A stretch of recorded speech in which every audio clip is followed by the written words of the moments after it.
What's up, everybody? What's up? What's up? All right, we got to get this Subathon timer started. I'm echoing here. There we go. All right, what should we start it with? How's it going, everybody?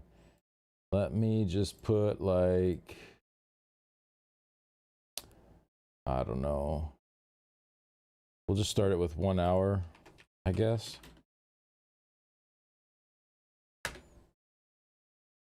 If that works.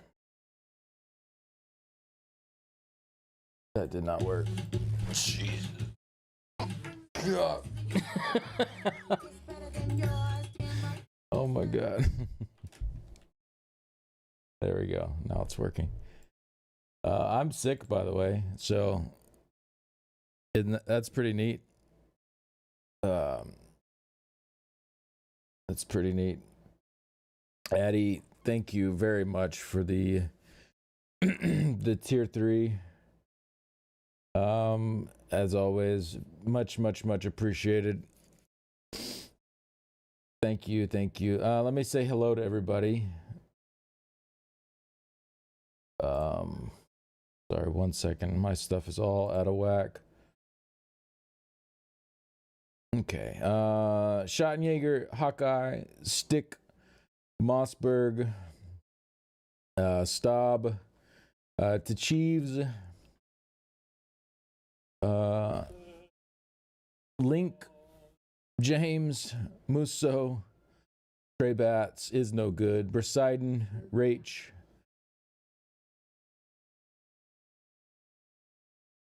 excuse me, what was it? Oh no, my stuff is all screwed up. All right, I'm gonna have to do this. I'm just gonna put YouTube chat on my laptop and just run Twitch chat as normal because it's screwing everything up. Sorry, this is my first day streaming, multi-streaming to YouTube in a really long time, so I got to get this figured out. Wonder Dog, thank you so much for the 19 months. Really appreciate you bringing back the I Can Never Leave Subathon. Yeah.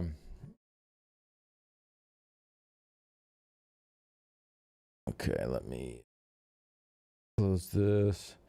All right, so let me shout out everybody that's over on YouTube. Faded Hoops, The Chiefs, Schottenjäger,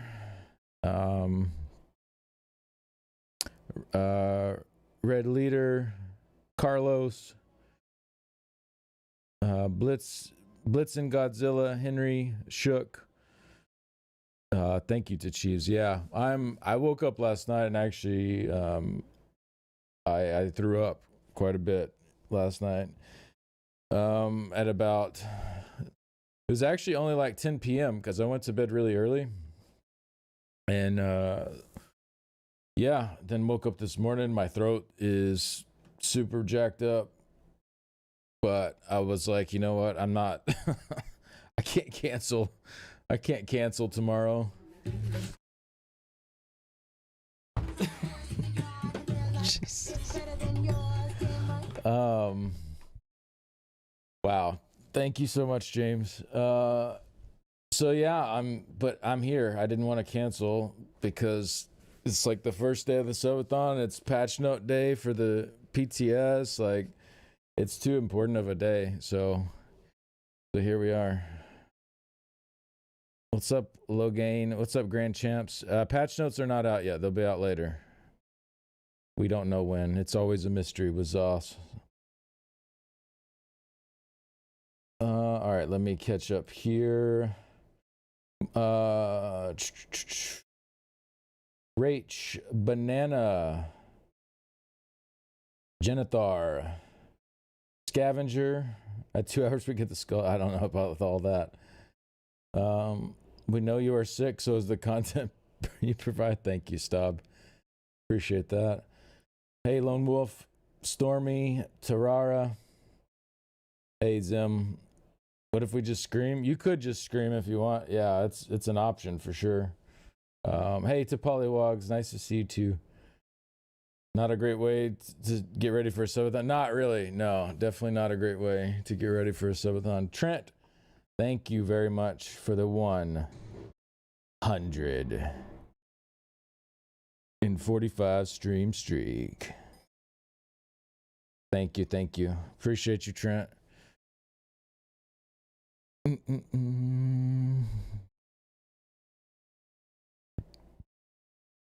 After the layoffs, patch notes, it's important to see how ESO's doing. Yeah, we'll see. Be interesting to see the patch notes today. Thank you very much, James. Thank you very much, Addie, and thank you, Wonder Dog, as well, for getting this hype train going, getting the subathon going strong. Thank y'all. So here's how this subathon will be going. Again, sorry for my throat today. I'm gonna do my best to get through the patch notes, but no sound effects or music on Twitch. Oh, that's not good. Should be.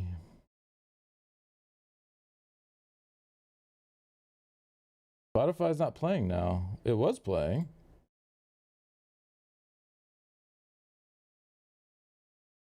Why did it stop? Stop coming through. Oh gosh. Of course we're gonna have all these technical difficulties. Of course. What it could go no other way, right?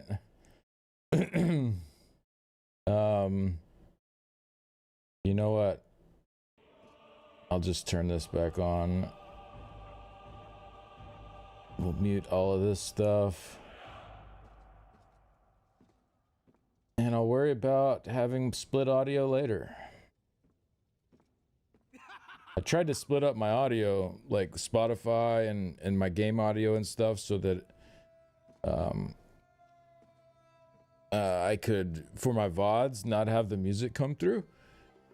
And it was working when I started the stream. Like all of the different channels were lighting up like they were coming through, and then for some reason now they're not. So we'll just go back to one audio source, the desktop audio, and hopefully that works. Me also sick, but outside eating habits won't let me go. Oh yeah, working as intended. Yeah, it's a mess. Thank y'all for being here. Thank y'all for this hype train, getting that going early. Appreciate you guys. So how this subathon, it's gonna be a lot of fun. Again, sorry for my throat. Hopefully y'all can hear sound now. Let me just see. Like, let me do Trent's thing again. The 145 stream streak. Is that all working now? 5-year anniversary, babe. Can I borrow you 4 Apple Peace keys for a night? We can go get brisket to celebrate. That sounds good to me, C-Nex. Thank you very much for the 60 months. That's huge.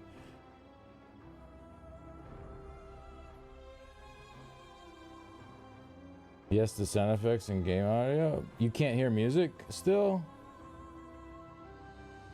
How is that possible? Thank y'all very much for that hype train. Appreciate you guys. You can hear the game music. Oh, it's Spotify. But yeah, I am playing ESO music on Spotify, so.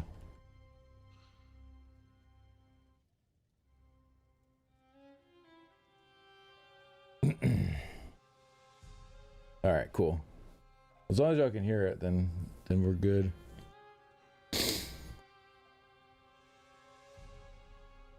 All right. Well, I think we're set up at least enough where I can get this thing started. Yeah, sorry guys, I'm a mess today. I'm sick. I'm gonna do my best to get through the patch notes. Have a nice long fun stream today. Just power through. I have some tea over here. Actually, let me drink a little bit of that tea. Made some tea before stream started. Oh yeah, it's good. It's like a nice level of hot right now. It's like not too hot, but it's still super warm on the throat. That's good stuff. My goodness, sheared llama. Yeah, yep, the llama was sheared. I shaved like, I don't know, 4 or 5 days ago, I guess. I got a little bit coming in. Like there's a little, little bit of the, it's there slightly, but yeah, it's, give it a week and I'll have like a proper beard again.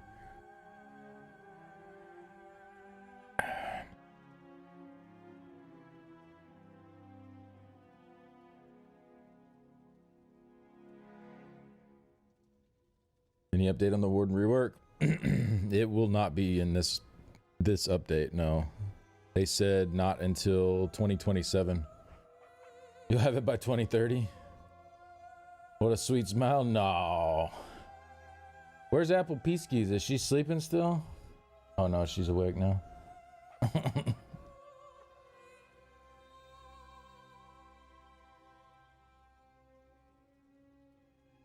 Got some lemon and honey. No, but I gargled some salt water with honey in it this morning. I was gargling away. First day of Subathon, sick, tech issues, patch notes, and it's Monday. Seems on par. Yeah, exactly.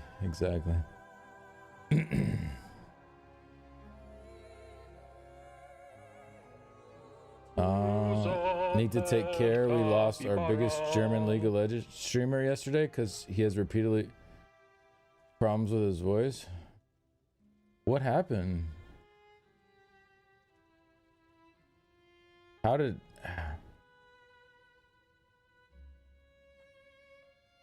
What happened to him? Hey, J.O. J.O., thank you very much. Appreciate that.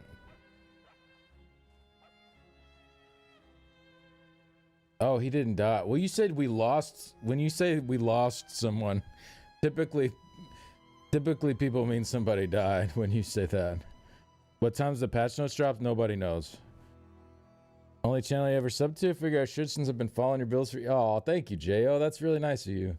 Yeah, let me get the time added here. The YouTube ones don't automatically add, so I can add it manually to the timer.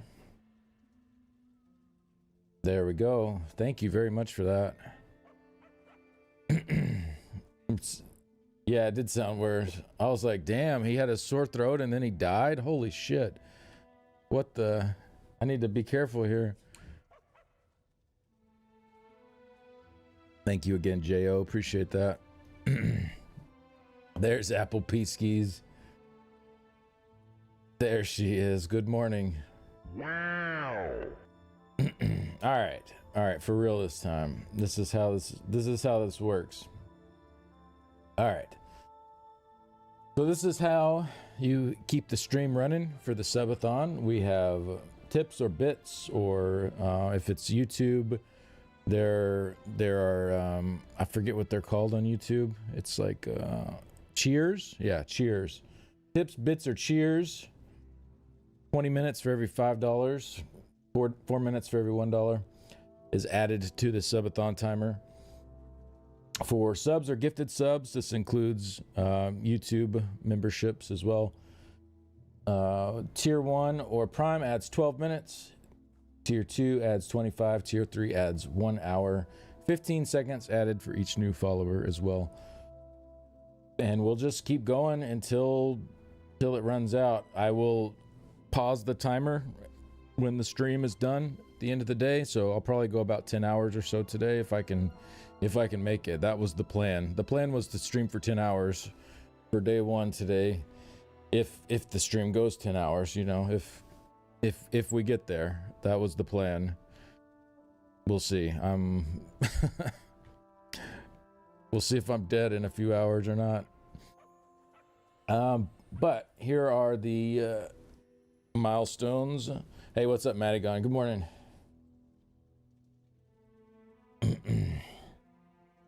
So yeah, that's how you add time to the stream. Hey, what's up, Bloomfo? What's my ethnicity? Cowboy. Yep, I'm from Texas. I'm cowboy. So August 5th, if we get to August 5th, that is Wednesday. If we make it to Wednesday, we will have a new Twitch redeem added. Drink your OJ. Yeah. I got some tea over here. Green tea and like an herbal tea mixed with it. So we're working on it. So if we make it to Wednesday, drop and give me 20 will be a new Twitch redeem added. Hey, thank you, Emotion Lord. Appreciate that. Thank you for the support.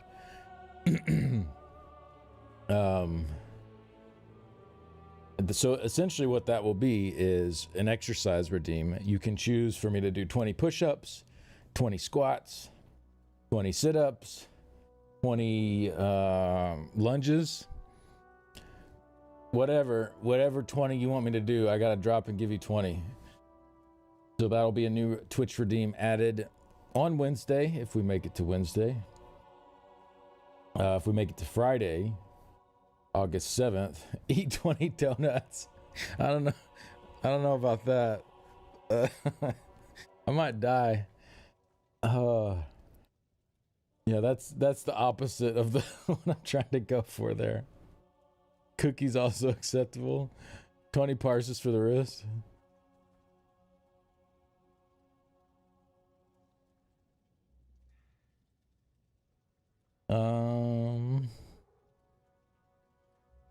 Burpees. I don't know if I'm gonna include burpees on there because that could get kind of crazy. Well, maybe I will. Maybe I'll do 10 burpees instead of the 20. We'll see.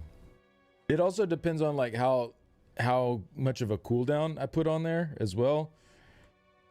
Like if it's like an hour cooldown or 2 hours or what. We'll see.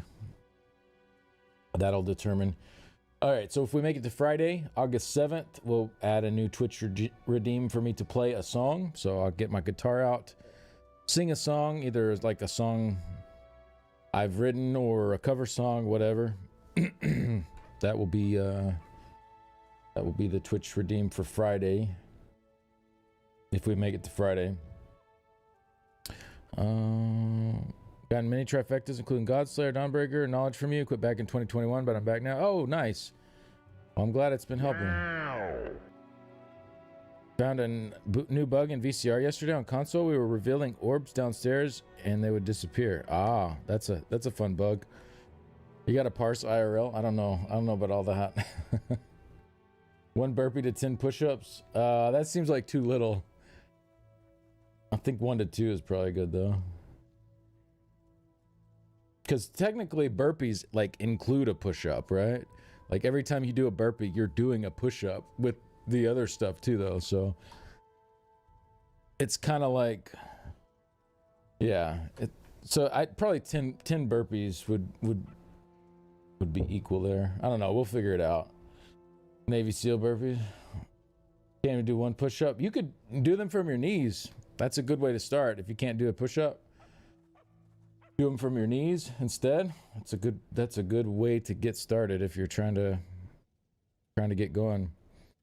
Went to Marine Corps boot camp in 1988. Still tired from all the burpees I did, I bet. Yeah, they're rough. I did last year, for March, I did a burpee challenge. Was it last year? It might have been the year before last. Time has no meaning anymore. But I did 100 burpees a day for the month of March. So 3,000 burpees in March. It wasn't too bad. I think if I was going in fresh and hadn't been exercising at all, it would have been rough, but I was already like doing burpees and stuff. So yeah, 100 a day wasn't too bad. Chug 20 brewskis. I don't know. Is it a song of yours or can we request it? I don't think I'll do request any song just because I'm not going to know how to play like whatever song you request, but I guess like once people start to know songs that I know, you could request a song. I could maybe get a list or something. Hey, what's up, Riddick? Sirlaj, hey, thank you very much. Tier 1 for 6 months in advance. Hey, thank you for that. That's huge. Thank you for your support.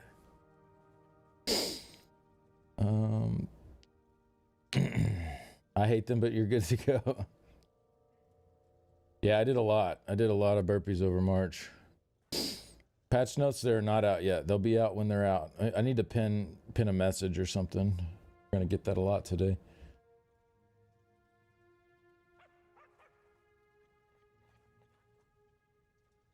All right, so yeah, we make it to Friday. We'll have a new Twitch redeem for me to play a song. I'm trying to put in some more like Twitch redeems because I know a lot of people are sitting on a lot of points, and there's not a whole lot there to redeem. So trying to add some more stuff in here. If we make it to next Friday, I will add a live guitar loop Twitch redeem. It's sort of like a play song, but it will be an improv instead of a song. What's up, Ed? Oh, are the patch notes out? They're not out, are they?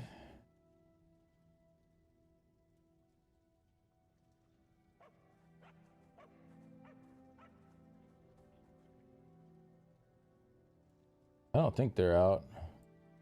Not yet. Okay. Okay, cool.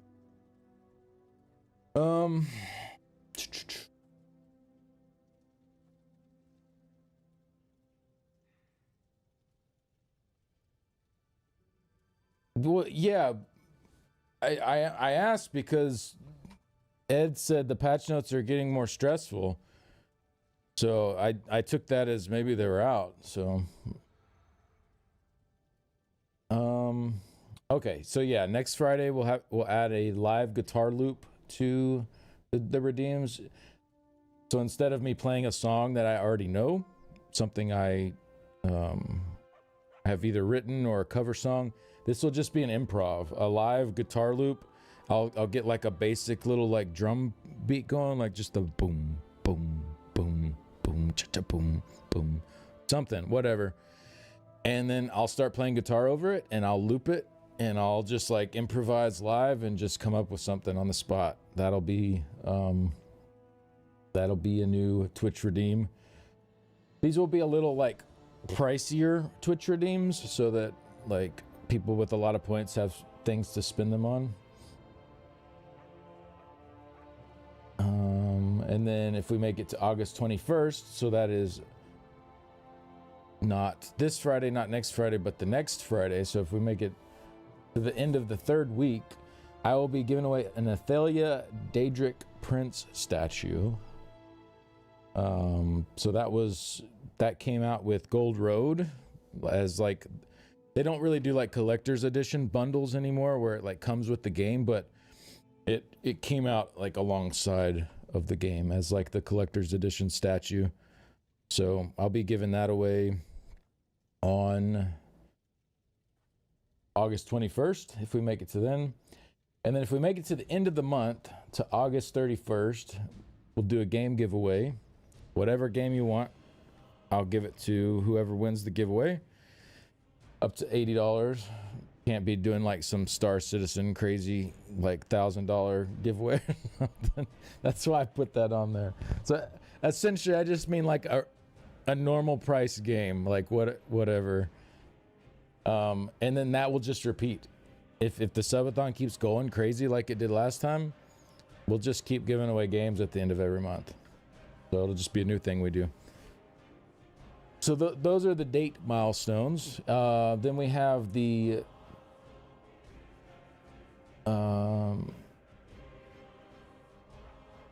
sub count. So if we hit 750 concurrent subs, I will get a llama costume to go with the duck costume. And we will have a new redeem for me to put a llama costume on. So it will no longer be ducks only around here. If we get to 1,500 concurrent subs, I will get a new tattoo and put a poll up, and you guys will be able to vote. Pick what tattoo I'm getting. I'm terrified of this one, but at the same time, you know, I guess I can include stuff in the poll that I would reasonably do. I just won't have the final say in what I'm getting. And then if we get to 2,500 concurrent subs, I've never been to 2,500. This will be a new record. if we get there, then I will stream every day in 2027. So that will lock me in for 365 days of streaming in 2027. So yeah, those are the milestones. Again, every $1 tip or 100 bits or a $1 cheer on YouTube will add 4 minutes. And every sub is 12 minutes. Up to tier 3 subs, which add an hour. Should be fun, guys. Should be fun.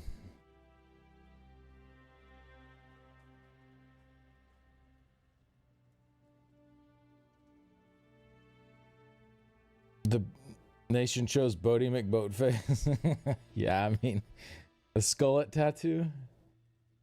I look younger. What's my secret? I just shaved. Yeah, that's the secret. Ain't no secret, really.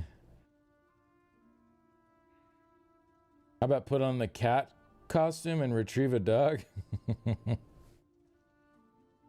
We could look into that.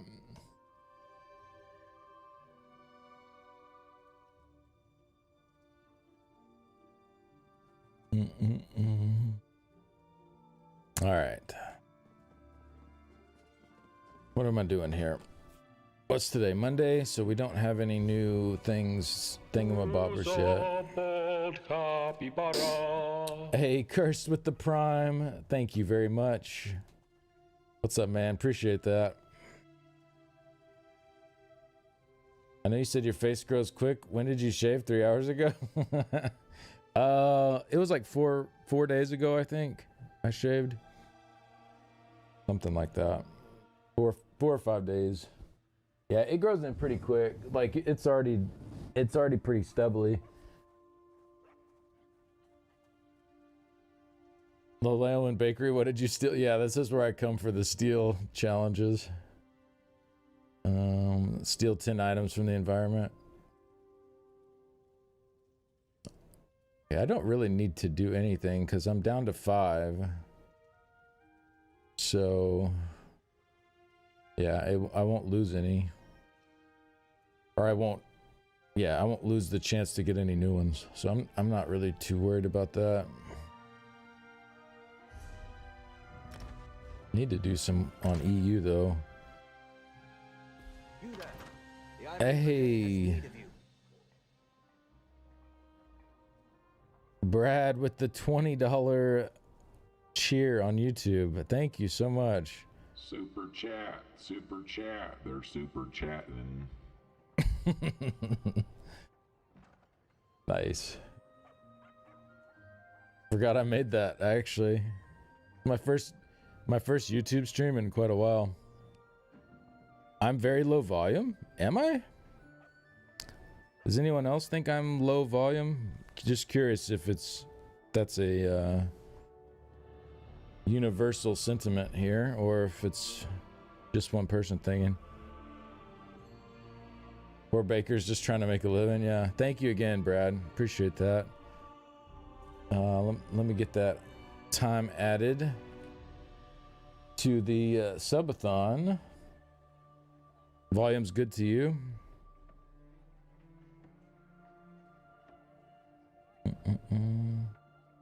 Think your neck's getting cold now that you're shaved? Put on a scarf so you don't catch a cold. I already caught a cold. I'm sick. Yeah.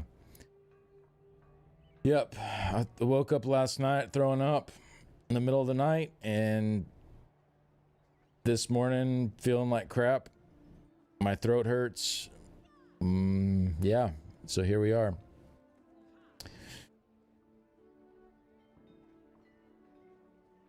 Thank you again for the super chat. Let me get that time added here. So 20, 40, 60, 80 minutes added for that. Oops, that's the wrong scene there. Add time, 80 minutes. Dang, we're up to 4 hours already. Look at that. Look at that.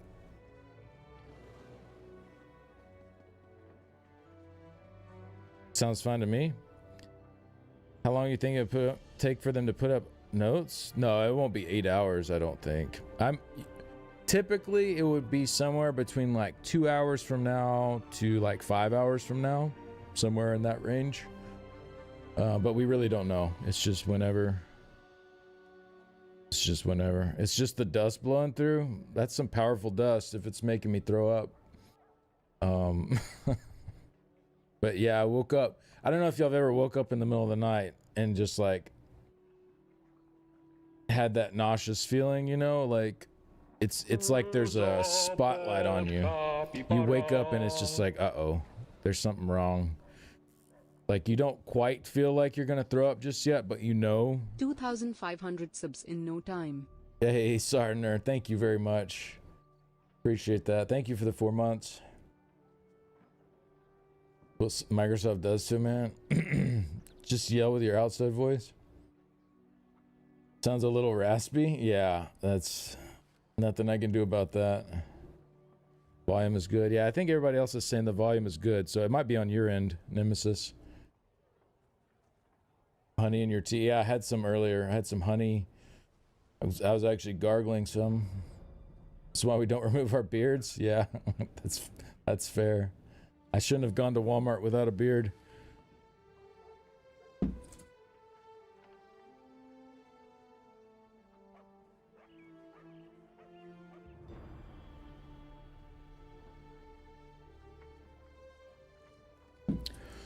But yeah, I'm pushing through. I wasn't gonna cancel today. I felt like crap this morning, but we're just gonna push through and hopefully get better as the day goes on. Thank you again, Sardner. Appreciate that. You know, I might still have some of that, Theriana. I did at one point. Actually, I think I drank it all. I had it in like tea form. I don't know if it comes in other forms, but I had it in tea form, and it was helpful for sure. Yeah, it was good on my throat. Do we have an idea what's supposed to be included? Yeah, I mean they gave us like some of the stuff already, so we'll have the new Nowhere Vault that will be here. Rumors, that new system. We'll have all the new quality of life improvement stuff that they already talked about, like the alchemy improvements, stuff like that. The hybridization finished up stuff. So yeah, we have a decent idea. As far as like balance changes and stuff though, we don't have a clue. I didn't get anything shared with me. We're supposed to, as a part of like the ESO creator program, we're supposed to get early looks at the patch notes. It was like, it's part of what's listed in our official document that we agreed to, that we come on board with. But they just like totally ignored me all week when I asked about it. They never responded to anything about it. I DM'd them privately, and then I pinged also in the Discord server, and it just was, yeah, it's just not gonna happen, I guess. So I have no idea what's coming today. Are they still doing Stream Team? Who's running that now that Gina's gone? They've said they're gonna try to keep the program going, but yeah, I don't know who's gonna run it. They haven't said that. Achievement pinning, yeah, that will be part of it. Apple Peacekeys redeemed retrieve a cat. Nice. Yeah, 4v4v4 Battlegrounds is coming. That's also true. How'd you active Xbox CEO Asha Sharma watching your stream? I don't think she'd be watching my stream. I don't think she cares about the Elder Scrolls Online. I'll be honest. She cares about ESO making money and not losing money. That's about the extent of how much she cares about ESO.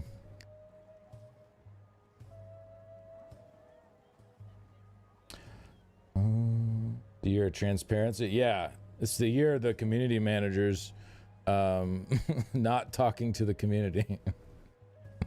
I mean, so Kevin at least like responds to stuff on the forums, but like, I don't know. Like when I think community manager, right? If let's say I have a game, I'm in charge of this game. I hire a couple of community managers. Like my idea for them is to be in the community, hang out with the community, interact with the community, spend time in Discord servers, talking with people, like be a part, involved in the community, right? That's what I would want my community managers to be doing, because I want people on our team that are in it. Like they are in it, they are wrapped up in it. They see everything that's going on. Play the game with the community. Yeah, exactly. I want community managers that are a part of the community.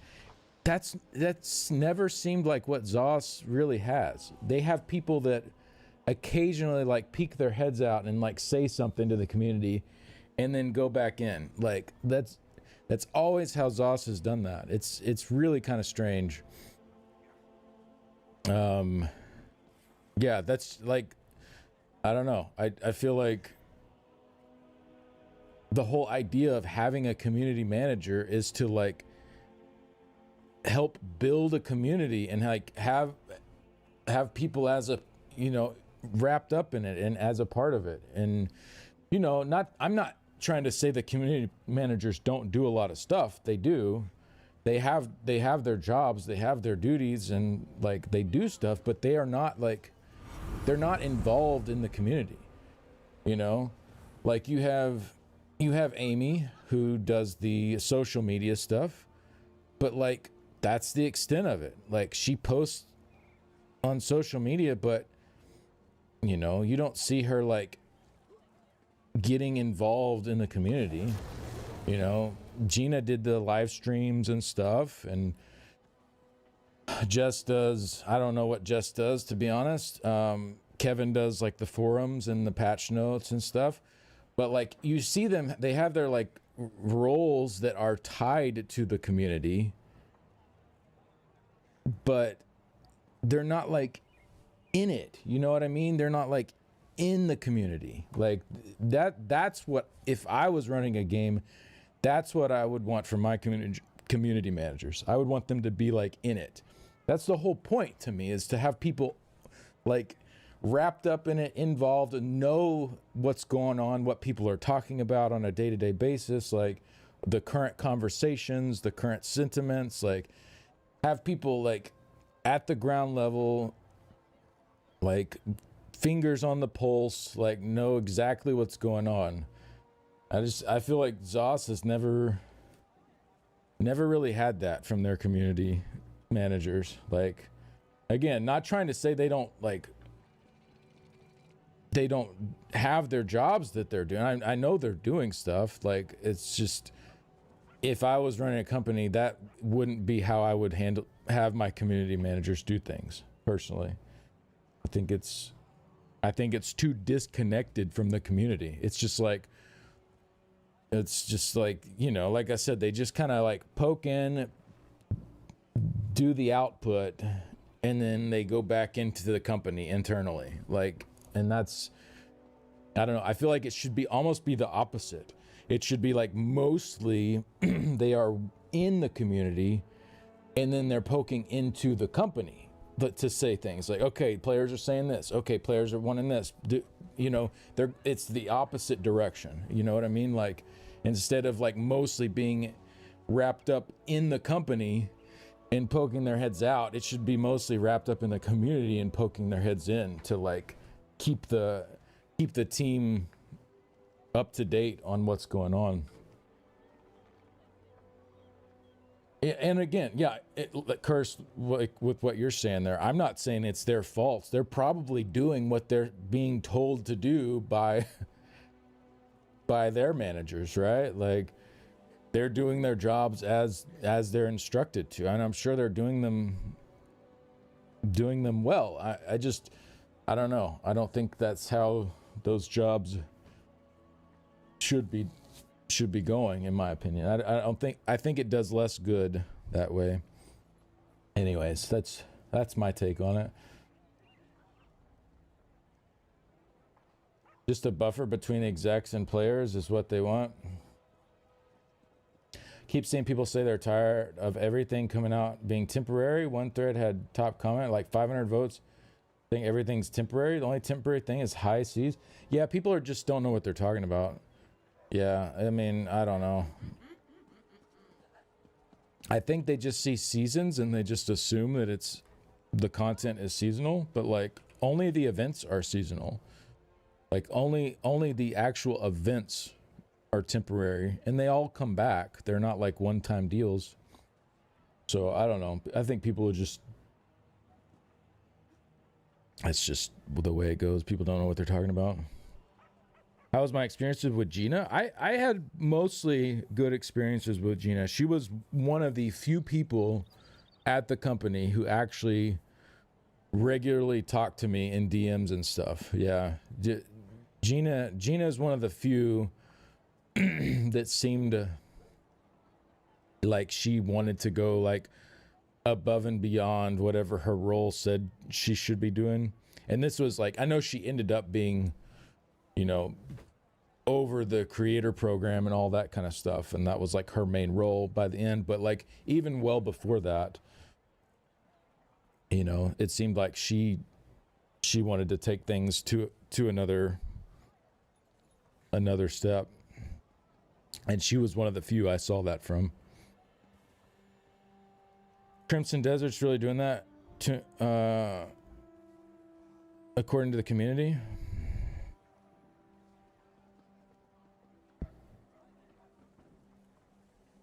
I don't know. Nephis says a lot of stuff, Oak, so I don't know if I'd take what Nephis is saying about ESO to heart. Nephis has a lot of baggage and unresolved emotions when it comes to ESO. I hope he can work through one day and get to a better place with. ESO's the only MMO I know of has a Discord where you can't talk at all. I know, like, that's what I'm saying. It's just like, it's crazy. Their official Discord server could have so much community being built in it, and you cannot chat in their official Discord server except for one day a year. One day a year they open up the official Discord server to be able to talk in. It's crazy. That is crazy. They could have so much community being built in that Discord server. I mean, Discord is like it is the backbone of community building today in gaming. That Discord is the backbone of it. Like, yes, you have YouTube and Twitch and all that, but really, it's Discord more than anything else is where communities are being formed. And I feel like it's just not a priority for ZOS at all, or for probably most. I shouldn't say most. Probably many organizations are not putting enough emphasis on Discord. Community managers hamstrung about what they're allowed to say or do. Yeah. Yep. German Kai put his heart and soul into all this. Yep. Absolutely. Kai was awesome. Yeah. All I know is I truly have faith in Nick. You can tell he actually cares about the gaming community. That's true. I do think Nick does care. Thank you for the flowers. Appreciate that. I think Nick cares. I think he's very genuine. I'm very happy that Nick is in charge of things. But at the end of the day, Nick still has to report to Daddy Microsoft or I guess Mommy Microsoft now, Mommy Xbox, and we'll see what he can do.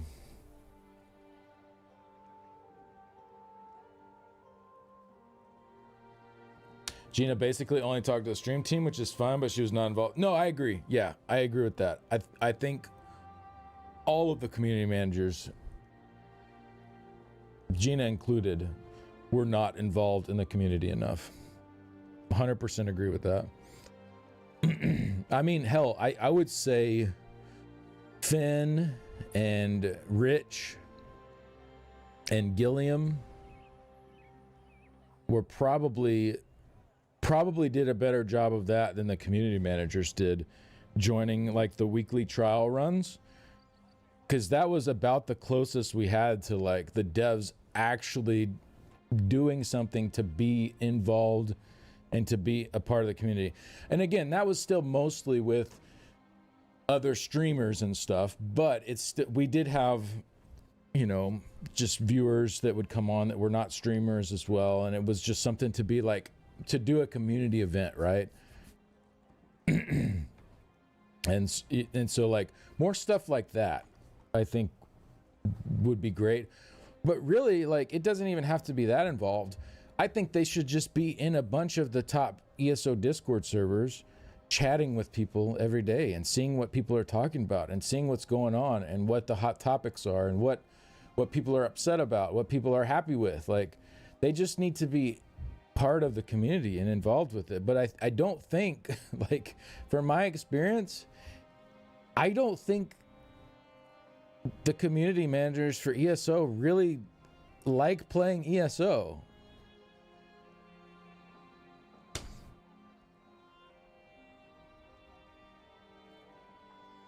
I mean, which is, I feel like should be like something maybe that your community managers for a game like to do, you know?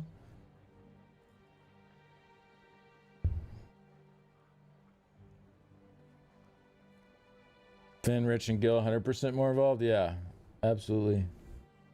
You have an idea to buff Runeblade's Dread that isn't buffing Beam version? I haven't really thought about it too much, but yeah, I think that would be cool to do.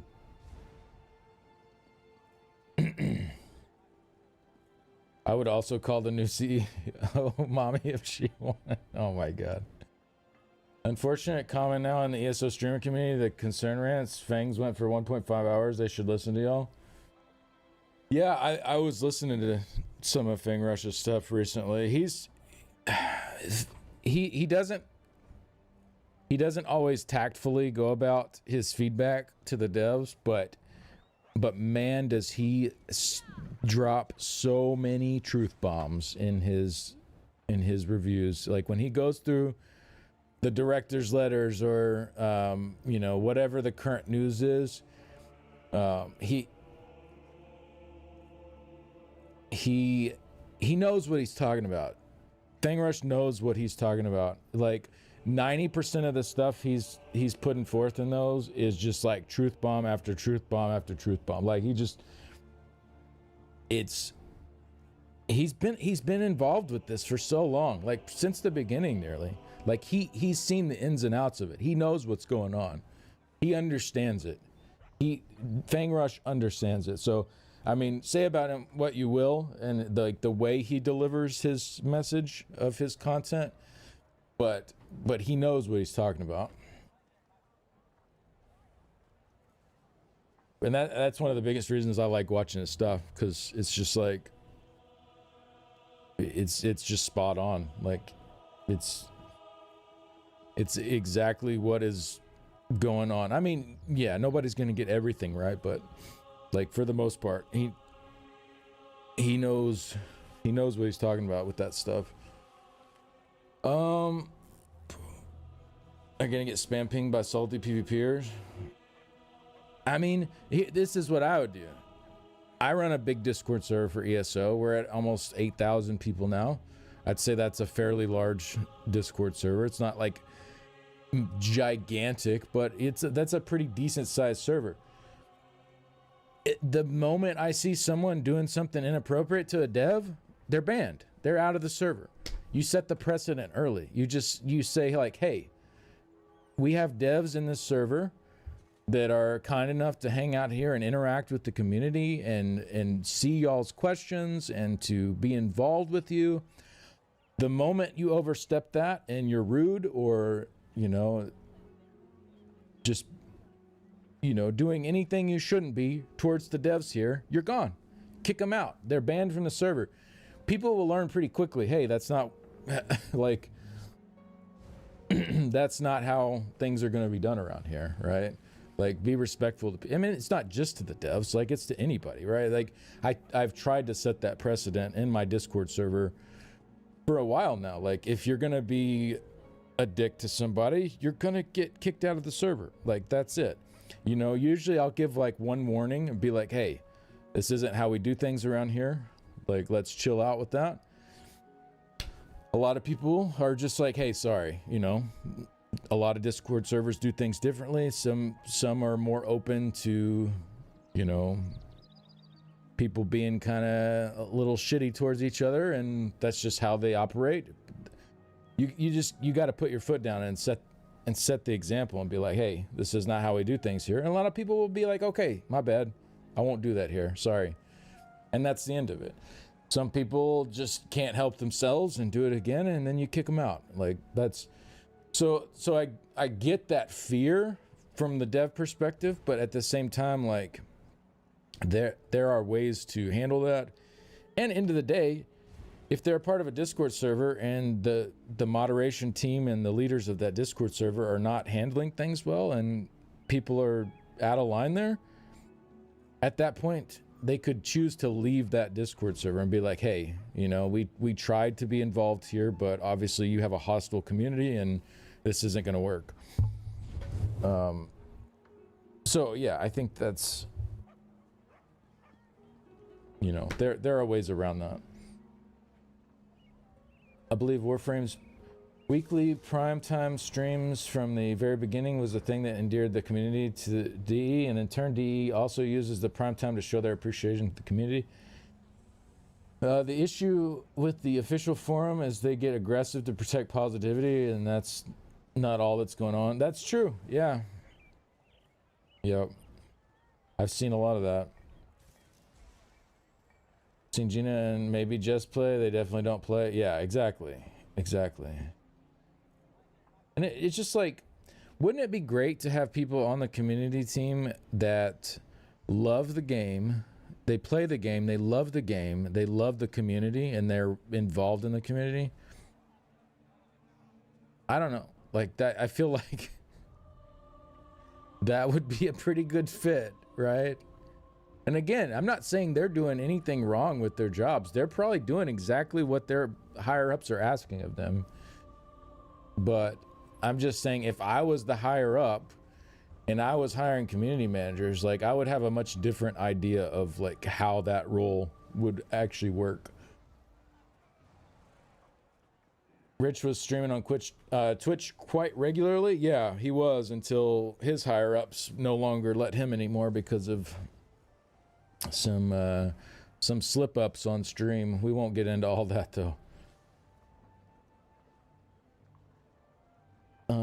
The first game I actually talked to the devs, actually felt connected to them and the game.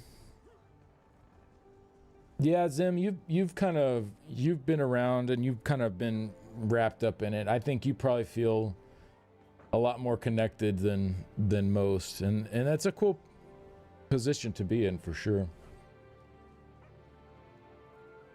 I mean, yeah, like from my perspective, I've talked to the devs all the time. So this is not like my perspective here is not necessarily where I'm coming from, but more about like the general community perspective. Let me get caught up on chat here. I'm a little bit behind.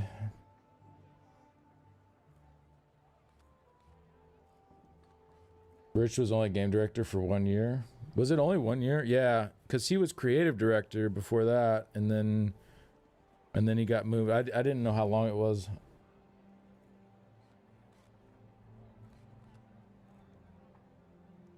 Devs don't deserve the disrespect. They're doing the best they can.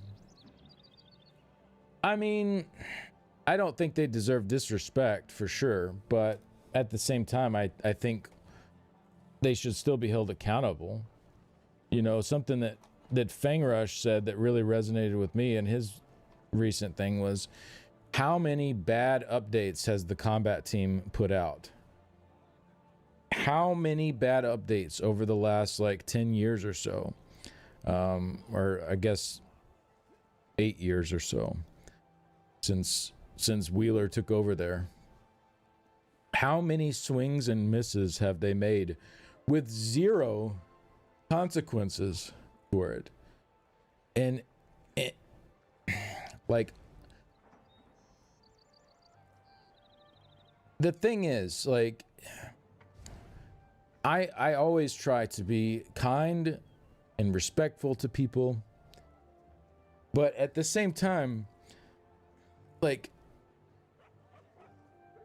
what other place can you work in and just consistently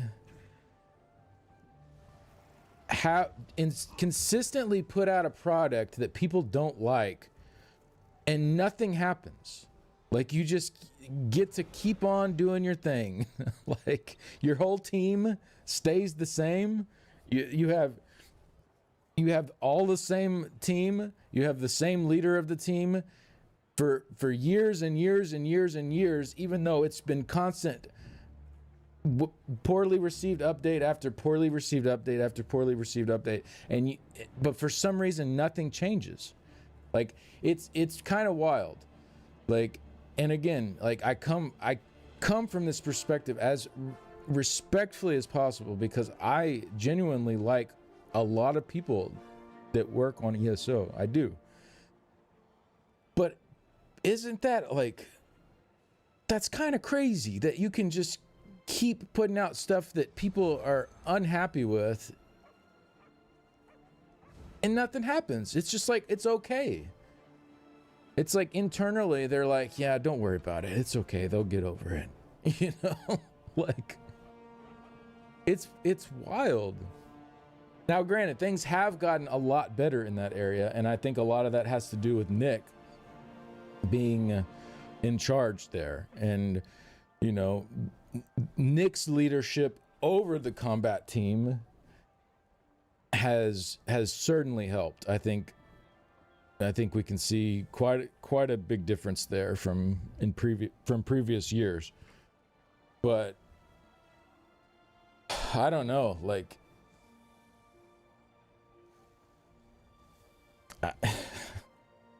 it's been a mess. So I'm hoping we can navigate through it, but it's pretty rough at the moment. Hey, what's up, Iman? What was your experience with the devs, like Rich and Gina? Gina and I got along great. Like, I had a lot of, like, actual heart-to-heart talks with Gina. Hi, skinny smile. Beyond the, like, corporate speak level that I know a lot of the devs give. I tried to have heart-to-hearts with Rich, but Rich and I just did not see eye to eye on stuff at all. Rich and I did not see eye to eye. We had very different visions for how things should be playing out, and so that was hard. That was hard to try to work with him because we just did not agree on a lot of stuff, and I don't know. I think Rich genuinely did care about the game, and he played the game. Rich actually, you know, we do our streamer trials and stuff. Code logged all those streamer trials, and I went through and looked at several of them. Rich was doing a good job on DPS in those streamer trials. He's not like some, like, high-end, like, score pushing elite level, but, like, Rich was doing a damn good job, probably better than 99% of y'all would be doing in those trials. Like, Rich knew the game at least well enough for that, and cared about the game. I just didn't agree with him. Like, we just had fundamentally different ideas for the way certain things should be going, and we butted heads a lot. But I never thought he didn't care, right? I think most of them cared. Like, I think Matt, when he was there, I think he cared. But I think his care shifted to his new game. For sure. Can be respectful, but still held accountable at the same time. That wasn't happening enough. Yeah, absolutely. I agree with that. Yeah. You can be respectful to somebody, but still expect that they're held accountable for their lack of the ability to do what the community wants in the game. Always playing a Stamplar. He was on his Stamplar a lot. Yeah, he switched to Arcanist towards the end of the streamer trials. He was doing some Arcanist there for a bit. Drake Hellfire, hey, thank you very much. Nina with the 58 months. That's a long time. Thank you very much, Nina. Appreciate that. Did you have gray hair when you first started playing ESO? Did I? I think I had a couple. Yeah. I was just starting to get a few grays in my beard when I started ESO. That was when I was like 27, I think. I started graying pretty early. Luckily, it's been a pretty slow spread over the last 12 years. I know some people start getting grays and like 5 years later, they're just poof, they're like all over. Now, for me, it's like mostly like my chin, and then I have like the grays on the sides here. But yeah, ESO may have accelerated a bit, but honestly, like I feel like it's been kind of slow coming in.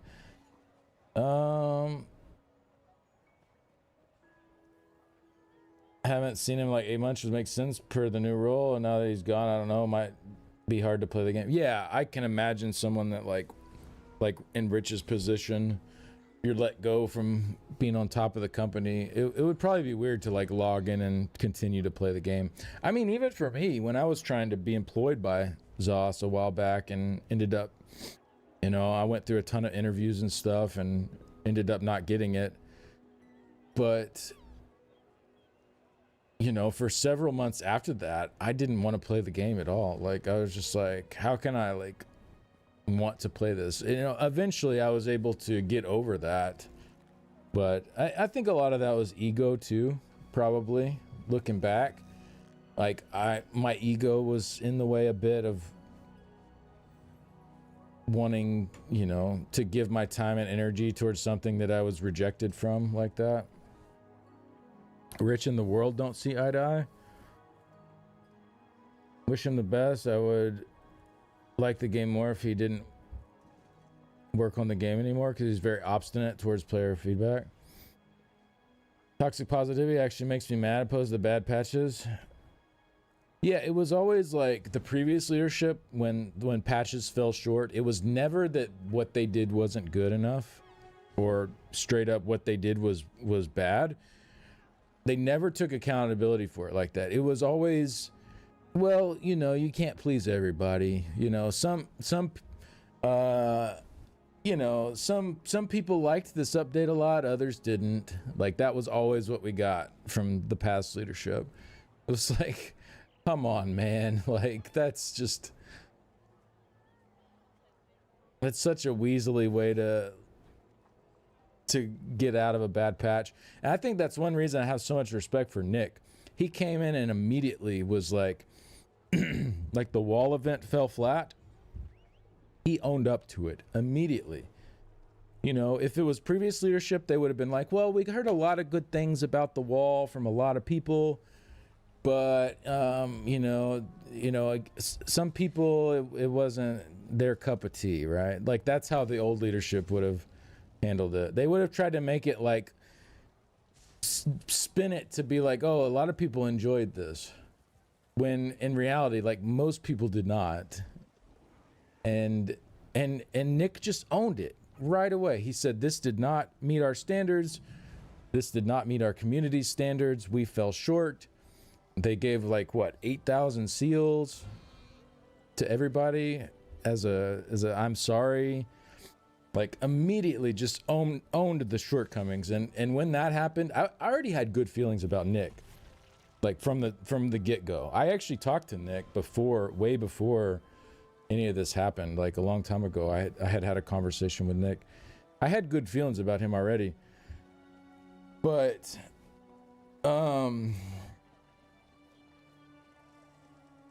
yeah, once he came out and completely owned their shortcomings there, I was like, yep, This is the guy. This is such a better way to handle this. Like, actually owning up to your shortcomings and admitting them. Like, that just looks so much better to people. Like, people just respect that.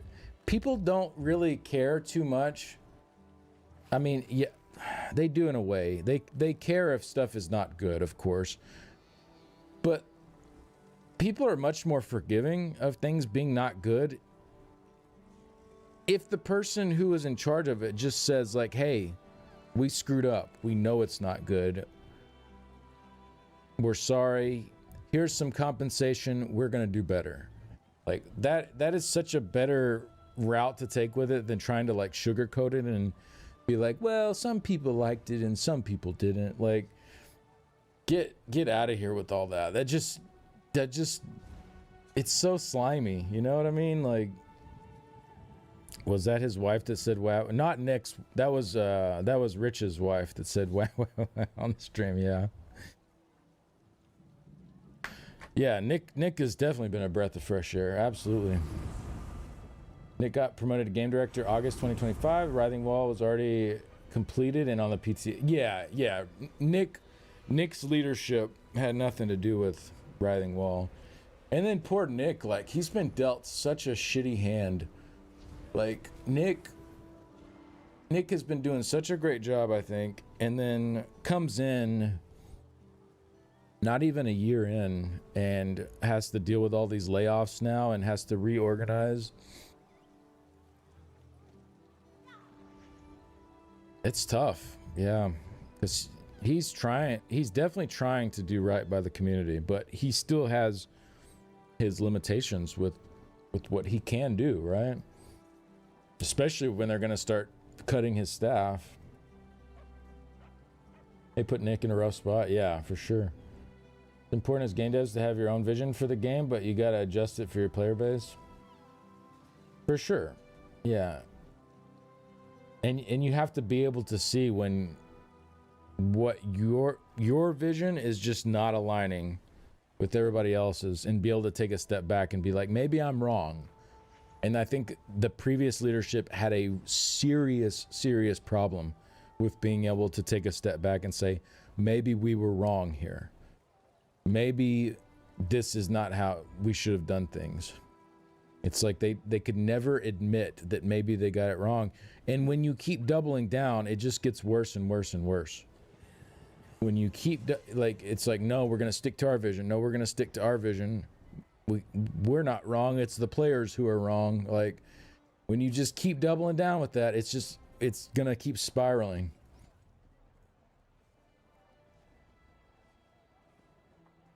DK rework and Class Masters are good additions. Praise Nick. Yeah, for sure. Nick got handed the reins to a game that has already lost so much respect, rebuilt so much of it back with one single roadmap, actually delivering amazingly over multiple updates, and then boom, Microsoft happened. Yep, absolutely. What patch notes are we looking at? Well, we'll look at the update 51 patch notes when they come out. Skinny, you look gray, honestly. Oh, great. Oh, thank you. I see what you did there. I didn't notice the T. Do something for the thousands of Oceanic players that play your game with ridiculous ping. Yeah, that's rough right there. I know a lot of people play with high ping. If they screw Nick over, I'll do bad things. Prideful. Previous leadership could never admit to being wrong. Hell, it seemed like they didn't even like ideas. Oh yeah, if it wasn't their own ideas, like I saw that time and time again. Like, community would submit an idea for how to fix something, and they would just, like, even though that was the best way to handle it, like, from someone who's, like, been in the thick of it for so long, I'd be like, oh yeah, this is the perfect solution.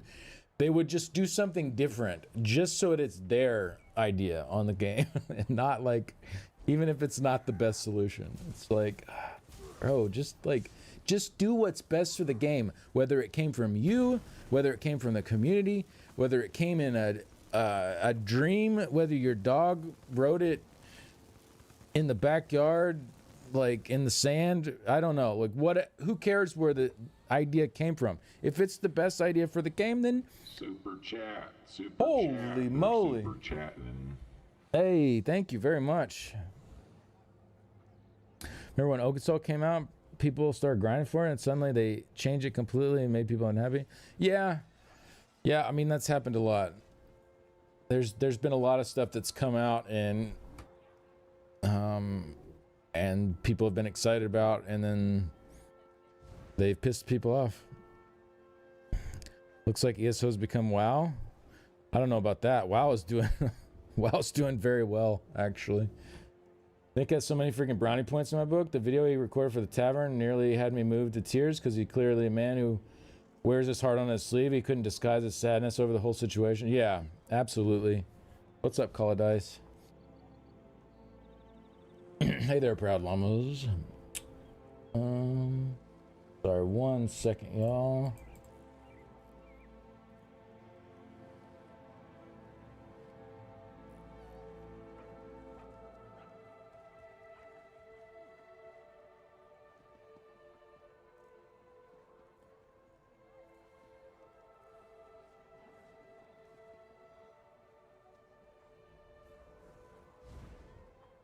I'm trying to get the time added to Cheeves for the for your super chat. Thank you very much again for that, by the way. But I don't know what currency that is to try to convert that so I can add the proper amount of time.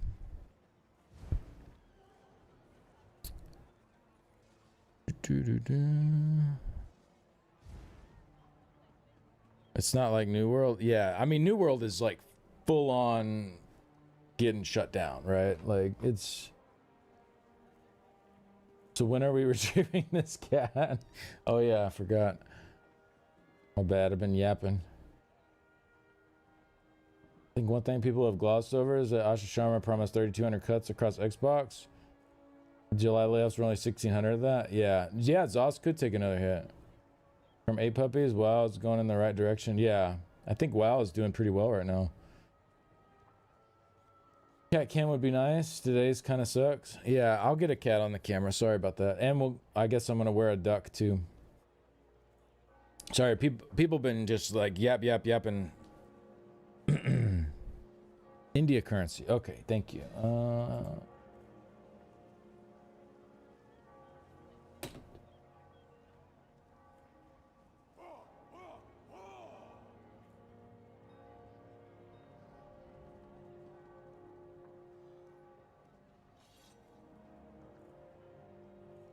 Didn't mean to add the same message. There we go. I got the time added.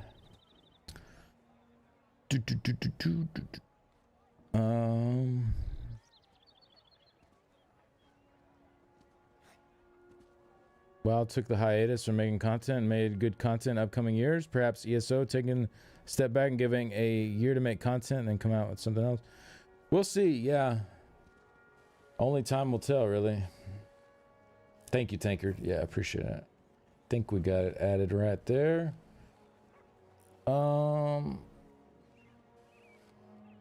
Working with you in the background. Yeah, no, it ain't a great day. I woke up last night and started throwing up, and I was just like, are you kidding me? Like, the night before my subathon starts, the patch notes, all this stuff I got to do in the morning. I even went to bed super early last night to try to be like nice and rested and ready for today, and then that happened, and I was like, oh my god, are you kidding? But you know what, it could be worse, right? It could be a lot worse. I actually got pretty emotional last night. I was reading I'm reading the 4th book of Red Rising right now. It's a great series, by the way. Super chat, they're super chatting. Hey Vivictus, thank you very much, appreciate that. Question about boundaries. What are your thoughts about people being weird with streamers and calling them their e-daddy and stuff? It's happened to a friend of mine, and he streams ESO at night. I would say if you're uncomfortable with that, just say, hey, as the streamer, just say, hey, I'm not comfortable with you doing that. And if they say, okay, I'm sorry, and they stop doing it, all is well, and you continue on, and things are good, and you know they continue to be a part of the chat, and everything's fine. If they keep doing it though, after you've told them you're uncomfortable with it, then yeah, I would ban them. I would just say like, hey, I told you I was uncomfortable with this, and you kept doing it anyway. So I mean, I think that completely warrants a ban. But yeah, I would give them just a heads up first. Nothing, no like ill will towards them. Just like, hey, I'm not comfortable with you saying this. You know, you're welcome around here, but thanks for the wisdom, Daddy. Oh my God. Skinny's our ESO daddy. Heard they're making a Red Rising show. No way. That's awesome. Oh yeah. So thank you very much for the $10 tip as well. Let me get that time added. What is that? 40 minutes. Thank you. Appreciate that. But yeah, I was reading the fourth book. I won't give any spoilers or anything, but there's a kind of early on chapter and around little, you know, 100 to 150 page range, somewhere in there, pretty early on in the book. And man, there's a chapter in there. There's just so much loss that one of the characters goes through, and I started bawling, and partially because like I was feeling for that character, but also like mostly because I was feeling so thankful for my own situation, and I kind of started feeling like man, do I really get bent out of shape about these problems I have in my life when like we're and this is like stuff to do with war and like, you know, like extreme situations like that, and I'm like, this is the reality for people day to day in parts of the world, and I'm getting bent out of shape about like, you know, my little problems in life. It's yeah, I got super emotional reading that chapter though. It's Red Rising. Yeah, the fourth book in the series is the one I'm on right now, which is cool. It's like all the first three books, the whole every page, every chapter of every book is from one character's perspective, which seems kind of weird. Like it would be boring just being with one character the whole time, but it's actually not. It's really cool. So you're just like with one character the whole first three books. But in the fourth book, it actually changes, and you get like different characters' perspectives. So it's really, I don't know. I think it's really cool how the writer did that and kind of changed it up. It gave it like a fresh coat of paint. But yeah, I just this one chapter, man, just seeing so much loss from one of the characters, and it just put things into perspective for me of like how truly lucky I am, and I don't have to deal with a lot of this stuff. It's so easy to like get in a position where you compare yourself to people that you view to be doing things better than you, right? And you're looking at them and you're like, why can't my life be like that? And instead of like being thankful for what you do have, right? Instead of being thankful that you're not dealing with some of the crazy stuff people around the world are dealing with. Gratitude's hard to come by. Yeah, for sure. Series is amazing. First sci-fi series I loved. Darrow's so cool. Yeah, it was no, honestly, it was no problem just being under like in one character's perspective the whole way. The first three books, it was great. I loved the first three. Some of my favorite books for sure. And the fourth has been incredible so far too. Comparison's the thief of joy. Absolutely. It really is. It really is. I mean, you can even like take that down to a smaller level with like gaming and stuff too. Like you're having fun with the game and you're like, you feel like you're doing good, and then you watch some streamer or YouTuber and they're doing like all this crazy stuff and you're like, aw, they're doing that though. I thought what I was doing was cool in this game, but look at what they're doing. And it's like, it's so stupid. Like, who cares?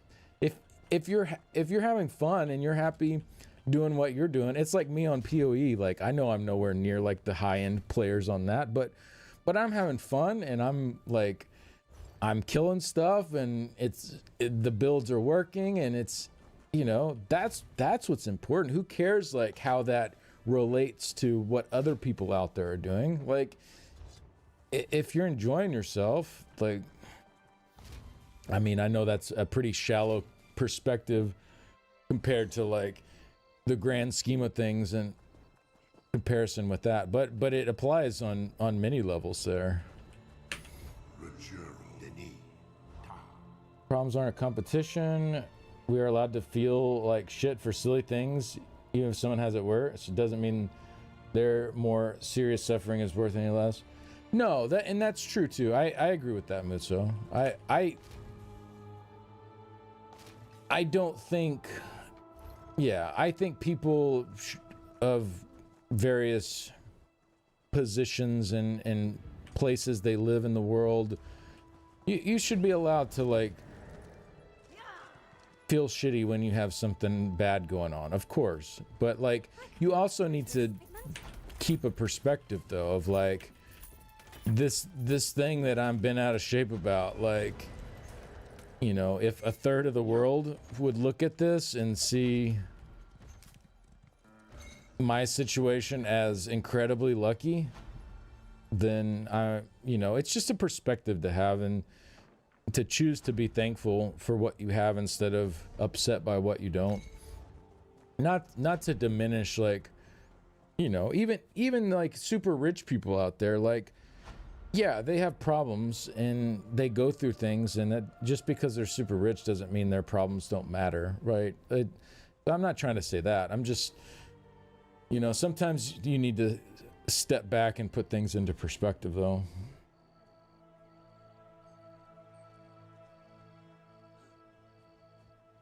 Telling your boyfriend you calling someone else daddy.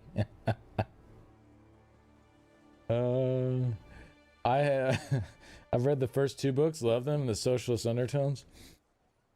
Oh, you read the first 2? Nice. Yeah, the 4th has been great so far. I read a good bit last night after I woke up and threw up.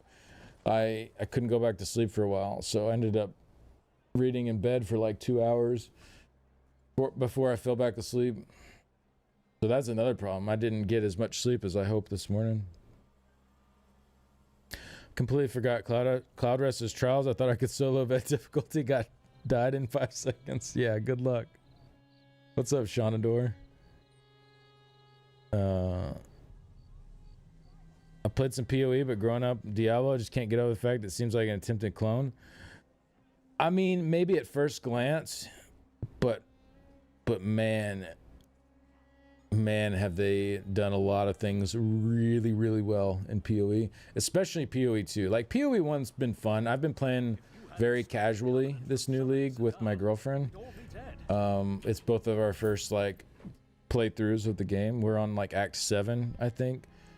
And we're just, like, winging it. We're just making our own builds and just going. And it's going well. Like, we're getting smacked around every once in a while, but at the same time, like, we've got some deeps going. Like, the campaign's going pretty smooth. It's fun.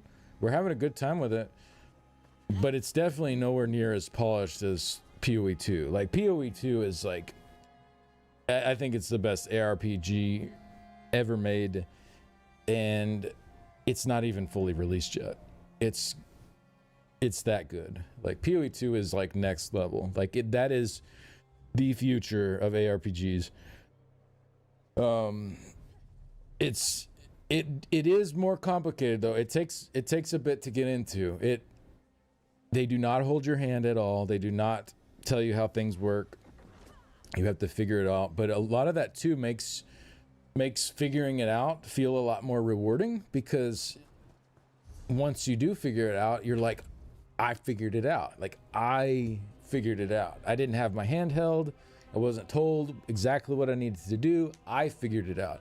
So there's like this feeling with PoE that, I don't know, that almost like there's more of like an accomplishment feeling when you're playing through that over a lot of other games, because you're having to get over these hurdles. It's pretty great though, yeah. Let me get caught up here.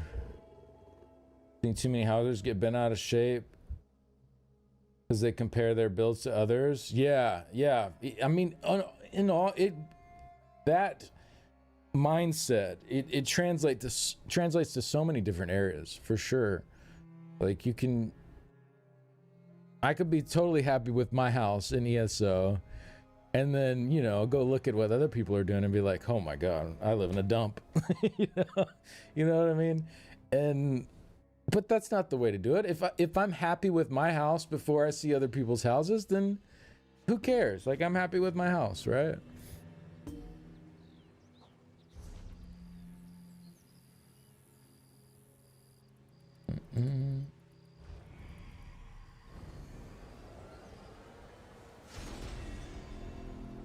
No support run Yolokrin? Not sure what you mean. Still impatiently waiting for the next book. Oh yeah, the 7th book is coming out. I have a ways to go still before I'm caught up, but maybe by the time I get caught up on the Red Rising stuff, I'll be ready for the 7th book to come out, or I should say, maybe it'll come out when I'm caught up. That would be cool. Heard you like to look. Wait, I heard you like to look up for other games for the stream. You don't need to play it. You don't like to. Just tell you a game I recommend, Persona 5. I've heard a lot of good things about that game, yeah. Unfortunately, I have a super long backlog of games I'm trying to play, and while I have that long backlog, I tend to play games that really get me wrapped up in them, like PoE 2, for example, which I'm currently playing a new character on. I started a solo self-found playthrough, which for those who don't know what that is, SSF, solo self-found, is essentially there's no trading and there's no teaming up with anyone. So anything you find or have in your build, like, it all has to come from you, which makes it a way different gameplay experience, because in standard Trade League for PoE 2, there is an in-house or in-game trade system that's very easy to interact with, and you can get way stronger than you need gear for playing the game for very cheap, not real life money cheap, but in-game currency, I mean cheap, gear that is way stronger than what is needed to get through the content for very little investment. So, like, as you're going through the campaign or whatever, if you're playing on Trade League, you can just buy a super good weapon for like 1 exalt, and instead of trying to use your currency to craft your own gear, you just buy a super awesome weapon for cheap, and you're good to go, and you're just like, killing the bosses in like 5 seconds and stuff. And it's, that's cool, but at the same time, I've been playing on solo self-found, and it's been a pretty interesting experience, having to actually like use all my currency, because my currency has no trade value anymore. It's just, what does this currency do? Like, this adds, a mod onto a rare item, or this re-rolls my mods on rare items, right? It's like, no currency is of any value beyond what it can just beyond its function, right?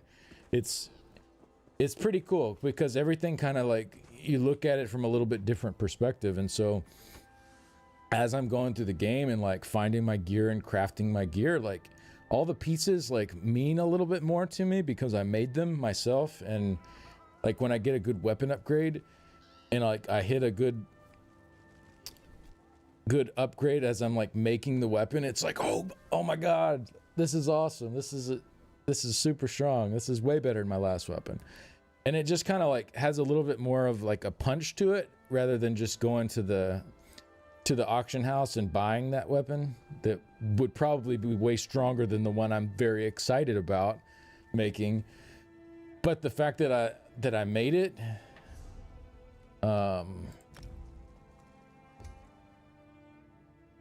yeah, I don't know. There's something fun about that. It's interesting too, because a lot of the bosses in Act 4 and in the interludes, I didn't really see much of their mechanics before on my playthroughs because with Trade League, I was just absolutely deleting them. And now that my damage is lower because I'm like having to craft everything for myself, actually getting to see like the different boss mechanics and stuff, and they're really cool. Like the design of the bosses in PoE 2 is by far the best of any ARPG I've ever played. And it's up there with like just gaming in general. It's probably some of the better designed bosses in any kind of game, not just ARPGs. But hey, Vinny, I'm gonna send you a DM, okay? Because someone's making me a little uncomfortable.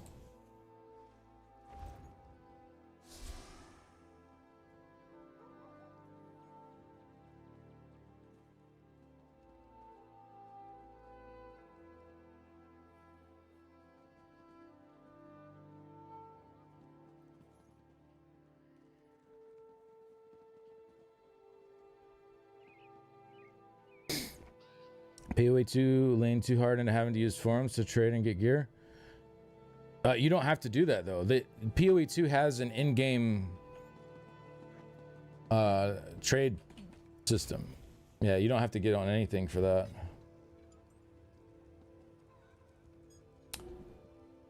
Can I get a DM? Bot string, you want a DM too? Sure. Persona 5 is such a good RPG, man. It's a time sink. Wow, these bosses have mechanics. Yeah, the mechanics are really good too. Like on most of them, I'm having a lot more fun fighting the bosses. You know, like I still have pretty good damage. Like I'm doing a mercenary and doing a tactician, and it's been fun. Like I'm just kind of winging it, making my own build as I go, and the damage is fine. Like I mean, I'm not like struggling to kill stuff, but it's, you know, I'm not one tapping stuff either. But they recently added, I think they added it maybe 8 months ago or 10 months ago or something like that. It was like 2 leagues ago they added that in. So yeah, if you're on Trade League, getting stuff through trade is super easy. You do it all in the game. If you want to sell stuff, it's super easy. You just list it in your sell tab in your hideout, and people come to your hideout and buy the stuff from you. It's like chef's kiss. Like it's such a good setup for Trade League. And I like Trade League too. There's some really fun stuff with Trade League. Like I like the whole economy part of it. Like having stuff I find or whatever that I'm listing for sale and getting currency back, and like I love all that too. It's super fun. Solo self-found has also just been fun in a different sort of way. Like just it's a different gameplay experience. It's like a fresh coat of paint on the same game essentially.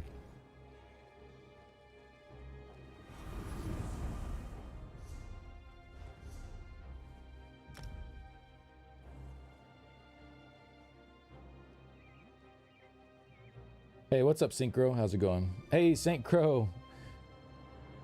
How's it going, man? So everyone can thank Saint Crow, who just showed up in chat here, for the giveaway codes that we'll be doing in Subathon. We have some ESO Plus, some Eerie Bantam Guar pets and stuff like that to give away. I posted in the Stream Team Discord that, you know, essentially asking Zoss if we'd be getting any new codes or anything to give away. I'd been out for a while and got Saint Crow is the one. Vampire Saint Crow. Saint Crow and Saint Crow. I know they kind of sound similar. They both showed up at the same time. Saint Crow though.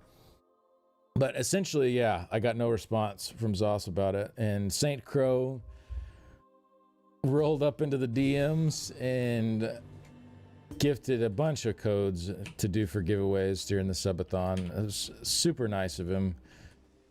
So thank you very much for that. That was super cool of you. I don't know what Zoss has got going on at the moment. I know it's been a tough transition for them, but at the same time, it's kind of, I feel like I've been ghosted on several different topics here recently from them trying to figure stuff out. And you know, I don't need them. Like, if they can't get me any codes, whatever, that's fine. But like, at the same time, it'd be nice to not be like ghosted and actually get responses and stuff when questions are asked. Same thing with like getting the patch notes early. Like, we're supposed to get patch notes early as a part of the creator program. I asked about it, and then Friday rolled around before the weekend, and I was like, hey, it's Friday. Any chance we're still getting the patch notes early? Nothing. It's like, okay, well, I guess we're not, you know? Just, I don't know.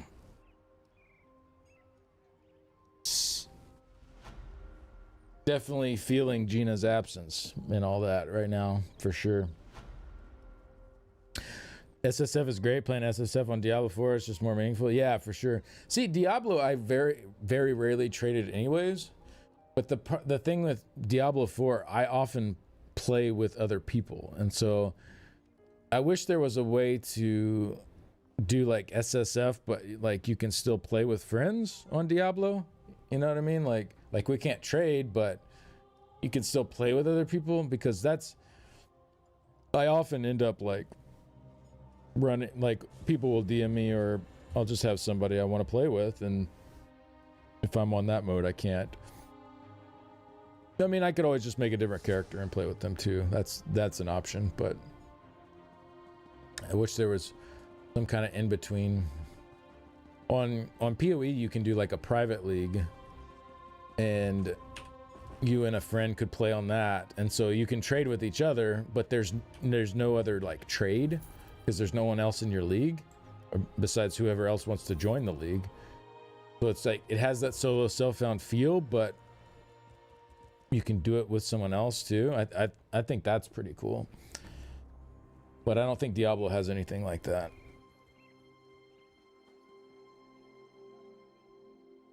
Yeah, you should check out PoE 2 again sometime though. If you, sounds like you already have it, you've already tried it, so maybe hop back in at some point, give it another shot. I think you know, I like Diablo 4 a lot too. I have not been very happy recently with what Diablo is doing with their updates. I don't like the whole new mythics thing that they did with Diablo. I feel like they're making it even worse with their next patch. Hey, Lord Vinny with the 5 stream streak. Thank you very much. Appreciate that. Yeah, I don't really like what they're doing. The Haradric Cube was really good when they added that. Like all the stuff added with the expansion, I thought was pretty cool. But then the league after that, where they did the whole mythic rework, and I played a little bit. I played enough to get that die unlocked in the StarCraft reliquary thing. And then I was just like, you know what, I'm good. Like I'm not really feeling what they're doing here. And then next patch, they're kind of doubling down on it. All of the iconic mythics like Grandfather, Shaco, all of those now are just gonna have like regular unique versions as well that are just weaker. So there's no more like uber mythics anymore. They're all just like, everything is a unique, but can also drop at mythic quality, which is essentially like primals in Diablo 3. It's like you have your items, but then they can drop with like perfect rolls as a lower chance. I don't know. I liked the way it worked before. I don't know why they changed it. Like, I liked having your uniques, and then above that you had your mythic uniques that were like super chase items that you knew when you found one, like as soon as it dropped on the ground, you're like, oh my god, this is gonna be awesome. And now it's like you get that uber unique drop sound, and it's just like there's no dopamine with it because it's most likely gonna be garbage and not good for your build. Like, I don't know. I don't like the direction they've gone with it. I feel like they are going the wrong way. It's the gameplay is fun, and you know they've done some cool stuff. What am I missing here? Mud crab, of course. Of course, I'm missing the chitin. And am I not missing mud crab chitin? All right, just whatever. Just link up.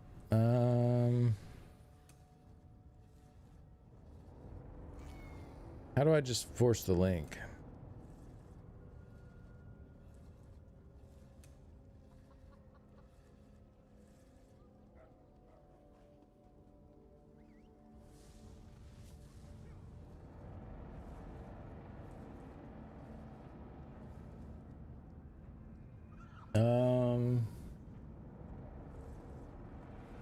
PoE 2 has improved so much each patch. Oh, absolutely, yeah. And to be fair, I think in a lot of ways Diablo 4 has too. I think just there's certain areas of the game they have regressed a little bit, I'd say certain areas of their game they've gotten worse instead of better. Again, the last expansion they put out was really good for the game. I think adding the war plans was cool, but like if you look at war plans and you compare it to like PoE 2's mapping system at the end of for their end game, it's just like it feels like I don't know, like the preschool version of it or something. It's just I hope they do a lot more with the war plans, because right now I like having some kind of direction and like thing to like funnel me into different activities, but it feels so bare bones and basic. Like I want way more nodes to pick to change up and juice up the activities, more control over like what I'm engaging with instead of it just being super random. I think there's a lot of improvements they can make there to make the end game a lot more fun for Diablo 4. Been on a Final Fantasy 14 kick here lately? Yeah, a lot of people have been messaging me about that. I mean, I think a lot of people have seen what's going on with ESO recently, and they're like, "Hey, come check this out." You know, like I've been getting a lot of that here lately, like with PoE and the patch notes are out. Nice.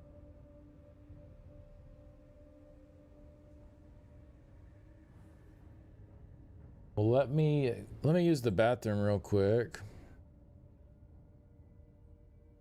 and then we'll dig into this.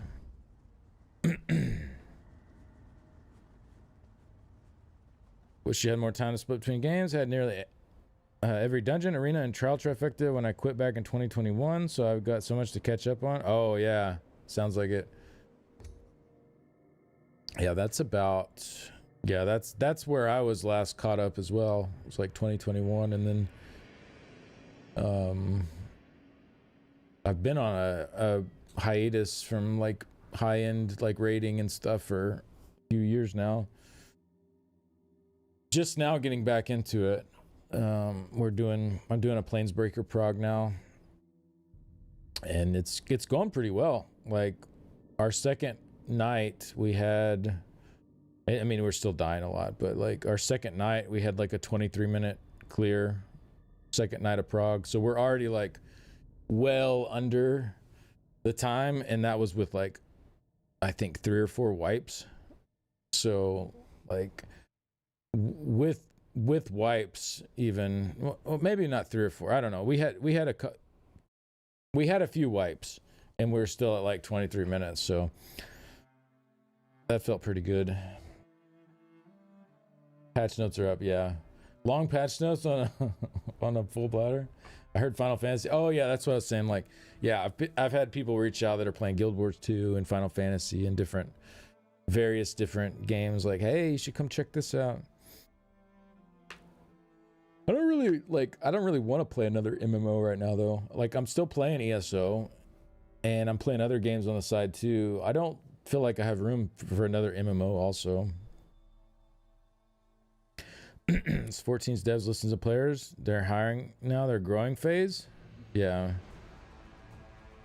Same RTG from... Okay. What's up, RTG? Give you a minute. Be right back. Okay, sure thing, Vinny. I'll make sure to not start until you're back. I need to step away and use the bathroom anyway. No, yeah, definitely. I'm not talking about you, Nalandi, and I don't mind anybody saying stuff like, "Hey, come check this out." That's all good. It doesn't bother me.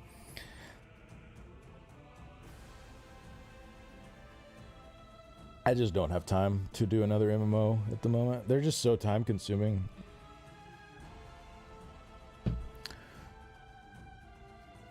Okay.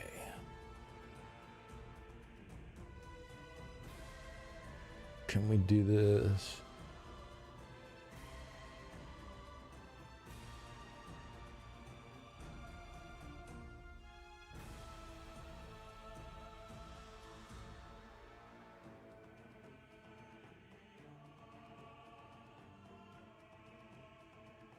That happened.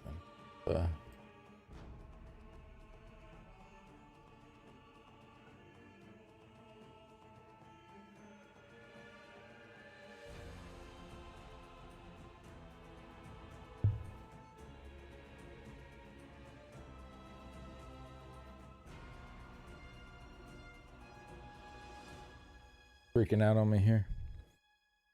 All right, this should work. Okay, give me a couple minutes. We will do the... Oh! Retrieve a cat. Here we go. Thank you, Kevin, for volunteering for Retrieve a Cat. This is my buddy, Kevin.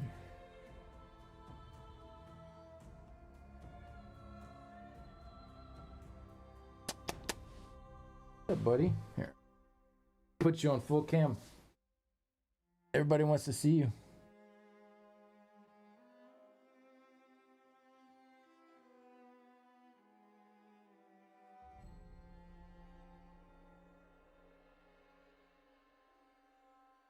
What a good boy. Are you buddies or are you his minion? Maybe a little bit of both. We're buddies. What are you doing? Want to look at the mic?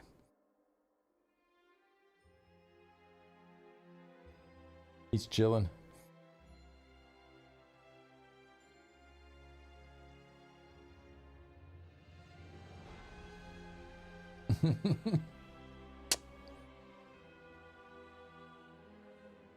You died? Oh, well, welcome back from the dead. All right, I'll be right back. Quick bathroom break, and then we will get into the patch notes.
Hey, morning portfolio. What's going on? Yeah, he usually looks pretty sleepy. His normal look.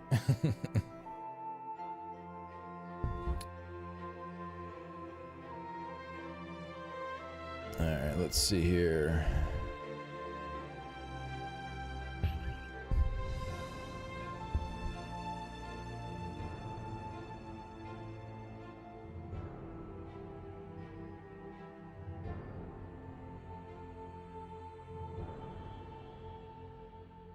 Sorry, 1 second.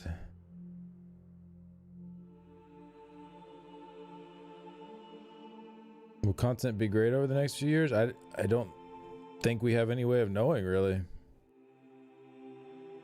We'll see. Still play ESO daily, but it's been 14 or Fallout 4 and needed my Wasteland fix. Nice. Why not send in?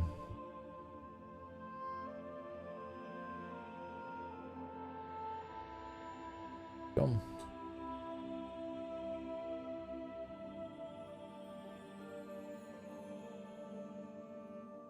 All right, where are we at? Noon? Perfect. Noon o'clock. Let's go. Let's go. Thank you, Kevin, for giving us these patch notes.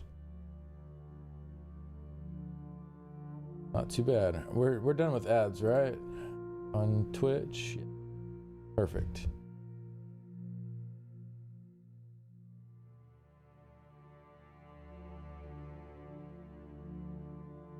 All right, let's get into it. First impressions for update 51, 12.1.0. So we'll have the rumor system, high seas of Tamriel event, several player experience improvements, the new achievements and collectibles, plus, wait, I think this is under the wrong section. This should be under player experience improvements, not the new achievements and collectibles. New housing items. Following items will be available in later PTS weeks in the Update 51 update cycle, Nowhere Vault, and Solo Dungeons. Okay. So we're getting those this PTS, but not this week. So this is what we're getting for week 1. All right.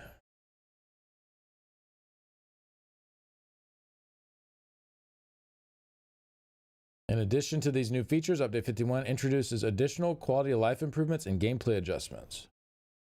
For example, VFX Adjuster is now available for testing. Feature will give you some control over how vibrant you'd like certain VFX to look in your gameplay. For our Battlegrounds players, 3-Team Battlegrounds will make its long-awaited return in the regular rotation of gameplay options. Please review the full list of changes. Let us know what you think. Some class adjustments with broader combat tweaks to bring skills in line with other combat systems. For example, we've listed changes to how some skills interact with items like stealth. There are quite a few bug fixes and overall improvements in this update. We look forward to your feedback. All right, let's dig into it. Rumors. New type of content found throughout the world.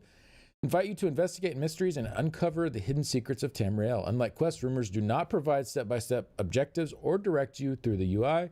Instead, you will need to interpret clues, explore the world, and determine how each mystery can be solved. To receive an introduction to the rumor system, accept the quest Rumors Abound from the Quest Starters section of the Crown Store. All right. New journal section for it as well. New types of rumors. Whispers, plots, and conspiracies. Or I guess not new types of rumors, just types of rumors. It's all new. Okay, so 3 different categories. Finding rumors. Each entry in the rumors section of the journal includes a hint about where that rumor can be acquired. Once you have obtained it, however, it will be up to you to follow the clues and uncover the solution for your reward. All right, cool. Bringing in WoW secrets, I dig it. Oh, does WoW have something like that? Just wanted to tell you I love you. Oh, thank you, Cursed. Love you too.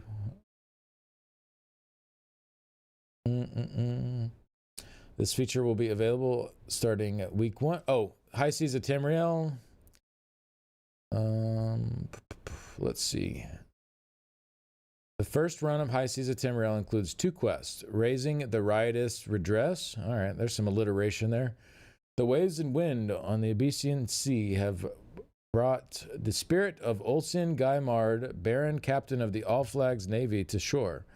Work with the Baron Captain and some new mortal friends to restore an enchanted ship spell, break a slowed curse, and restore a sunken vessel.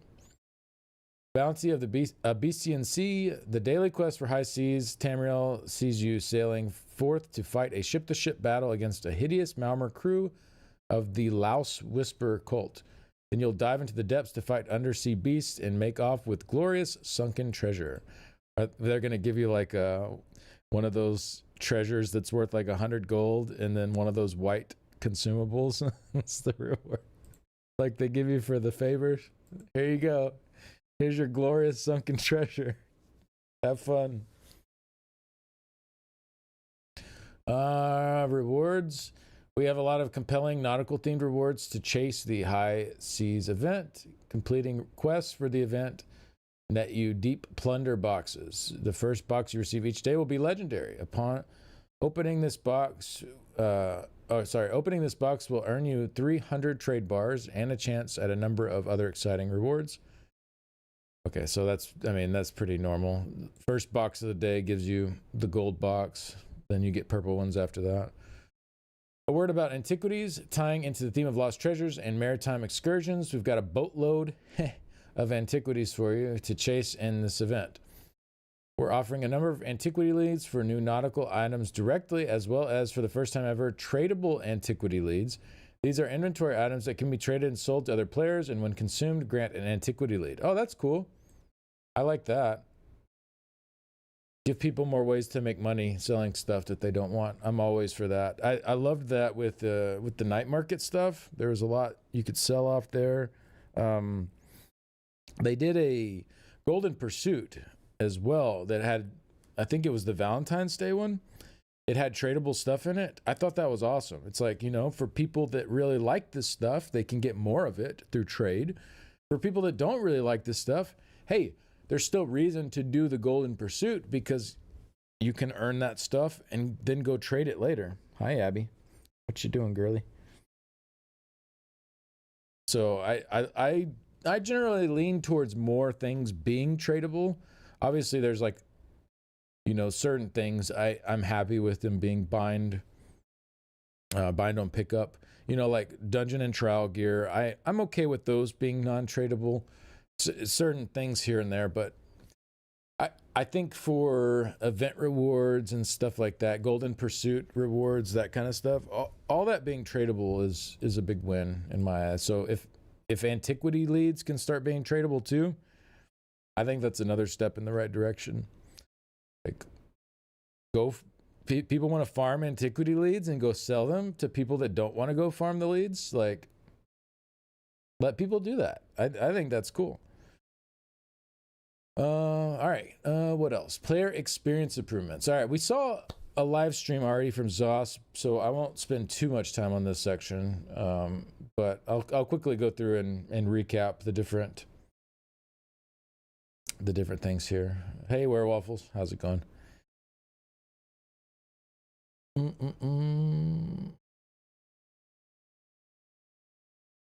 a win-win for everyone. Yeah, exactly. More stuff tradable is a win-win. People that don't want to do it can buy it. People that do like to do it can not only get it for themselves, but get more to sell to other people and make money off of it. Yeah, it's great. I like that kind of stuff a lot. Player experience improvements. All right, achievement pinning. So you can now pin the achievement to your heads-up display. So pretty sweet new change there for people that are trying to track something specific. And if it has like progress for it, it will like update the progress as you're going to. Antiquities improvements. Scrying and excavation now rank up faster in the early levels, so you can get to blue significantly faster and purple leads a little faster. Purple leads also provide additional skill line progress, making it more valuable to go and complete a variety of purple leads when leveling.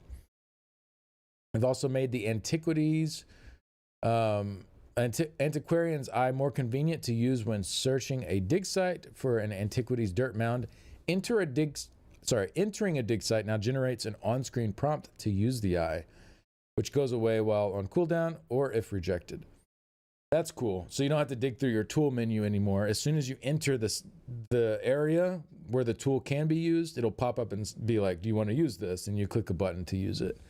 That's pretty awesome. Yeah, that's very convenient.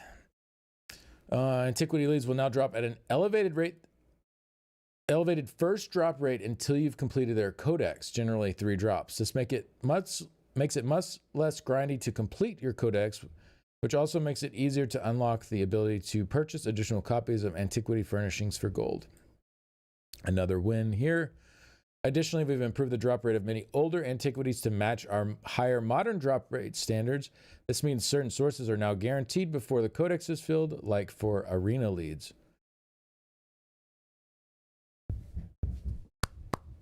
That's a big win. I mean, sadly, a lot of those old ones I already have, and Dragonstar Arena I had to run like so many times for death dealers. It's death dealers in there, right? But I'm happy for going forward. People don't have to have that same experience. If someone needs a lead, they can just go do the content and get the lead from it. I think that's great. All right, customizable HUD, beta, PC only. So if anyone has used Azura, the add-on on PC, this is very similar to that. Essentially, it just pops up with little blue rectangles all over your screen for your different HUD elements, and you can just move them around, resize them, put them where you want. Pretty good stuff. If you've been using Azura, this isn't exactly a new feature. It's something you've already been able to do with the add-on. But now it's just going to be part of the base game, which is always good to have this kind of stuff as base game. A lot of people coming into games aren't going to know all the add-ons to get to do the different things you might want to do, and just having it there in the game is definitely a big win. All right, hybridization and alchemy improvements. This is probably the thing I'm most excited about from what we already know anyway. There may be something else in here that I like more, but this is my initial reaction to all this. I have not seen an early copy of these patch notes, so I'm reading through all this the same time you guys are. Update 51 takes us another major step forward on hybridization. Our focus with this update is unifying redundant major and minor buffs, hybridizing and updating alchemy, updating original class passes, and finishing the hybridization of Mundus stones. Major and minor buff changes. Brutality now provides weapon and spell damage. Sorcery has been removed and replaced with brutality. Awesome. Savagery now provides both weapon and spell critical chance. Prophecy has been removed and replaced with savagery. Awesome. Vexation, a new counterpart to mending that reduces healing done, has been added and first appears in the alchemy updates below. Made a number of adjustments and improvements to alchemy alongside this hybridization pass, including adding new traits and new reagents, adjusting the trait distribution for existing reagents, and improving the iconography and naming of potions. All right, so increase spell power and increase weapon power are now consolidated to increase single power trait. So now brutality is weapon and spell damage. So you only need brutality now. So spell power and weapon power all together. Increase weapon and spell crit the same way. Savagery covers both of those now. Maim is no longer sourced in favor of the new traits below. Innervation is now the counter trait to force instead of being the counter to the consolidated away weapon critical. Okay, that makes sense. New traits. Mending adds major mending to potions. For poisons, grants minor vexation to your target and minor mending to yourself. Vexation adds minor vexation to potions. Poisons applies minor vexation to your target for a longer duration than mending poisons apply. Okay. Damage shield adds a significant damage shield to potions. For poison, applies heal absorption to your target and damage shield to yourself. Oh, that's interesting. Poison gives you a damage shield and gives your target heal absorption. Heal absorption adds heal absorption to potions. For poisons, applies to your target. Probably a bigger a bigger heal absorption than this one, I would guess. I'm not sure. Force adds major force to potions. For poisons, applies minor enervation to the target and minor force to yourself. Oh! Do you have to use poisons to get minor force?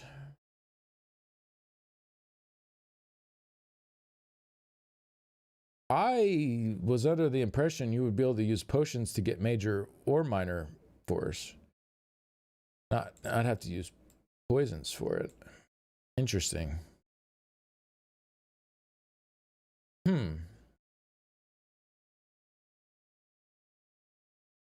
Yeah, I'll have to think about that one. I don't know how I feel about that, because major force on a potion is going to be pretty short duration. Obviously for PvE or for PvP, more stuff like this is viable. For PvE though, you're going to lose too much damage giving up your enchantments here. And this is going to be a short duration. Maybe for like short burns, you could use this for PvE. But I was thinking minor force would be like... Yeah, I was thinking minor force would be on the potions as well, not just major. I don't know how I feel about that. We'll keep reading for now and think about it a little bit more. New reagents. Cultivated cryptopods can primarily be found in solo dungeons and possess heroism, increased power, mending, damage shield. Danger blood maggots. Oh, yummy. Have defile, heal absorption, cowardice, entrapment. Fossilized verminous bones. Heroism, restore stamina, force, detection. Oh, another heroism source. I wonder if these will be cheaper than... I guess 2 heroism sources, right? Found in solo dungeons, and these are found in treasure maps and alliance zones. I wonder how the prices will be on these compared to like the dragon ingredients. That'll be interesting to see.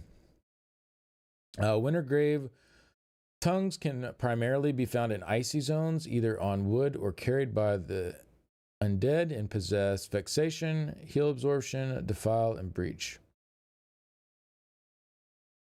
Mora's scribe will be affected. Will it? Because you'll still have your increased spell power and increased what? Oh, but I guess it's just one name on the buffs now instead of 2.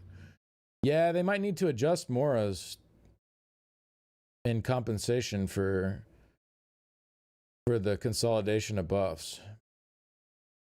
Yeah, that might be something they need to look at, because it's already like, it's a good set for certain scenarios, but it's certainly not like a go-to for all scenarios sort of set. So if it doesn't deserve to take a hit from this. That's for sure. All right, let's see. So we also have Winter's Grave Tongues can be found in icy zones. Vexation, heal absorption, defile, and breach. Okay. Updated reagents, cowardice to heal absorption, and power to force.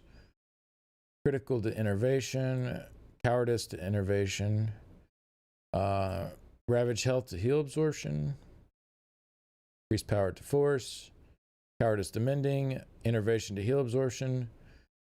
Water Hyacinth. This had 2 copies of critical after the changes. One is now damage shield. Torchbug Thorax, vitality to mending. Spider egg, lingering to damage shield.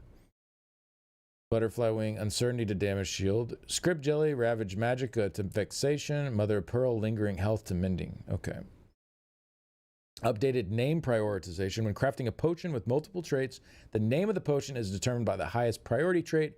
We've done a pass on this naming priority to emphasize more impactful or rare traits and de-emphasize less impactful or common traits.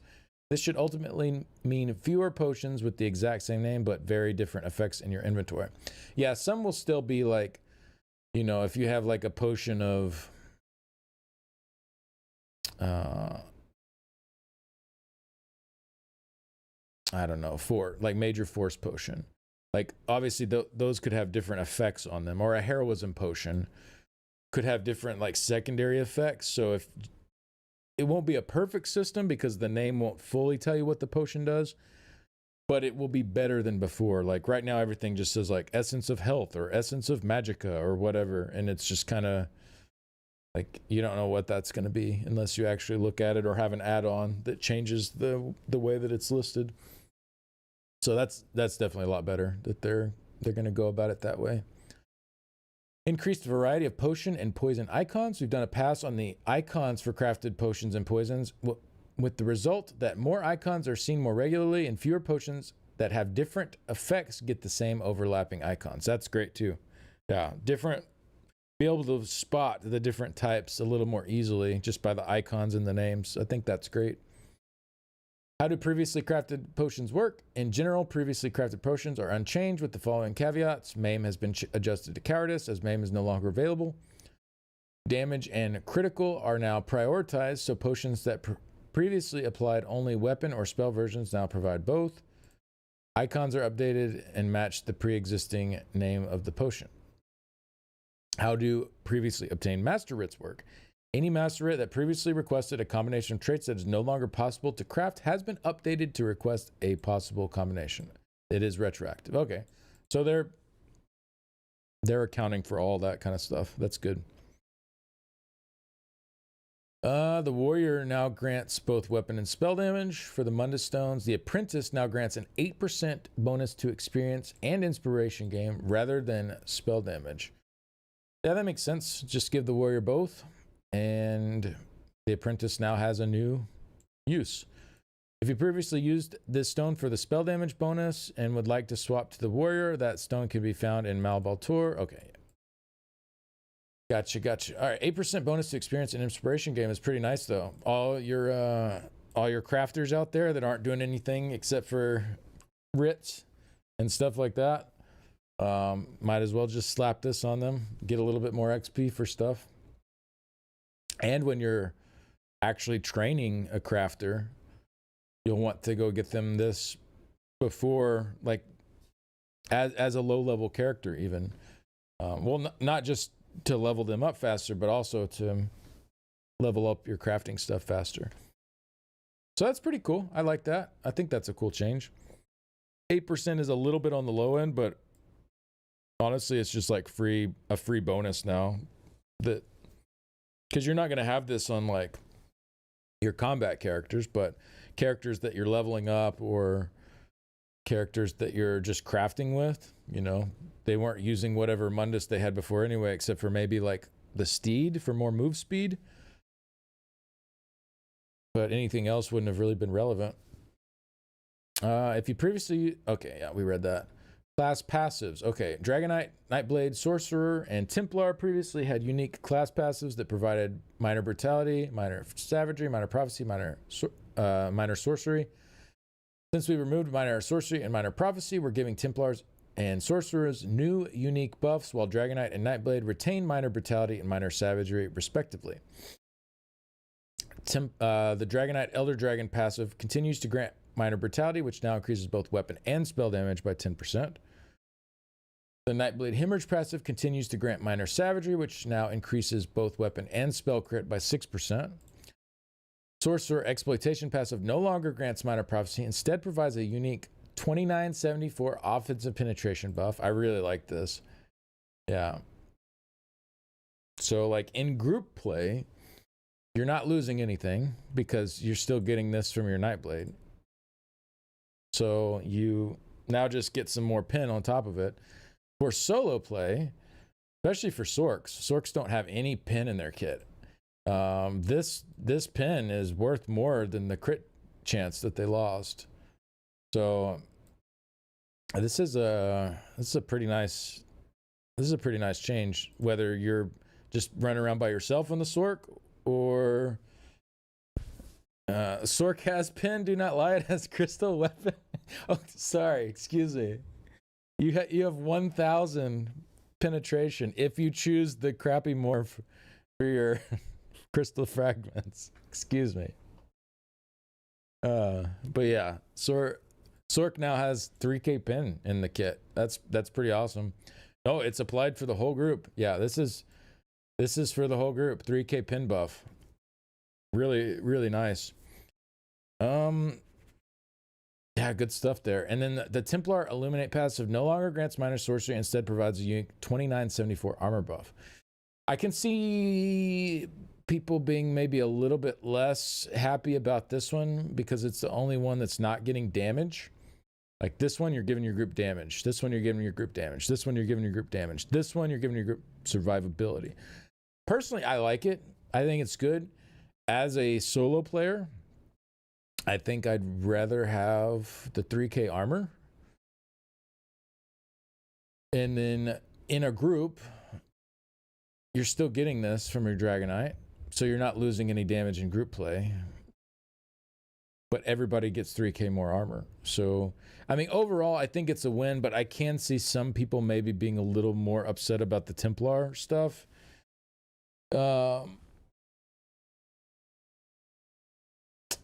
Just because it's like, we want damage, you know? But hey, I mean, 3K more armor for everyone in the group, like, that's pretty sweet. I mean, it doesn't really help tanks out much. Unless, you know, your tanks want to run like medium armor for certain stuff, it helps out there. So I definitely think this is a useful buff. Maybe not as universally useful as these, but I still think it's useful, and I think it'll be a nice one to have in the group for sure. Plus, Templar gives some other stuff too that's really nice to have. So I think this is okay. I'm personally happy with this, but I think some people might look at armor and be like, ugh, I don't want armor on my Templar. I want more damage, but I think it's good overall. I think with the way ESO is set up in their classes, the armor probably makes more sense on the Dragonite and the weapon and spell damage on the Templar. That said, though, Dragonite already has a selfish armor passive in their kit, so this would give them like another armor buff on top of the armor buff they already have for themselves, which would be a little bit weird.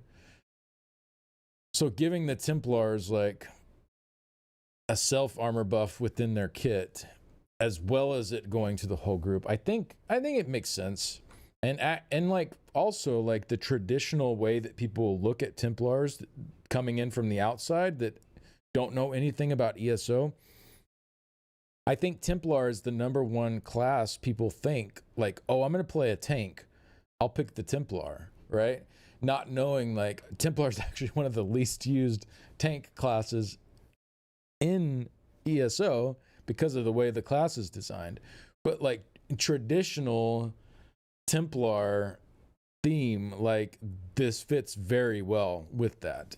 So maybe they're trying to kind of like slowly steer the Templar into that more traditional role you would think of a Templar to be. We'll see. Obviously the class refresh and stuff is probably still quite a ways off, but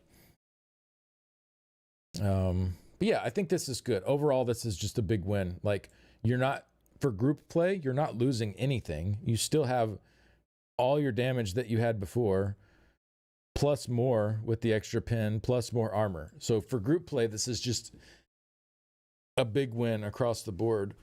For solo play, I think you're winning here too. Yeah, I think you're winning for solo play too, because, you know, as a Sork, that's another 3K penetration, which is great for solo. As a Templar, it's another 3K armor, which is also great for solo. So I think no matter your scenario, like, these are all very useful.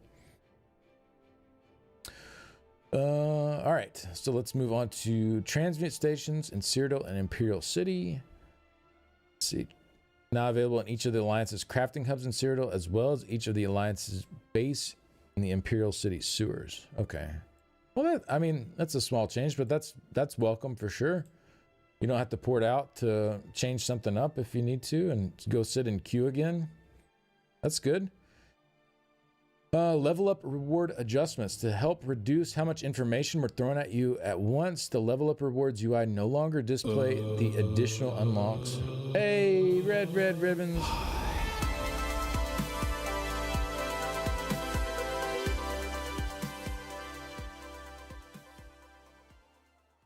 Thank you very much, Red. That is very nice of you. Appreciate the 5 gifted subs. Got us to 4.5 hours now. Let's go. Thanks for your support, Red. Let's see. Level up reward adjustments. To reduce how much information we're throwing at you at once, the level up rewards UI no longer display the additional unlocks for each dungeon unlocked in Dungeon Finder. You still unlock these dungeons at the same level. That makes sense, yeah. It's kind of a lot of stuff just getting thrown at you at once. Level 27 now rewards you with 1,000 gold instead of choice of treasure map, as these treasure maps were often irrelevant or disappointing. Fair enough. You could probably bump that up a little bit, maybe like 10k gold here, 25k gold here. I don't know. Or like 5k and 10k. 1,000 gold seems a little bit on the low end, but I guess it's probably worth more than the treasure maps you were getting, but not a whole lot more. All right. Quest starter language clarity, primary residence and favorites on top in map locations. Oh, okay. Your favorited or primary will be sorted to the top. That's cool. IDIC memory improvements. We fixed issues with over 50 books not being available post-quest or not being added to your memory property. I know Jimmy JJ Shabadoo is going to love this one. He's there's definitely a number of people out there who have really tried to get all of these books learned, and it was just impossible for some characters because some were like in parts of quests that if you already did the quest and didn't get it, maybe 10 years ago, you can't go back to that area, so you're just stuck without it. So it looks like they have gone through and fixed all that up. I'm not going to read all of these here, but that's great news for those people that are into that kind of stuff. All right, achievements. 75 achievements in update 51, totaling 1,200 achievement points. 2 new titles, 2 new dice. Baron Captain is rewarded for completing the Baron Captain on Deck High Seas achievement. Rumor Monger is rewarded for completing the I Heard a Rumor achievement. Resurrection Mint rewarded to you for completing the Expert Resurrectionist achievement. And the Die Early Indigo is rewarded to you for completing the Legend of the Nowhere Vault achievement. That's cool. Oh, this Resurrection one, I wonder if that's just for like rezzing a certain number of people. I don't recall this achievement, but that's kind of cool. Furnishings. Some new furnishings here. We got one for the Solo Moonhunter Keep. Another bust for Solo Moonhunter Keep. So trophy and a bust. Oh, and then one for the Solo March of Sacrifices. Okay. That's cool. Mounts. Ancient Darini Quasigriff, acquired by completing the Heir to the Sage's Legacy achievement. Suncleft Grotto Ornog, acquired by collecting fragments. Fragments Arcing Ornog Energy. Captured Sistrace Zephyr and Galen Seawater by participating in various elements of High Seas of Tamriel. Okay.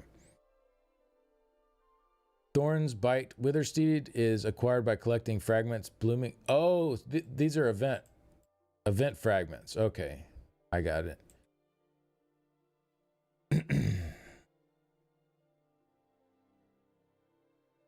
So this one's already out, or I guess it's out if you got the piece to drop for you early. I guess the final piece will probably come in the next event.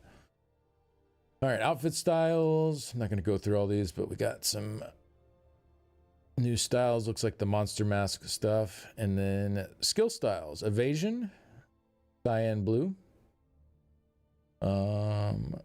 Summon Shade, cyan blue. And then werewolf form, red. Okay. We have new homes, 2 new homes, Grotto of Desires and Sheogorad Chateau. Okay, sure. That'll be a crazy looking house, I bet. New furnishings, 35 new furnishing plans, 27 from the Glenumbra coffers, 7 new master writ ones, and then 1 new structural furnishing can be found in Vardenfell treasure map chests. All right, cool. The Nowhere Vault. So this won't be on the PTS this week. This will be coming next week. So this is a new feature that if you've done the Thieves Guild quest line, you've kind of participated in this a little bit, like probably a miniature version of House. My milkshake brings.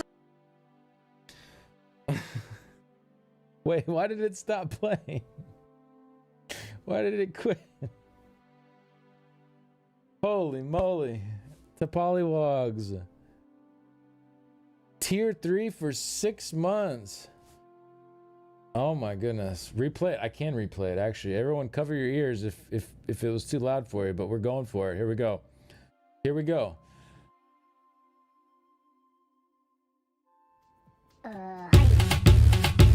My milkshake brings all the boys to the yard, and they're like, it's better than yours. Damn right, it's better than.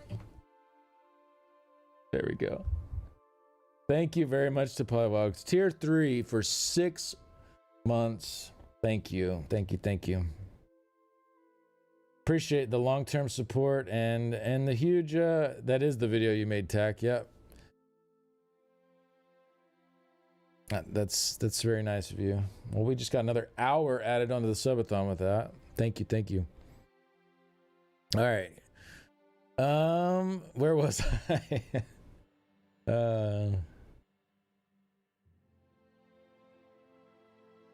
Let's see. Okay, so the Nowhere Vault. So the Nowhere Vault is a sprawling collection of rooms suspended between realms. 3 distinct wings await within each, featuring a randomized selection in order of challenges, puzzles, stealth encounters, navigational obstacles, combat challenges, and more stand between you and the rewards found in each room. But there is more to the vault than its challenges. Secret objectives are hidden throughout its rooms, each connected to the sage's greatest treasure. Only by uncovering these secrets and discovering how they relate to the vault can you hope to claim the prize for yourself. This is going to be cool. Yeah, I'm interested in digging into this one. A whole new type of game mode. To enter the Nowhere Vault, you must have at least one wondrous Nowhere key. And you can accept the quest, invitation to treasures, be directed to the entrance. Can be explored alone or with the group. I think they said up to 4 people. What is what I recall. I could be wrong about that, but I think they said up to 4 people can join there. Playing the vault. Upon entering the vault, you can choose from 3 different wings, each containing its own randomized selection of challenges. Using a wondrous Nowhere key unlocks one room within the selected wing. Only one player needs to use a key to open the path forward for the entire group. Oh, so if you bring a bunch of keys between all your group members, easier to... So you're definitely incentivized to bring a group. Say everyone has 1 key. If you went by yourself, you'd get to do 1 room. But in a group of 4, if everyone has 1 key, you get to do 4 rooms. So it definitely seems to push you into like group play for that. But you don't have to. If you don't want to, you can do it solo. Just seems like it'll be a lot more efficient to do it in a group. All right, story rooms. These rooms reveal additional information about the vault and its inhabitants. They may also contain treasure chests and clues connected to the vault's secrets. Jackpot rooms. After completing a wing, you have a chance to enter one of the 2 jackpot rooms while exiting the vault. These rooms are filled with valuable treasures, crafting resources, or other rewards. Probably some more white white drinks and foods. Story rooms and jackpot rooms do not require a wondrous Nowhere key to exit and continue your journey. Okay.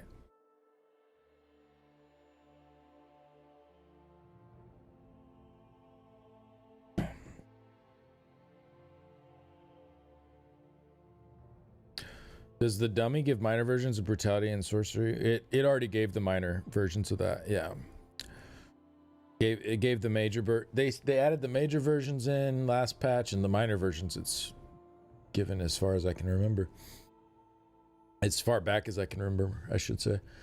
Nowhere chests. Hidden throughout the Nowhere Vault are special Nowhere chests containing unique treasures. Opening a Nowhere chest requires a wondrous Nowhere key.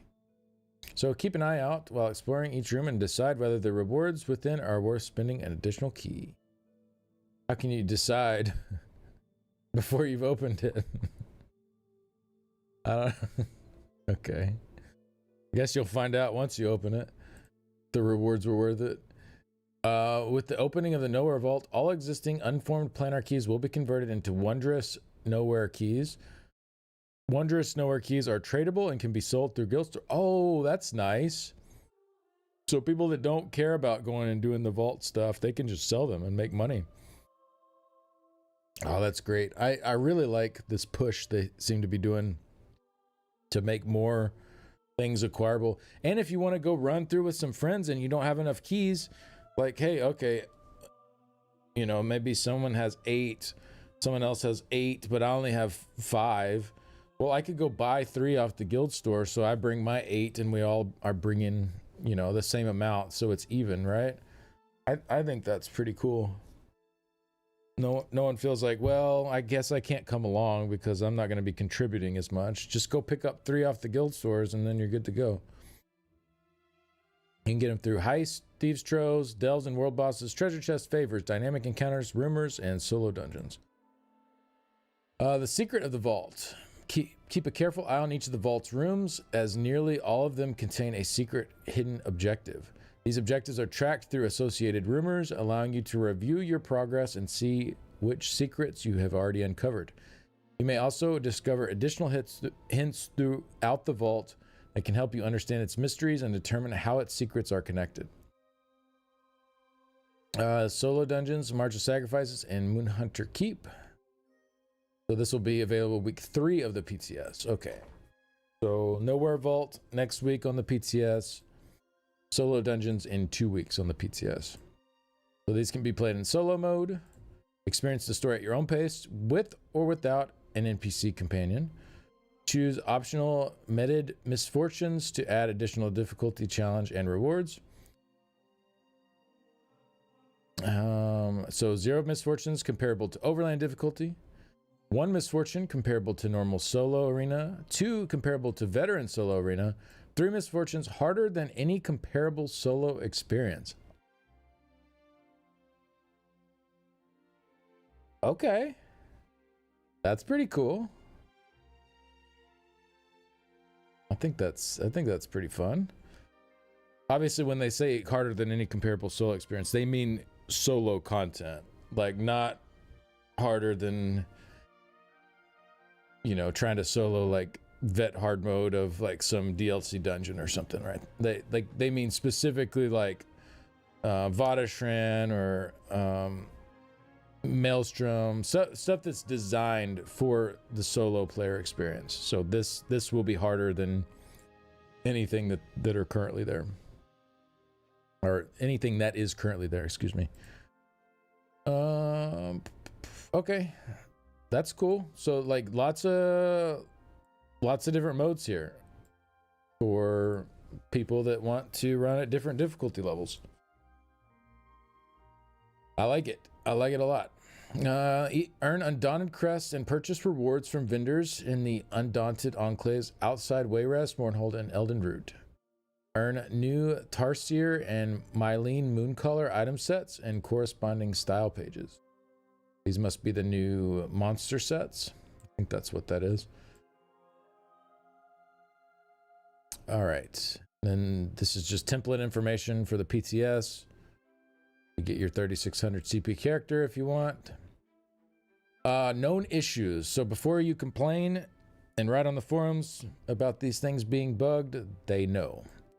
The Nowhere Vault Sky Shard item on the Crown Store can be purchased without completion of the achievement. This will be an issue throughout the PTS. However, we will have it resolved for the live launch. Okay. For initial PTS cycles, campaigns are incorrectly displaying population numbers. Population bars will be returning in a future PTS update, along with noting the population cap for each campaign.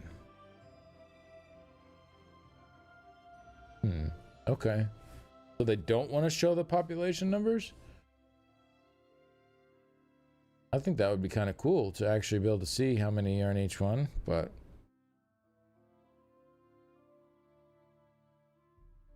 gonna complain about it anyway. All right. Interested in the 3 Misfortune solo dungeons? Yeah, that sounds pretty cool. Sounds like it might be kind of spicy.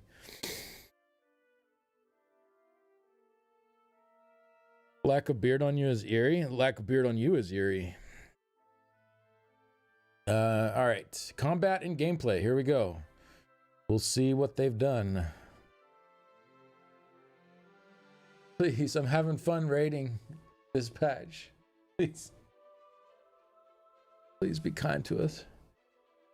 Some skills on your hotbar appearing as if they were not able to be cast if a scribed ability was edited while actively slotted. That is fixed. Fix some visual effects such as werewolf transformation to persist on group members if the effect was removed by rezoning. Okay. Addressed an issue where other players' equipped weapons could visually desync. This update has many changes to behaviors with how certain player skills, item sets, and passives interact with stealth and invisibility in efforts to make a more consistent, immersive, and fair experience. Sometimes these will conflict due to the last point.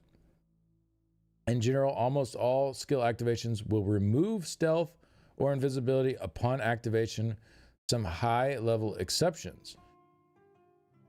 Okay.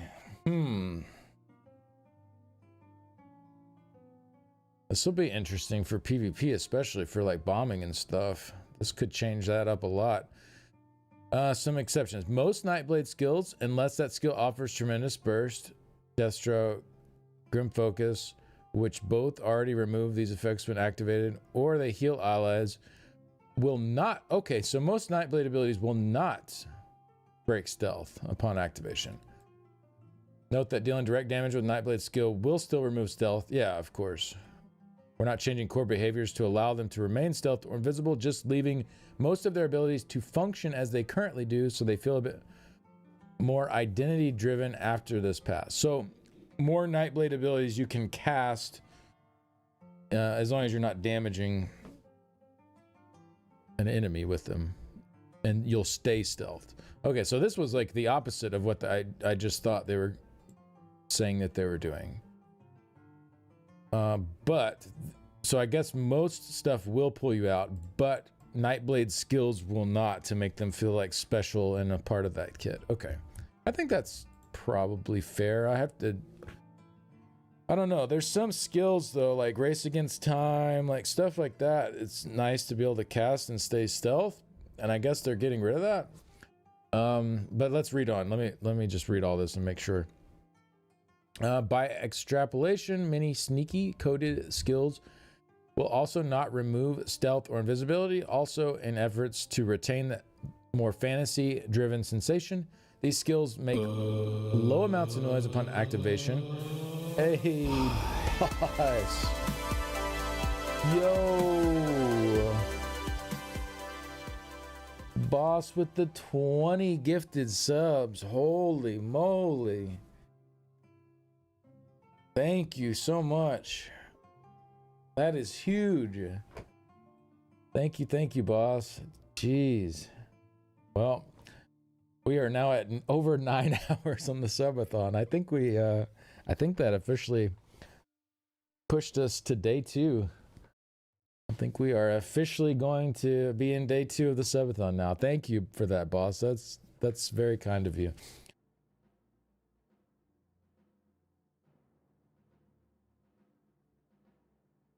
All right, let's keep going on here. Yeah, thank you. Thanks for all y'all's support today. Let's see. Where was I at? Oh, okay. So these will also not take you out of stealth. Trap Beast, Expert Hunter, Evasion, and Bow Skills. Oh, Oh, so you can like cast your hail, and before it hits, you'll still stay stealth. That's pretty cool. I like that. So if you're like sneaking up to a pack, you could like hail on it and like stay invisible until it starts ticking. Obviously that, you know, most of this is more for like PvP type stuff, but you know, some of this stuff has some PvE relevance as well. I think that's cool. This is less of a hard rule and more of a what is believable makes sense for Tamriel. I love this. I love this kind of thing. I don't like having hard rules where we're like, well, this is this kind of ability. We gotta do it this way. You know what I mean? Like the real like rigid spreadsheet type balancing stuff. Not a fan of that. And I'm way more of a fan of this. What is believable makes sense for Tamriel is really awesome. Yeah, that's good. Make it just feel like it fits in. The feeling is so much more important. I totally on board with that.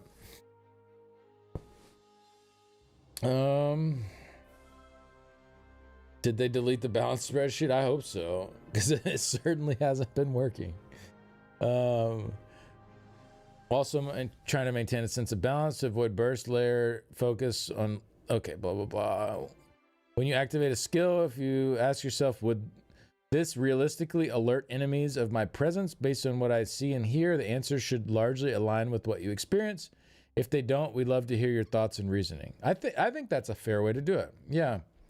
Just a skill by skill basis. Like, should me activating this alert enemies to my presence and make me known when I'm invisible?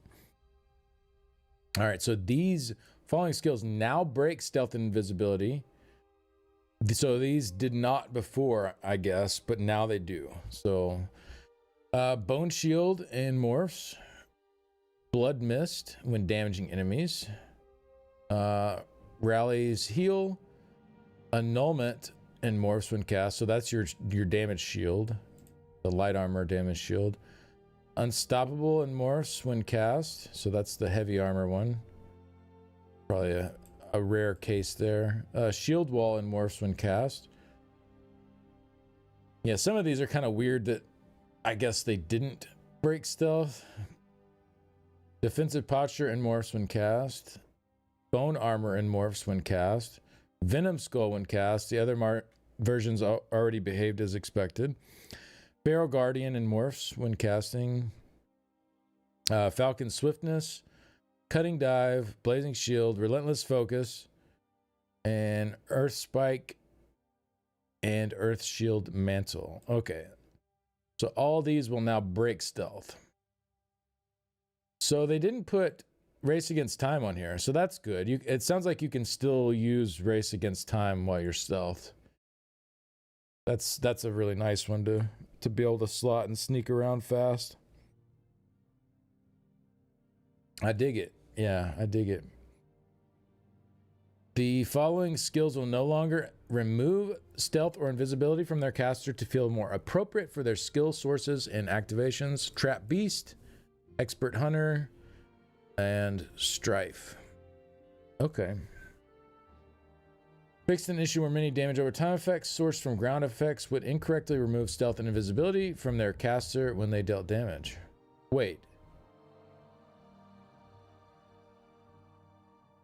Fixed an issue where many damage over time effects sourced from ground area effects would incorrectly remove stealth. Oh, I didn't know that was an issue. So you can cast Endless Hail and just stay hidden as it's like dropping on people? I mean, I guess that makes sense if they don't know where it came from. And they're like looking around like, who did that? I mean, I think that makes sense personally, that it works that way. But that's really cool. I didn't expect that. I think that's a good change. I think that's pretty neat. Note that sticky dots that apply to enemies also should not break stealth or invisibility from their caster, but sticky dots that return the caster into an sticky dots that turn the caster into an area effect damage over time will. That makes sense. If you have like stuff like flying off of you from a sticky on yourself, it makes sense that that would break stealth. But if you like put a dot on your enemy stealthily, you can be hidden while that is ticking on them. I think that all makes sense. Yeah. Or if you have something on the ground, you could be hidden while something is happening on the ground. I really like their approach here of just like, let's make this make more sense, right? Let's make it feel more realistic and believable. I think that's good. Yeah, I think this is a good direction for this.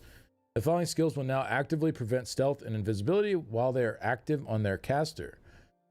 Oh, this is good. This is gonna get rid of some ganking stuff, right? Imbue weapon and its morphs. Okay. So this is what's it called? The Sigic spammable, right? I'm pretty sure that's what that is. Crystal weapon, other morph of crystal shard. Yep. So these are like stacked burst type things that people use to come out of stealth and have like tons of little ticks all hit you at once. You can't cast them in stealth anymore. They pull you out of stealth. I think that's probably good. Yeah, this is probably a good change.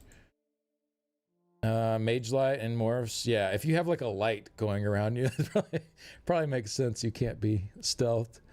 Overload and morphs. Yeah, if your hands are like loaded with electricity, it probably makes sense you can't be invisible while that's happening. And then sleet storm and morphs. Yeah, I think all those make sense.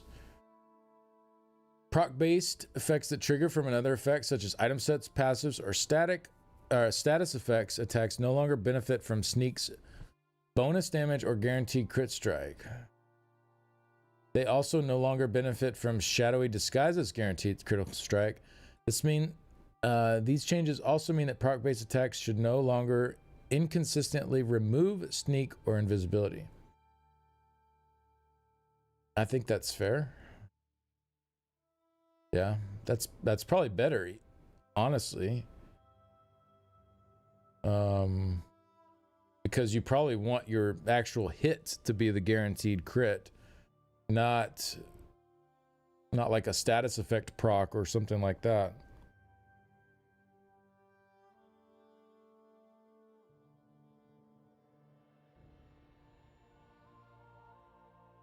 Let's see what they had to say. Ooh, that's a lot. Okay.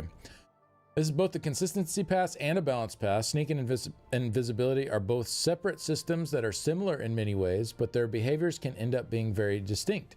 In some cases, such as detection, this is intended, as invisibility is tended to be much stronger than sneak, in the sense you should be harder to detect while invisible compared to while sneaking. In other cases, such as interacting with skill usage, dealing damage, healing, many inconsistencies arise.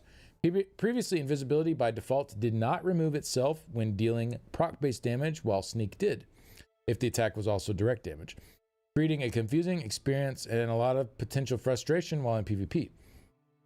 Moving forward, we'll continue to monitor and update effects that feel like they do not properly interact with sneak and invisibility to curate a more balanced and consistent experience when utilizing and countering these effects.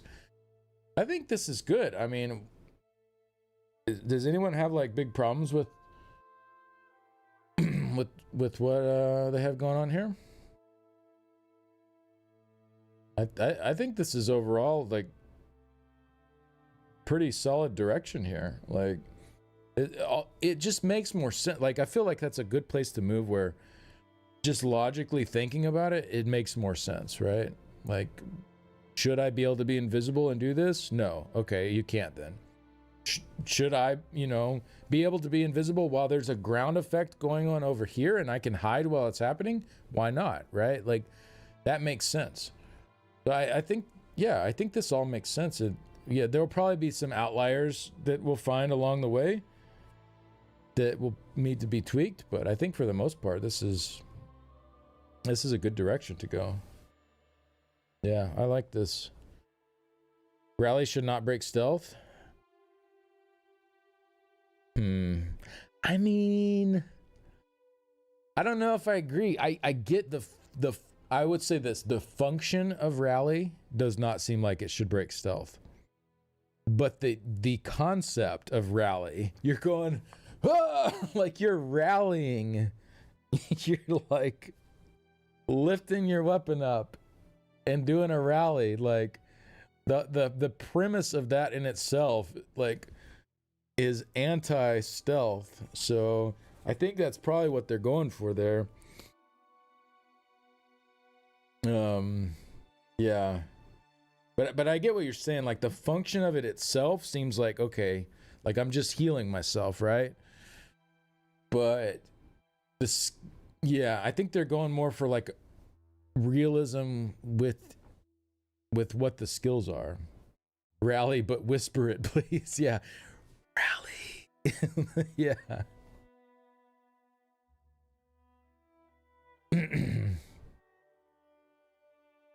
So yeah, but I get where you're coming from for sure, because it doesn't feel like the kind of ability that should. But then when you actually think about what you're doing when you're casting that ability, then I think it makes sense. For additional clarity, our goal is to prevent the removal of stealth or invisibility from a caster of an effect in cases it feels overly punitive or nonsensical, dealing damage over time, triggering an effect you lack agency over, while simultaneously ensuring we are not enabling toxic behaviors, remaining unseen while directly damaging, healing, or shielding, or creating situations where the advantages of remaining undetected compound with its natural bonuses, procs also benefiting. While the results of this may lack a hard outline of rules for what does and does not break stealth, the goal is to ensure the behaviors feel natural and fair. Oh, yes, please. That's way better. I would way more be on the side of the behaviors feel natural and fair than a hard outline of rules. Like that it's just like, all right, this is just how it works. It's got to be how it works across the board, you know. No, this is way better. Make it feel natural and fair. Well, and of course, yeah, have some semblance of consistency, of course. But if you make it natural and fair, it will naturally have that consistency to it. I think that will just be a part of it, and it will make sense for people.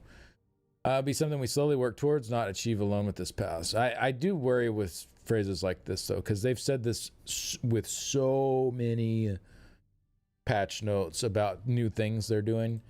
This is something that's a work in progress, you know. This is just our first pass at it. 3 years down the road, they haven't touched it again. Like that's like that happens so much. So I don't know. I wouldn't expect to see a bunch more changes in the future here, but yeah,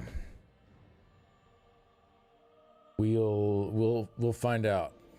That's just based on the past. Obviously, things could be different in the future. This is just based on the past. All right, moving on. The following skills have been adjusted to be considered proc events to prevent recursive behaviors and overloading damage results from singular actions. I don't know what that means exactly, but Molten Weapons and Morphs damage, Tome Bearer's Inspiration and Morphs damage. Prevent recursive behaviors and overloading damage results from singular actions. First pass always seems like the last pass. Yeah, exactly. That's what I was trying to get at. You know, like all the stuff with Gravelord's Sacrifice.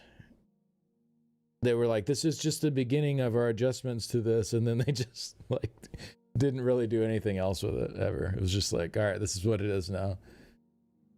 That was a couple years ago, right? At least. Hybridization, yeah. They left that one alone for a while. They finally came back. Thank God. But yeah, I don't really know what this means. I'm guessing there were some bugs with this. That's all I can really get out of this. Updated the terminology on player-related abilities, skills, item sets to use the verbiage summon when referring to a summoned pet entity, and removed this terminology from player-related functions that do not actually summon a pet. I love this stuff. This is so great. Yeah, this is one thing I think Path of Exile does really well, is they use specific terms when they mean specific things. And it's not perfect, but it lets you know, like, okay, they use this term. This should be what that means then. And I love seeing stuff like this. And it cleans up the tooltip without having to bloat the tooltip, right? Like, you still have the same amount of words used, but players can know if it says summon, okay, this counts as a pet. If it does not say summon, then it's not a pet, and which is not the case right now. So like Dive, Icy Conjurer, these don't actually count as pets, but they said summon before. So now they're changing that. Yeah, that's great. I am all for cleaning up the terms, making it more understandable. Like, okay, if I'm reading something and it says summon now, I know that counts as a pet. That's awesome. I love that. Mainly consistency pass and efforts to help improve understanding of what sets such as necropotence refer to when it means summoned combat pet versus what actually constitutes one. A summoned entity in game is a reference to a special type of functionality that creates a monster, coming with many specific stipulations, mainly the fact that it has an AI state or a brain, as well as loading of other complexities. Many abilities may appear to create a monster, but instead only visually simulate a monster. This is referred to as an effects model, effectively an empty husk with less of the complexity or expensive performance implications. Right. Yep. So again, like the dive skill on the Warden, you're sending the bird out, but it's not actually like a pet. It's just like, that's just the effects of that skill. Recently, we've been attempting to improve the sensation of summoning monsters without the actual need to summon them so that we can support that playstyle and archetype more sustainably, but it has come with many inconsistencies that we're attempting to improve with this pass. Effects that explicitly state they interact with a summon refer to only 100 certified monster summons and not visual effects Jesus, of monsters. So language is a key way for us to differentiate when we're actually summoning a creature and when we're stimulating one. Sorry, not stimulating, simulating one. That's a much different thing. Hey, what's up, Floyd? Welcome to the show. How you doing, bud? So you can make more informed decisions when theory crafting and testing. That's great. I'd love to see them continue to do this with their tooltips and the language on them. That's a great direction. Okay. Cool. Here we go.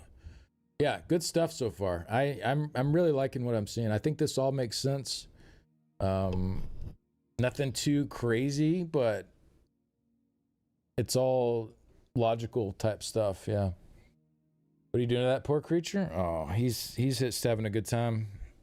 He's chilling in my lap. See this cutie pie down here?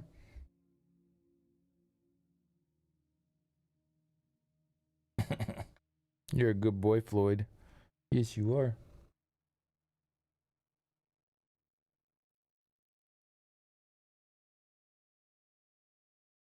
Yeah, we're not going to be stimulating any monster. Simulating. Anyways, all right. Buffs and debuffs. Major, minor, Slayer, and Aegis. These effects now apply to all monsters rather than only when inside a dungeon, trial, arena. Hey, that's cool. So all monsters. I think that helps make more sense of these for sure. These changes were made to ensure they work while inside solo dungeons, as well as reducing their validations during damage calculations. These checked 22 unique lines of logic every damage calculation. This will result in allowing them to work in the following instances: against player pets, against non-player characters in PvP-enabled areas, guards and stuff, against monsters in overland zones, public dungeons, delves, etc. Okay, now that we've done that, how about we source these in some more ways other than trial sets? How about that? How about that? Also, no spoilers, please. We're going to get to everything as we get to it. I'd appreciate no spoilers in chat. Some people like to see everything for the first time as we get to it here. So appreciate us not mentioning anything that we have not yet reached. Thank you for your cooperation. But yeah, let's get some more sources of these, like scribing buffs, One Piece monster set buffs, stuff like that. Yeah, let's go. This is good though. I like that it works. I would just definitely like to see more sources. So because now effectively you want a trial set for every type of content for PvE now. Whereas before, at least with Overland, some of the best combos were non-trial set related. Because the Slayer and the Aegis didn't work. So it's like, whatever, you don't need it. Now that they do, it's essentially like universal, like you want a trial set everywhere. And I don't think that's great. I think there should be other sources for minor Slayer and minor Aegis. I think that would, if the trial sets are good, people will use them because they're good, right? You don't need that as an enticement to get people to use them. Make them good and people will use them, right? Like people will go get them. And then let there be alternate sources of this. You would have so many more cool set combinations available for players to use if this was not, if you weren't stuck having to wear a trial set to get this. That it would be such a healthier place for the game and for set diversity. That said, I like that they did this overall. I think it's more consistent. It's better. Now let's just get the extra sources. All right, so let's see. Okay, looks like we're getting into the class stuff now. Dragonite, Ardent Flame. Reduce the healing of the Power Lash activation by 50%. Oof. Oof, that's a big healing nerf to that. That's probably, I mean, that's for PvP stuff, right? Toning down how much healing Dragonites can consistently maintain as a targeted approach to reduce how oppressive they can be in PvP with certain setups, and to decentralize their staying power from a single tool. While we see much healthier gameplay with builds that don't utilize this morph, we'll keep an eye if we need to shift some of the loss of power here to other parts of the kit if the class's performance begins to dip under expectations. I mean, for PvE, for PvE, it's already below expectations. We need some DK buffs for PvE. They are not wanted for group play as a damage dealer. And it kind of sucks. Like they're the one class that has been refreshed and reworked, and nobody wants to bring them for trials for damage. Like not even as a, like we're kind of getting to the point where people don't even want to bring them as a buff class anymore. They were at least like, all right, we're at least going to have the Zenkosh DK, but now a lot of groups are not even running that anymore because their damage is just too far behind other classes. So yeah, I hope they can get some buffs for PvE while at the same time not getting stronger in PvP. Maybe even like some kind of like dual thing where a couple of their skills get more damage for PvE but less for PvP. Hey, anonymous gifter, thank you so much for gifting that to Magenta. I appreciate that. Thank you. I think the passive is where they should really target this. Let's target the, what's it called now? Not avalanche, but they changed it to landslide. Let's target landslide. It builds way too slow for PvE. Make it build faster. Make it drop off slower. Make it build higher in damage. So higher ceiling on it, along with the class mastery that ties into it even.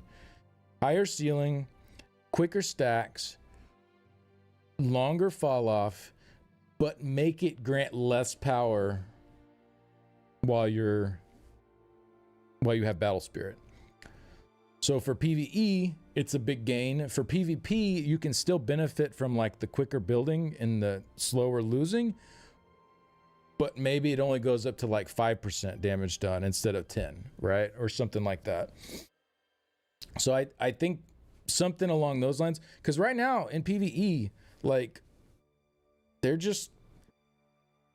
kind of meh, like, and it sucks because they just got the cool new kit. Like they got the makeover and nobody wants to play them because their damage is just so far behind, like necromancers and nightblades, and even like sorcerers. Yeah, Warden is kind of in the same boat as DKs right now.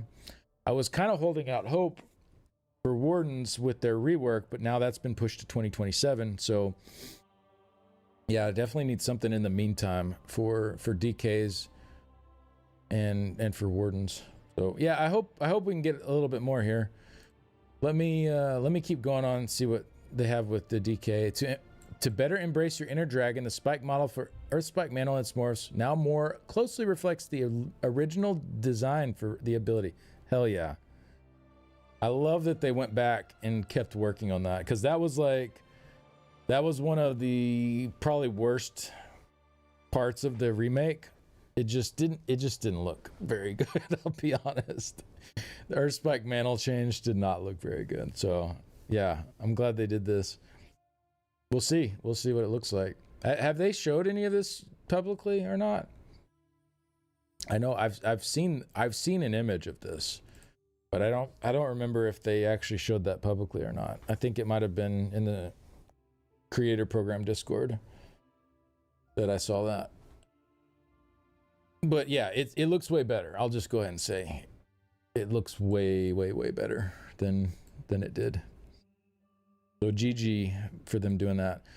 Dragonfire Breath. Engulfing Dragonfire. Reduce the cost to 3510. This skill now reduces damage taken by 15% while it's being channeled. Hey, that is pretty cool. That's a pretty cool way to make these builds a little more fun. I like this. I like this a lot. It kind of makes it more like, I guess, on par with beam builds, you know, like Arcanist beam builds. They get their big shield while they're beaming. DKs get some damage taken reduction while it's being channeled. I think that's pretty nice. Yeah, because this is a bit slower paced, more chill play style. It can't hit the same high-end damage as using like a whip build that's much faster paced, but you can get a bit more tankiness out of it. I think that's cool. I think that's a good change.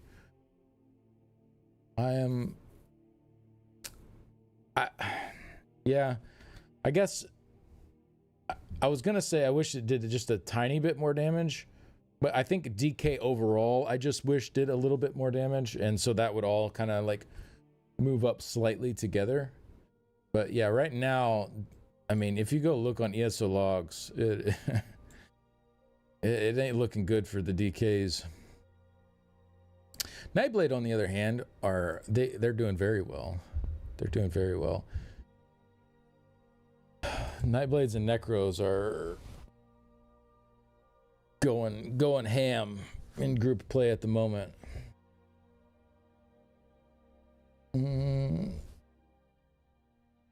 Landslide stack faster outside of Battle Spirit, something like that. Yeah, that would work too. Stack faster, fall off slower outside of Battle Spirit. I think that would be a great change to make. Or have them stack faster, fall off slower in both, but just have the value higher, like 12% in PvE versus 6 in PvP or something. Yeah, I think DKs definitely need a little bit of something. It doesn't. You don't need to go crazy here. You don't need to reinvent the wheel. I think really targeting the landslide passive though would be That would be the number one spot I'd try to address this with the DK. For both bringing them down a little in PvP and bringing them up a little in PvE. All right, Nightblade Assassination. Impale fixed a rare issue. We could get stuck pointing aggressively at your foes after slaying them with this ability. Okay. Strife. This skill and funnel health now costs 4050 magicka, up from 2700. Increase their damage by 35%. Both skills now heal for 40% of damage done, down from 50. Oh, yeah. Let's go.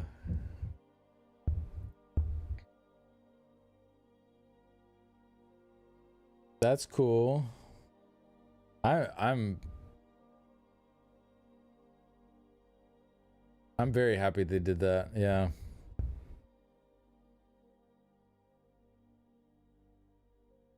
When did they nerf that? They nerfed that like back in Cloud Rest, I think.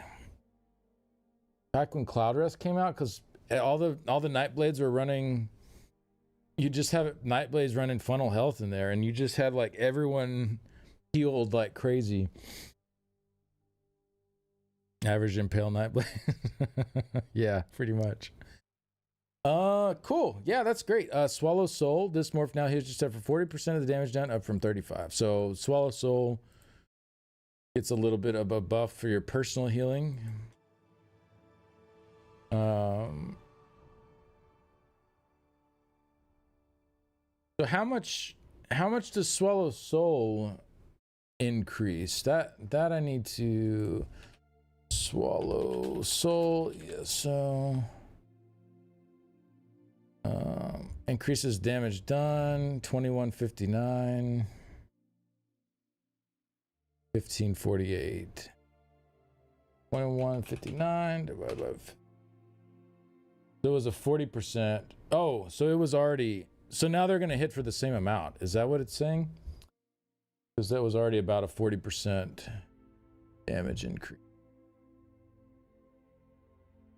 Okay, so I think it'll still hit maybe a little bit harder than funnel, but not much harder. We'll have to look at the tooltips in the game.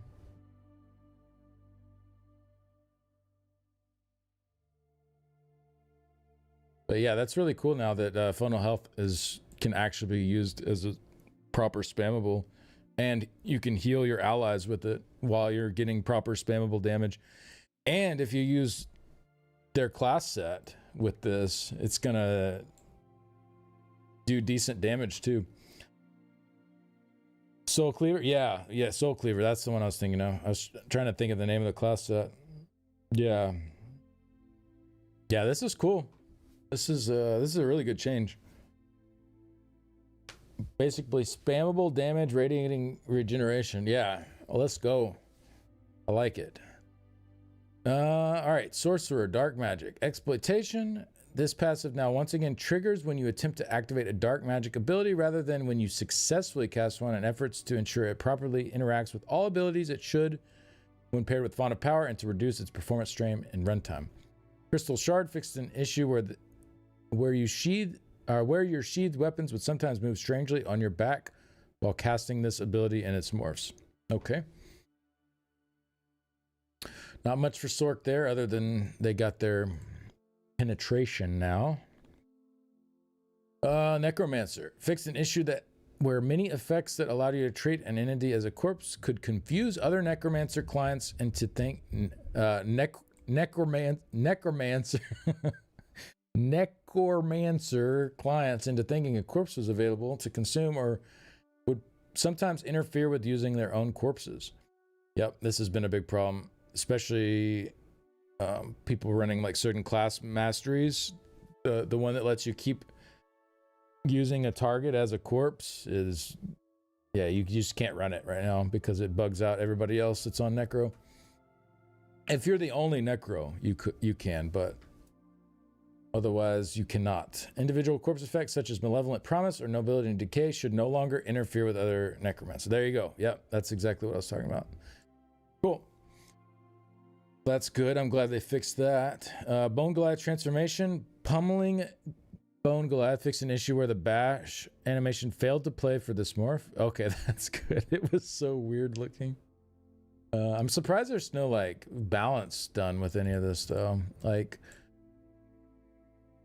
I don't know, maybe it's just me, but like, I feel like the double bash weave Bone Goliath, it's kind of a weird, feels almost like not how they intended that morph to be played when they made it. I like it being strong, but I don't know. I'd like to see him maybe dig into that a little bit more, especially with controller users. It's a very difficult playstyle. If you play on mouse and keyboard and rebind your bash, it's certainly doable with practice, but it's yeah, I think especially on controller, it's a bit trying to double bash weave, light attack, skill, bash for every 1 second GCD is a little nutty. And yeah, just I think normal necro stuff should just be good. Like, I think this should be a good DPS morph, don't get me wrong, but like have their Colossus have a proper damage morph. That would be sick. You know, give more like the normal playstyle stuff a little bit of love. Maybe, I don't know, make this a little more playable for a wider variety of players. Death Scythe, the scythe effects should no longer linger on weapons when quickly swapping between weapon bars for this ability and its morphs. Okay, Arcanist, curative rune forms. Xena's fix an issue where its morph failed to grant its effects. Target entered or left while sprinting. Tonebearer's inspiration, the skill in its morphs now only trigger off Arcanist skill. Wait. Skill is an ability that is placed on your hotbar, also referred to as action bar or ability bar damage, rather than any class ability. An ability is effectively any action a player can take, including item sets, passes, damage. I like that they're clarifying what they mean by this. Wonder why they're doing that. This must be for PvP stuff.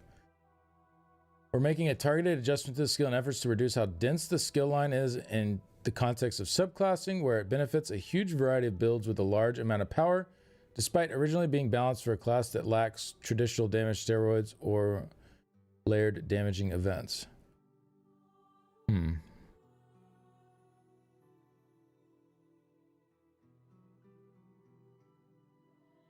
I mean, it's not a huge deal if you're playing with this skill line. You're gonna still be doing a lot of Arcanist ability damage anyways, most likely. I don't think this is a huge deal, really.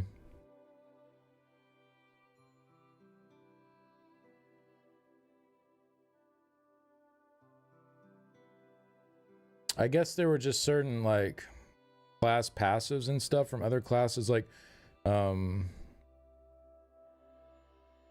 what's the one in the Adric Spear line?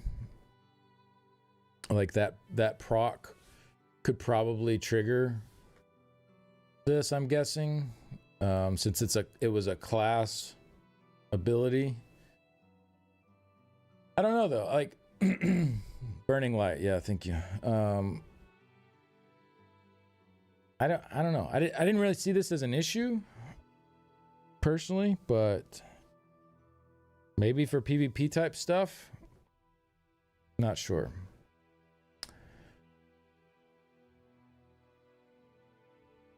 All right, we'll just move on. Weakness to elements. Elemental susceptibility. This morph now has a 3240 magicka cost rather than being free to account for how much stronger status effects have become over time. That's probably fair. Probably fair.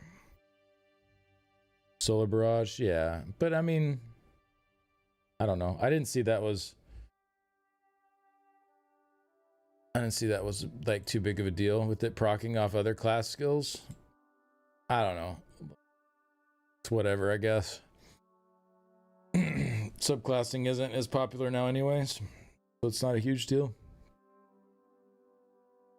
Yeah, I think this is fair. 3240 mag. I mean, you only have to cast it like what, every 30 something seconds, 30 seconds. Not that often. I think it's fine. I think it is fine.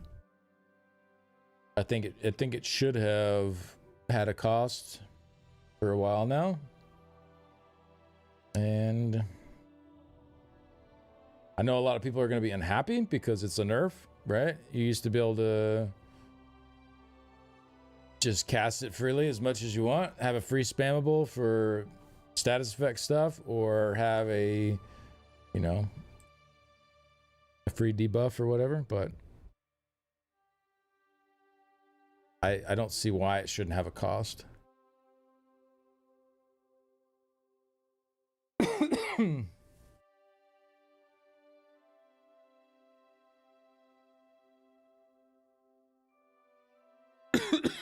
Free mindless damage is bad. W change. Yeah, that's kind of the camp I'm on. We'll adjust. We'll figure it out how to sustain it on the builds that need to run it. It's like for PvE, it's not like you need to cast this very often, except for IA if you're using it as your spammable. But even then, that was like, it was overpowered as the spammable in IA too. So I don't know. I think this is probably better balanced. Adapt and overcome. Yeah, I think it'll be fine. We'll figure it out. It's not the end of the world. It probably shouldn't have been a free ability for years now, probably.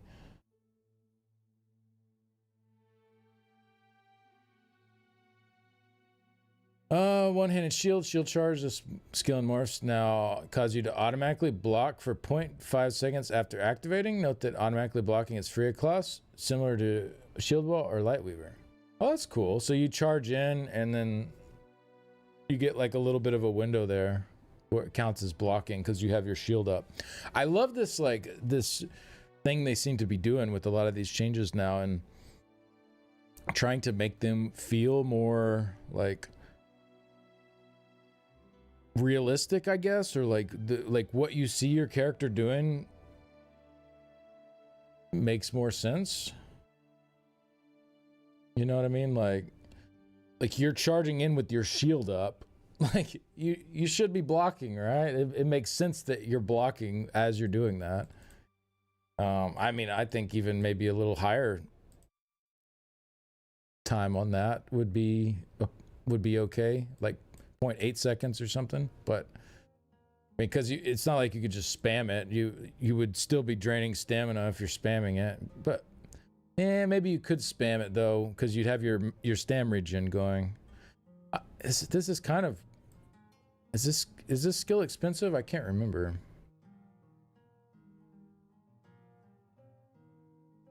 I don't ever use shield charge.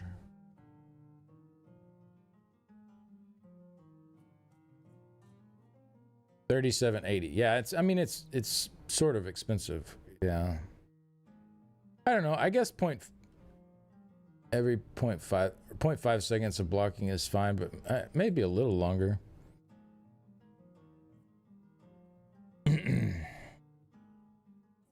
Yeah, so skillbook search pisses you off. Yeah, I hate that you have to have the the capitalization correct.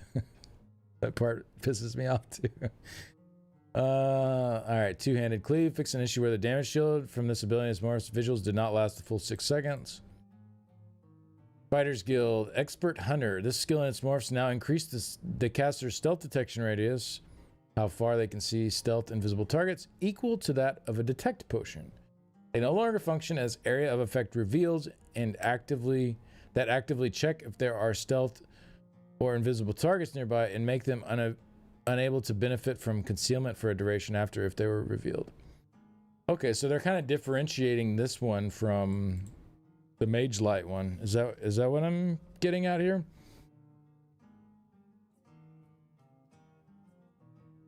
They're kind of making this more close to like using a potion instead.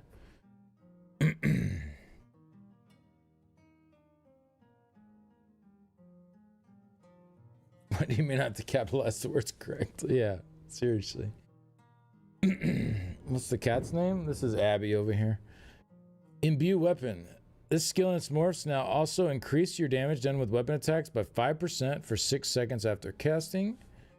Crushing weapon. This morph improves the new damage bonus to weapon attacks to 8%, up from 5%.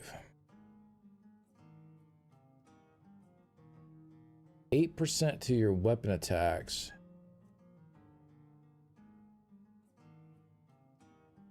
For 6 seconds.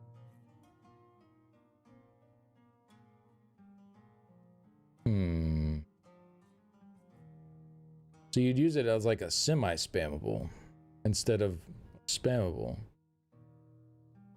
Alongside of other abilities. I don't know. I don't think 8% to weapon attacks is enough to be worth. Unless you're like dropping a Destro ult or something. I mean, that's 8% more on that's pretty nice. You could also hit it like right before an onslaught.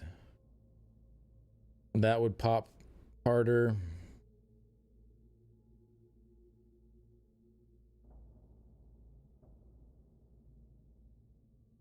Weapon attacks. Let's see. They clarified their wording up here. Somewhere. Where was that? Here it is. Oh no, that was skill and ability they clarified, not attack. So I think weapon attacks would just be all of your weapon abilities plus your light and heavy attacks.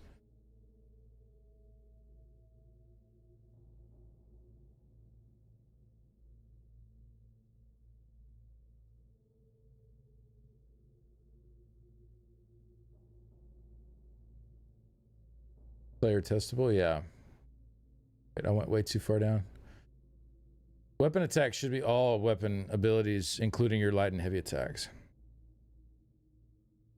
I think. Because I think if it wasn't, they would say your light and heavy attacks by 8%. They wouldn't have said weapon attacks.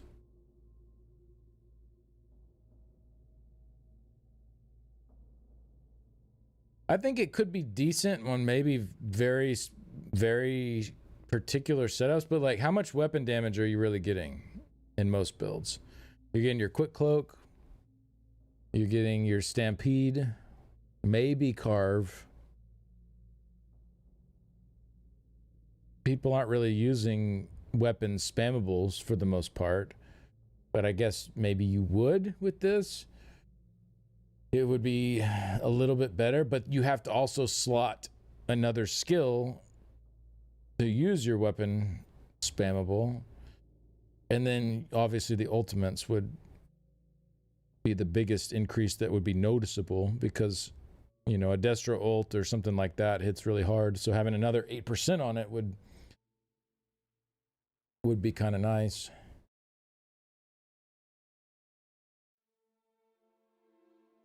Any damaging event. Thank you, Gilliam. Yeah. I don't know. I mean, it might be worth playing with on certain setups. Might be worth it on certain setups. You just, for thinking of it from like a PvE damage dealer standpoint, like most builds are not going to have a lot of their total percent of damage coming from weapon skills. You know, you might have like 25%. So if you're getting 8% more on 25%, it's like a 2% damage gain. Obviously, the higher percent of your damage coming from weapon skills, the better that is.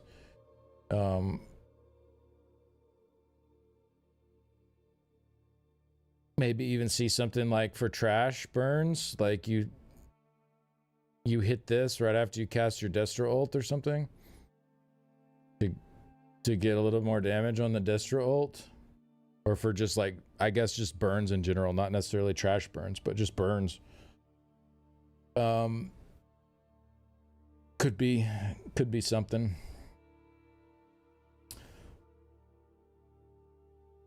Yeah, I mean, it's definitely an improvement to get something added to it, for sure. I'm just trying to think if I can... I'm trying to think of, like, a scenario where I'd be like, okay, now I'm definitely slotting Crushing Weapon.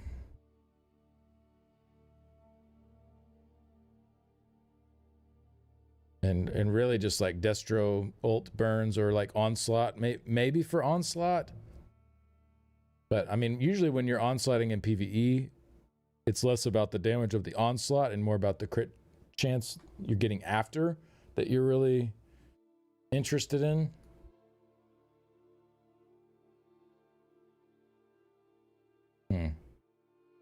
Yeah, bow ult. It would work with bow ult too.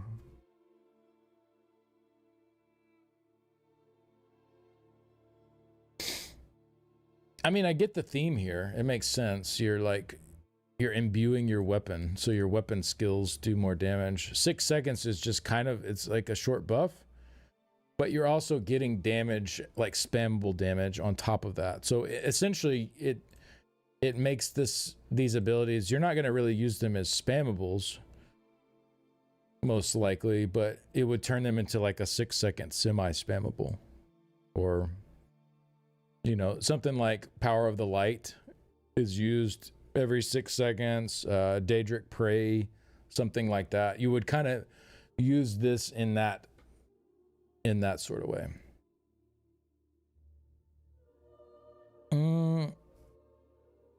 The difference is, like, Power of the Light or Daedric Prey, they hit a lot harder than like this would.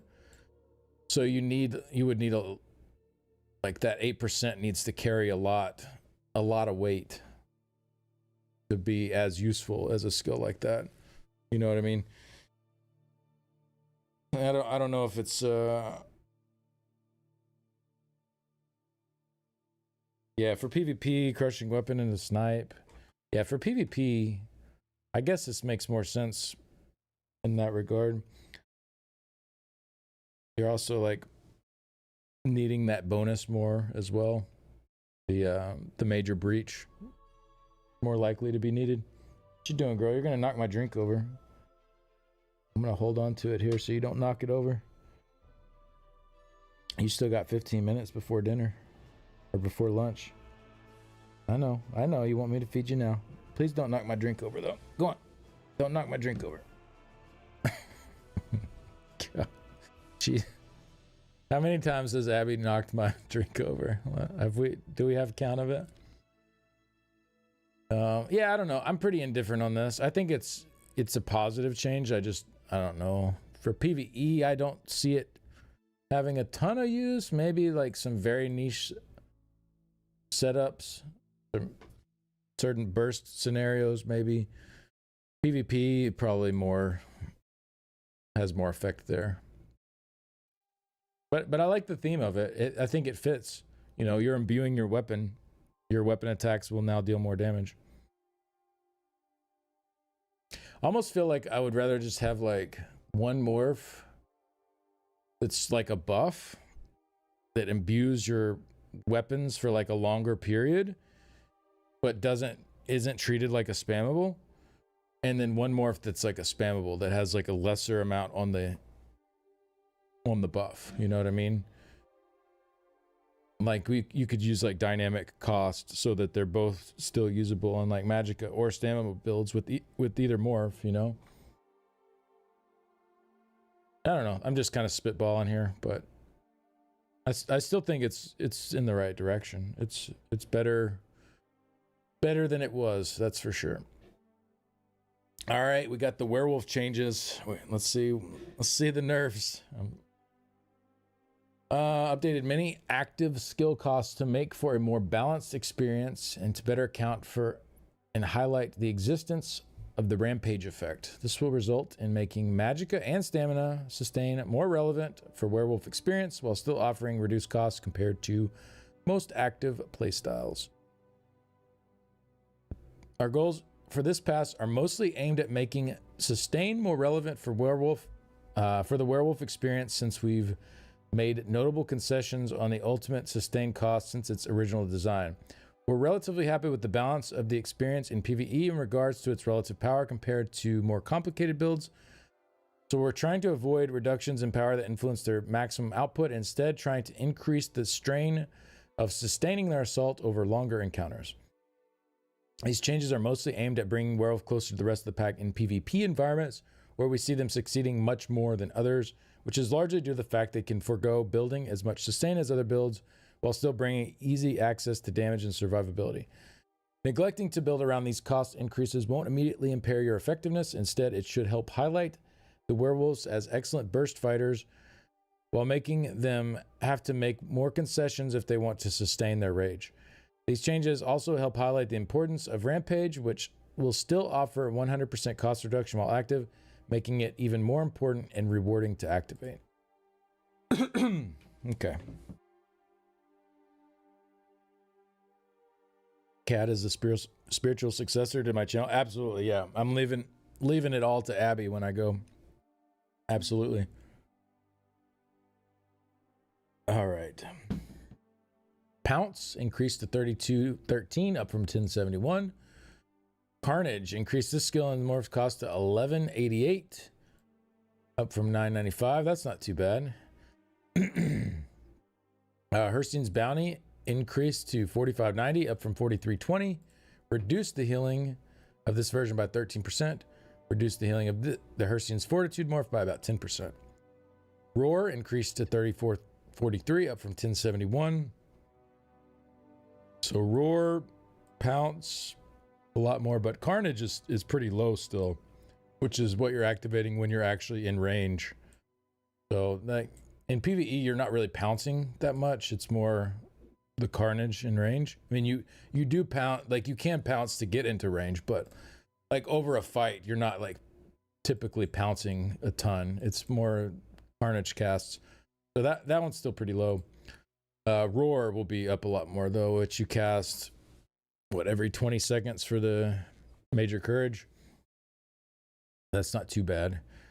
Nash increased this skill and Rip and Tears morph cost to 1800, up from 765.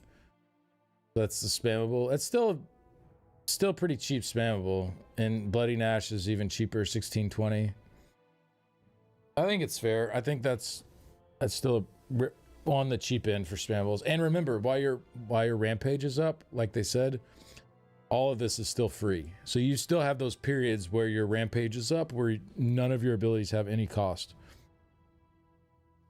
So some of this stuff might look expensive, but then like if you factor in like a lot of the time you won't have any cost to these, it's not as bad. Rending Claws increased the skill and the Blood Claws morph cost to 2340, up from 995. It's not too bad for a dot. Claw of Fury increased the morph's cost to 420 per tick, up from 383. This morph now also heals you while dealing damage up to once every second. So another, okay, that's cool. I like that. So this is the AoE channel morph, kind of like the Arcanist Beam or the DK's Flamethrower. So now the Arcanist Beam has the shield. The DK Flamethrower has 15% reduced damage taken while being channeled. And the Werewolf's Beam, not Beam, but you know what I'm saying, has self-heals on it. I think that's cool. I think it matches with what the ability is doing anyway. Like it is like a healing claw. And so having the other morph also be able to do that, I think that's cool. And it makes it a little more survivable for like solo stuff too. If that's the play style that you enjoy. Yeah, I like this. And the cost per tick is not too bad. It's a little bit up, but it's not like it's going to be unsustainable or anything. Yeah, this is good overall. New monster set screenshots are pinned in future updates, hype, channel, and Discord. Thank you. I will pull those up when we get through the patch notes, and we'll go through those too. Sounds good. Insatiable Hunger fixed an issue where the synergy failed to play its blood visual effects in some situations. Updated the synergy to have the following rules to reduce its frequency of overriding other synergy use. Reduce the priority of the synergy from the highest combat priority rating to the lowest priority rating. Synergies from player abilities are rated values 6, 7, and 8. The higher the value, the lower the priority. Previously, this was 6, which most defensive synergies have. Now it's 8, which most offensive have. Why these numbers? We build our priority system in tandem with encounters and content, where oftentimes special synergy sourced for content need to take priority over all other combat actions to prevent situations where normal skill synergies prevent you from activating a content-driven synergy to succeed a mechanic. This gave rise to creating our own band of prioritization for synergies that grant priority over others in efforts to create cases where the synergies most likely to save you are prioritized over things that you generally want, hence why we value defensive actions over damage. Something, dead DPS does no DPS. Okay. Put 3 unique stipulations on the synergy in addition to the regular stipulations, looking at consumable corpse, etc. The caster is at below 66% health, caster is at or below 200 ultimate, or the caster is out of combat. Okay, yeah. So essentially, what this is saying is, if you played Werewolf in content, you'll see all the time as stuff is dying, it's just like ping, ping, ping, ping. Your synergies are just popping up like crazy. And you have other synergies you're trying to take, and you can't unless you want to eat the corpse first and get rid of that one that's popping up in your face. So essentially what they're doing here is they're lowering the priority of that synergy so that you can hit the other synergies that you would probably want to hit, unless if you're below 66% health, so you need a heal, you can eat the corpse to heal. They don't want to stop you from being able to do that. If you're at or below 200 ultimate, so your ultimate is getting low, so you might be in combat and really needing to eat a corpse to make sure that your ultimate doesn't run out, or you're out of combat, so none of this stuff matters, and you just want to eat a corpse to get your ult up because you're out of combat. I think this is pretty good. We'll see how it plays out in like the actual flow of combat. It could be something that needs some tweaking, but I think this is a good first step, at least, to make this a bit less annoying in combat, for sure. Slaughter instead of striking fear into the hearts of your enemies with a howl during certain slaughter animations to cause a sheer heart attack. You will now summon a spectral wolf from Hercian's realm to take down your foes with a deadly blow. Oh, that's cool. That's their special like sneak mechanic kill. That's a cool change. Yeah, that was a little like the first time I hit that and I was at range and the guy just died. I was like, oh, okay, that was a little strange. So yeah, this probably makes a lot more sense, having a spectral wolf come out and take him out. That's cool. All right, Legerdemain. Clemency. Fix an issue where this passive cooldown could fail to apply in certain situations. Okay. Leaderboards now show, so we're on to PvP now. Leaderboards now show the current character's ranked AP, even if there's another character on the same account that is on the leaderboard with a higher value of AP. Battle Spirit. We have made some general adjustments to Battle Spirit, which are as follows. Damage shield strength now limited 300% of max health when between the group sizes of 1 and 4.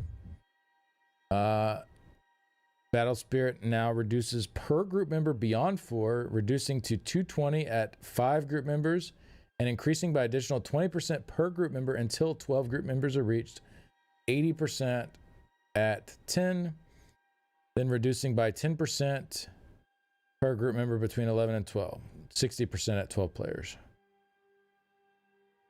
These numbers are not final. We are expecting to adjust them based on feedback. Initially, we're avoiding any penalty to small groups and then ramping up a penalty that starts to further taper off as it reaches the group size limit.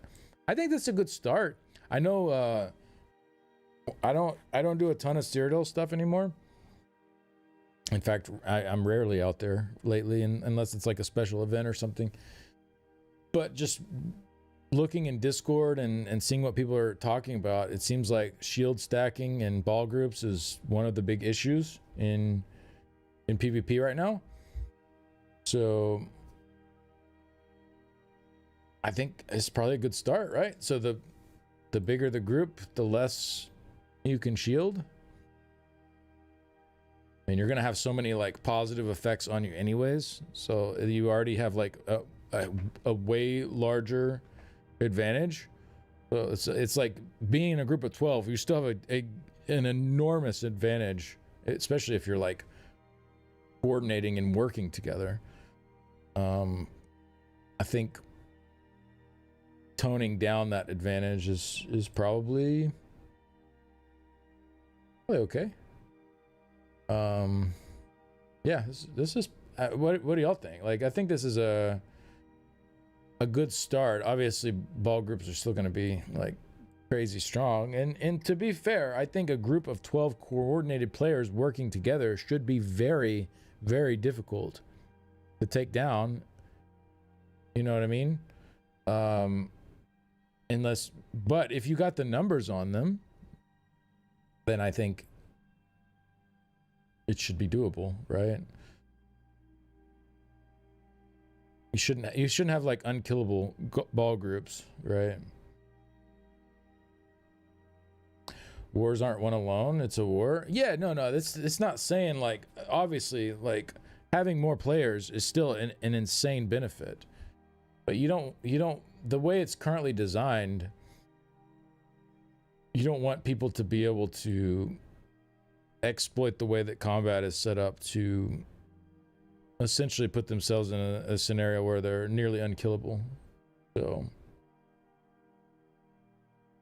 I think this is not for PvE. This is for PvP. This is for Cyrodiil. Yeah. All right, updated Battle Spirit and IC Battle Spirit tooltips to reflect these changes. I think that's probably a good start, at least. All right, Battlegrounds. Two-sided and three-sided Battlegrounds have now been combined into one queue called Big Team Battles. Big Team Battles! To make this possible, team sizes have now been changed to 6v6v6 and 9v9. We got 18 players, 18 players. The competitive queue still remains two-sided and 4 versus 4. 6v, so that's... Oh, that's kind of cool. So it's small, a little bit smaller. Wait, what was it before? No, a little bit bigger on both. What was it? 8 versus 8? And 4v4v4? Or was it 12 versus 12? I can't remember.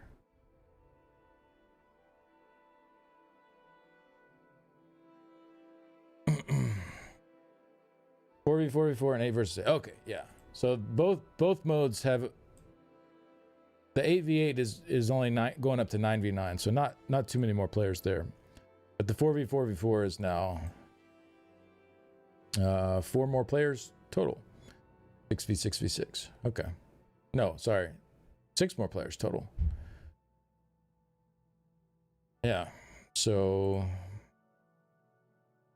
yeah, and I think they're just getting the queue sizes the same. So when you have 18 players ready to go, you could go into either mode instead of it being like, well, if one mode requires less players than the other mode, just fill that mode every time you hit enough players. You know what I mean? We'll see. I mean, I think this is at least worth trying out and seeing how it feels. Obviously, the numbers can be tweaked in the future if people aren't liking them. But I think trying out 6v6v6 is probably cool. I think some people still liked the 4v4. I think some people like this, otherwise they probably wouldn't keep it. But I don't know. Maybe not.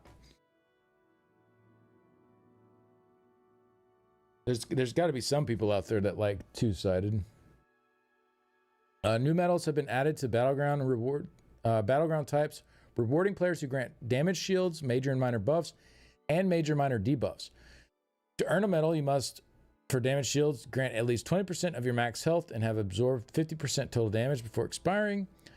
For buffs and debuffs, the duration must last at least 4 seconds or longer. That's interesting to like add some more in for support, not just all straight up like healing or damage dealing. 6v6v6 sounds great. Yeah, I think that sounds pretty good. Multiple help deaths have been updated to include new medal information as described above. Okay. Battleground scoreboards have been updated with 3 new fields, damage dealt, healing done, and objectives contributed towards.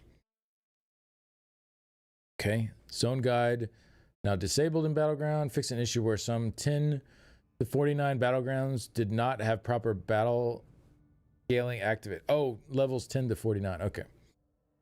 Fix an issue where you could accidentally push the Battleground scoreboard off the screen if you are using max UI scaling. Added abbreviated number formatting and time formatting for Chaos Ball to the damage, heals, and game type scores in the Battleground score screen. All right, Cyrodiil. Updated harvest nodes inside Cyrodiil to have their survey variants. Example, an ore node will now be listed and yield the same rewards as a rich ore node. Wait, what? Updated harvest nodes inside Cyrodiil to have their survey variants. Bro, that's crazy. That's so much more. Like, people are actually going to be stopping and hitting the nodes now. Like, I bet they were like, man, nobody farms these nodes in Cyrodiil. It's just not worth it.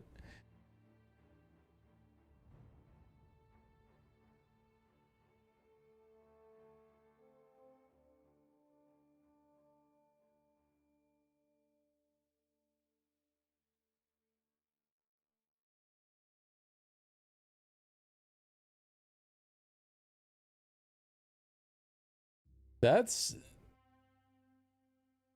kind of interesting. It makes me wonder if there will be a push to go farm nodes out there, adding more population out there.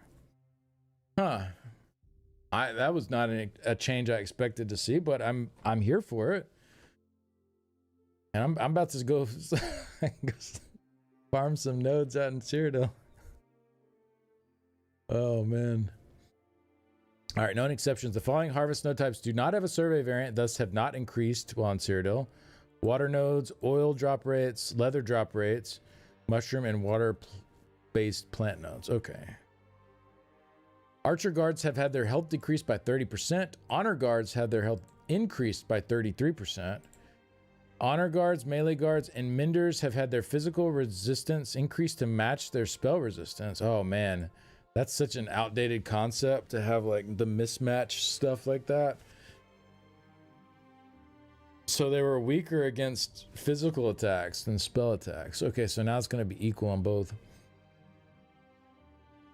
Puncture, the guard version of this ability has been renamed to Perforate to indicate it is a separate ability from the player version. It has its own unique effects. Several guard abilities that applied stun to the player will now properly apply CC immunity. Oh, that's good. That's so annoying. That's so annoying. I'm so glad they fixed that. That's been such an annoying thing forever. I remember being out there getting so tilted. That's good. Fix an issue where the wrong character could be chosen as Emperor if the account becoming Emperor had multiple characters in the same alliance and campaign. Oh, that's weird. Perforate makes me think of holes. A bunch of holes on something. Yeah. Come sit in my lap. Ugh, what's up, girly? All right, Imperial City. Fix an animation issue where your feet would slide around. Okay. Fixed an issue where the queue for Battlegrounds did not properly update in response to your carried Telvar amount after withdrawing or depositing from a bank. Wait, fix an issue where the queue for Battlegrounds... Oh. That's weird. Fixed an issue where the Imperial City Battle Spirit tooltip was incorrectly stating a range bonus where no bonus existed. All right, for Vengeance, now an option in the group and activity finder. Updated the siege vendors to no longer display Cyrodiil-specific items that cannot be used while in the Vengeance campaign. We have introduced new siege weapons that can now be purchased with alliance points at the standard siege vendors. These deal increased damage to players based on their respective item quality level. Okay, green higher than base siege, blue higher than green, and purple higher than blue. Okay. Interesting. So you can use your just basic siege that you get for free in Vengeance, but you can upgrade to higher quality ones with AP to deal more damage. I think that's pretty cool. I think that's pretty nice. Updated damage abilities to have a maximum target of 12 up from 3. Hey, that's great too. That's great. That's super good. Yeah, only being able to hit 3 enemies with an ability just feels so bad. That feels so bad. This is for Vengeance specifically. Let me just reiterate here. For regular content, you don't have caps on your damaging abilities for outside of Vengeance. Unless like certain abilities do. Like Arcanist Beam and Templar's Jabs have a cap of 6. But typically you don't have a cap.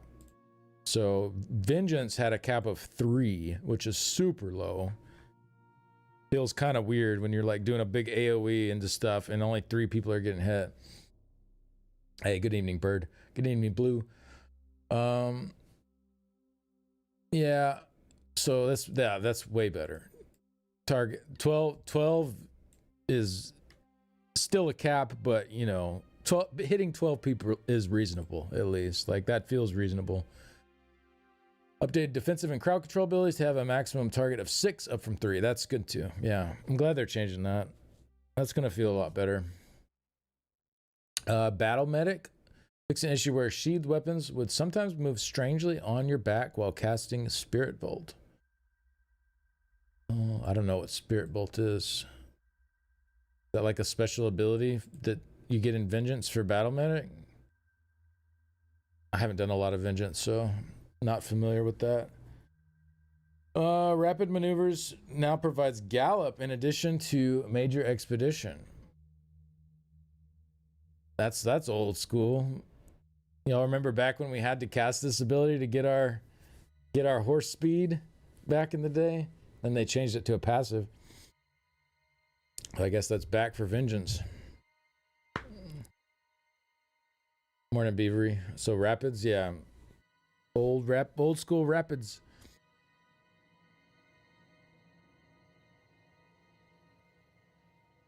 That's pretty nice though. Veterancy. Wait. Oh, yeah. Fix an issue where arrows to navigate would sometimes not appear. Fix an issue where the rank achievements not being granted if you progress past multiple ranks at once. Oh, that's not good. Get a little water here. My throat. I think I've been powering through pretty decent for how crappy I feel.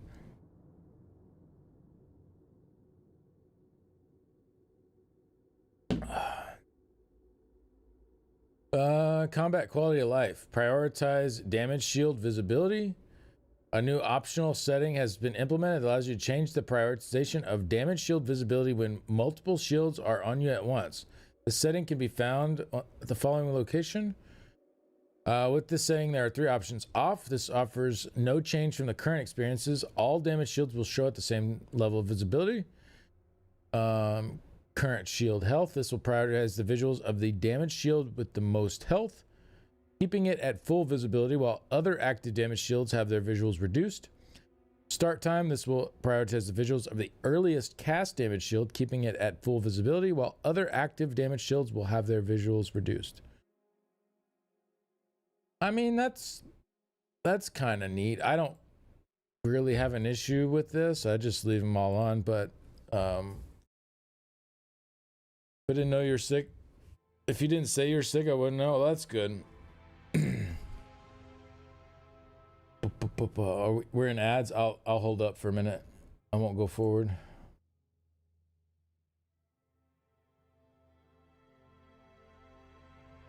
We can just yap for a minute.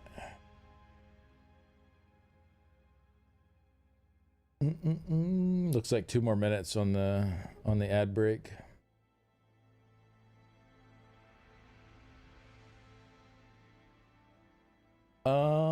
Yeah, no, for those that weren't here at the beginning of stream today, I woke up last night in the middle of the night throwing up and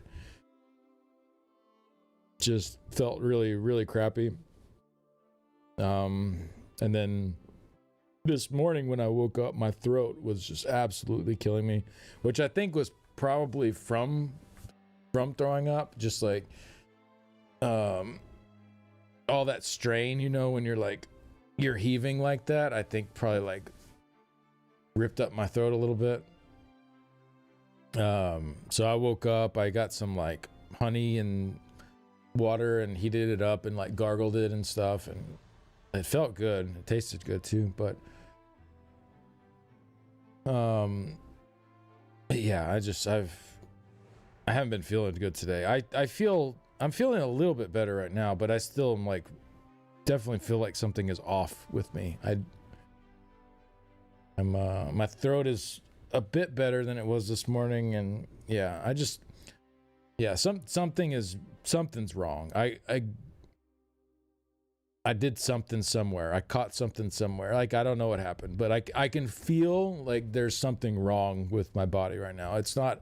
I'm not miserable, but I'm also like, I'm aware that there's something ain't right. You know what I mean?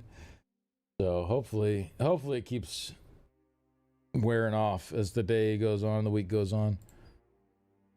Body needs to rebalance. Yeah. All right, I think ads are done now. No, 6 more seconds. And then we'll continue on. Yeah, something's just off. And you can tell. I mean, if you pay attention to your body, you can generally tell when something's just not right.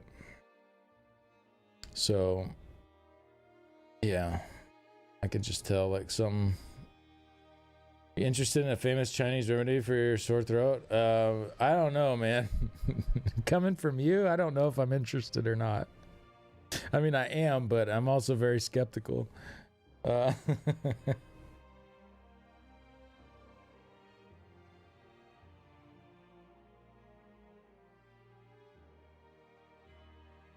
Get you some vitamins and rest. Yeah, it's Subathon started though. Ain't no rest in here. No, I'll stream about 10 hours today. That was the plan, was to do about 10 hours in yeah, and I'll just probably go to bed right after that.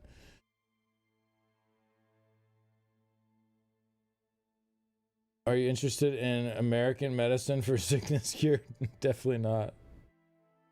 I'm not gonna read that out loud, what you sent, Hatchet, and what you sent, Nick, because I don't know what that means, and I have a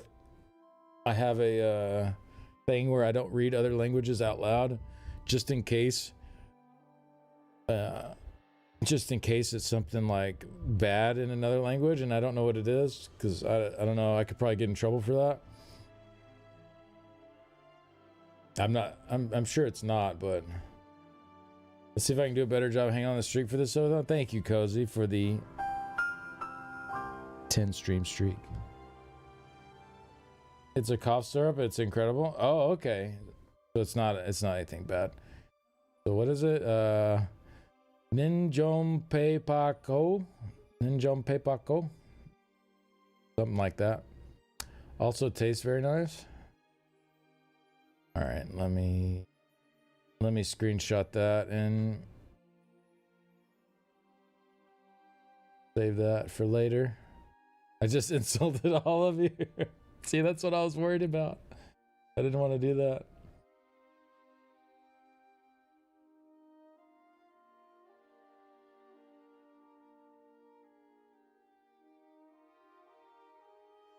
Sorry, 1 second.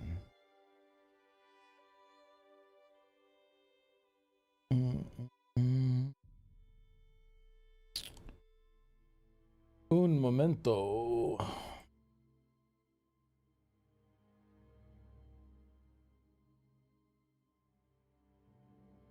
Send that to myself. There we go. Including amputations. Okay. Pronunciation is quite accurate. Oh, was it really? I'll never get it right again. Now I'll be self-conscious about it and totally butcher it. All right, let's keep moving on here. Where are you reading this from? From the forums? If you go to the forums page and then you go to the public test server, it should be pinned at the top.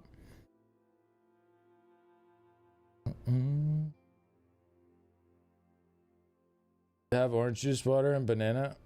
I've been having a lot of water, yeah. It was a YouTube question. Thank you, Incinerator, for pinning it over on Twitch, though. I don't know. Can you pin messages on YouTube? I don't know if that's a... I don't even know if that's a thing. I have way less experience. I'm trying to... I want to start streaming on YouTube more.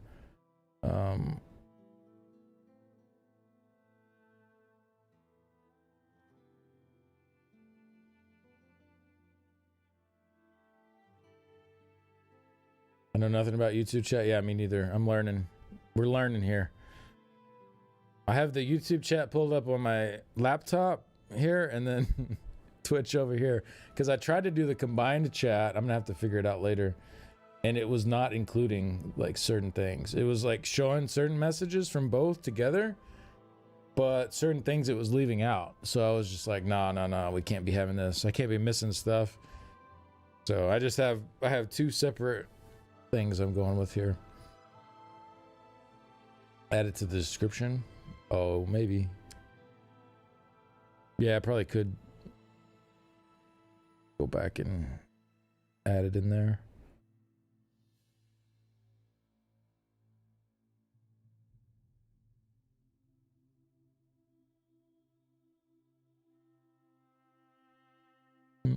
All right.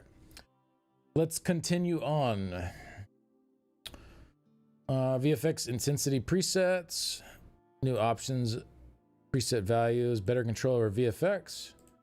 Let's see, settings, video, self VFX applies to the player character. This applies to your group members and neutral players. It applies to a player that's hostile towards you. As you adjust these settings, the VFX will update in real time. You do not need to reload.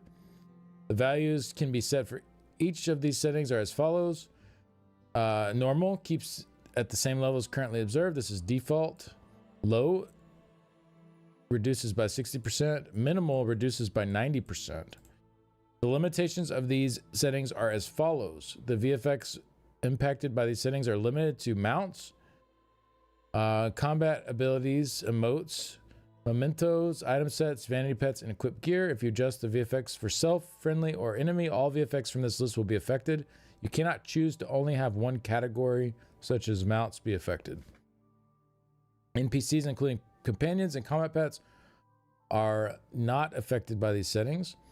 Environmental effects, special scenes that play are not affected.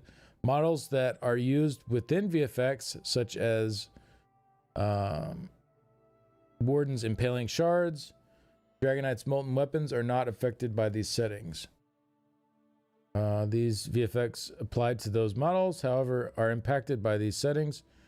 Due to this limitation, some models with VFX materials applied to them, ice-based combat abilities as an example, will appear more solid when VFX are reduced because the VFX material applied to the model is being reduced, but not the model itself. Okay. I think that makes sense. Our intention for these settings was to offer options to improve visual clarity in combat, provide ways to reduce visual strain for individuals who may need it, and allow individuals to elect into a reduced intensity visual experience. All right, traveling knife, pull focus, added a target cap of 6 to this combination of focus and grimoire, so it operates similarly to other crowd control effects. The following sets now have an in-combat stipulation to activate them to rectify behaviors where their effects can be triggered to gain their benefits to pre-buff. Ansel's Torment, Armor of the Veiled Inheritance. Yeah, I think that's fair. These were pretty obviously not intended to be used in the way that they're being used, so I think this is more than fair to get rid of that. Fixed an issue following sets failed to remove their wear from stealth or invisibility when they activated. All of these. I'm going to read all of those. Updated the following damage sources to be considered pet damage. Icy Conjurer. Oh! Wait. So if Aegis Caller is now pet damage, and it is a Daedra, does that mean that Daedric Prey works on Aegis Caller now?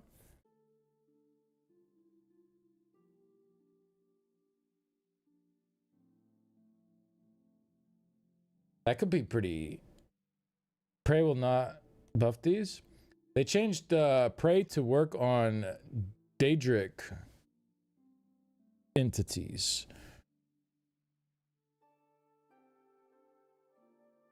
Hey, what's up, ZJ?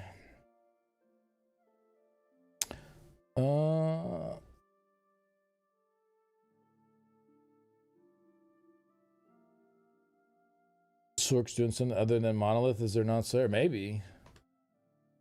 I don't think Aegis is an Arachna. I think it's Yokuden. Like Rocco 2. Scavenging devices a hunger though, so a Daedra. So scavenging should work. Yeah, maybe Aegis Color won't work. I'm not sure. Yeah, you might be right there. That would be cool though. It's worth testing. Okay, so these are all pet damage. Fix an issue where following sets could fail to activate if the source of damage taken was a ground area. Dungeon sets. Draugr Grip. Increased the set's damage bonus to 373, up from 330, but is now reduced to 186 against targets with Battle Spirit. That's cool. So a little bit better, actually, in PvE. This not a very popular PvE set. There are a couple of like very niche setups in PvE where it can do pretty well. So I guess it pushes those up a little bit. Like stuff with lots of little ticks of damage, like using Force Pulse with the Asylum Destro and stuff like that. Anything where you're getting like lots of little ticks of damage, Draugr is at least serviceable in PvE. So nice little buff there. But yeah, this is probably for the best. Draugr was pretty toxic.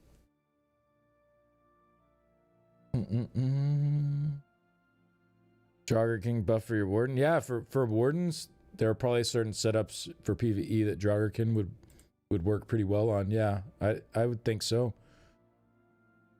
Yeah, I would think so. Have I read everything yet? Not everything. I think we're getting pretty close though. We're adjusting the set to be slightly stronger in PvE situations while also toning down how powerful it can become in PvP builds. And PvP with builds that stack many individual hits, particularly status effects. Oh, it's going to be so much nicer. I might start doing BGs again. I quit doing BGs back before. This was before they nerfed Signet too, but it was just like, God, the damage from the status effects and stuff was just so ridiculous. Like you'd be at full health and then just like with good defensive stats, mind you, and just like so much of your health just ripped immediately from this stuff. Draugr and Shattered Pass together. Well, they nerfed Shattered Pass, but I was already kind of like over Battlegrounds at that point. Didn't really go back. And now with the 4v4 or the 6v6v6, I definitely want to try that out. I think that'll be good. I think this will get PvP in a bit healthier spot for sure.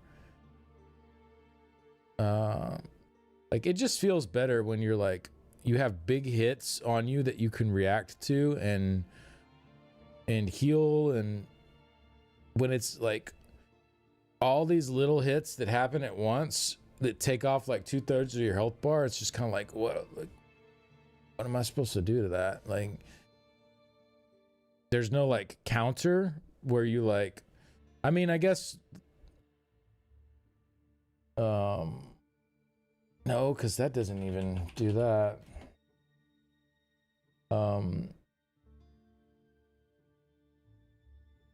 Yeah, there's no like just I'm gonna reduce this much damage from every hit that I take sort of counter to I'm gonna increase the damage of every hit that I deal. Like I mean, you have defenses where you reduce by percents, but not like the same way on the opposite where, you know, you like it would be kind of weak against big hits, but very strong against small hits kind of defense. Like you didn't have like a proper counter for that.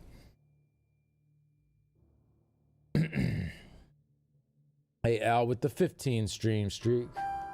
Thank you very much. Think it'd be fair to add Sork's exploitation buff to the dummy now? Yeah, I think it should be on the dummy now for sure. If you have the other two class buffs on the dummy, then I think the Sork and the Templar one doesn't really matter, I guess, since it's armor. But yeah, I think they should all be on there for sure. ZJ with the 105 stream streak. Thank you very much for that. Appreciate you, ZJ. Hello, ZJ, my old friend. BGs are full of DKs and werewolf right now? Yeah, absolutely. Maybe I don't want to go back just yet. Unless I'm on my DK. Alright. Played Singer changes sets damage type to disease? Oh, I didn't know it wasn't disease. Whoa, what kind of disease was it? Poison? Oh, yeah, I guess it was. Skeever's corpse isn't poisonous, but likely carrying disease. These certainly are. Okay. Yeah, it was. I guess it was poison damage before, wasn't it? That makes more sense that it's disease. And it doesn't really change much, but it's, yeah. Major brutality, sorcery are on the trial dummy. Yeah, along with prophecy and savagery. I haven't seen anything about the dummy being changed here. I was under the impression that minor heroism would be added to the dummy. Gilliam, I don't know if you're still here. Did the dummy get any updates this patch? Because it doesn't seem like it's listed here. If it did, I remember there being discussions about the dummy getting some more updates because it got some last patch, and then I was thinking there would be more this patch.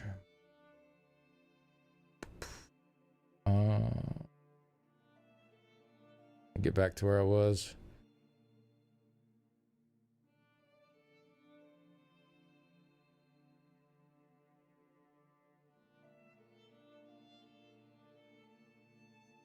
Pretty sure I just missed the notes and the chaos of everything. Yeah, no worries, man.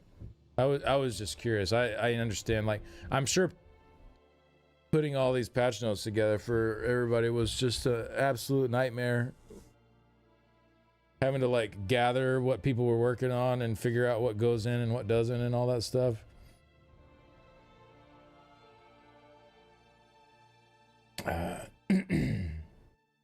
Yeah, thanks for that update though. Yeah, so minor heroism is on the trial dummy now. So that's an awesome change. If you parse on live on the trial dummy, no longer have to have expensive heroism potions going to keep up. So it's included on the dummy. You get it for free. Yeah. Very, very good change. Very good change. All right. challenge difficulty stuff. It's just an issue. They're allowed to be incremented even when not in seasoned or higher. Loading screen will now consistently display your selected difficulty. Okay. Transmute stations should no longer do slight zoom stutter. Okay. Customized actions could cause animation and prop placement issues while in werewolf form. Since customized actions are only compatible with the base player races and most polymorphs, they are no longer visible while in werewolf form. This brings their behavior in parity with the original werewolf skill line. Okay. No more customized action stuff on the werewolves. Yeah, I can understand that would probably just be like a whole lot to try to account for and animate for. Zen planar purveyor assistant. This assistant can now be accessed while mounted, and interacting with them no longer dismount you. Okay. Equipped costumes now appear on companions when using a dye station in a home. Improve skinning on animations for Lilmoth Turley pet. Okay. You now play the proper animation when using the Azurblight recall while mounted. March of Sacrifices. Player werewolves can now use Prowl to avoid being detected by Tarsier. Boon of Prowling has been partially changed. Movement while in stealth no longer costs stamina, is replaced by gain 3,000 stamina. Ah, that's interesting. So this is specifically in March of Sacrifices. So you can go to your stealth in werewolf form.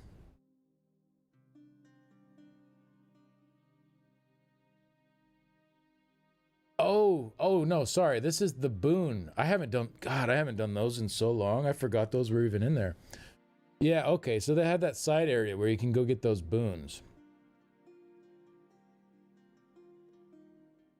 So now you just get a 3k stamina in there instead of movement while in stealth no longer. I misread that. I thought this was also related to werewolves because it was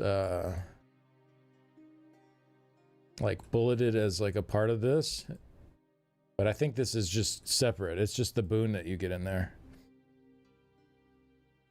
You just get in here? What'd you miss? Gets out the finger paints to take notes. Thank you for your blood donations, Dragons of Elsewhere. Yeah. Hope you got a big canvas. Hey, Stinky Poop Shoot. Thank you very much. Appreciate that. Thank you very much for the membership on YouTube. Let's see. Give me one sec. Dashboard.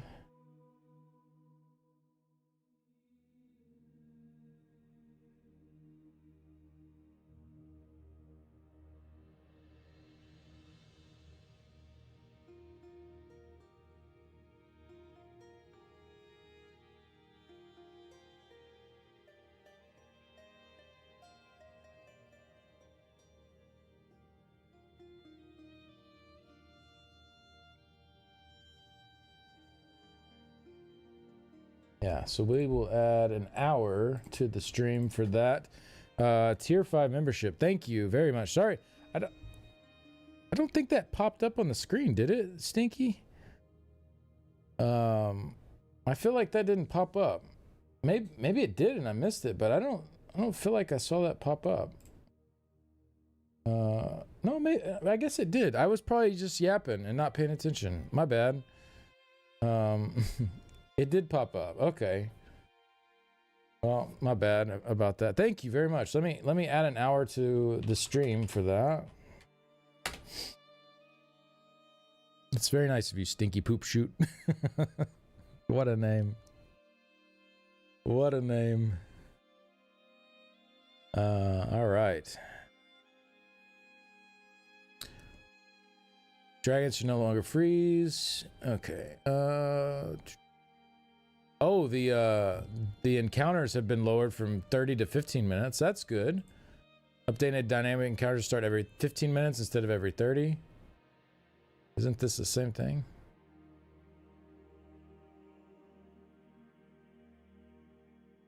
Isn't that what these are? Or am I tripping here? Fix the server-related crash. Okay. My Twitch streams, your streaks are gonna die. You prefer to watch on YouTube? Yeah, no, I get that. Totally get it. 15-minute timers, let's go. Yeah, that's great. Give me more archival fortunes. Yeah, they should do an IA event, like double drops, more fortunes and stuff. That'd be cool. Dynamic events. Okay, fix allowing you to continue to eat them after the achievement. Increase the drop rate for the Finester's Gem of Agility. It's still uncommon, but is much more attainable overall. Dragon weather effects may disappear when you resurrect and re-engage the dragon. So this is from this is that upgrade for the mythic, by the way, that people have been having a terrible time trying to farm. I just decided I wasn't going to farm it because the drop, people were saying they ran like hundreds of them or 100 plus and didn't get the drops, and I was just like, yeah, I'm not doing that. So I'll come back after the drop rates are improved. Okay, so fixed some effects here. This is not anything too important. I think most of this is going to be just like visual and text type fixes from here on out. I'll just skim through it to make sure. Refer to a login ID. Okay. ESO user ID is shown on social screen for console, PC players, and gamepad UI. Dismissing pop-ups telling you to do Hero's Return will stop them from popping up again until you log out to character select and log back in as intended. Oh, okay. I've seen some people complaining about this. Yeah, that's probably for the best, not to annoy people too much with that. A favor for Lady Arabelle fixed. A portal on loop 20 does not disappear after defeating the boss. Okay. Bug fixes with those.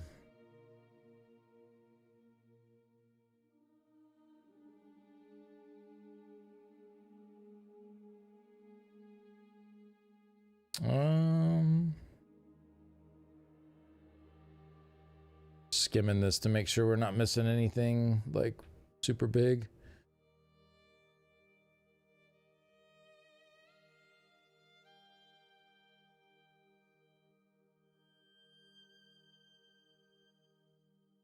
Oh, this is good. Under challenge difficulty, increase the size of the icons for the challenge difficulty and level up rewards tabs in the keyboard character screen.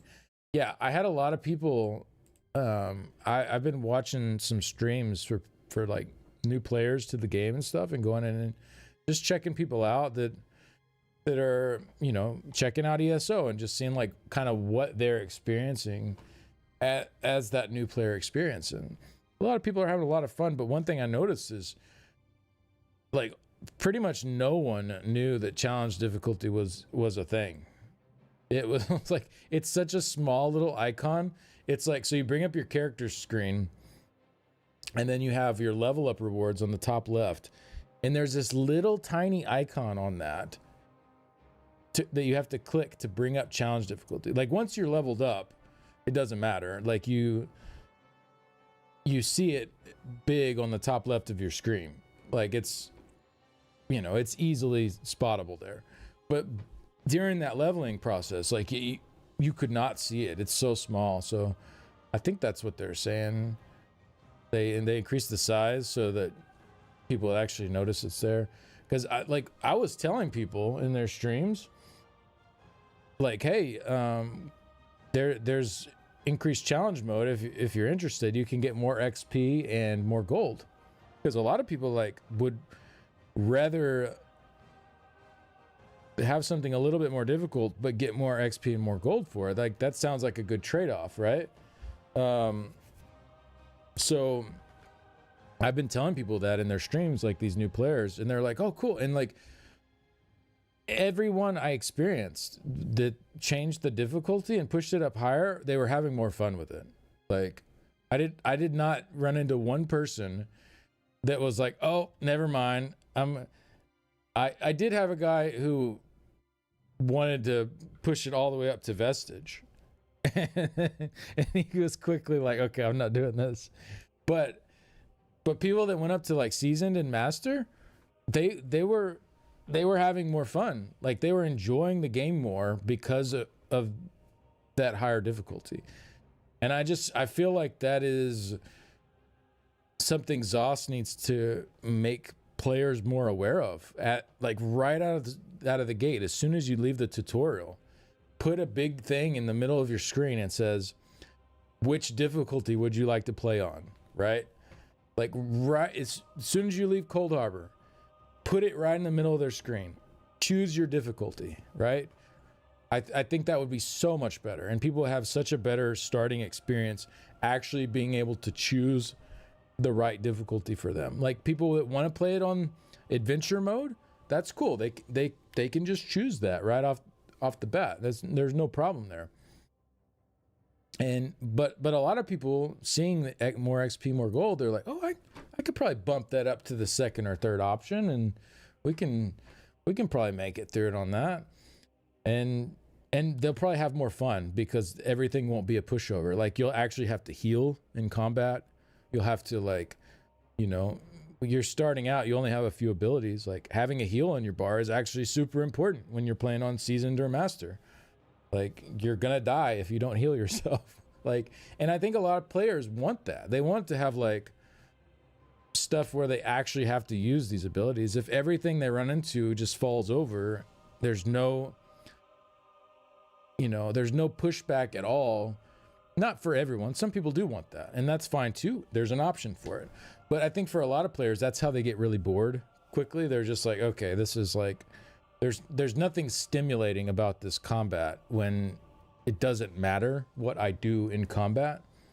Like, and so I feel like that really needs to be in players' faces, like right from as soon as they come out of Cold Harbor. Just give them that option to bump it up if they want to. And I think a lot more people would have fun and be way more engaged with the game than we currently have. So many people are just like, get bored with the combat, but don't even realize they have that option to bump up the difficulty. It's there. It's just hidden away. So yeah, hopefully they can do something with that going forward. That would be great.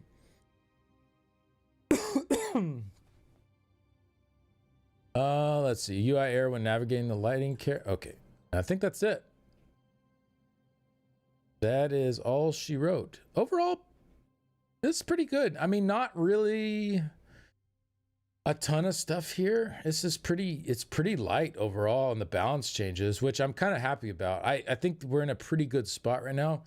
I would say the biggest thing I would hope to see over the course of this PTS, some very small nerfs for Dragonite for PvP, some buffs for Dragonite for PvE for damage. So the biggest way I could see targeting this is the landslide passive. Make it stack up more quickly, make it fall off at a slower rate, like make it stack up even a little bit higher as well. So, 12 to 15% for landslide, maybe 12 to 15% for the class mastery that also ties into landslide, and have them stack up faster, something like that. But then for when Battle Spirit's active, you can like cut that damage in half, right? Like make the or have it stack slower. I don't know if that would be more difficult to differentiate between Battle Spirit and non-Battle Spirit, but like come at it in a way where it's a small nerf for PvP and a buff for PvE, because right now the Dragonites are just not hanging for PvE, and it sucks because a lot of people want to play the Dragonite DPS because it just got reworked, and they want to bring that to raid, but like no, like the teams that are like building for efficiency and trying to take out the content the best they can are not calling for Dragonites for damage dealing. They are just not. You have maybe one on support DPS. A lot of groups are not even doing that. If you don't, you have like one as a tank, right? You either have a one DK in the group as a tank, or one DK in the group as a support DPS, like that, and that's pretty much it. And it didn't feel very good. So that is probably my biggest ask of this PTS. I think would make this patch better. Borden didn't even get anything, did they? Borden got nothing. Yeah, I guess with them being in the middle of their rework, that's probably tricky, huh? Yeah, I think DKs need something though. Non-battle spirit weapon damage buffs. Yeah, that could work too. Bring back some of that weapon damage or percent damage done to whip while battle spirit's not active. Yeah, I that would be another easy way to go about buffing them back up for PvE slightly. It doesn't have to necessarily be like 15% like it was before, but having, something put back on whip where, maybe 5% more on whip, and or like back to the 300 weapon and spell damage it used to have, something like that. And then the landslide passive stacking much faster. I think DKs might start pushing into a decent spot with that. Like, they're not like way, way, way behind, but it's enough behind where people are like, what's the point, right? Why would I bring this when I can bring Nightblades and Necros and, they need to be closer to the pack for people to be considering them. So yeah, that's honestly, that's my biggest thing. I think I think most of this looks really good. Like there's not a ton, but everything that's here looks pretty damn good. PvP people still getting mad over DKs this patch note seems good enough. Yeah. I mean, and that's fair. I mean, the PvP scene is pretty much run by DKs and werewolves right now, and werewolves got a bunch of nerfs. DK's got a little bit of a nerf. I mean, that's a pretty big healing nerf for sure. So that will definitely affect them. I don't know. I feel like DKs needed less of a nerf than werewolves did for PvP. But again, I'm not out there night after night like a lot of you guys are. But maybe they need a little bit more.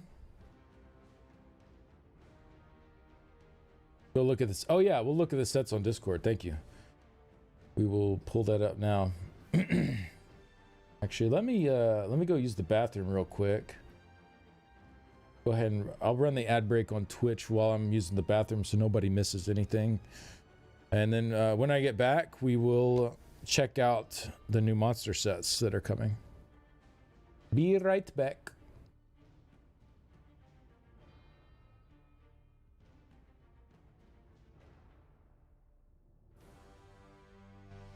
Who's a bold capybara? Hey, Materity, thank you very much. Appreciate the prime. Pock Pikachu, Pock Pikachu, Pock Be right back. Pikachu. Oh, feed the cats. I do need to feed the cats. Thank you. Okay, be right back.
All right, all right.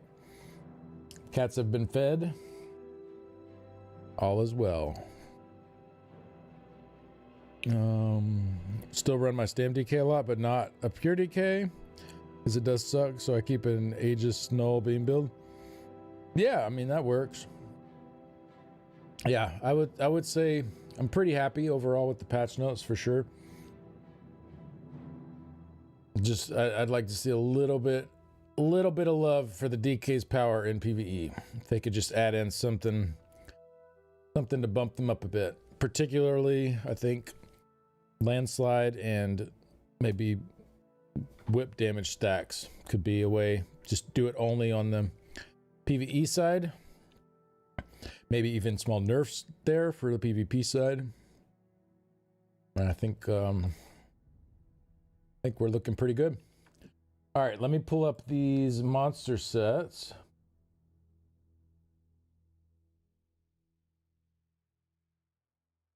I don't really need to change builds much for this update, it looks like. Not yet, anyways. That's always kind of nice. Honestly, I feel like the current builds for classes feel pretty good. Like I wouldn't really want a lot to change right now. I'd like, there needs to be some tweaks, of course, to make things balance a little better, but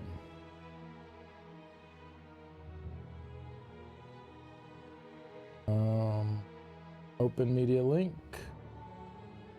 Thank you, Unyielding Storm, for getting these going here.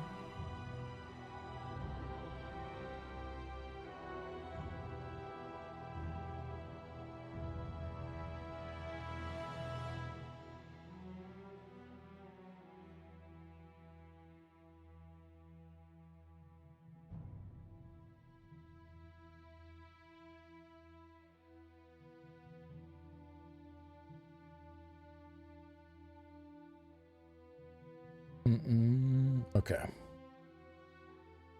Zoom in here.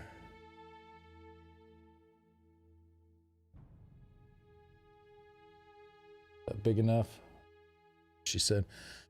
All right, this one, monster set Tarsier adds max health line, and then while you don't have battle spirit, taking direct damage causes your attacker to cower in fear for 2 seconds.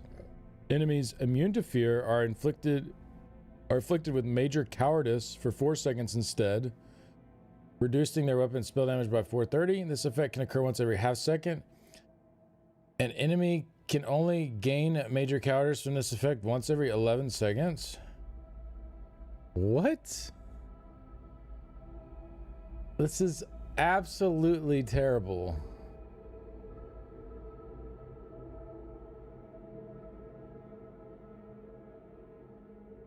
This is one of the worst monster sets I have ever seen.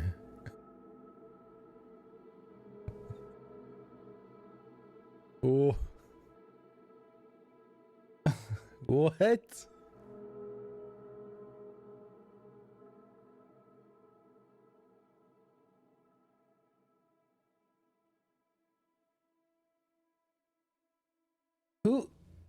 Who's doing this? Who's making these?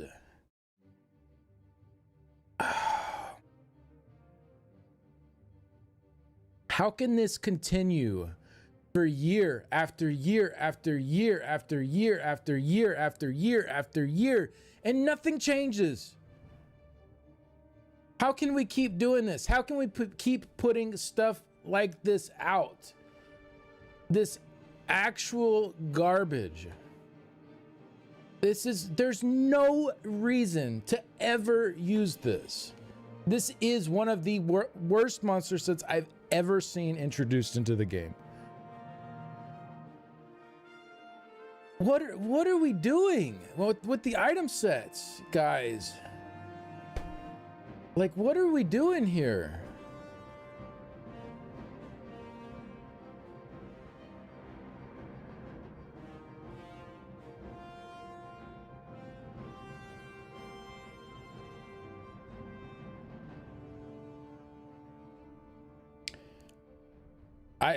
I'm at a loss for words right now. Like seeing this, you realize you can get major cowardice just slotting a number of different skills, including scribing, and get 100% uptime super easy.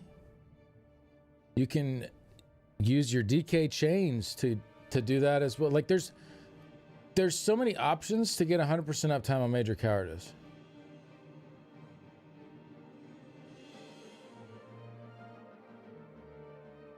I don't. This. Hear me out. It'd be interesting on really high arcs in IA before you can apply major cowardice on all by hand.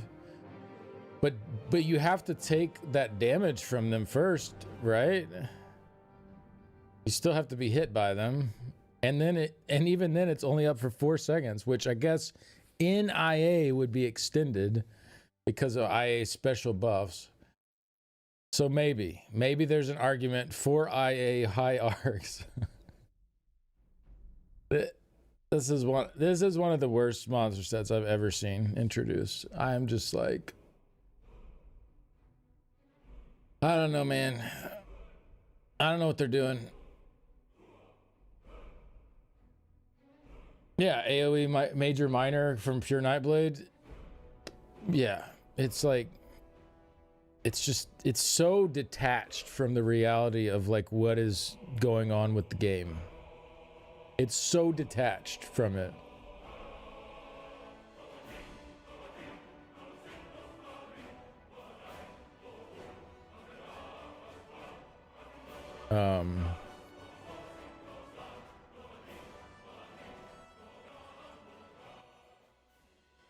It's in the hear me out category. Maybe so. Wish they had balanced DPS between all classes, giving meaningful use to armors and weapons. Okay, let's see what this other set does, man. I wish gear was something I could get excited about in ESO, and it's just not. It's just it never is. Every time it's always a disappointment. Like, why can they just not make something that fills some kind of niche and is decent? Like, I just don't understand. I don't understand who they're making this for. All right, let me at least read this one. I don't know what this is. Okay. I'm more talking about the previous set still. I haven't gotten over it yet. Oh man. Dealing damage with a class or werewolf ability deals 1986 bleed damage to enemies within 8 meters of the target. 10% of the damage done is restored to you as stamina. This effect can occur once every 10 seconds. If you're a werewolf, gain 15 fury and 1 blood hunger when this set activates.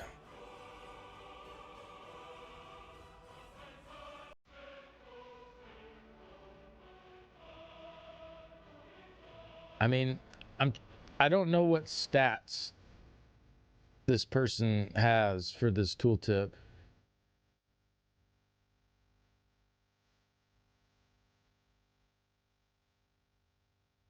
And yeah, that's not base.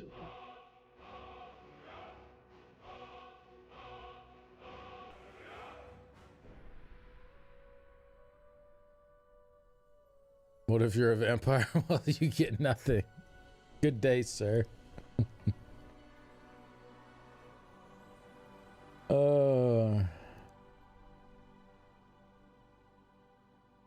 784 is the base tooltip in purple. Didn't look at it golded. Okay, so let's just compare that to, I don't know, Celine or something. So,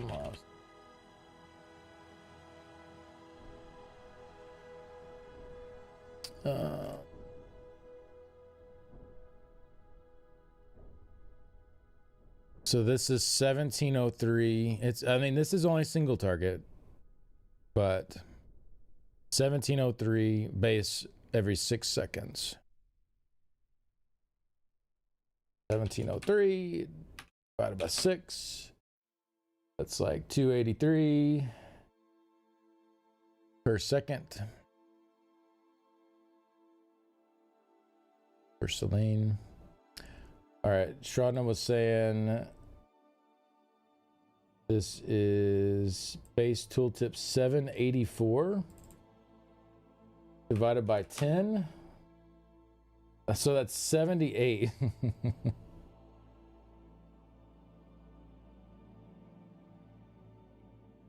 um, 78. Compare it to Narayanath, since it's a cleave. Yeah, Narayanath is funny though, because it's not going to ever proc exactly on cooldown like Celine. So that's why I like to use Celine, because it's a easy comparison. But we'll say Narayanath, and we'll even say instead of every 3 seconds, we'll say every 4 seconds. So we won't even use the base. That's 1360, potentially every 3 seconds, which would be 453 a second.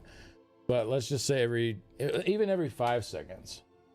If you hit Narayanath every 5 seconds, so you're 2 seconds off from the cooldown every time. It'd still be 272. 784 divided by 10 is 78. So this is like a fourth of the DPS of Narayanath. Are you sure that tooltip's right, Shradna? 784? God, that is so low. I just don't like, how can that? I mean, obviously this tooltip has character stats on it, so we can't read too much into it here, but who's designing these sets?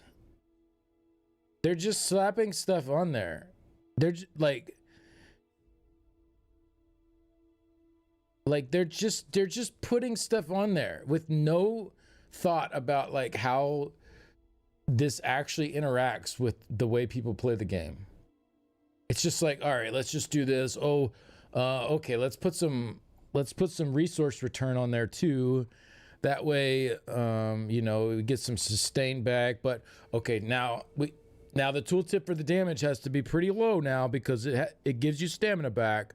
Okay, and if you're a werewolf, we'll give you this. So it's got that werewolf part of the power budget. So we got to bring the other things down a little bit too. And it's just like, who is coming up with this stuff and thinking this is gonna hit? Like,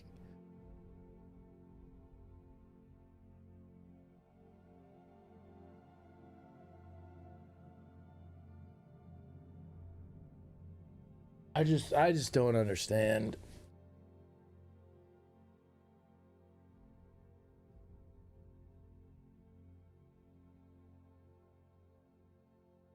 Did they add capybara mounts yet? No. Forward you the screenshots you took purple. Okay, thank you.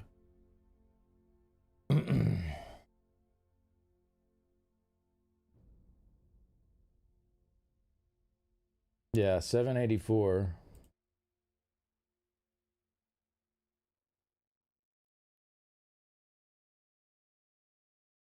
It does like no damage. Like, and you know what? Since it does no damage, get 10% of that no damage is restored as stamina. I mean, I guess if you hit a lot of targets, maybe you'll get like a little chunk of stam back every 10 seconds.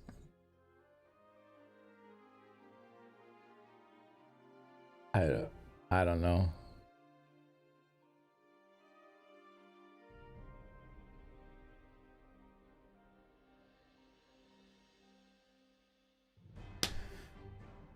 I would love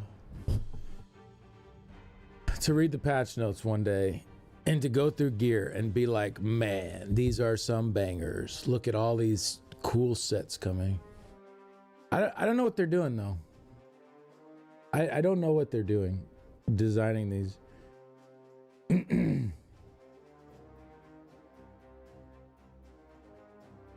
Hi Floyd, welcome back. I'm not trying to be rude. I feel like I gave them a lot of credit throughout the patch notes. I feel like I gave them a lot of credit here for the stuff they're doing and was on board with like 95% of it, right? I think for the most part the patch has a lot of good stuff in it. It's not a bad patch. But like what are we doing with these sets? Reading DSR sets and patch notes was a banger. What 4 years ago? It's 986 in gold with nothing on a fresh tune. 986. Okay, it's still like yeah, I mean that's like absolutely abysmal damage.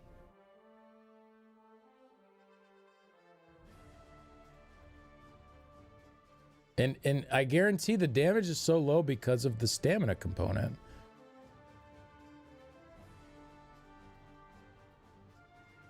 I don't know.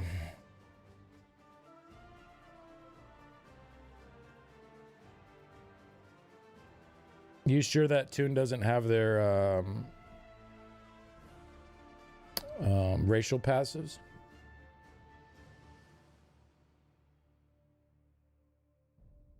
You took off passives and gear? The 784 does not change when upgrading quality? Equip a blank armory? Yeah, that's what I usually do. I'll equip a blank armory slot. Make sure there's no food on. Equip a blank armory, and then you can see like the base tooltip. It was racials? Okay. Yeah, I don't know. It's worse than nothing. They delayed things players actually wanted so they could waste our time with this. I don't get it. I don't know what they're going for here. I don't have a clue. I mean, and honestly, this one's the less bad of the two. Like this Tarsier set. No joke. This is one of the worst monster sets I have ever seen introduced. It might be the worst. I don't know. Maybe not the worst, but it's it's certainly up there. It's certainly up there. Why the huge cooldown on Major Cowardice? If you can't even do it with Battle Spirit, and you already have ways to get 100% uptime on Major Cowardice in a number of ways in the game, easy. Why the huge cooldown? It just doesn't make sense.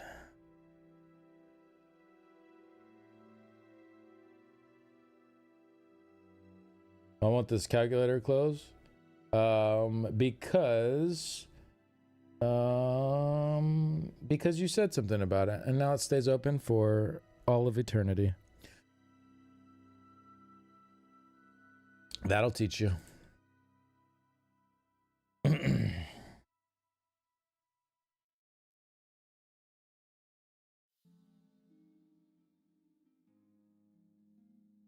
What happens when Jim from the mailroom is asked to fill in for the dev teams?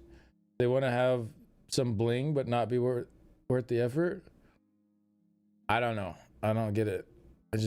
I do not understand.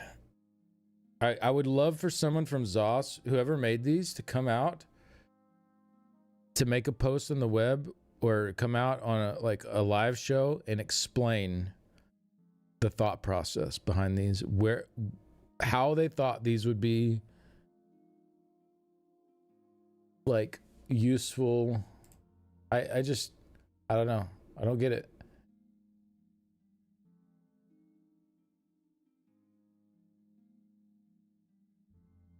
Maybe these are just designed for running these solo dungeons. Like, go run the solo dungeons and get the monster sets to use in these solo dungeons. Maybe that was the idea. I don't know. You need Floyd today? I got you.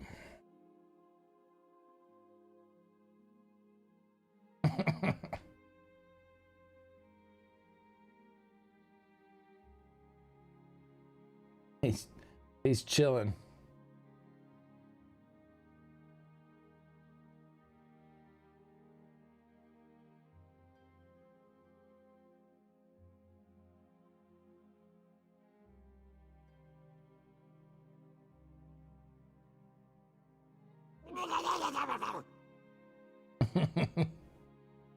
He popped his head up when you did that, Cozy.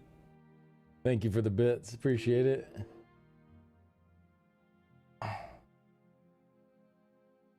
Come here, buddy. Ugh.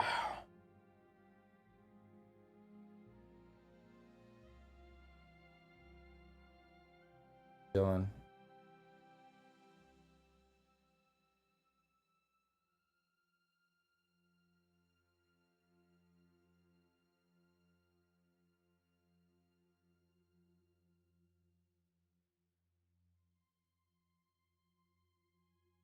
Emote is the best picture you ever took? Yeah, it's a good one.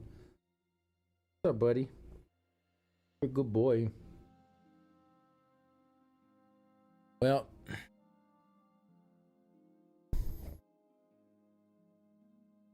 I don't know. I guess for running these dungeons, you could run these monster sets maybe or something. I don't know.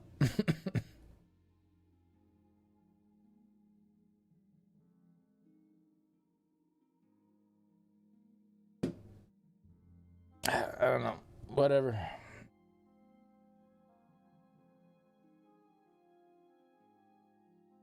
The calculator button doesn't work anymore.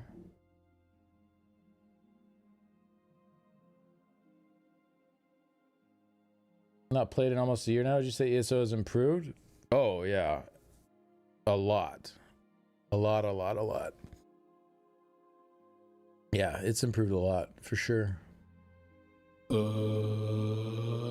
Hey, extra vertigo. Thank you.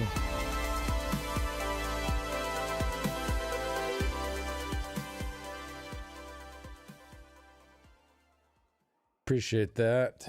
Thank you for the 5 gifted subs. What a day back. What a day back. Yeah, it's been awesome today. Unfortunately, I'm sick. I feel like crap.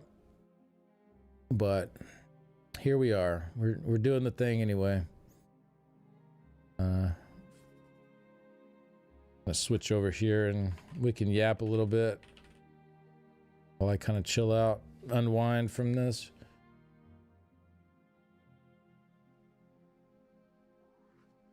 I have to remember also none of this is how they imagined it with drastically less resources. But the thing is, like,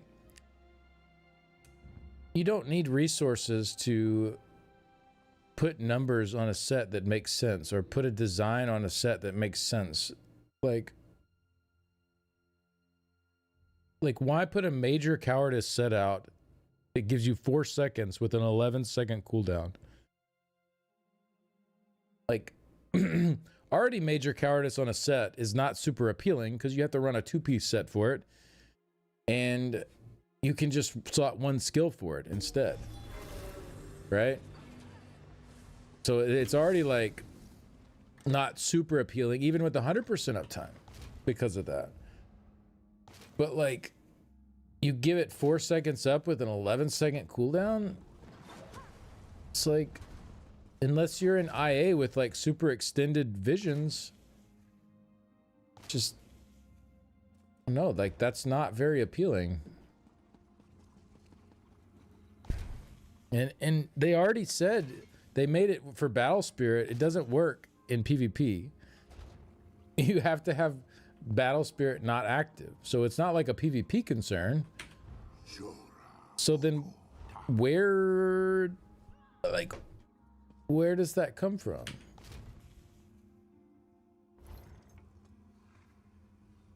If I had a choice of having a new set and not having a set at all, I would rather not have the set. I mean, I'd rather not continue to add sets in that have no place in the game. I would agree with you. Fix the set problem we currently have, where 90% of the sets are useless. Fix that, and then you worry about adding new sets into the game. But at least if you're going to add sets into the game, make them be useful. Make them make sense.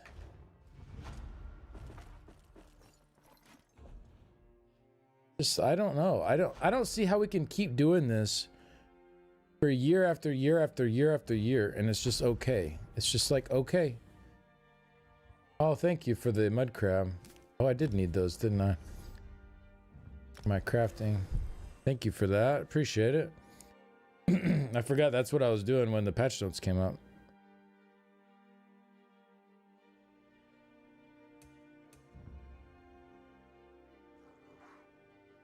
I don't know. What a time to be alive. Indeed, Van. Indeed. Can you become the new CEO of Microsoft and fire all the AI supporters? I don't think I could be the CEO of Microsoft. I think you have to lack a certain bit of what do you call it? Morals and ethicality. Is that the right word? Ethics, I guess. You have to. There are certain traits you're required to not have to be a CEO of Xbox or Microsoft or whatever. Soul, humanity, yeah, all these things. I could never. I would never want to be in a position like that. I don't care about the money of it. I couldn't live with myself making the choices that those people have to make. And they have to make them, or else they lose their jobs, because that's what the job is. Like, that is their job.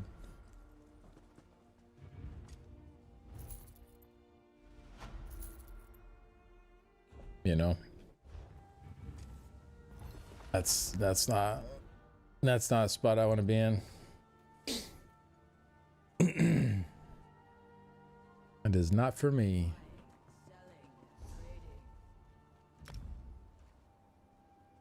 Bro, can you just catch up, Lib? Like, what? How do I just make this catch up? Does anybody know?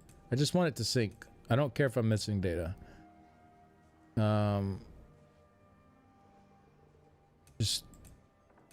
Just be good how you are now. How do I do this? Does anybody know? Does anybody use these add-ons? Force on? Is that what it is? Force on, that's what I have.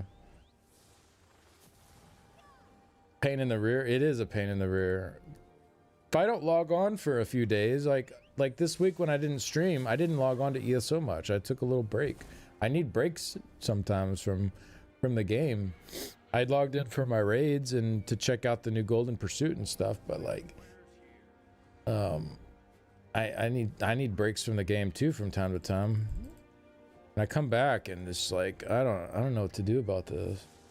Try automatic.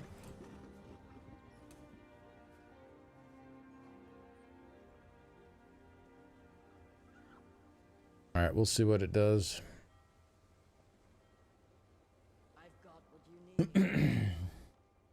This is my punishment, Slacker? Yeah, exactly, Wonder Dog. This is my punishment for taking a little break.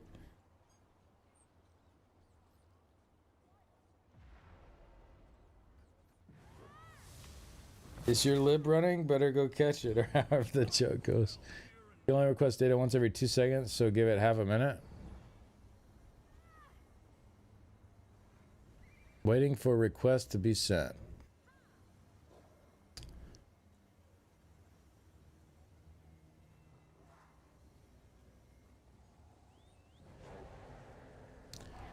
Last processor scenes 10 days ago.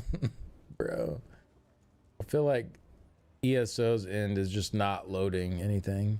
Oh, you know what we could do in the meantime? There's some, I have some of these crates Pleased to see you. from the battle pass.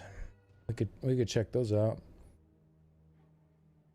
Makes the day go quicker. Good, JD. Well, I'll be doing a lot of streaming here. Hopefully a lot of the days will go by quicker. We are already like, let's see.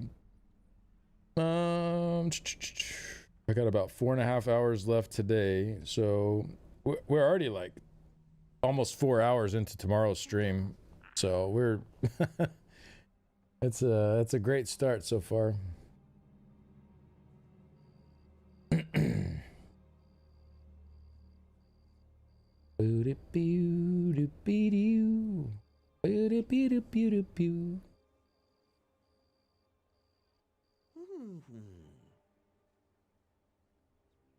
Mention patch notes, something new. Yeah, we just went through the patch notes.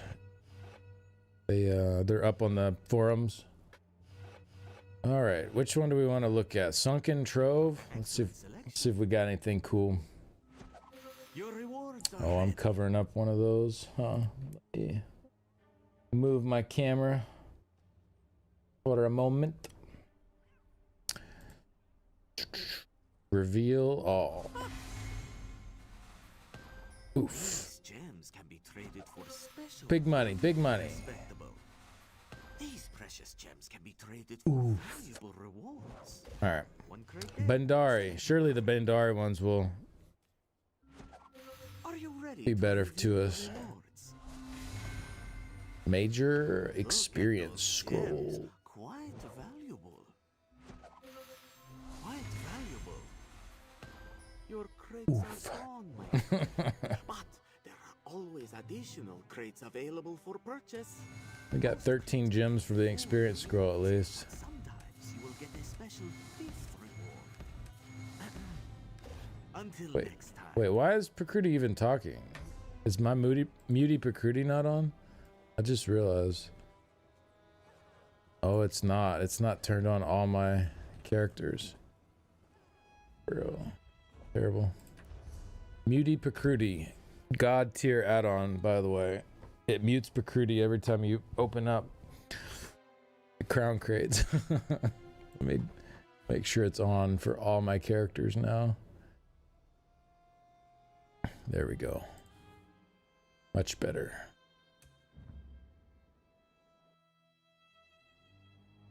Like Prakriti?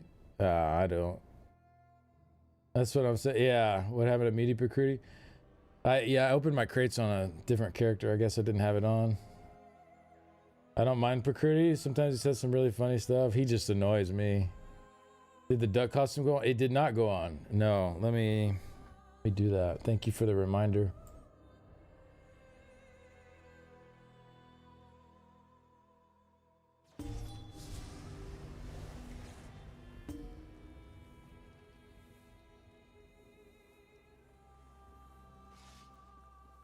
PTS 51 week 1 notes. I thought it was a production update. No, it was a big update. Yeah.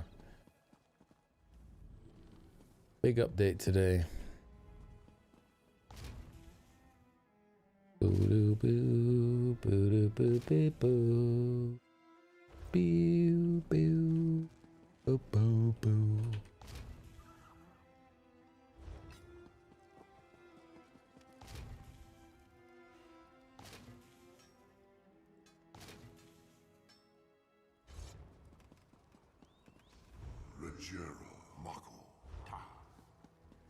Rajera Mako Ta.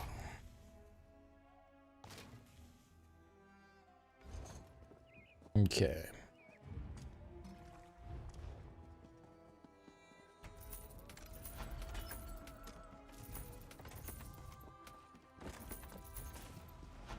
I guess I could go do my Golden Pursuit stuff. I haven't done that yet. I probably need to knock that out. That'd probably be pretty chill.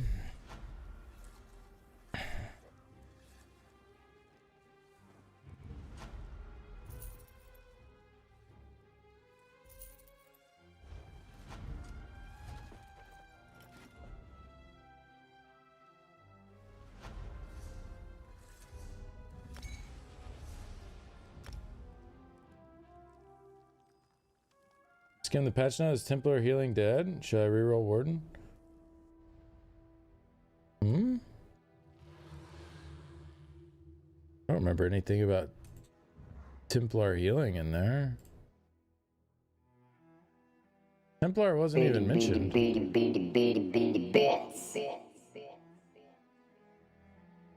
Not sure where you got Testing is interweeps fixed. that. What's up, Hokey? Thank you for the bits. Hey, and thank you for thank you for that as well. Nice, nice. Boo-doo, boo, boo-doo, boo-doo-doo.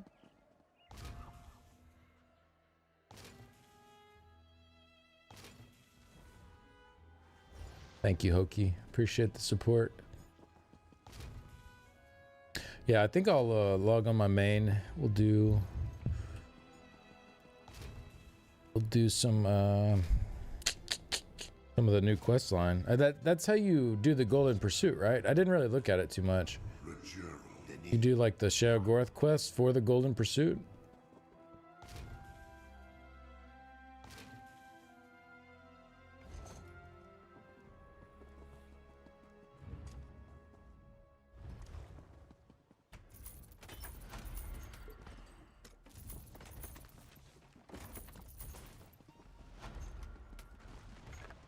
Pretty straightforward. Do the quests, you finish the Golden Pursuit. Okay, cool. Nice, nice. That's easy enough. I just realized I'm still recording from my patch notes. I guess I don't know if I really need to record them. I could just put like the timestamp in my video that's up on YouTube already. Say, hey, go to 2 hours or whatever. That's where it starts.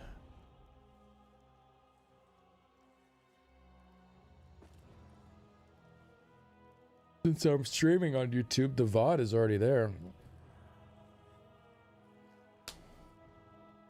It does require one extra little click when you go into the video, but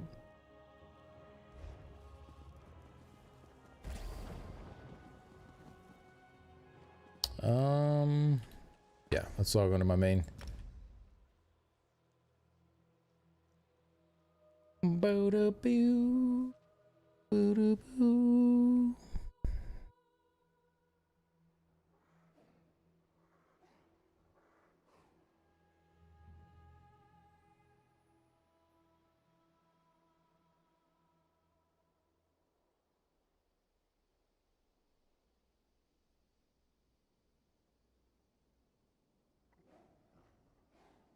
One extra click, I'm unsubscribing from this YouTube channel. Honestly, I just had a wave of a lot of people unsubscribe from me from YouTube. It's either there were like bot accounts that got deleted, or with all the recent news and everything coming out like that I've been covering, I think some people are like salty over it, and just deciding to not follow the channel anymore. I don't know which it is. It could be a combo of both. It could be whatever. But yeah, I'm actually like one of the only months I've ever like actually noticed the subscriber count going down on YouTube. I mean, granted, I didn't cover a lot of stuff except for all the like, you know, not so wonderful news that was happening. So if people don't want to hear about that and don't want that on their feed, then I guess I understand, but July was a rough month. Yeah, for sure. So no Warden refresh. No, they said it's not coming until 2027.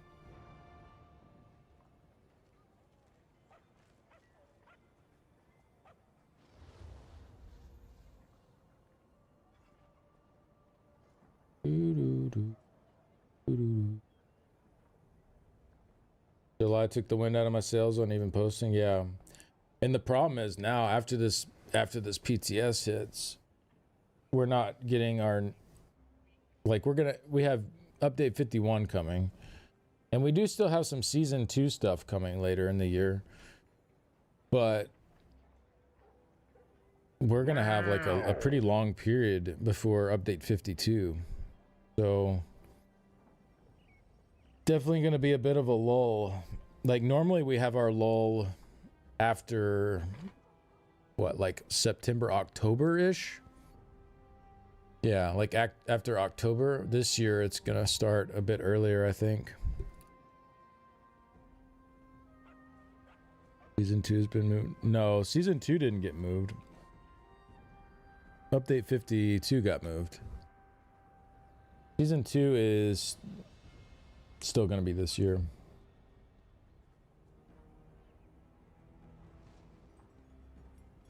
So we will still have that at least. So it won't be like there's nothing coming. So I guess maybe it won't be quite the lull that it might seem, thinking there's no like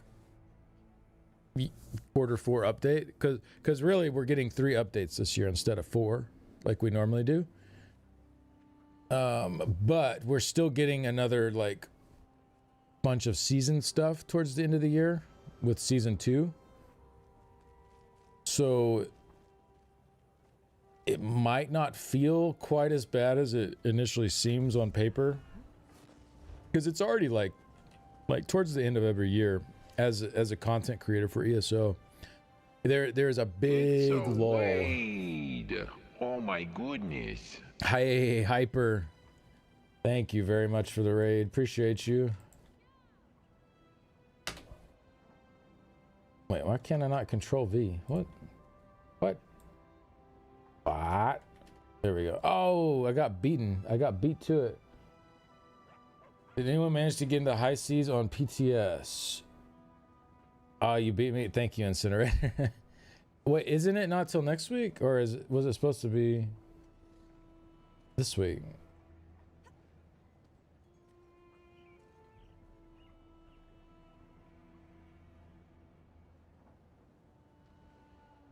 High seas is available. It's just bugged. Oh, I didn't even realize that. I thought for some reason I was thinking that was next week. Oh, it's the Nowhere Vault. That's what's next week. Okay. Thank you. Well, thank you for the raid, man. I appreciate it. Y'all make sure to follow Hyper. Awesome content creator. Knows his stuff. Definitely go check him out.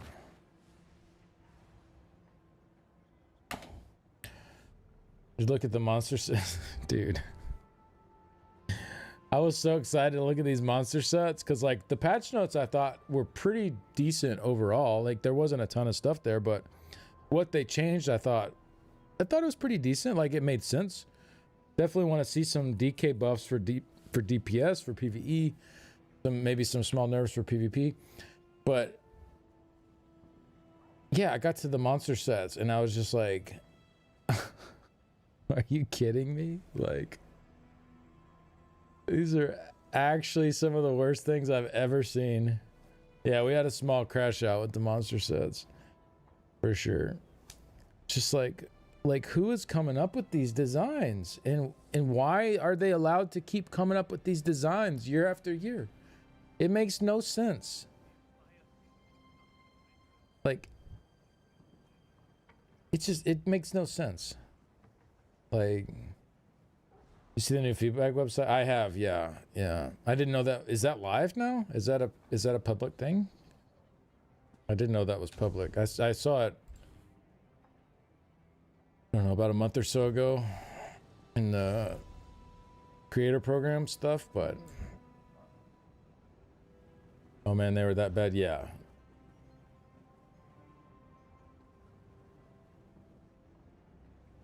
It's there, but when you interact with the boat, the internet just says you don't have permission. Okay. Great. I'm glad we can test the new feature properly.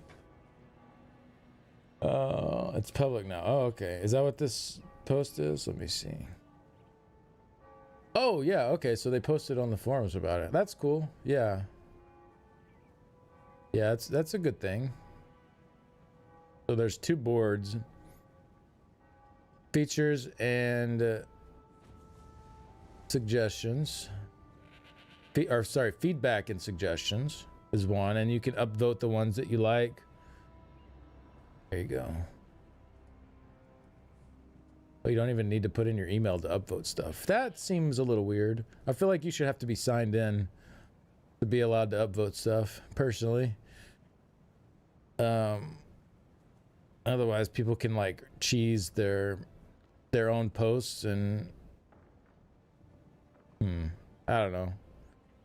Guess we'll see. So we have what was this? Feedback and suggestions and bugs and pain points.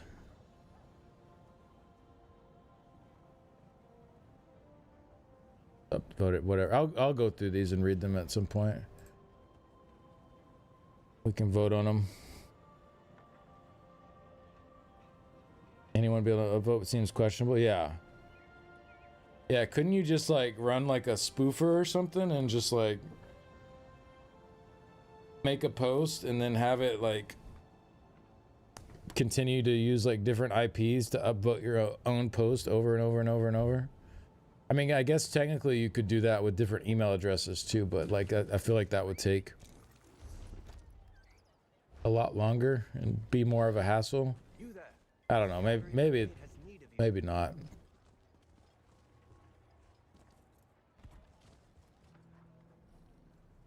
Because I assume it just registers your IP address or something for your upvote. If I'm not logged in, and it remembered my upvotes from like a month ago when I think code was the only post on there because it had been sent to the creator program thing.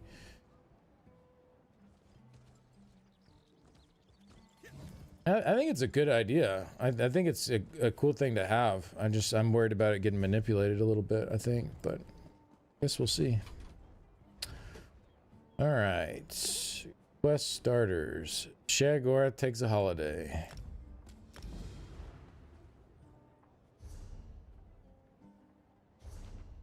Where is this at? Bandari Trading Post. In Malabal Tour.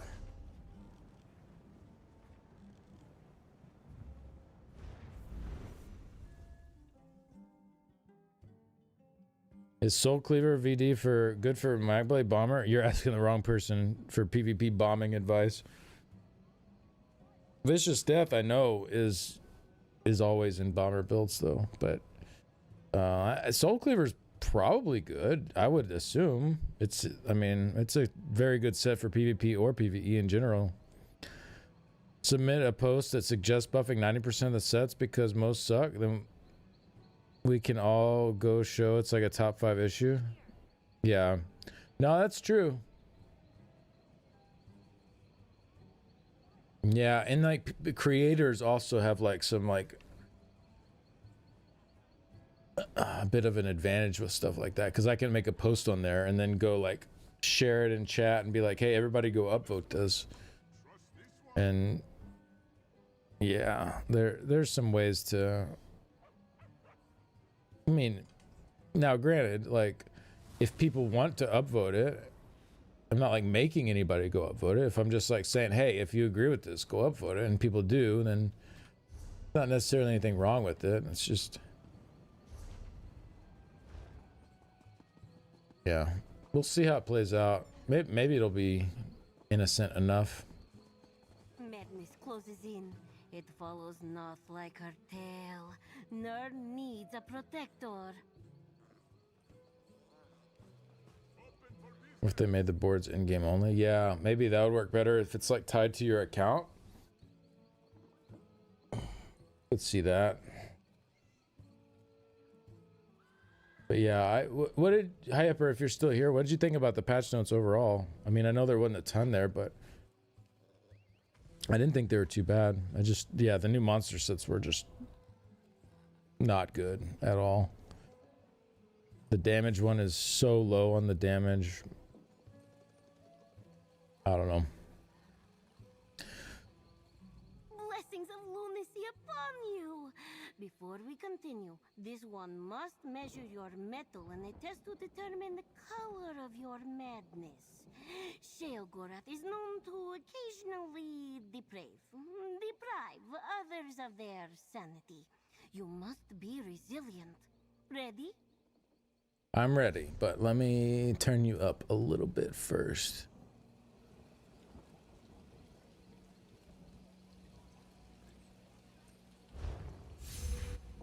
Color of my Blessings of madness? What does that even lunacy. mean? Just answer a few questions for North, and everything will be made clear. Where to begin? Ah, this will determine your level of sanity, or lack thereof. Would you rather eat puppies sautéed in fire sauce, or swim in a pool of slaughterfish?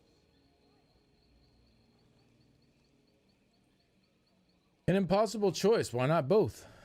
Simultaneously?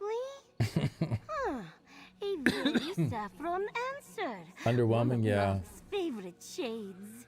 How perfectly delightful. Noth hopes you will maintain that same zeal for this next question. If Lord Sheogorath invaded your mind, how would you greet him? Something of slight note: the homogenization of two buffs into one lowers the average stats for stuff like Moras. Yeah, that's a good that's a good point too. I was making a little like mental list, but maybe I should start writing stuff down.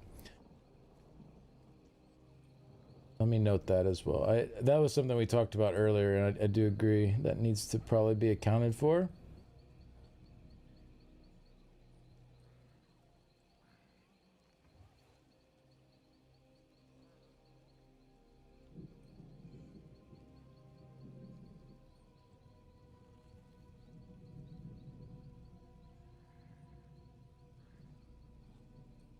We need some Templar Warden DK buffs. And yeah, more scribe. Count for that.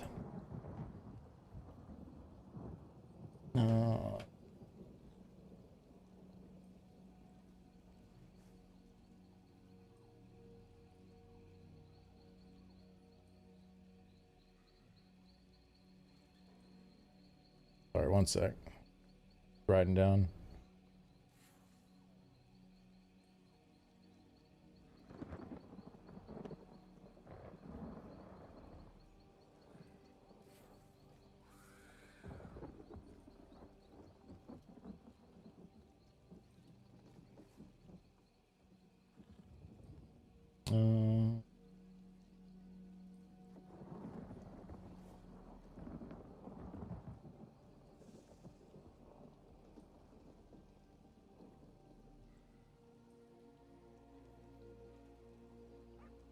Oops. Okay, there we go. I got a little set of notes started here.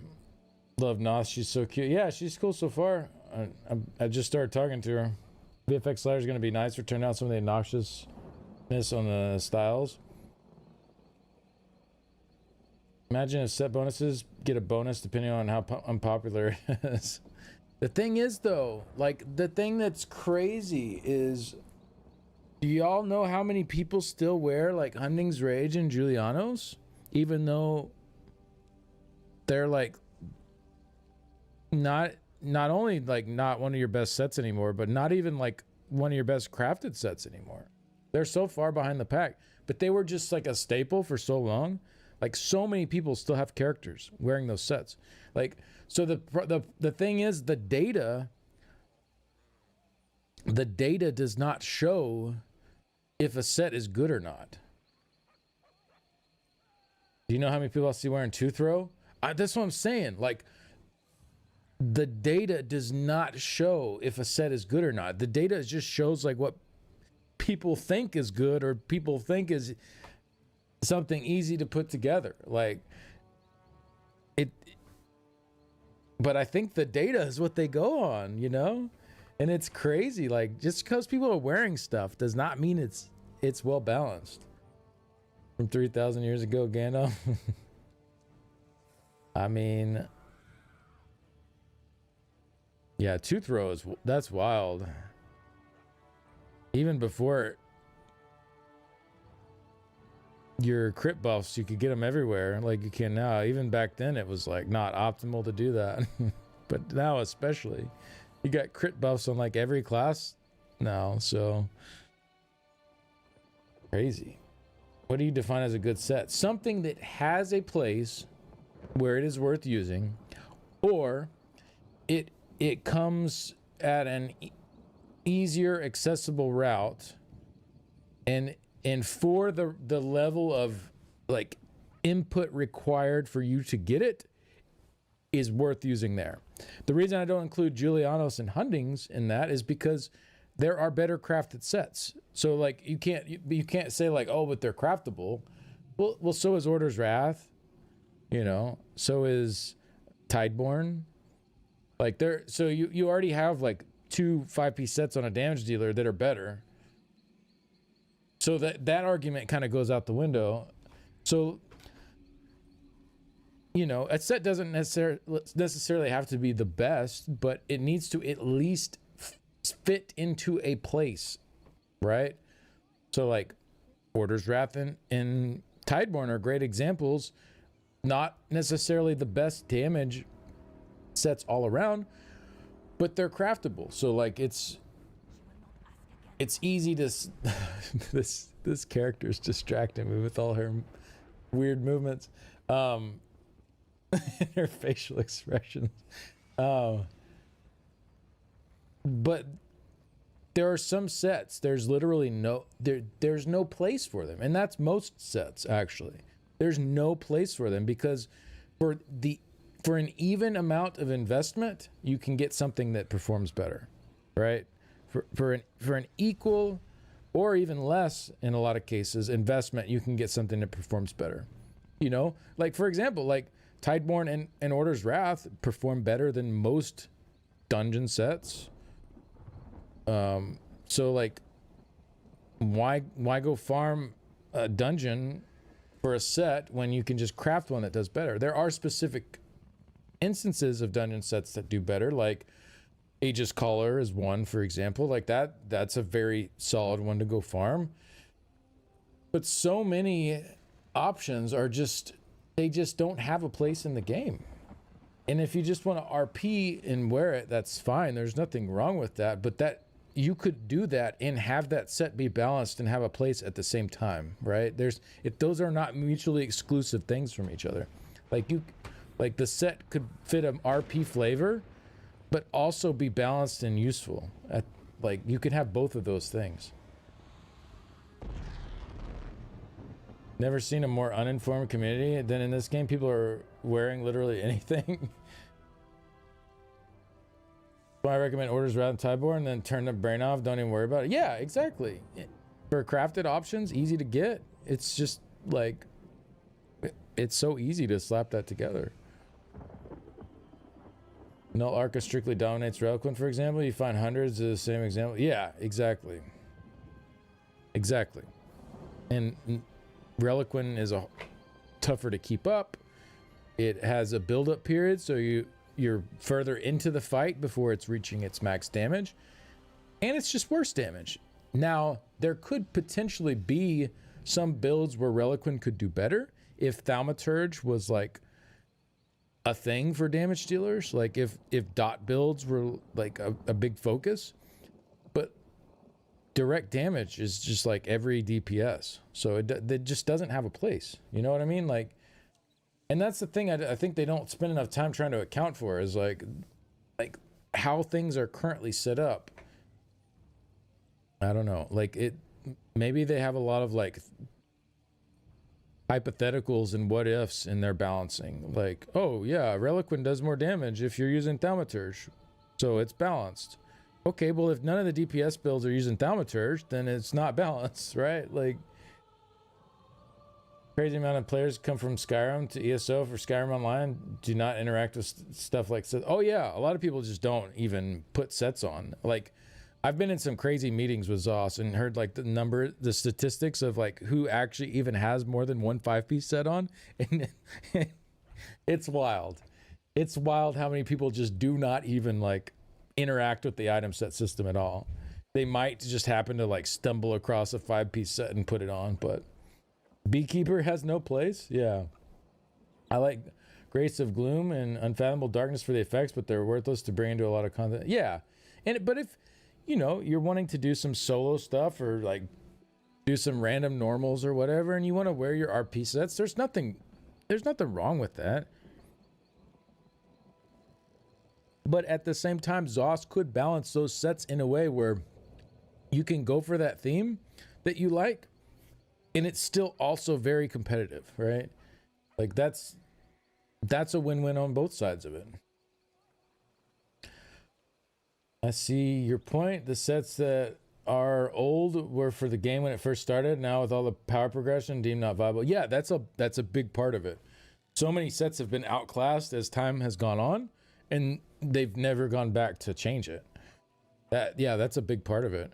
And they'll say things like, well, you know, these newer sets have harder trigger conditions, so they have to have a higher power budget. But it's like, okay, like think about Yondir compared to like Hundings, right? So Yondir, you technically need to deal damage to trigger it. What, crit damage? And Hundings, it's just there. But with Yondir, like you're gonna deal that damage so fast, it's gonna build up anyway. Like it's not like you're having to like make this like conscious decision in combat about how to like trigger this set and like I'm doing something to earn this extra damage.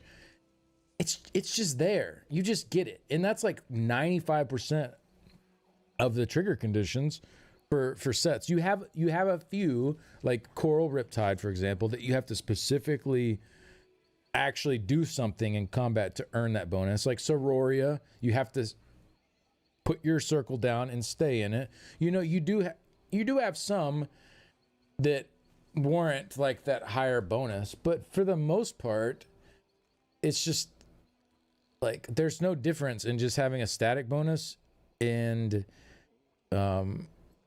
one that you can have your brain still turned off and get it anyways, right? And honestly, the ones that stack up where you can turn your brain off are even better than the static bonuses, because then you can front bar them and they carry over to your back bar. Whereas like Hundings, if you've tried to front bar that, every time you swap to your back bar, the bonus is gone, right? So like, it's just, I don't know. I feel like there's so many like little things they've tried to like mathematically make considerations for that just, it doesn't really make sense with how the game's played. Yeah, I like Yondir too. I think it's fine. I got nothing against Yondir. Instead of adding more sets, retool the old ones. I would love it if they just stopped adding sets for like a year and just went back and redid all of their sets and made them useful. That would be my favorite year of ESO probably ever. I would love that. Austin Cage is a bad example. So many people didn't even want the reward. Nobody ran the trial. Sets weren't worth it. Yeah, exactly. Nobody was running Austin Cage because nobody cares about any of the sets in there. Yep, it's pretty sad. Like, I don't know. It's rough. I played 10 years of my life. I have multiple platforms, 3,000 plus CP, farmed and spent countless hours. Game over 30k hours. Game's very discouraging for me to continue with this trend.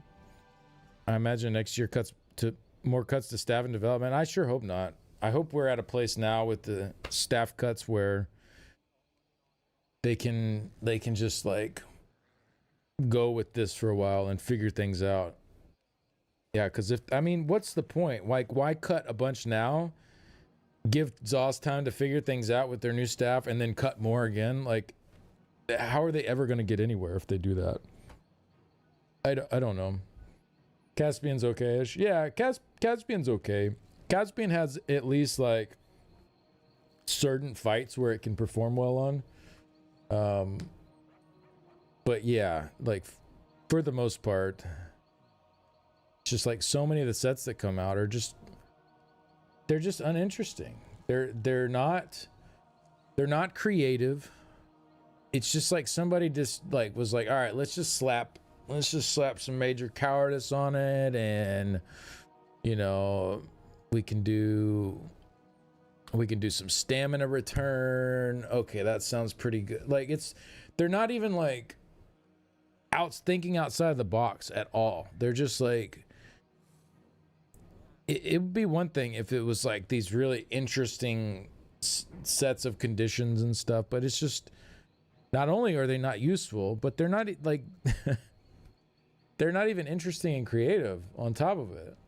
They feel really phoned in. Like whoever's making them just doesn't really care if they're making an interesting set for the community or not. Like they don't really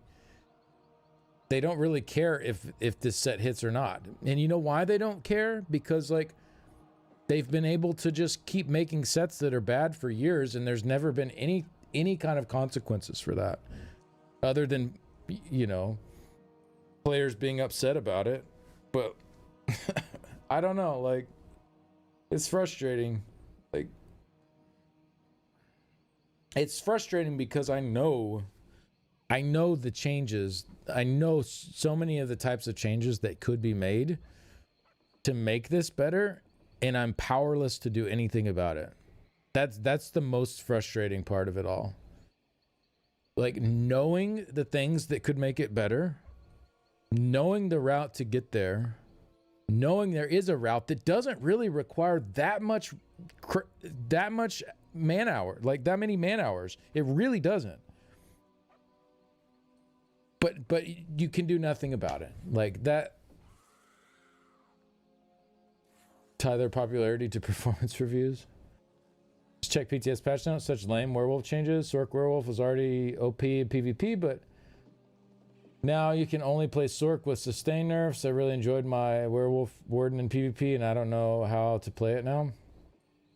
Yeah, I mean, keep in mind too, while your ult is up, your sustain is still free. So I don't know. It might still be playable, but I don't know. I don't know for sure. Make the gear use a slot system like a lineup penetration or weapon damage. Make the gear use a slot system. Like, I'm not sure what you mean by that. Only sets I've used most are Deadly, Orders, and Tideborn. I use Overland sets if I knew it was solid. No, I mean you got it. I mean there's no reason to go look through Overland sets, Trent. That's what I'm saying. Like you got it there. There's no reason. Hey, Enderreal, how's it going? The sets are the same problem as the rigid chapter schedule. The new sets exist because they must, not because they are providing new entertaining takes on 5-piece bonuses. Yeah, I'd agree with that. Yep, they exist because they must. Because we have to pay. We have to put this set out. It's like, man, there are so many ideas I have for sets that I think would be fun for the players. And if you put it out there and it's not hitting exactly, like, okay, let's tweak it. Let's get it to the right spot. Like I'd be absolutely on fire about this stuff. Like trying to like have the most fun, exciting list of sets every time I have an opportunity to put out new sets. Like let's make this just a super awesome, exciting time. And I feel nothing of that from the people working on them. It's every time the sets come out, they're just like, okay, this is just like some slap together thing that has almost zero use case. Like, it's disheartening to see. And I don't know, maybe that's not even their fault. Maybe like the people working on the sets, it's not even their fault. Like maybe they try to do that and they're getting like vetoed and outvoted by upper management and people saying like, no, we can't do that. That's too strong. Or this is, we're going to have to trim that down a bit. That's too much. And we don't know. Like I have no idea what's causing the issue. So maybe they have all these badass ideas that they're trying to get through and they just don't get through. That could be it. I don't know. I still the combat guy can't light, attack, or heavy. I think that's a bit of an exaggeration, but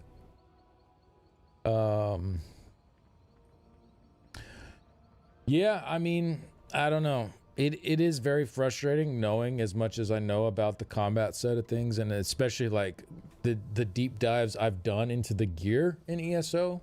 Like I've spent like literal months of my life doing nothing but diving into the gear sets in ESO.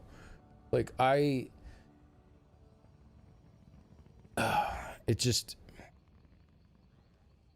knowing what I know about them, it's just extremely frustrating to just continue to see like where this has gone in the last few years. It's just like there's no improvement there. I don't get it. It's just, if your players are continuously not happy with the gear you're putting out, and they've even tried to say stuff like, well, gear is not a big motivator, you know, we put out this content and like not a lot of people ran it. Well, it's not, it's because the gear sucked. That's why not a lot of people did it. It's not because they don't want the gear. It's because the gear you put in it sucked. Like, it's crazy. It's crazy. Like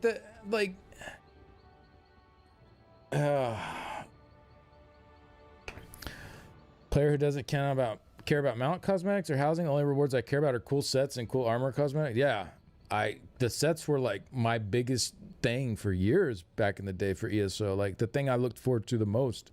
New sets, new ways to like build my character, and like, you know, that was so cool. Like I was always looking forward to new sets, and it was just miss after miss after miss after miss with the item sets. When other parts of the game were doing so many good things, the gear side was just so many misses. And then they've had their rare W's. Don't get me wrong. I'll give credit where it's due. Like Dread Cell came out and was like every single set in there was worth using.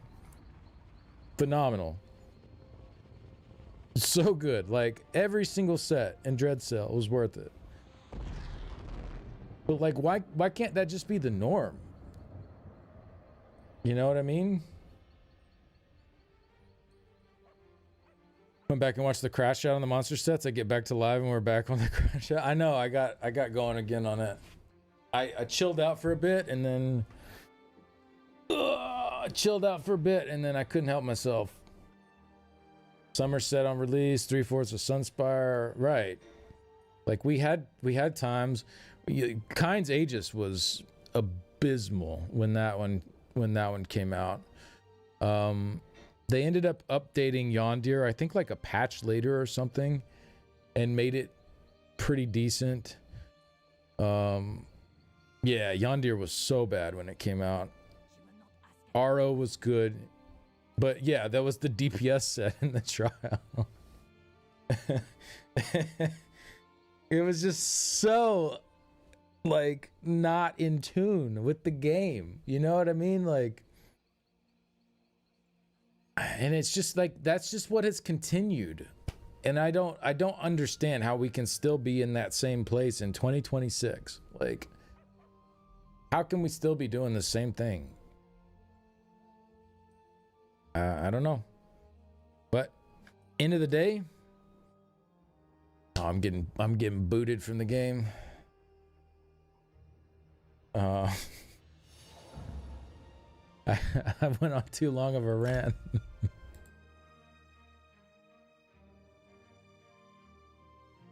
Yeah, Rock Grove was pretty good. The healer set sucked, but the other stuff was pretty good.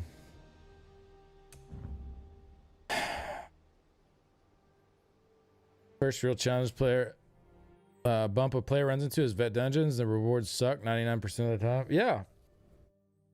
It's like there's no reason to run a vet dungeon over normal except for the monster set. But most of the monster sets are not good. So, like, sure, there are some that are definitely good and worth having, and you can go do those dungeons if you are in the know and know as a newer player which ones to go get. But Hargrove has a healer set, yeah. Lucent was all usable. Lucent ended up pretty decent, yeah. Oh my goodness.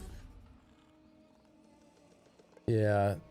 Zoran's I wasn't too thrilled with, but it's found its way into some comps here and there. But Null Arca, Mora Scribe, Lucent Echoes, yeah, they're, you know, I'd say 3.5 out of 4. You know, it's, I wouldn't say quite as solid as Dreadsail, but yeah, Lucent was pretty good. Lucent ended up in a pretty good spot. I'm pretty happy with that. Null Arca on release though was not good. So when Lucent came out, it was really just Lucent Echoes that was being used. Zoran's wasn't being used much. Null Arca was not good at launch. It had, well, it was bugged. Okay, so it wasn't supposed to be good, but it was bugged. And so it was actually ended up pretty decent because of the bug, but then they fixed the bug and then rebalanced it. And so it's good. But it wasn't supposed to be good. It was just good because it was bugged. And Morris Scribe was not used too much on launch of that either, but has gained some popularity more recently. So yeah, Lucent wasn't super appealing on launch for going in farming sets, but has ended up in a pretty good spot, I'd say. Yappy Cheeks, AFK too long, yeah. Or they listen to your rant, boot them, yeah. Even if the game gets good trial sets, that's like 1/5 of the sets they release in a given, yeah. Yeah, no, it's not just the trial set problem, that's for sure. Even if the trial sets are good, yeah. Like why does the Overland stuff have to just be like worse, right? Why can't it just fill a different purpose?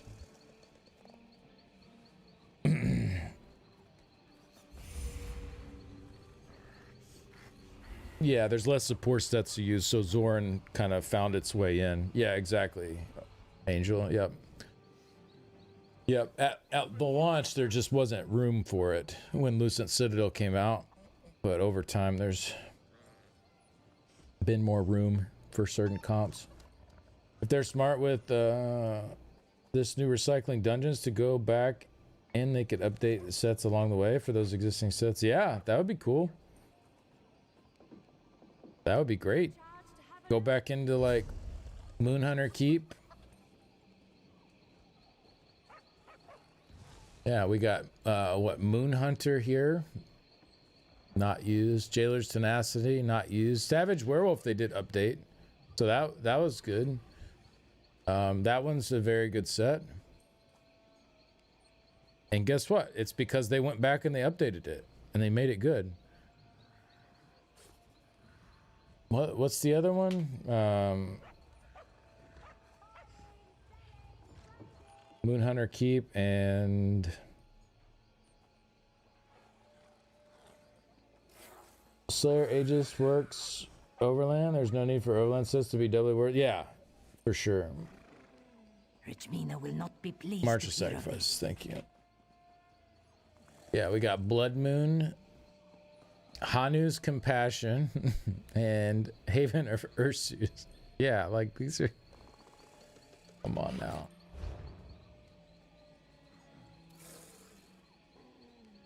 Class sets, they came back and they changed those and they actually made them worth using. That was awesome. So they can do it. They're capable. They're totally capable of going back and like making things usable. They just gotta do it. And like honestly, so much of it is just like small number tweaks needed. Like that's all. You don't have to reinvent the wheel. Like some sets need the wheel reinvented, absolutely. But for a lot of them, just do some tweaks. There are only 2 pieces of solo content in the game until U51, and not a single 5-piece set from either arena is worth using at all. Oh yeah, yeah, all the 5-piece sets from Maelstrom and Vaderstrand. Yeah, they're so bad. What we got? Elemental Succession. That did have a spot in the spotlight, or a point in the spotlight way back in the day, but it has magical lines on it. Maligalig's Mail. Oh wait, it's not from there. Permafrost. Nope. Winterborn. Winterborn, I think, has some uses. I've seen it in certain. situations, but yeah, for the most part, not very popular. And then for Vodashran, the Explosive Rebuke. I don't even remember most of these sets. Hex Siphon. And then Pestilent Host. Like they all have potential. They're all like on the cusp of like being interesting, and they're just not quite there. Winterborn Warden PvP, yeah. It's just numbers or 2, 3, 4-piece bonus issue. Probably both for most of the sets. Probably both for most, but yeah, some it's just one or the other. A lot of the sets, it's the 2 to 4-piece bonus issues, yeah. Just started playing again after 6 to 7 years. In your opinion, what should I try running to get more updated gear for my Magplar? This is what you need to throw on. Order's Wrath. Craftable, easy to get. Gives you a bunch of crit chance and crit damage. And then get Tideborn, also craftable. Increase your deck damage done to monsters by 15%. Good stat lines on both. Both craftable, easy to throw together. You can put those two together and do like pretty much any content and farm whatever you need to farm. You're good to go.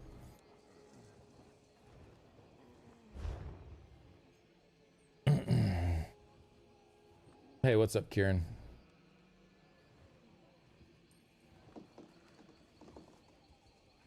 Oh, Goav's already... Yeah, so why am I even here? Goav's already took care of it. My bad.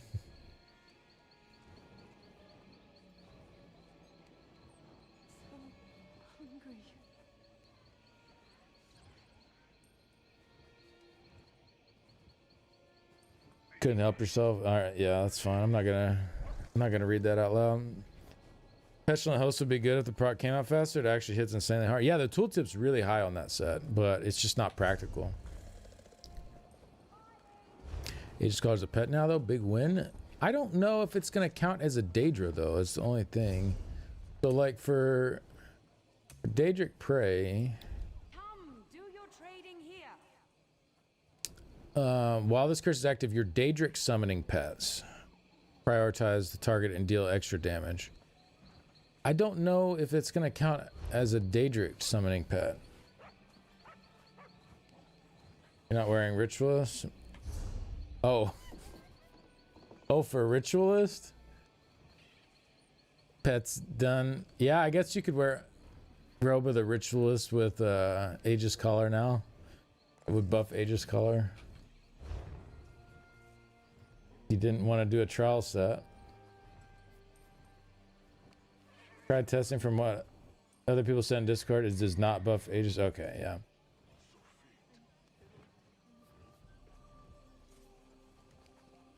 OP.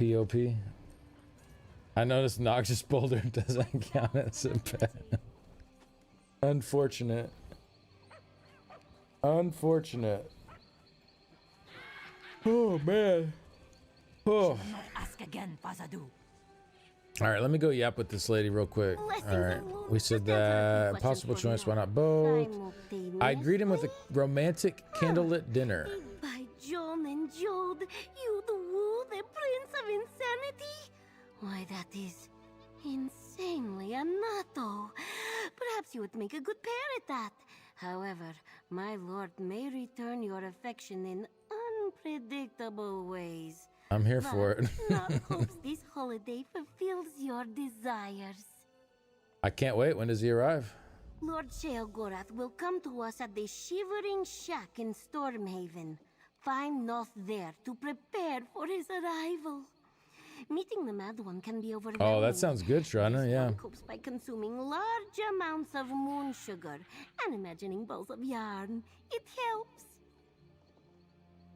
Yeah, I've been saying since it came out, I think Noxious Boulder's kind of slept on. The proc hits super hard, and it deals the guaranteed poison too. It's just, it has the really long cooldown, but depending on like the layout of the packs you're encountering, it can work very well. You slap on the new monster set on that werewolf, so good you'll do less damage. It's so good if it hits. Yeah, it can be a little wonky for sure, but the proc itself deals insane damage. It's the most proc damage of any proc set. It just has like a super long cooldown after it.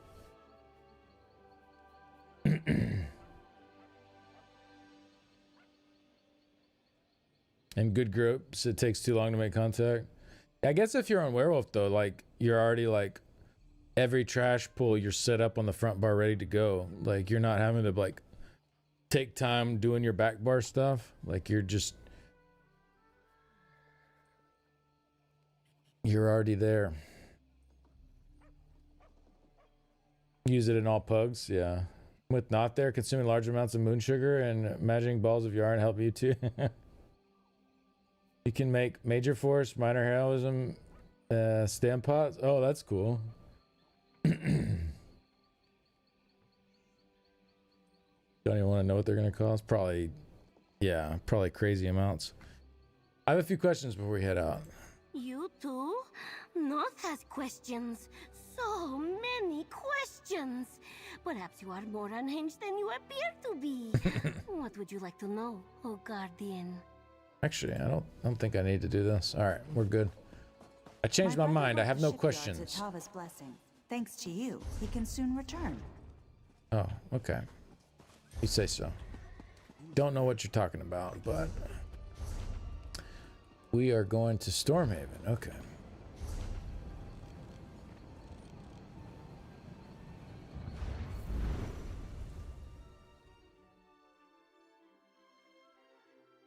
Major force for 15.7 seconds. Yeah, I mean, for like a burn, it could work. If you're just doing like a burn fight. But yeah, for anything else, not really super appealing.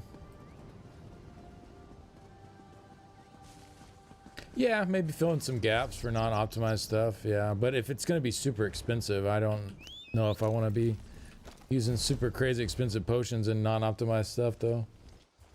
And you can put these potion cooldown rings on and sit there stacking buffs. Oh, true.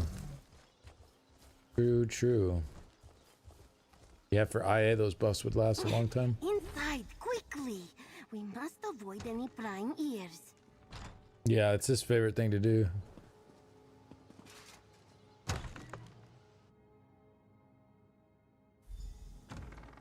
The best part of it is. Can you feel the madness around us? Come, Noth will explain. What's going on? Welcome. Noth trusts nobody followed you here. Only those Lord Sheogorath favors are invited inside this grand abode of madness. Shack didn't look this big on the outside. Noth thought so too. Many of the Mad God's I like followers this character. worked to build an abode to rival his home in the Shivering Isles. They left their bones as proof of their loyalty. Now come closer. This next part is secret. It's a shame you can't use the antiquarian iron compound. Secret? Shush! Speak quietly. Even the walls in this sacred place have eyes, and they hear everything. Because of some ancient compact, Lord Sheogorath cannot just appear in Tamriel. We must invite his madness to come to Nirn before his holiday can begin. Sounds dangerous. Maybe we shouldn't summon him at all. That would be worse. My lord has decided. Oh shoot, I come forgot to update that Nirn. tag. If we do not summon him, he will Thank you instruct for some other devotee to doing do that. so, and that one may not bother That's with the last- guardian. For everyone's sake, Hold on. it must be us, specifically you. Yeah, that was last subathon's numbers actually. So it's actually a little bit more forgiving this time. Instead of 3 minutes, it's 4 minutes per. Instead of 3 minutes, it's 4 minutes per dollar tip. And then tier 1s are 12 minutes, tier 2s are 25, tier 3s are 60. I kind of upped the amount for each one a little bit. Make it a little bit easier to keep up. Sorry, one sec. Commands. Subathon. Let me fix that. I knew there was something I forgot to do before I got on today.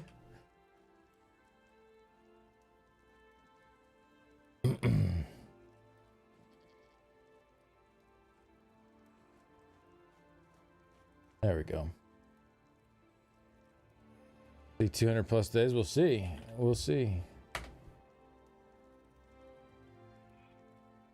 Oh, it's gonna ignore me. Okay, there it goes. Yeah, there we go. That's the right amount there. Leave it to me to find more work for you. There's so many little things, you know. It's easy to overlook them. But I put together these graphics for it to show the amounts. So we got that one here, and then the different milestones. We can go through these again real quick.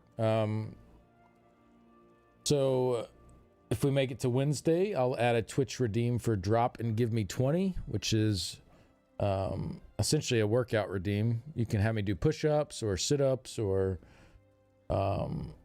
squats or lunges or whatever. If we make it to Friday, sing and play a song, Twitch redeem. So you can I can play like an original or a cover song. Might have to put like a list of songs I can do together or something like that. If we make it to next Friday, live guitar loop, Twitch redeem. So it'll be me and my guitar, and instead of playing a song though, I'll just be improvising. Like it'll be just coming up with something on the spot, doing a live loop, seeing where it goes. Who knows where it'll go? It could suck, could be fun. I don't know. We're gonna put ourselves out there a little bit though, and you know, some days we may win, some days we may not. If we make it to August 21st, I'm doing an Athalia Daedric Prince statue giveaway. So that is from the Gold Road release, the fancy collector's edition statue there. And then we make it to August 31st, which is the end of the month, do a game giveaway. And then every month, if the subathon keeps going, we'll give away games at the end of every month from there on out. If we hit 750 subs, I will get a llama costume to do a llama redeem, like the duck redeem, which I still have not put on yet. Oh my god, I'm so sorry, guys. It's been a rough day. I've been struggling today. I'm on the struggle bus. All right, trying though.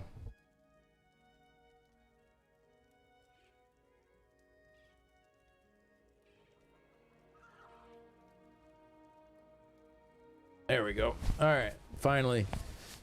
The duck is finally here. Ugh, okay. Welcome to the struggle. What's up, Ninja Monkey?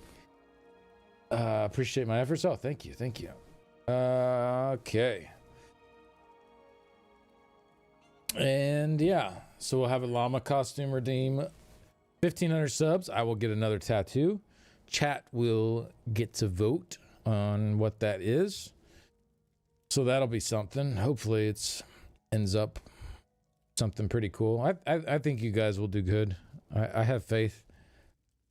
And if we get to 2,500 subs, which would be the most I'd ever had, then I think 1,800 is the most I've had. I want to say somewhere in there. I can't remember for sure.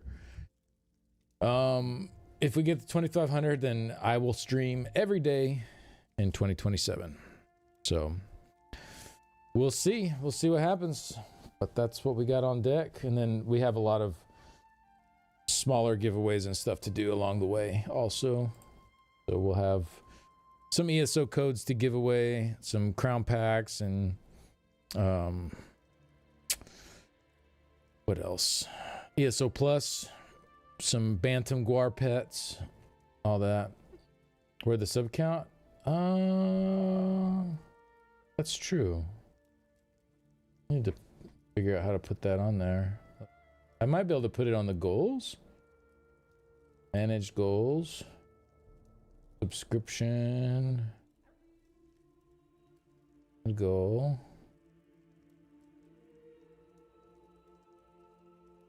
Manage goals.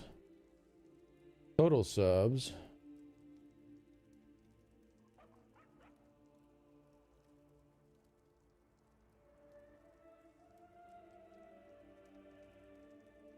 Let's see, what's our next milestone? 750? So I'll put 750 as the current goal.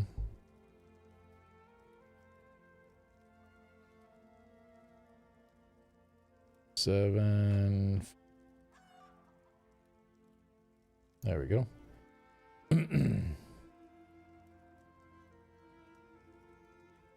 Llama costume redeem. There we go. So now you should be able to see that, I think, like below on Twitch where we're currently at.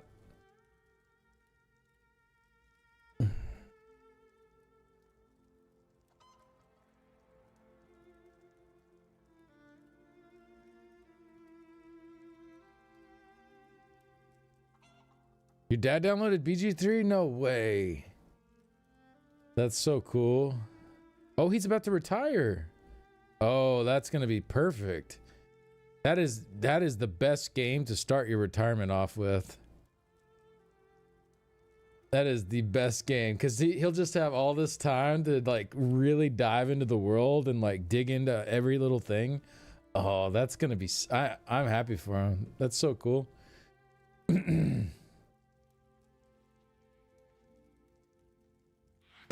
Like Microsoft, but better and less virus. Wait, what? I missed something.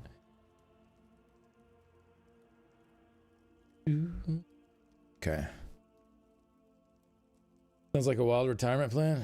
That sounds perfect to me. All right, very well. How do we summon Sheogorath? Read the ritual from the tome over there. My lord loves arcane books. Say the words, and you will feel its power in your fingers. Then, petty chicken. If this one's delusions hold true, an offering worthy of Lord Sheogorath should appear. All right. I think I can do this. The tome. We need its magic to summon Lord Sheogorath. The book became Lord Sheogorath's favorite tome shell. Sure sign that he is pleased. Now, petty chicken.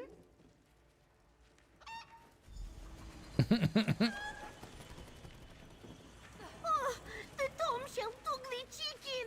Not good. Quick, we must catch it. What the? Okay.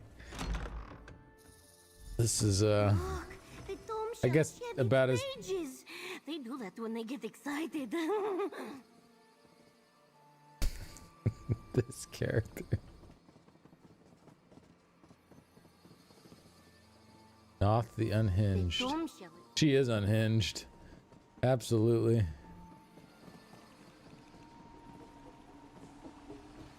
Ah, the dining hall. It looks like these guests never got their supper.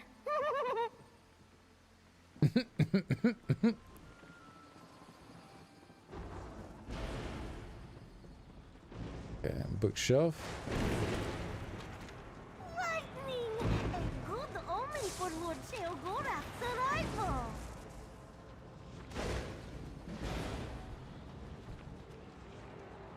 The tome shell. Oh. Well. Saw that coming. Nice dodge, thanks. Right into the other lightning. Yep. Oh, did I find it? Oh, geez.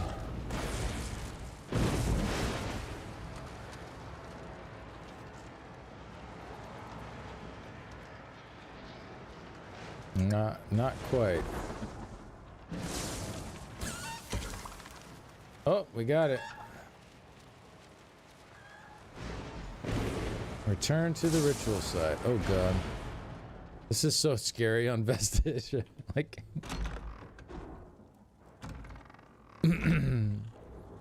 yeah, I think I'm on Vestige. Let me check. Yeah, that's what I'm on. 600% more damage taken. So really, like, that would only have hit for like, what, 3k damage or something? Oh god.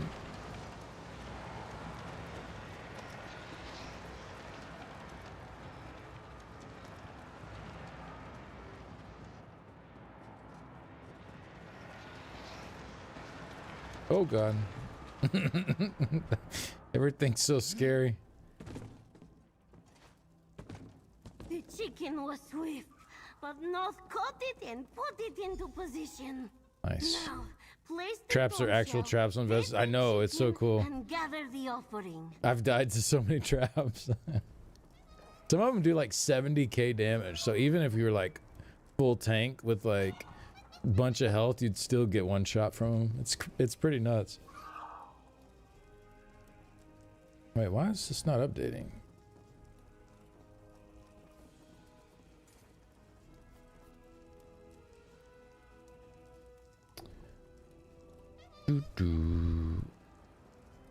I thought maybe the changes to shield charge could be absolutely disgusting for PvP paired with Gallant Charge. What does that do again?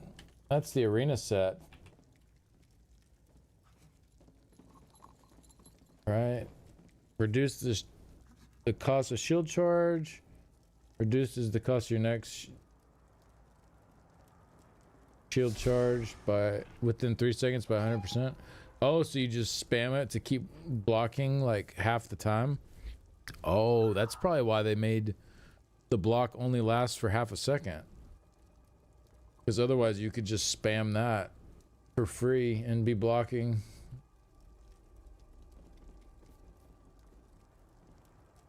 Yeah, I don't know.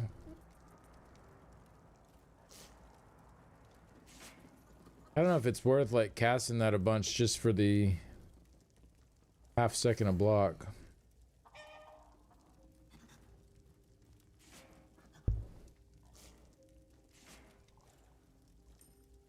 Possible. Let's place the tome shell. All right. Already did that. This one can. Gotta pet the chicken. The ritual transformed the chicken into cheese. A perfect offering to call for Sheogorath. Quickly, place it before the shrine. All right. You took your sweet time, Noth. Another moment and I would have thought up some terrible punishment to inflict on you and the surrounding villages. Apologies, my lord. Allow Noth to present the guide for your holiday. Go, introduce yourself. Okay. Get our 10k gold.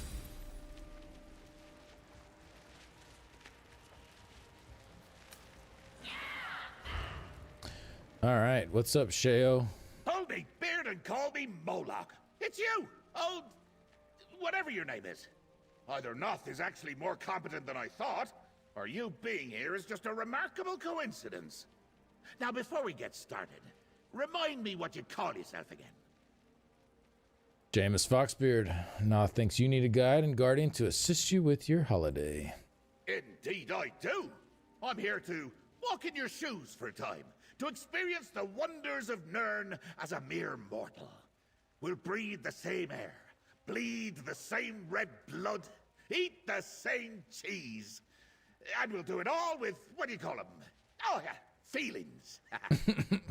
How can a Daedric prince become immortal? Are you questioning my abilities? You think I can't stoop to your level and roll around in Nern's muck and mire? Oh, I've experienced worse in other forms. Just ask Zotha Seal. Let me show you exactly who you're dealing with. Witness my spectacle. Very well. Let's see it. Out with you, my princely power! Huh. So that's what my power looks like? I thought it would be more impressive. There. See? My power. Separated from my princely body. And you thought I couldn't do it. Now, the Daedric Prince of Madness is merely another weak and pathetic mortal. Just one of many. Rude. But at least I'm still bad. Is your power safe like that? Just floating in the open air? Oh, no, not at all. Indeed, my power is pure madness. Quite dangerous and That's what she unpredictable. said. I really ought to place it in a protective vessel while I go about my holiday. Now, step aside while I finish what I started before you so rudely interrupted. You, follower that isn't Noth, take my power and put it in that vessel. Your lord commands it. Of course, my lord.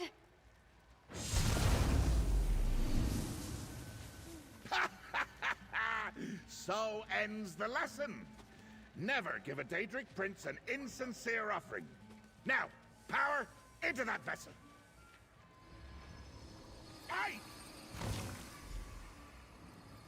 Bathtub shell, that's mine! Ah. Guide, come talk to me. Uh-oh.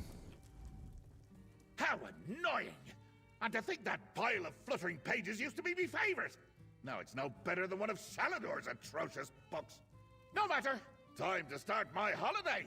I have a full itinerary, prepared by my faithful Lieutenant Lazaki. You say me favorite? Like Irish? Alright. You're not worried the tome show flew up with your power? Worried? Hardly. Oh, I was annoyed at first, but the little scamp is just playing. Listen well, my knight in shining... whatever it is that you're wearing. Lose the serious attitude, eh? My holiday's a time for mad What a set, Hokey. Are you with me? What a set. Shenanigans sound great. I can come up with some demented antics to throw in too if you'd like. Leave that to the professionals, eh? Okay. All shenanigans are at my discretion. Just because my eye's immortal now does not make us equals. Fair enough. It's my holiday, and I have an excellent itinerary. So follow along and try not to get in the way of my fun. Alright, where do we start? Let's take a look at Lazaki's itinerary. I told him I wanted to sample all the mortal cheese. East March. Feast Idar. Aged in Windhelm's Hall of the Dead? Oh, sounds delicious. I'll meet you there. Noth will wrangle that pesky tome shell. How do you plan to get there? Oh, I'm sure Lazaki's got it figured out. My itinerary says travel included. Between you and me, he said walking long distances is horrible. Did you know that mortal feet get tired, chafe, and eventually fall off? Oh, shocking. I can't have that, can I? You want to eat all the cheese? So you're not going to walk? No walking, no riding either. Can you see me atop an Argonian peddler's guar? Or on a silt strider? Oh, absurd! I'll just pop through a nice little portal. Or maybe use those way shrines you adventurers are always abusing. Whatever Lazaki has set up. How does it feel being mortal? Like I'm a meaty sausage stuffed with strange feelings. My eyes sting when I keep them open too long. And I've bit me tongue. Twice. And I've got these unwanted sensations bouncing about in me head.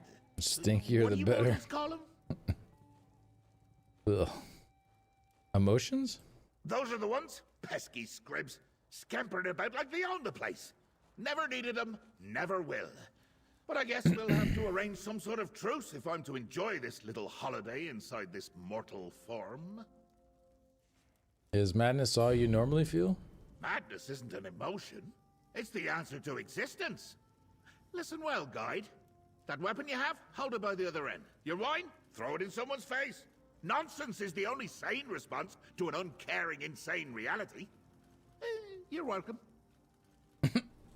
Strange seeing you here like this, Shergorth. Strange? I'm pleased as poultry to see you. We'll get to spend some quality time together without that old stick-in-the-clay Shalador dampening the mood. An adventure, eh? Just like the brave little scrib, but hopefully with more blood.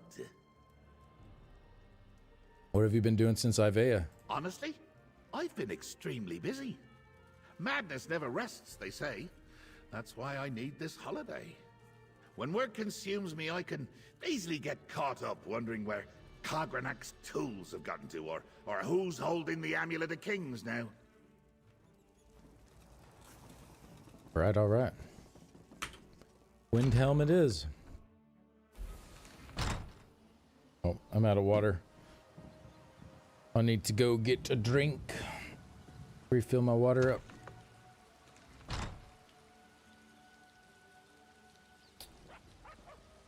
I'll give me a few minutes.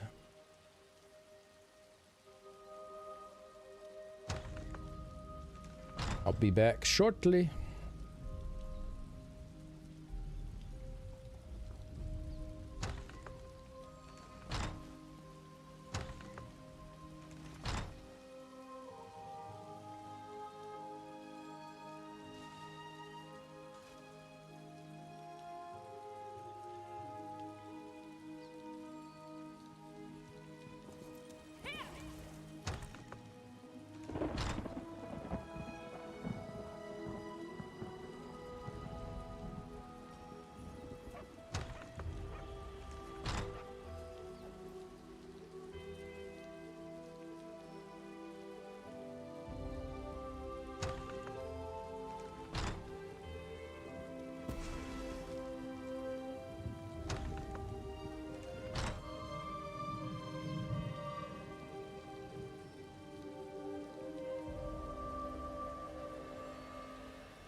All right, all right. I am back. That is my name.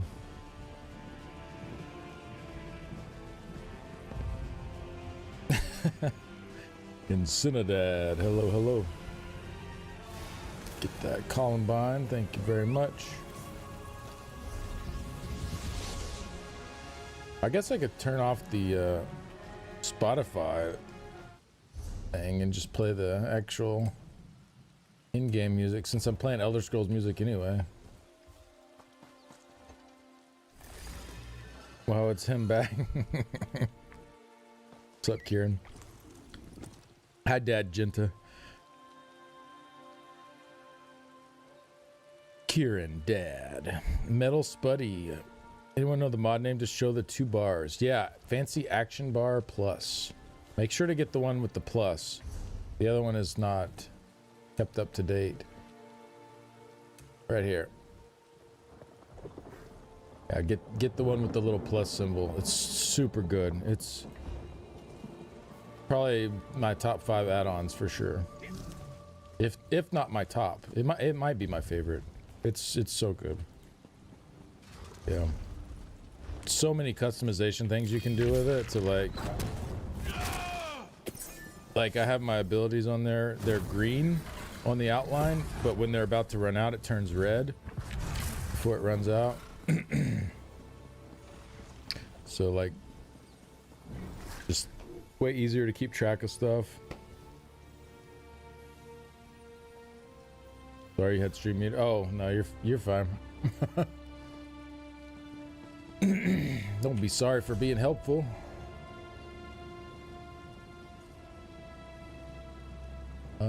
Let's see.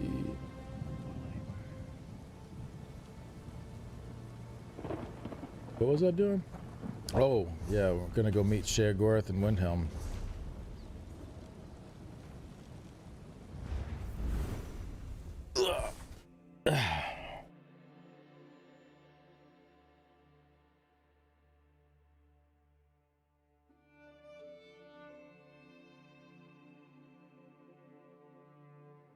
I apologize for existing sometimes. Well, definitely don't do that.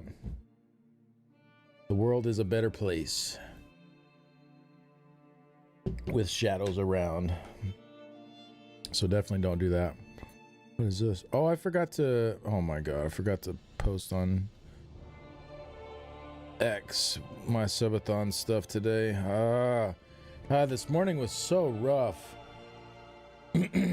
So...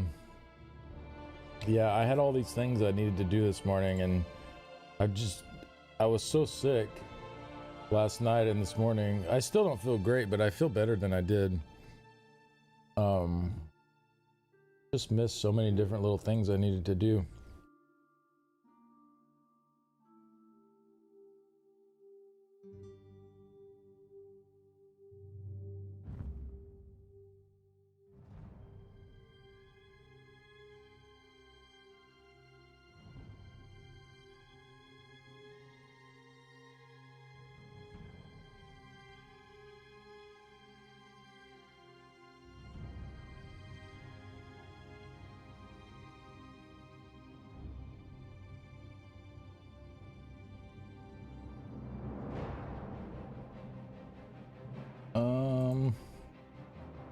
How do I post? There we go. Being sick as ass. Glad you're feeling better. Thank you. What's up, Seth? It's going pretty okay. Wait, lost lobby connection. I got booted out when I was porting. Boo. I wasn't a timeout that time. I didn't take that long. All right, let me get this posted.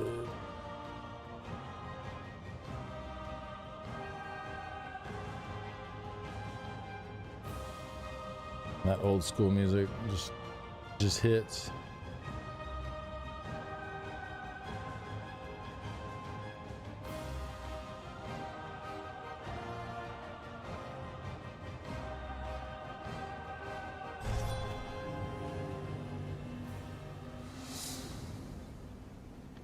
I rarely have the in-game music on anymore.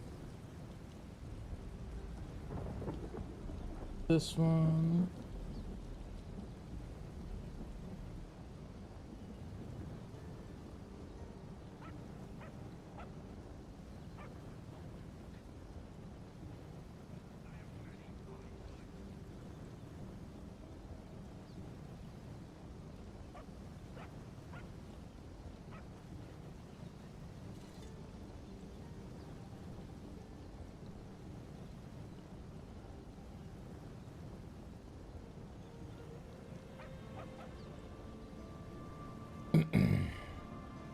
Sorry guys, one sec.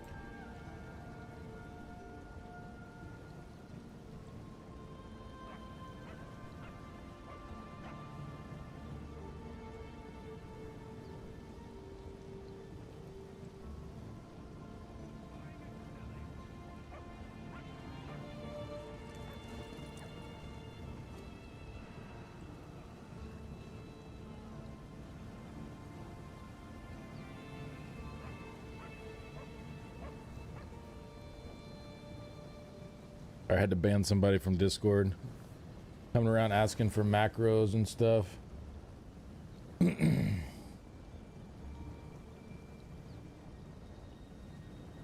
They gone though. Oh, I accidentally deleted their messages. My bad, y'all. It made it look like y'all are talking to yourselves in the Discord server.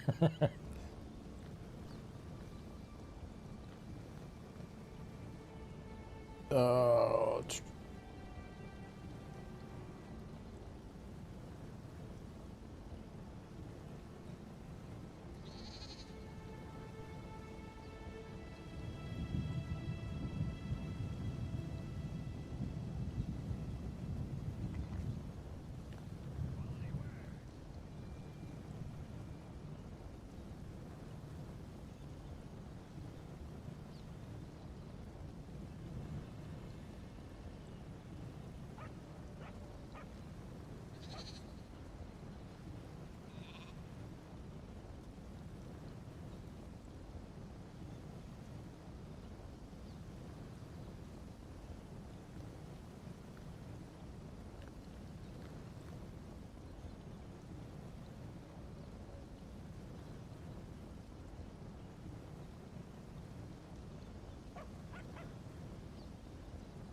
well, better late than never.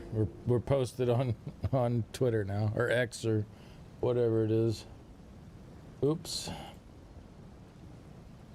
Oopsies. Hi, Abby. Wait, why did you want me to say that high pitched? Whatever. I'm not gonna question it. Gotta hit those macros in your chicken and rice, yeah. Whatever. I don't know what he was on about.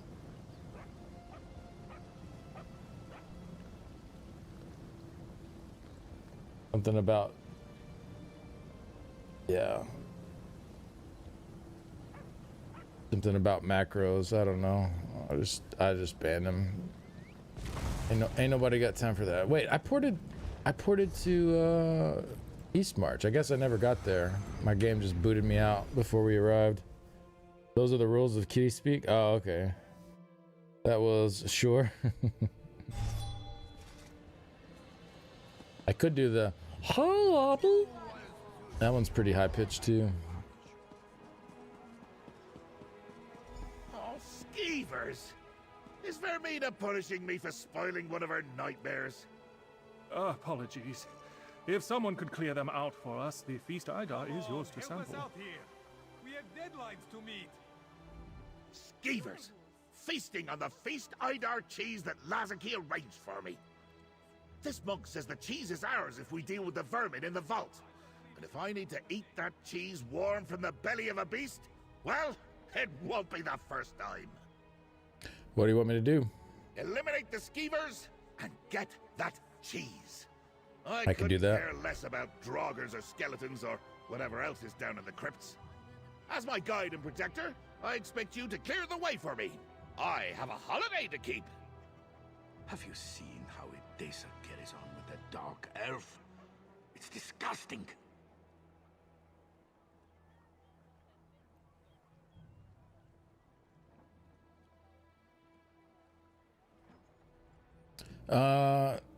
Was it the same macro? No, this was someone like asking for macros.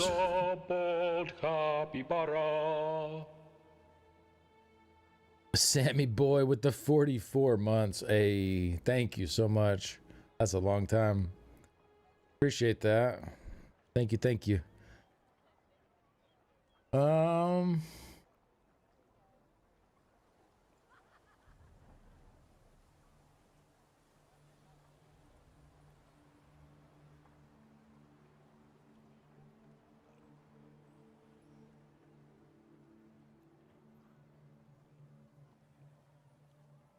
Yeah, people in the Discord server are also talking about how bad the sets are, so I definitely don't feel alone there. Fine, where's the crypt? Somewhere within the Hall of the Dead. Ask the monk if you require more details. I'll be waiting. Just don't take too long. I get bored and wander off when left to my own devices. Never know what madness I might get up to. Who's a bold capybara? Hey, Aradon, thank you for the 8 months. Appreciate that. The ganking days are over, but thank you, Aradon. Thank y'all for getting the hype train going. What's up, Kevin? You come here for the hype train? That's pretty cool, huh? So does it give me more treats? Then it's pretty cool. Yeah, I went through all the stealth stuff. I thought it was pretty cool, actually. I think it makes sense. It was like some stuff like Endless Hail, some other bow abilities and certain Nightblade abilities and stuff. They won't pull you out of stealth. So like if I have a ground, like if I have some ground dots going, I'm trying to see if I got anything else here. Like, okay, like, I don't know, caltrops, I guess, would be another one. So like if I have those going, but I'm like stealthed over here, I prefer the cold moon. like those hitting enemies are not going to pull me out of stealth. Ground-based dots. So, which I think makes sense, because like if there's stuff on the ground over here and I'm hiding over here, like why would they get to know where that's coming from, right? Like I think that makes sense. There's also a lot of skills that are going to pull you out of stealth now that did not before. So essentially their idea is trying to go more realistic with it. Like if I'm performing this action, should I be able to do that stealthily, right? If the answer is yes, then you should be able to stay in stealth. If you shouldn't be able to do that stealthily, then it's going to pull you out of stealth. So like that's kind of the general idea with it. It's not perfect around that because there are some like balance concerns as well, but something like snipe will auto take you out before the skill fires. No, snipe will not. They said bow skills will not pull you out of stealth. Obviously when you deal the damage with it, like a direct damage hit, that will take you out of stealth. But as you're firing your snipe, it's not going to until it actually hits. Hey, Savi, good evening. Also trying to get rid of the problematic playstyle in PvP of being in stealth and pre-casting crystal weapons overload. Yeah, exactly. Yep. Getting rid of a lot of that stuff, which is great. Yeah, that's great. And then all like the recent changes with Shattered Path Signet, plus now the Draugr nerf too. Like lots of good changes for PvP with that kind of stuff. Asa, hey, thank you for the raid. Appreciate that. I keep whistling. I don't know if y'all can hear that. Like when I'm talking, I'm like whistling through my teeth or something. My bad. Get you a shout out. Oh, I got beaten again.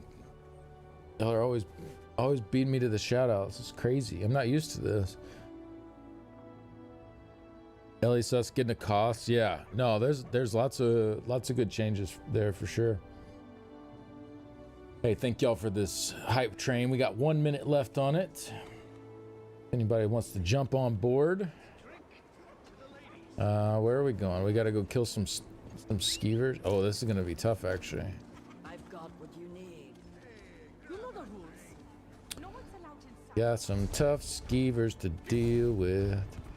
Tough skeevers to deal with. Got in-cap ganking will still work. Nerf all the range gankers. Yeah, I mean, I think there should be a place to gank somebody. Like, that's a core element of being a Nightblade. Right? But, like, being able to just do it from far away at range and, like, have zero consequences. Like, that's the part that is no good, you know?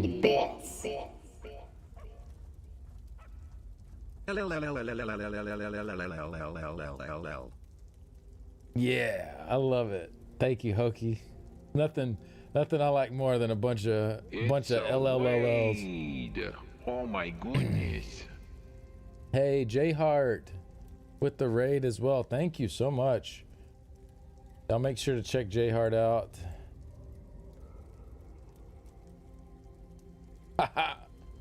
Wait, I have to wait another 2 seconds before getting a shout out?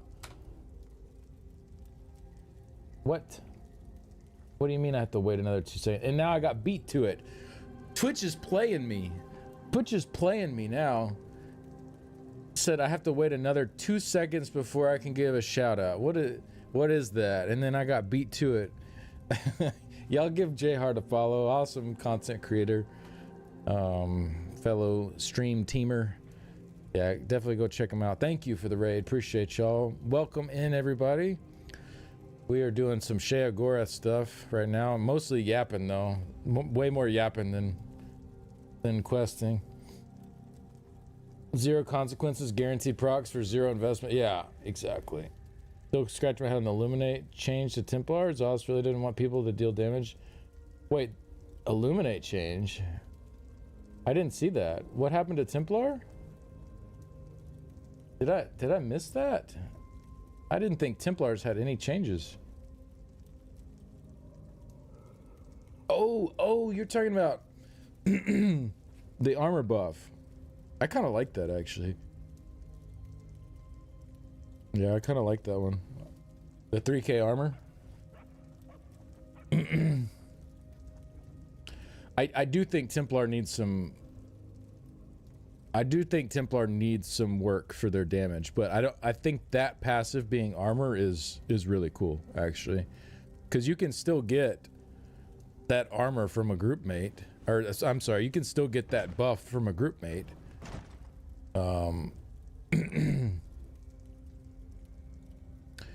But now you have the extra armor too, and the armor synergizes pretty well on Templar as well, since they get the extra scaling with Balanced Warrior. So I don't know, I kind of like it. I think it's pretty cool. I can understand like the damage loss though being frustrating, but I think that probably just needs to be addressed in other areas, because Templar is just lacking in damage regardless, with or without that buff. Like even if you're in a group and there's a DK and you're getting that buff, you're still lacking on damage. So like I feel like that problem needs to be addressed elsewhere.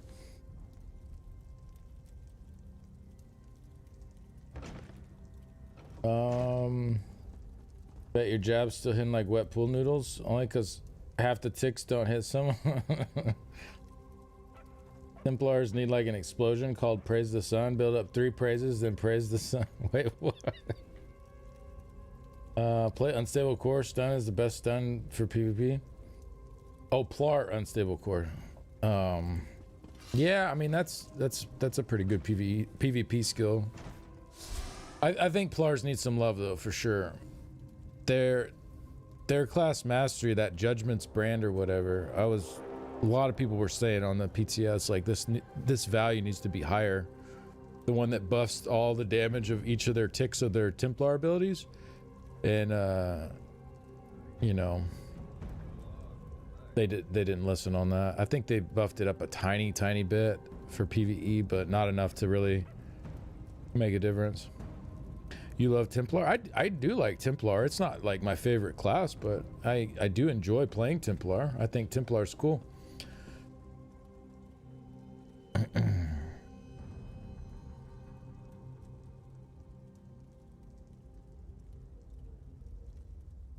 So cool for countering DKs or Sorks with Hurricane.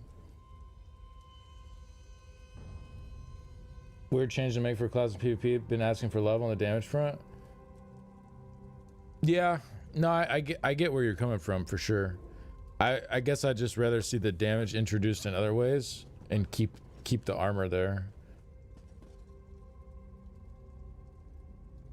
Else might have to ask FromSoft for permission. Oh, is that a like an Elden Ring ability or something? I didn't know it. I just thought he was making something up. Yeah, I get where you're coming from though. I would like to see Templars get some juice. DKs probably need a tiny nerf in PvP, but they need a buff in PvE because they're not wanted in PvE right now for damage. It's funny how like on top they are in PvP, but like PvP, but in PvE people don't want them. the class that just got reworked and nobody wants to bring a DK DPS to the group.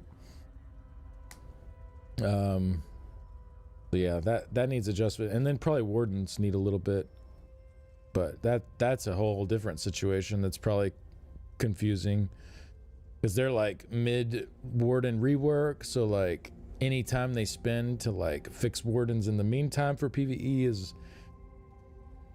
it's just a temporary thing. Crazy, no one wants the only 2.0 class. Yeah, it is. So groups are running either only one DK on DPS and they're putting them in Alkosh and Zins as a support DPS, or a lot of groups are not even running any DK DPS and just having one DK tank, and that's it. That's the only DK in the group. So like they're still coming to the group because of the class mastery and stuff like that, but that's the only reason. Like their damage sucks. Who subclasses DK? I mean, I'm on a subclass DK right now, but I'm just doing like overland stuff. DK never getting out of Zin's jail. I know, right? They touch Warden too much, it might be insane. Well, that's the thing. Like, you don't have to. Like, there are plenty of ways to buff classes for PvE and nerf for PvP simultaneously. So I was talking about the Earthen Heart passive, Landslide. Is an abysmal passive for PvE because unless you're in a really long fight, this thing is just always off. Like, and by the time you stack it up, the fight's over. Like, it's no good. So I think it needs to stack like way faster than it does. Go up to like 12 to 15% damage. But then you could cut the damage in half for PvP. So instead of stacking up to 10%, you only stack up to like 6%, right? For PvP. So you get a little bit of a nerf there for the PvP side of things. You get a buff for the PvE side of things. Everybody's happy, right? Like there are definitely ways to do that. You could put on Whip the weapon and spell damage back on there, but have it for PvE only. Like add the 300 weapon and spell damage back.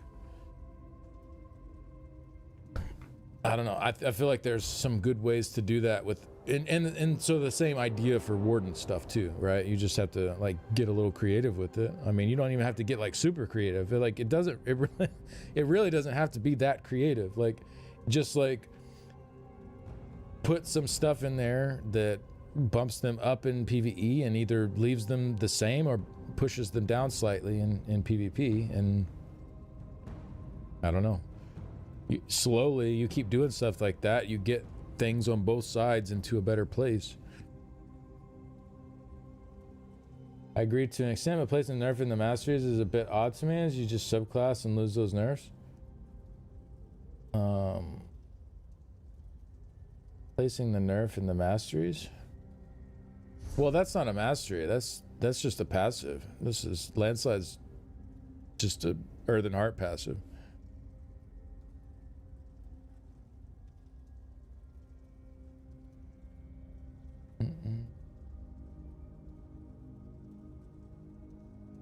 Or like whip. That's just that would just be on the skill.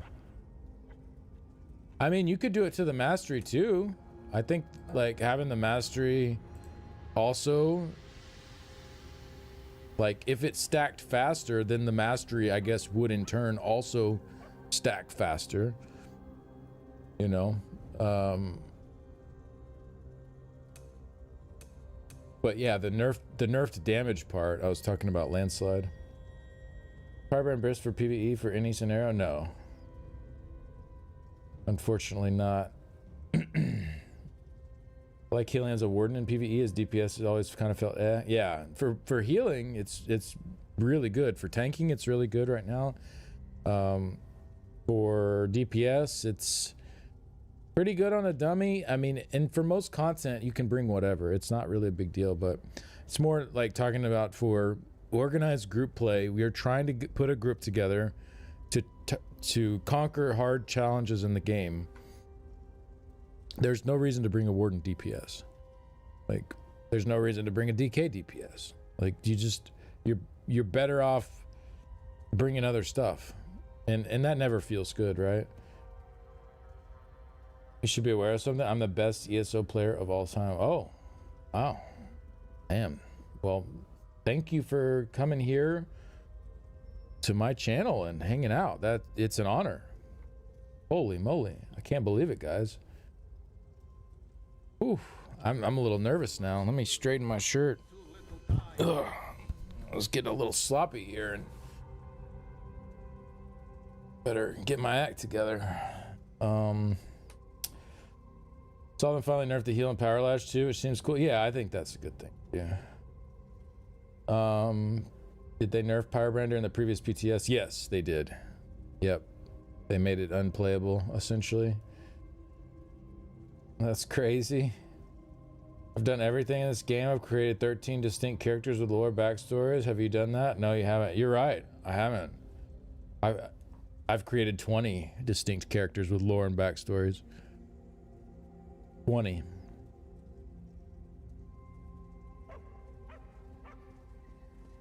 A while ago they changed it so the proc can't crit. Lost a lot of its OP-ness. Yeah. Well, that too. That was even before. But then the last PTS, they buffed it a lot. It was really good for DK, and then they nerfed it mid PTS. Don't believe you? Go over there. I'm sorry that you haven't been able to get more character slots from the Crown Store. See, I'm a bit of a royalty myself here. I'm on this thing called the ESO Stream Team. See, I get free crowns to get extra character slots. It's I know it's a pretty cool privilege I have. I don't know if you can match up to that. VIP that guy. Imagine Pyre still crit. So many talents. 20. Don't believe you. Go over them. Tell me each one of their stories. No, it's too much.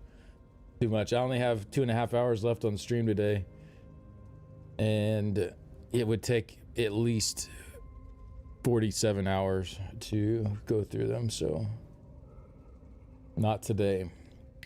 They haven't fixed the description on the set. It still mentions recursive flame when that doesn't exist. Yeah, that sounds about right. Has the streamer RNG too? You mean the terrible streamer RNG? Yeah, if that's what you mean. Let's all form a line and compare our characters' backstories. This is the Skinny Cheeks. Skinny Ara Farman. John Skyrim's nephew confirmed. Be still, my ovary. He's kind of a big deal here. Oh my god. They're cracking me up. Clear the way to the crypt, my lackey. Is DK the only class that can hold block forever? I can entertain myself by examining the burial sites. I don't know. I mean, Maybe DK definitely pick up a souvenir or can. two. Both Haskell and Lazarky will There be might be disappointed others. if I don't bring them gifts. Depends on how much stuff is like beating on you, right? Like it's depends on the scenario. Like there's a lot of scenarios where any class could hold block forever, but DK can do it with like a lot of stuff smacking on them.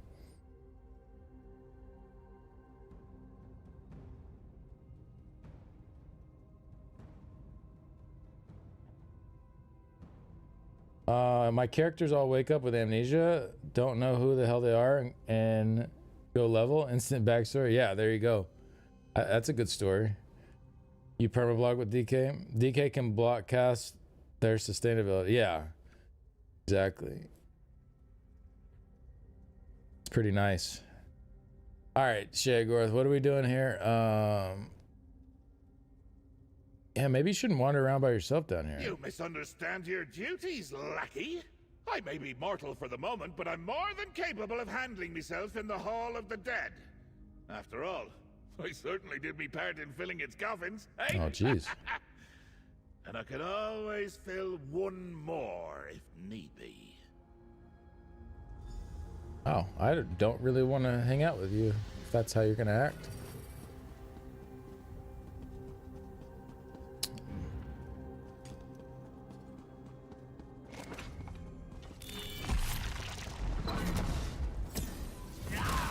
What am I trying to do here? Kill some skeevers. Kill some skeevers. Let's see if this guy, how hard he hits on Vestige. Ooh, he hits hard. He hits hard. He hits real hard.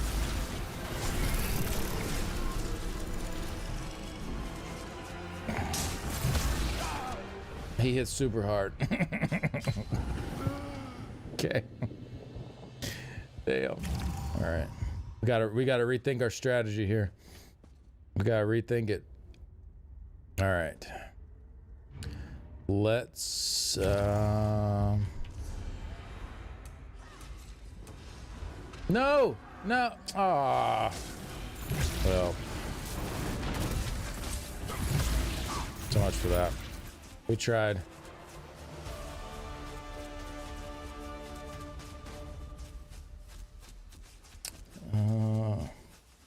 All right, you're getting kind of weird, dude. Let's. It was funny for a little bit, but let's not be weird about it. What skill did I lose? Oh shit.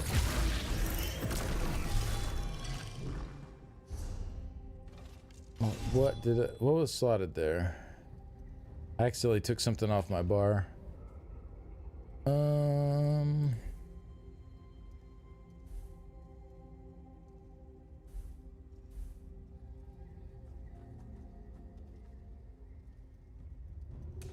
The trap?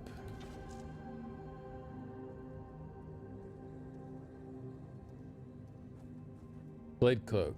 Thank you. No, cloak is on. I have cloak still.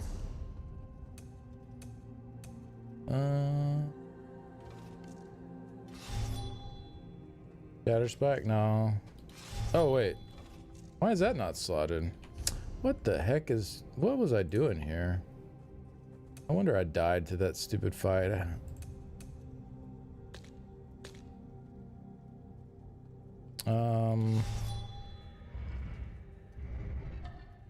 Have on the front bar. Wasn't claw.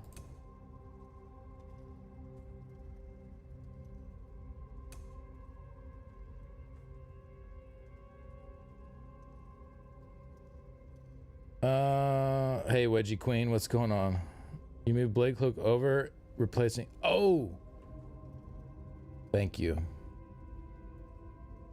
Thank you, thank you. Accidentally moved that over. Okay, there we go. Beautiful. What took you so long, lackey? Oh, who am I leveling up? Zareth? I think Zareth Var was my next homie to level. What's this? Unstable cheese barrel?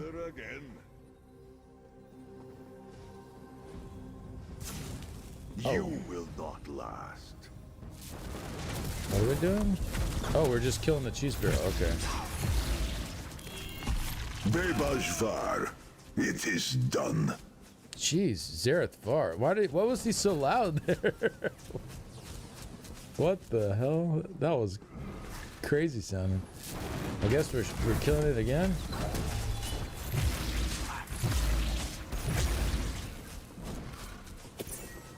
Okay. Still in combat though. Kind of weird. Find the. Yeah, I'm just like permanently in combat with this barrel.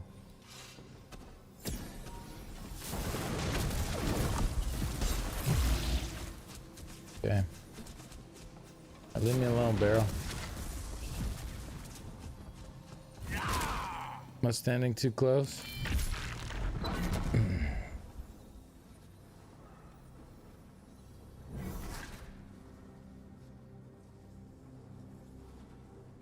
That guy was weird. I thought he was just doing like a little bit at first, and I was like, oh, it's kind of funny, whatever. And I thought it would end, and he would like just be like, hey, what's up, dude? But he just kept going. He just kept going with it and got really weird. So it's like, you know what? Hey, maybe not. Maybe we don't. All right.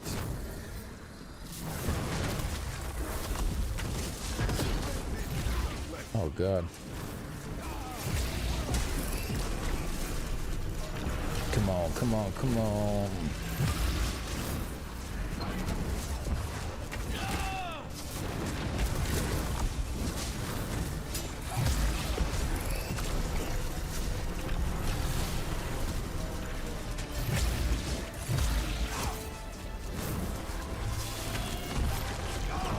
Uh-oh.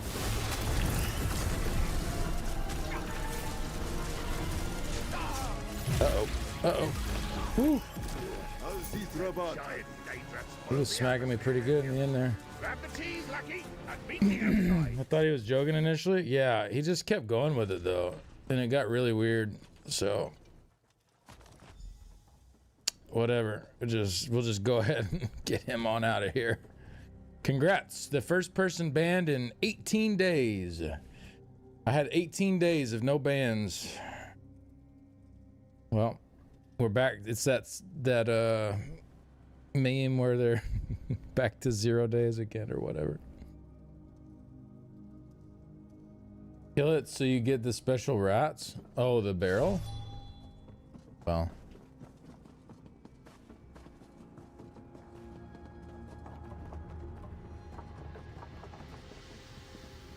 Zero days without incident. Yeah, that one.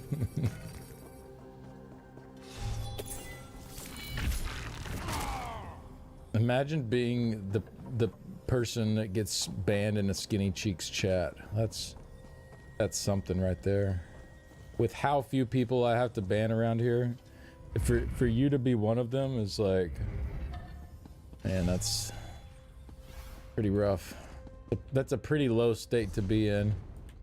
Okay, let's see if I can take this guy now. Oh, my ult's not up. Give it a shot.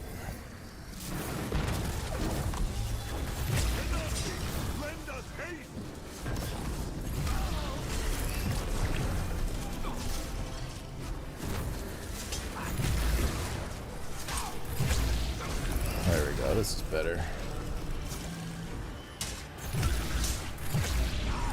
Ooh, that hit hard. Ooh, he almost got me again. One of his attacks hit super hard. I was down to like 10% health there. Dang, that's so cool. I love Vestige mode. I think it's so awesome that they added that into the game. Wander on, little It's such a breath of fresh air. It's such a breath of fresh air.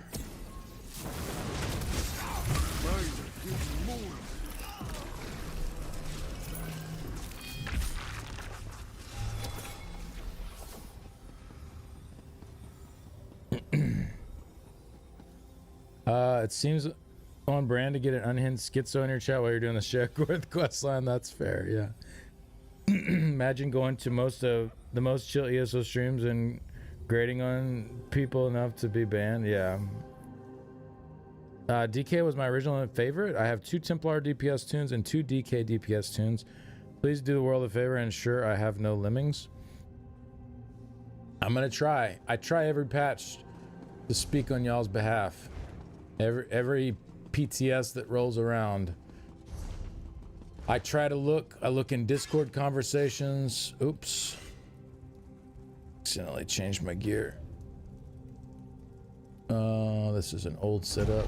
I think this is close to what I had. Crap, my gear all changed too.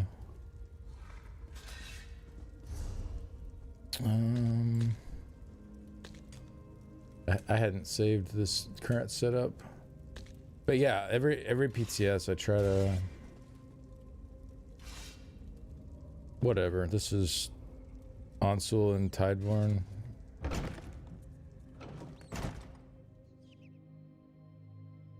I'm not weird. Yeah, you're not weird, Werewaffles. No way. Not at all. Huh. You spent a lot of time alone with my feast, Idar.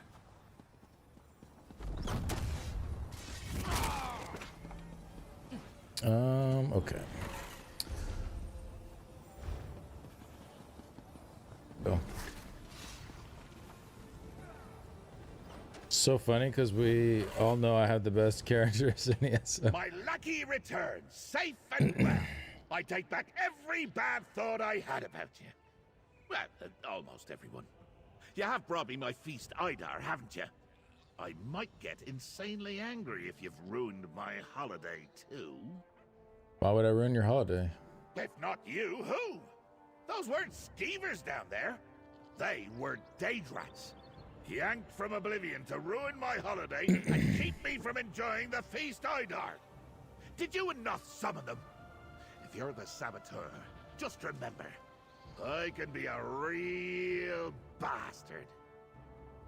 Is Vestige difficulty like the new goal to default to? I don't think so necessarily. It's up to, I mean, ultimately, it's whatever mode is most fun for you. You know, for me, I like having it on Vestige because stuff out there keeps me on my toes, and like I can actually, like, as y'all saw, just die in a public dungeon. Like, I think that's cool. But you know, some people want a more chill experience and don't want to have to be worrying about dying as they're doing like public dungeon bosses and stuff like that, and then just want farm mode on. That's totally cool too. Or if you want somewhere kind of in the middle where there's like a little bit of resistance, but you're not like really having to worry too much, you know, you can do something in the middle. I think it's really just what is the most fun for you, and then pick that mode. Because you're not affecting anybody else, really. But personally, I think Vestige is a lot of fun. It is like kind of impossible for certain world bosses and stuff if other people are not there. But you know, for a good chunk of the game, it's created some more challenging environments that are doable though. You can overcome them. They're just more challenging than before. I didn't summon the Daedrats. No, I suppose you didn't. You're my guide and lackey, and Noth hates vermin of all sorts. So it's likely one of my rival princes then. But who? Hand me my cheese, mortal. It'll help stimulate my thoughts. Here's your cheese. Ah, so delightfully pungent. Now, bunch of Cold Harbor pants. Okay. As Malakath, Moloch Ball, Vermina, Azura. Oh, can't forget that dullard Periite. Or, oh, you're still here. Yes, I suppose some sort of gratuity is called for. Here, you performed adequately. Oh, thank you. Let's hit the road, mortal. No more dingy Daedrat-ridden halls for us. If one of the other princes is trying to wreck my good time, no sense in just standing around. What say we give old Wayrest a visit? Share the suffering with the common folk. You sure it's safe to continue your holiday? Goodness grapevines, you're right! Holiday over! I've been bested by a giant daedrat! My power stolen forever by a tome shell! I'm a miserable, stinky mortal! Forever! See, I know he's being sarcastic. You can leave now. Thanks for your precious time. So I wouldn't say this. I'd be like, ha ha, very funny. Let's get on with it. Oh, you disappoint me, mortal. See, I was having a jest at your expense. it was obvious, I but made it didn't give me a laugh, and chance to that's say what's really that. important here. Now, back to my holiday. As So I he's was saying, disappointed, not with me. specifically, He's disappointed with the choice I had to make. Some BS right there. That's some BS. Give me choices in my dialogue, Zoss. Don't make me say the dumb thing I don't want to say. They make you play dumb so often. It annoys me. Like, I don't want to have to choose this answer when I know this is not what's going on. I've been around for so long. I feel the same with how the games needed new life. I usually play on and off. So since we had so many changes this year, I've been trying to get back into the game, get used to a standard. I like challenging myself with things like Vestige. OG Overland did get kind of bland. Yeah, I agree. Hand me my cheese, mortal. That was a weird accent. I don't know where that came from. All right, Waywest is pretty big. Where can we find this cremant cheese? Let me check the old itinerary. An orc named Othuk sells the cheese in the marketplace. I'll make my way there and calmly, peaceably await your arrival near Wayrest Castle. No need to hurry. I'm sure the locals are gonna love me. Sure they will. So glad we got these Cold Harbor pants.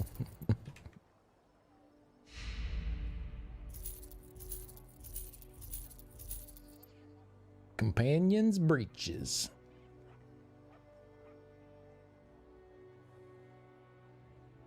Is there any reason to give your companions like light armor instead of light or medium instead of just putting them in heavy and making them as tanky as possible? They don't have like damage passives from their armor like we do, right?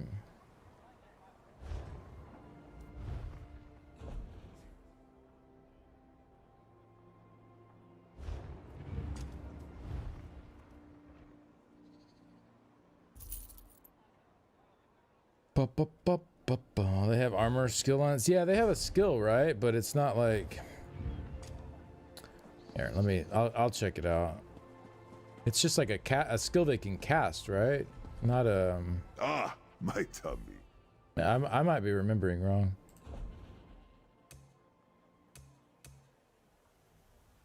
Oh no, they do have some passives. Okay. Yeah, so it's one skill they can cast and then one passive.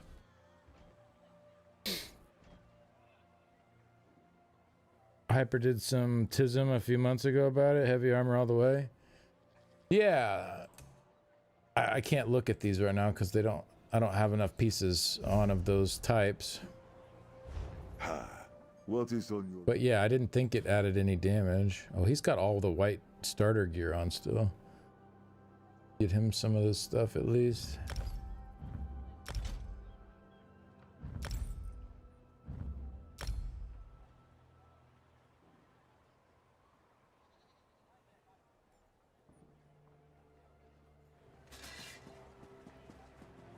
But yeah, heavy armor all the way.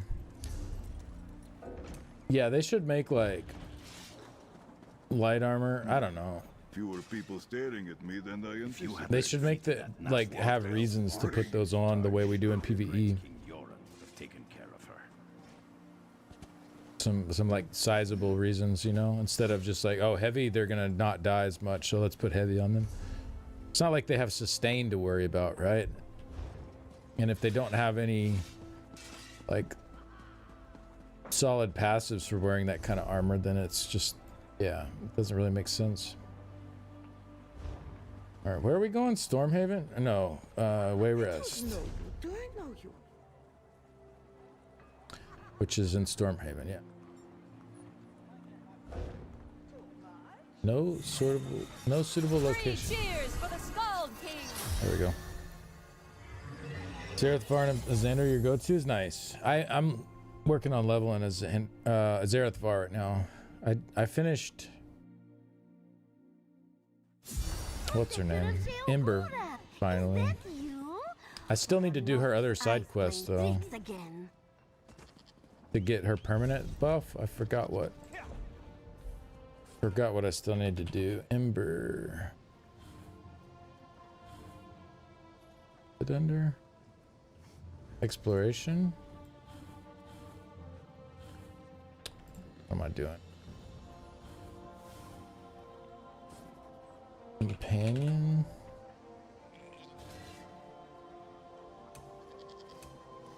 Oh, here it is. Companions.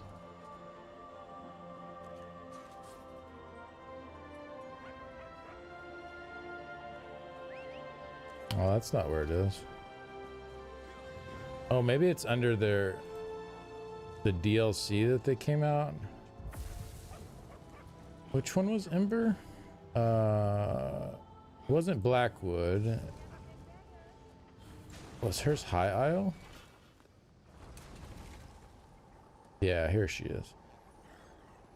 So I need to use a counterfeit pardon, fence an epic quality item, and complete a High Isle Delve daily quest.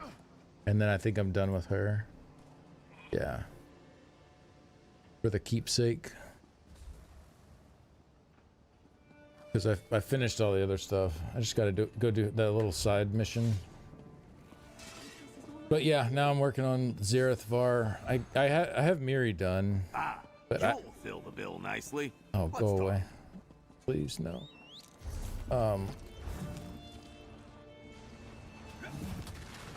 Yeah, I haven't spent a ton of time with companions, but slowly getting there. In a book from my time, Quite insane. it is quite different from what I recall. Too many people talking. Having no mind. Othar's stall is by the bridge in the market. Lead on, lackey. It's too much. Zareth is ride or die. Recommend upgrading a piece of stolen gear rather than trying to get lucky with a purple treasure for Ember. Oh, you can upgrade a piece of stolen gear? Ah. And that works? That's nice. I didn't realize that. Thanks for the tip.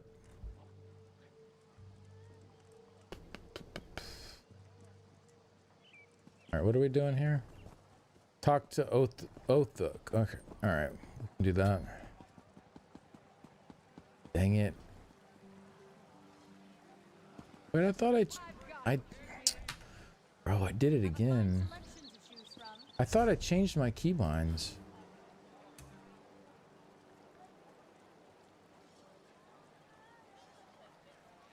I keep changing my presets because I'm hitting shift and then another key together on accident.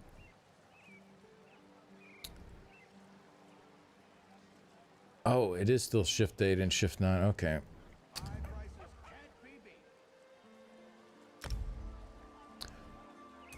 Control shift 9. There we go. I won't do that on accident.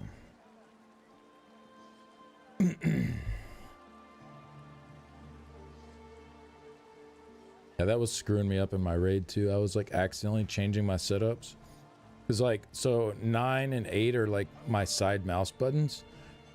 And I was accidentally hitting shift. Like I would be sprinting and hit one of those and change to my next setup or my previous setup on accident.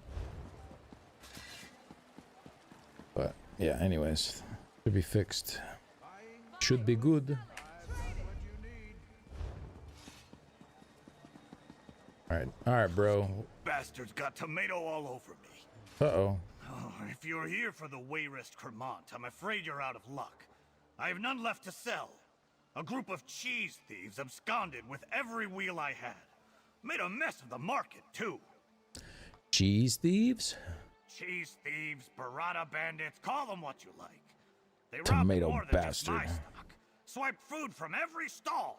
Expensive stuff. Elven wine, Orsinium meats, elsewhere sweets. They referred to themselves as Endelrin's plunderers. You see which way they went? Well, look around. They left a damn mess in their wake. Threw tomatoes at every poor merchant and passerby they robbed. Follow the splatter. It might lead to my Cremant. If you find it, eat your fill. Just give those crooks a good thrashing. All right, thanks for the info. Robbers stole my cheese. Oh, there will be all kinds of red stains when we find them. Oh. Yeah, my gear's screwed up again though. I need to just save. I need to just save the setup. There's the right gear. That's mostly the right setup, except Come, have a drink with me.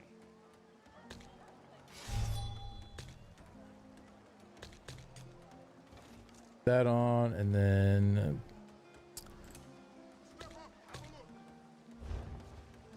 save that here. Now we have this all equipped. All right, cool. Such sloppy work. These plunderers have no idea who they're dealing with. Am I working on it as I go? Oh, I haven't really been paying attention. Probably should though. Kill 5 Daedrats in the Hall of the Dead. Oh, I missed. Yeah, I missed that one.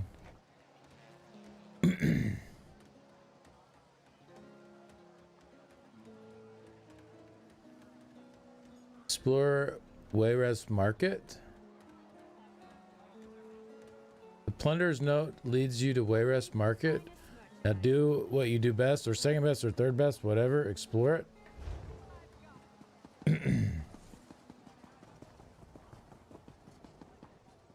Oh, if only these were blood splatters. Would ease my nerves.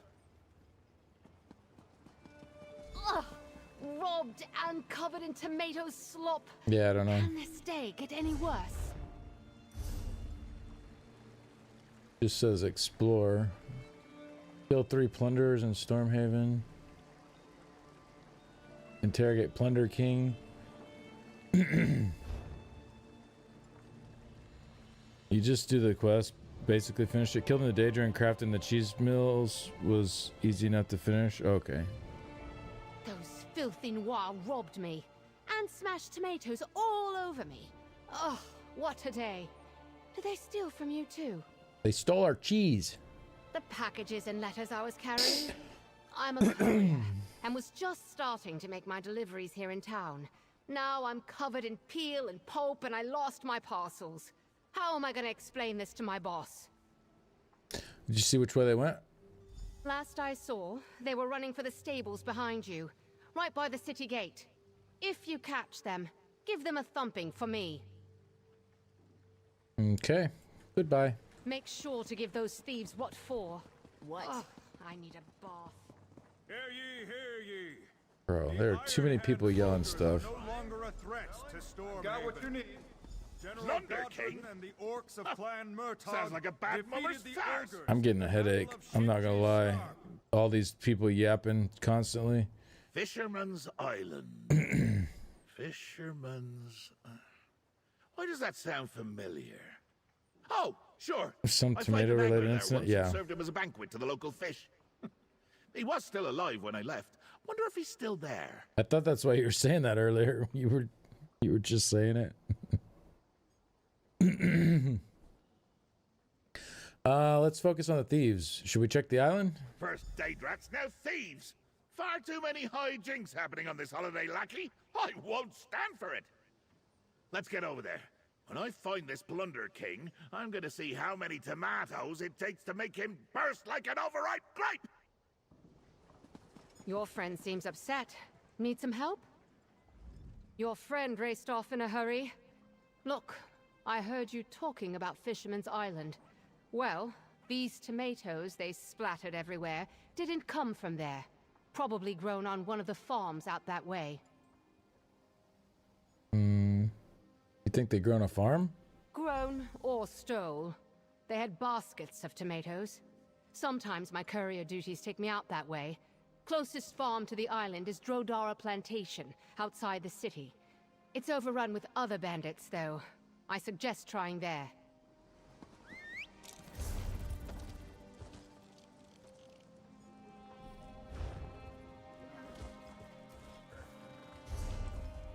Oh, over here.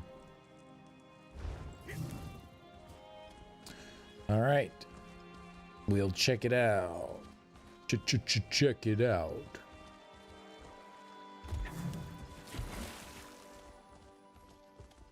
Check this out.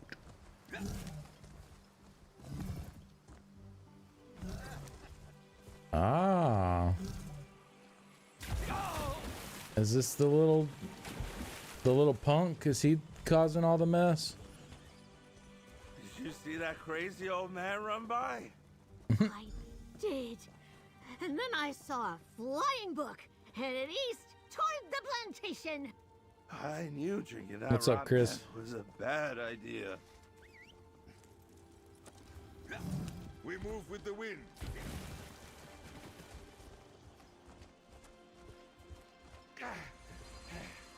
Wonderful. My tome shell and the cheese thieves in the same place. Whew.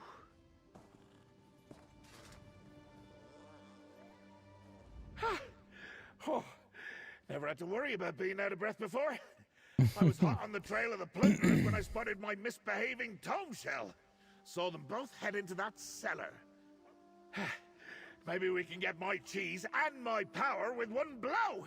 You think they're hiding in there? Where else would they be? Probably relishing my cheese like guests at some strange literary dinner party. Well, I hope they're enjoying their last meal. Come, lackey. My cheese and my power awaits. Starting to sound like Sharp. Yeah, my throat is jacked up.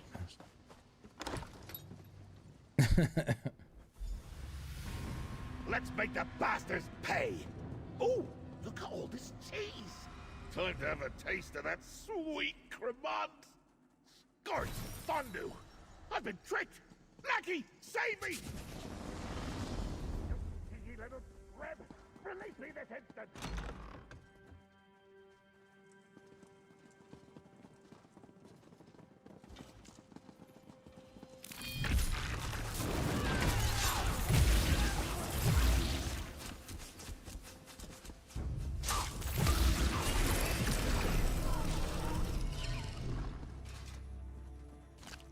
A reward for your keen eyes. I feel like this stuff shouldn't be with other people around. Oh, maybe this isn't. It can't be. Don't, dopey and dope have turned against me. Destroy the lackey! Let's see if we can not die here. Woo! That is hard.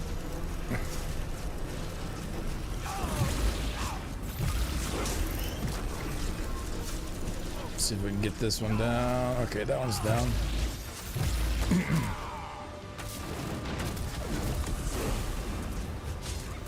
Oh, this guy's tanky. Dopey.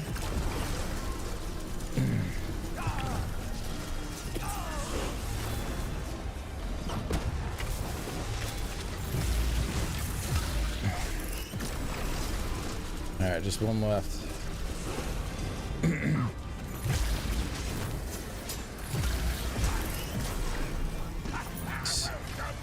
Now destroy the binding device and set me free! Interrogate that swine! Find out who's behind this. Ooh, if I had my power, I'd turn him into cheese and eat him! I remember the days of group dungeons not being accessible to solo players. I enjoyed not having to group up for it, and Craglorn opening up. However, difficulty adjustments huge positive.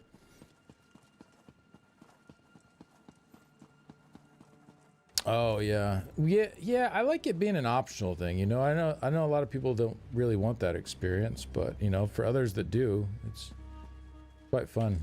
Listen, you must understand. We're just thieves. Nothing more. This power was given to me. I was only following orders. Who told you to kidnap the old man? I was approached by what I can only assume was a Daedra. Strange-looking creature. Offered me incredible power to steal the cheese, lead you here, and capture the old man. If I say anything else, they'll kill me. I prefer not to die.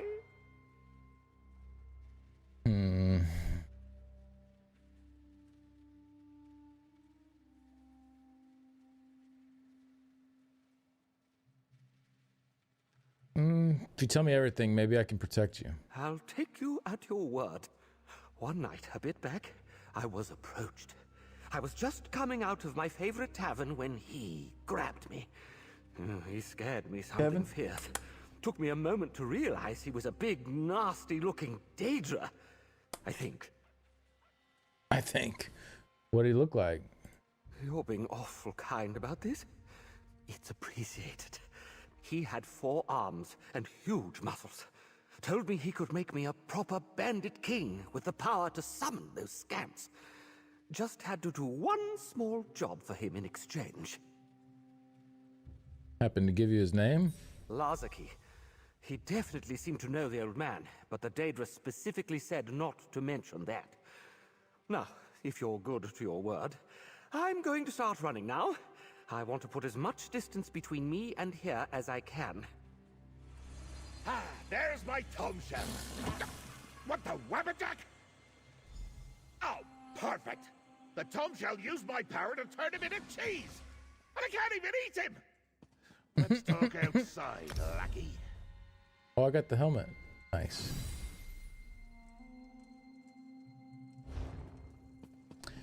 Cool. Wait, what are their names? Dumb, dull, dolt, and dopey.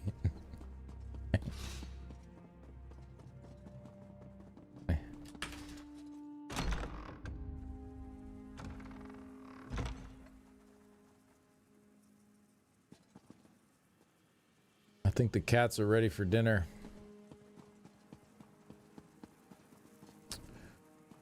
Meet Shegorth outside the cellar. Okay. I think they're ready for dinner. They're all ganging up on me here.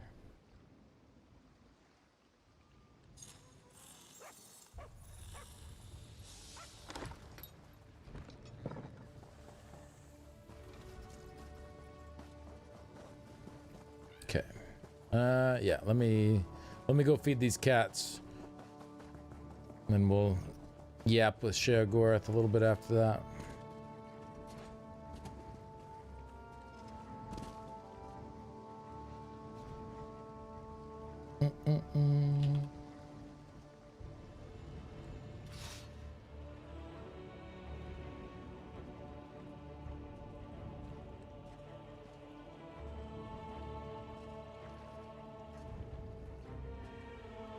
Alrighty, be right back.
Wait, we have drops? Nobody told me about that. Well, that's cool. What kind of drops do we have?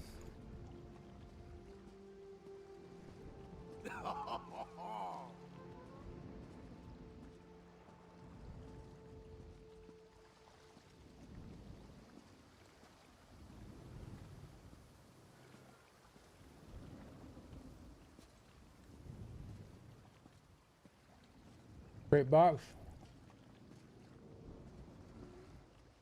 Fair enough. I'm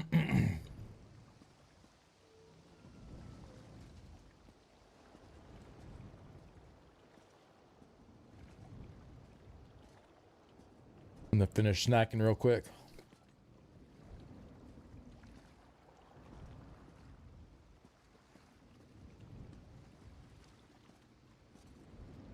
Just got one halfway to the other. Oh, nice. Oh, so I probably have one too then.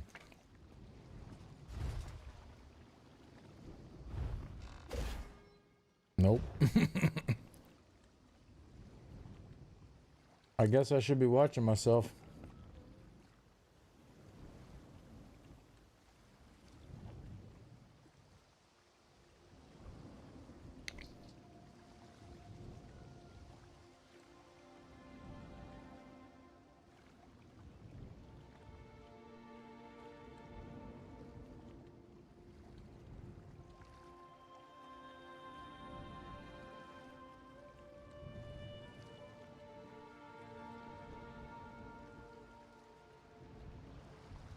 Oh, I do have one to claim. Okay. Nice.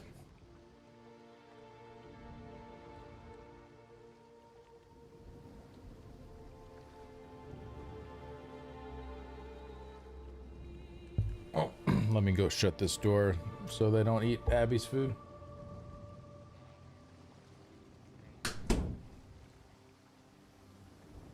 Gotta keep them separated. Back to paperwork already. Gotta keep them separated.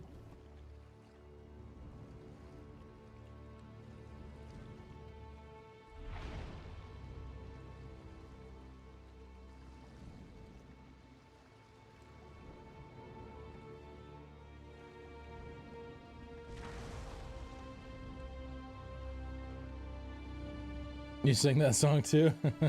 Nice. Oh, here's my crate. Big money, big money, big money, big money. Big money, no whammies. Big money. Oh, oh. Oh. Oh.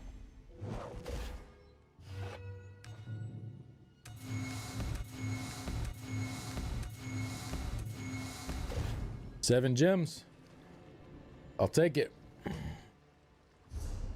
I'll take my 7 gems.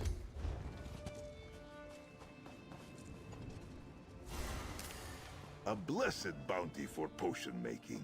Indeed. All right, what's up, Shayo? I've had enough of this nonsense. Thieving books, cheese pirates, murderous scamps. My holiday's gotten completely out of hand. Let's review what that Blunder King told you before the Tome Shell stole my idea and turned him into cheese. Got the pet? Sure you'll get them out soon too. I hope so. Glad you got the pet finally. The nice thing is once you get the pet and the mount, when you get the duplicates, it's like 133 gems. That's the real prize. Looking forward to the dupes down the road. Thank you, Stoger. Plunder King said a Daedra put him up to this. He said it was someone named... Don't say it. There are ears everywhere. I expected him to name Vermina or old Molag Ball. Maybe that sly goat Sanguine. But my own faithful lieutenant? I'm not sure I totally believe it. He said it was a Daedra named Lazaki. Wasn't that the Daedra who prepared your itinerary? Didn't I say not to say that? See, I knew not to say it, but they make now me. I need to deal with this fiasco. Lazaki planned my This whole... is pissing me off. I formed it from every bit of unchecked, ruinous treachery I had to spare. And this is how he repays me? I'm so proud of him. And very angry.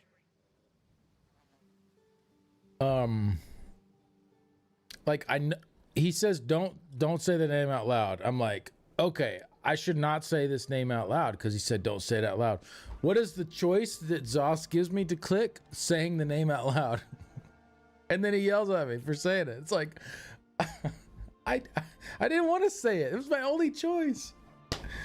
It's ridiculous. What's up, Salado? How's it going? Saludos. I too look forward to those dupe gems in about 10 years. Such a generous timeline. Thank God they're planning on being a 30-year game. Well, they have to be. Yeah. What did that YouTube comment say? 30 years. They were really talking about their timeline for the class refresh. Oh, man. So your lieutenant betrayed you. What now? Now I show Lazaki just how much wrath still flows through the god of madness. But that's for later. First, I must abide by the mortal conventions and give you this coin. Then I need a nap. Turns out I work better in my sleep. Wait, your madness! Wait! Oh, bother. All right.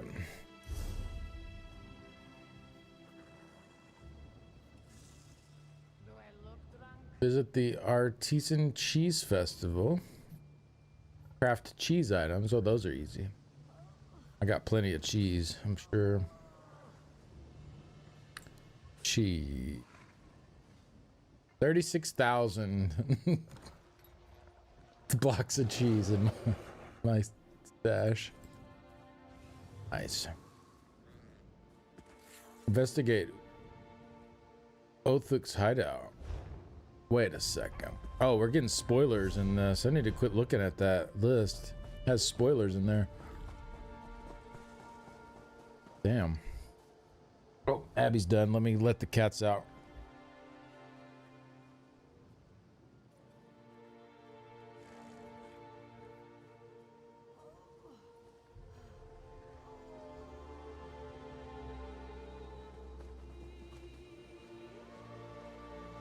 All right, everybody's good. Not if you were the last Khajiit in Tamriel.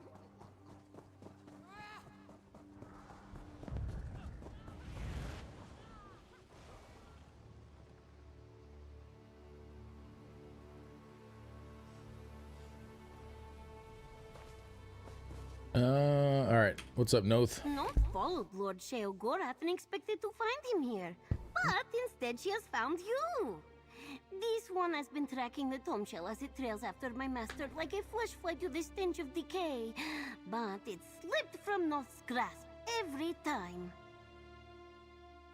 Tell me what happened, Noth. The tomb shell! You just saw it, yes? It leaks insanity wherever it goes. The power of the mad god, it changes the world. Noth has seen much horror as she followed the tomb. Talking mushrooms, melting flesh, swarm of carnivorous butterflies. Ugh. You want help tracking the tomb shell? No! Finding the tomb shell is Noth's job. You need to return to Sheogorath's side and make sure he does not cause any trouble. If he is not with you, this one expects he has retired to the Shivering Shack. Let us meet there and check on my master. All right, I'll meet you there. You recall how to get to the Shivering Shack, yes? Just lose your mind to find your way there. Oh, the butterflies just reminded Noth. We must tell Lord Sheogorath about the leaking insanity and ask how to catch the runaway tomb shell. Remind me how he lost his power again? The madness is rubbing off on you, yes? Oh, I already know this. I don't need a reminder of that.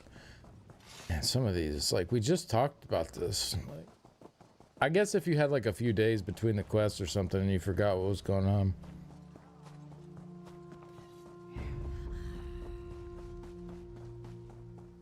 Wait, where am I going? I think I'm far from here.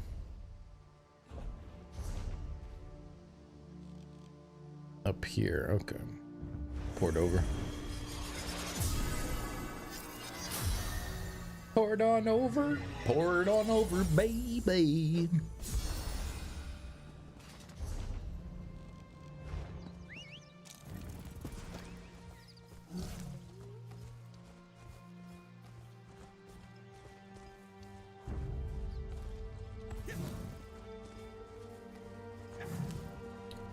Like a little shack.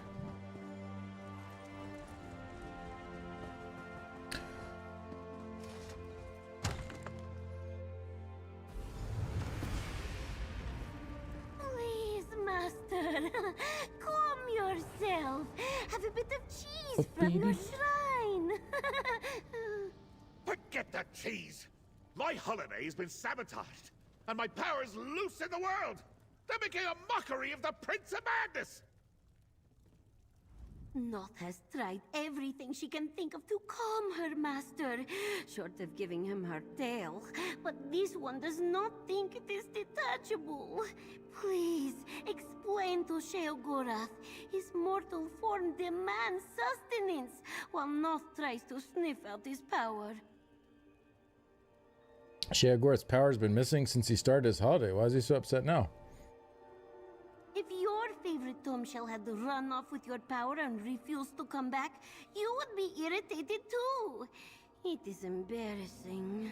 No! Noth did not mean that! No other prince has tried this before. Noth's master is a genius, a visionary. Well, what do you want me to do here? First, show Sheogorath that his mortal form needs food and water. Then, perhaps a distraction from his princely woes while Noth searches for his power? My master mentioned a cheese festival on his itinerary. That would surely satisfy him, no? Maybe. Maybe. What is this empty and hollow feeling in me midsection? I do not like it. This holiday was supposed to be all about cheese and frivolity, and I've barely had a nibble. I have half a mind to find Lazaki and the Tomshell and toss them both in lava. Think you're hungry. You need to eat. Eat? Because I have to. Whew, how bothersome. I suppose we can go to the next stop on my itinerary.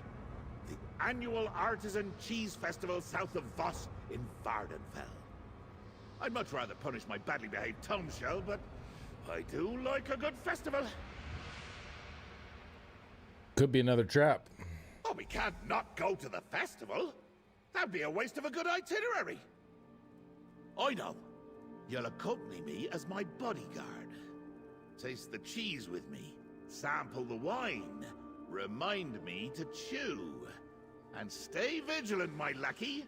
The holiday must go on. All right, I'll go with you. Come, lackey, we must leave at once. I do not want to miss out on consuming another tasty cheese. I suppose I could always sew the other festival goers' mouths shut. That would guarantee more cheese for me.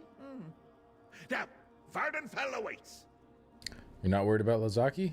Ah, the meddling of a single disgruntled minion is not enough to ruin my holiday. Even mortal, I could easily escape any trap Lazaki might have set for me. The great Sheogorath should not be underestimated, especially by my own followers. As long as you realize it may be dangerous. That just makes it more exciting, lackey. Now, continue to question me, and I'll see you flayed and turned inside out for the torchbugs to feast upon. Or, we could go to the festival and sample some cheese. I'm good either way. You decide.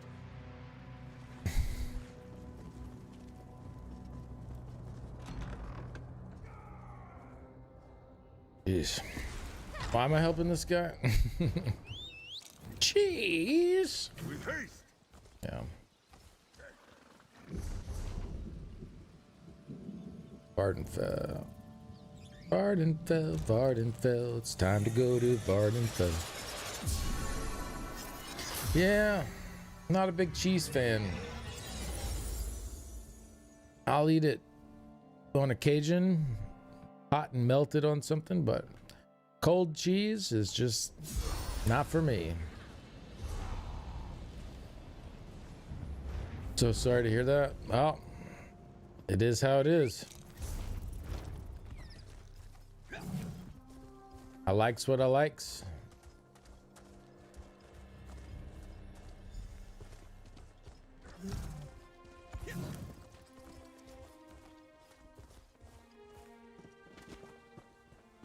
Love cheese? Yeah, I know a lot of people do. Finally, the respect I deserve. I like the things I like, so special cheese made I'm happy eating those things. A special cheese courtesy of the Curd Cave Cheeser.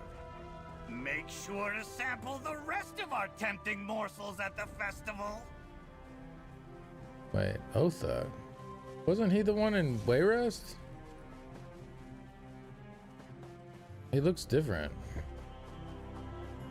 Guess maybe that guy's name was something close to Othuk, but not quite. You can fill the void in your heart with cheese.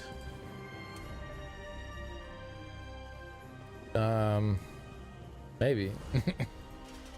Now that orc knows how to treat a mortal Daedric prince on holiday. Gave me a special sample of cheese and everything. Now I need some more, because eating it just made the pain in my midsection worse. That's called hunger. Cookies instead? Yeah, there we go. I haven't been eating cookies at all. I've been trying to do better. I have not been eating cookies. It's a tough life. Tough life. Been doing good though. I've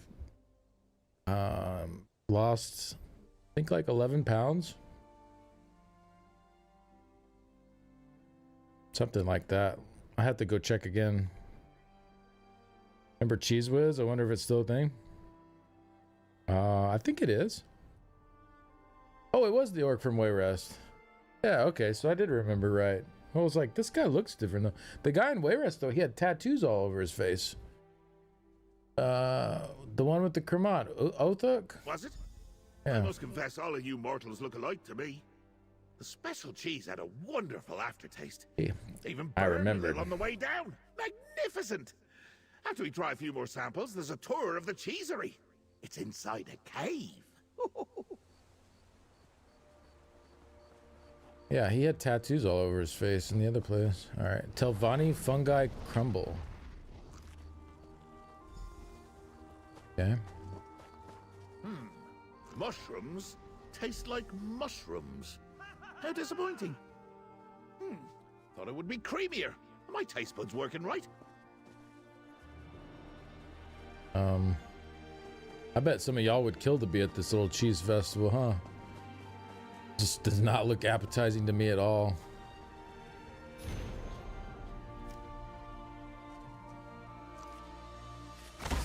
There.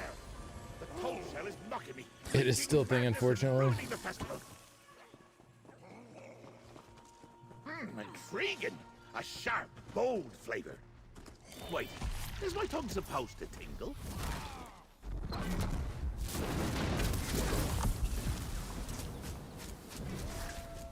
A delicious assortment. The morsels were almost worth this broiling in my middle section. What was in that cheese, lackey? I feel strange. Poison. I've been poisoned. Oh, how do you mortals stand it? I demand you fix this immediately. I'm guessing he has gas. Does he have gas? Why do you think you've been poisoned? I've never been mortal before. But this is more than indigestion.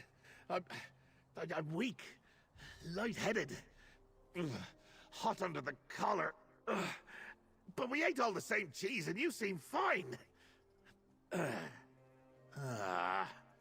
The special sample that familiar orc gave me. That was the poisoned cheese. What can I do to help? Now you want to help? Where were you when I was being poisoned? Luckily, I can make an antidote from a particular kind of cheese mold. Got the cheese boots? Yeah, it There happens. must be something in the curd cave to suffice. Besides, I still want to tour the cheesery. Onward, lackey. I missed you. It's a beautiful event to hold outside on a hot summer day. All right, let's see what we can find in the Curd Cave Cheesery. It's so ridiculous.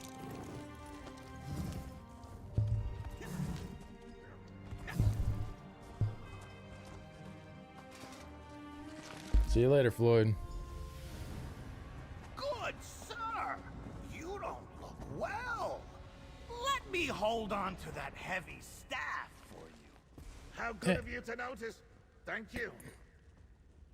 He doesn't have his tattoos anymore.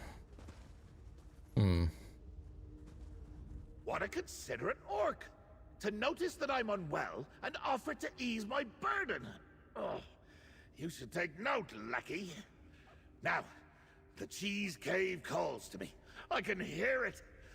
Or maybe that's just the usual voices in my head. No matter.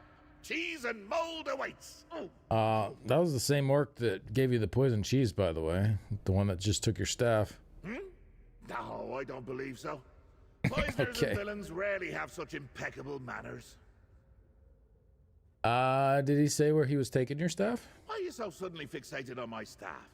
The tour must have a cloakroom or hat rack or something. We have more important things to worry about, like ridding this fragile form of the poison. This quest is frustrating. This whole quest line. It's so frustrating because you just can't do any of the things you know should be done.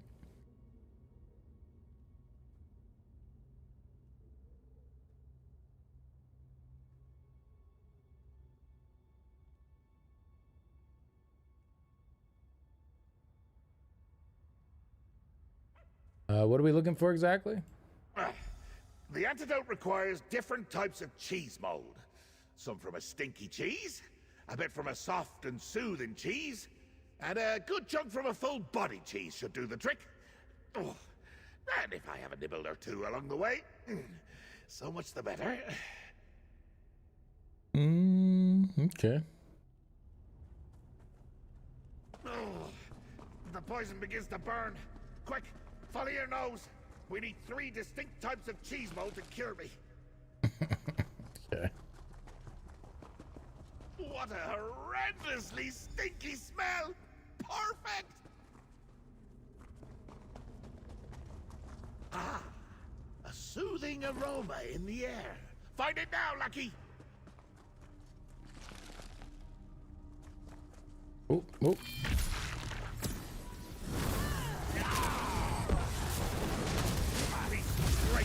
Oh, we got company. Full-body cheese mold if ever I've smelled it. Now, take the moldy cheeses to that cauldron over there and melt them down. Oh, well done. It smells disgusting. Should work wonders.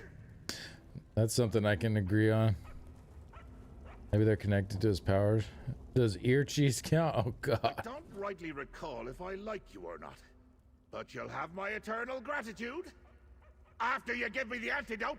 There it is, grumpy man. I've decided I like you, Lackey. For now. But something's not quite right. My hair is itchy.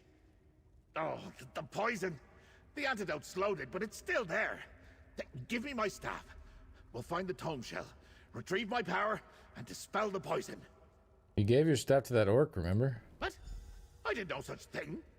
He merely offered to carry it for me in my time of need. More than you've ever done. Look around.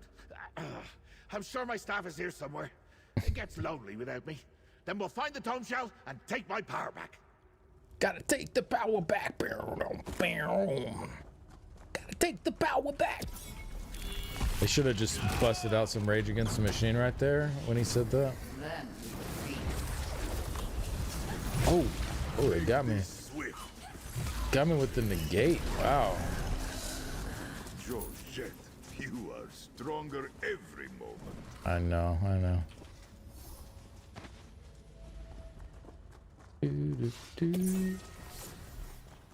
What are we looking for here? Oh, in this section.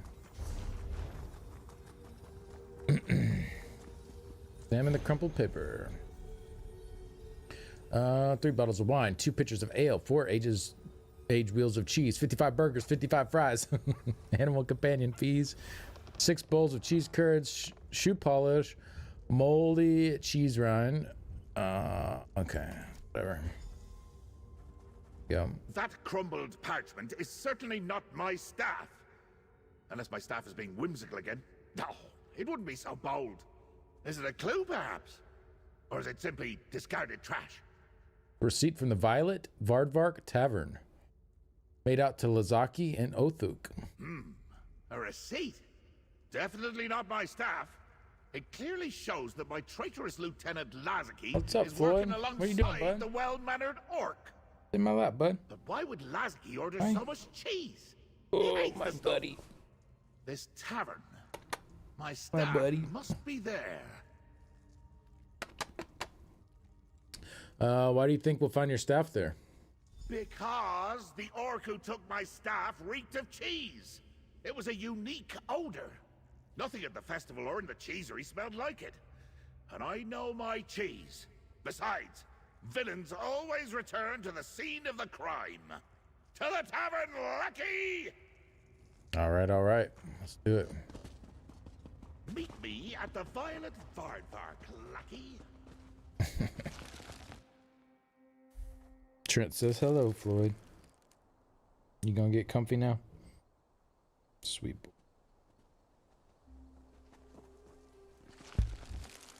What a sweet boy. All right. We move with the wind. Apple Pie says hi too.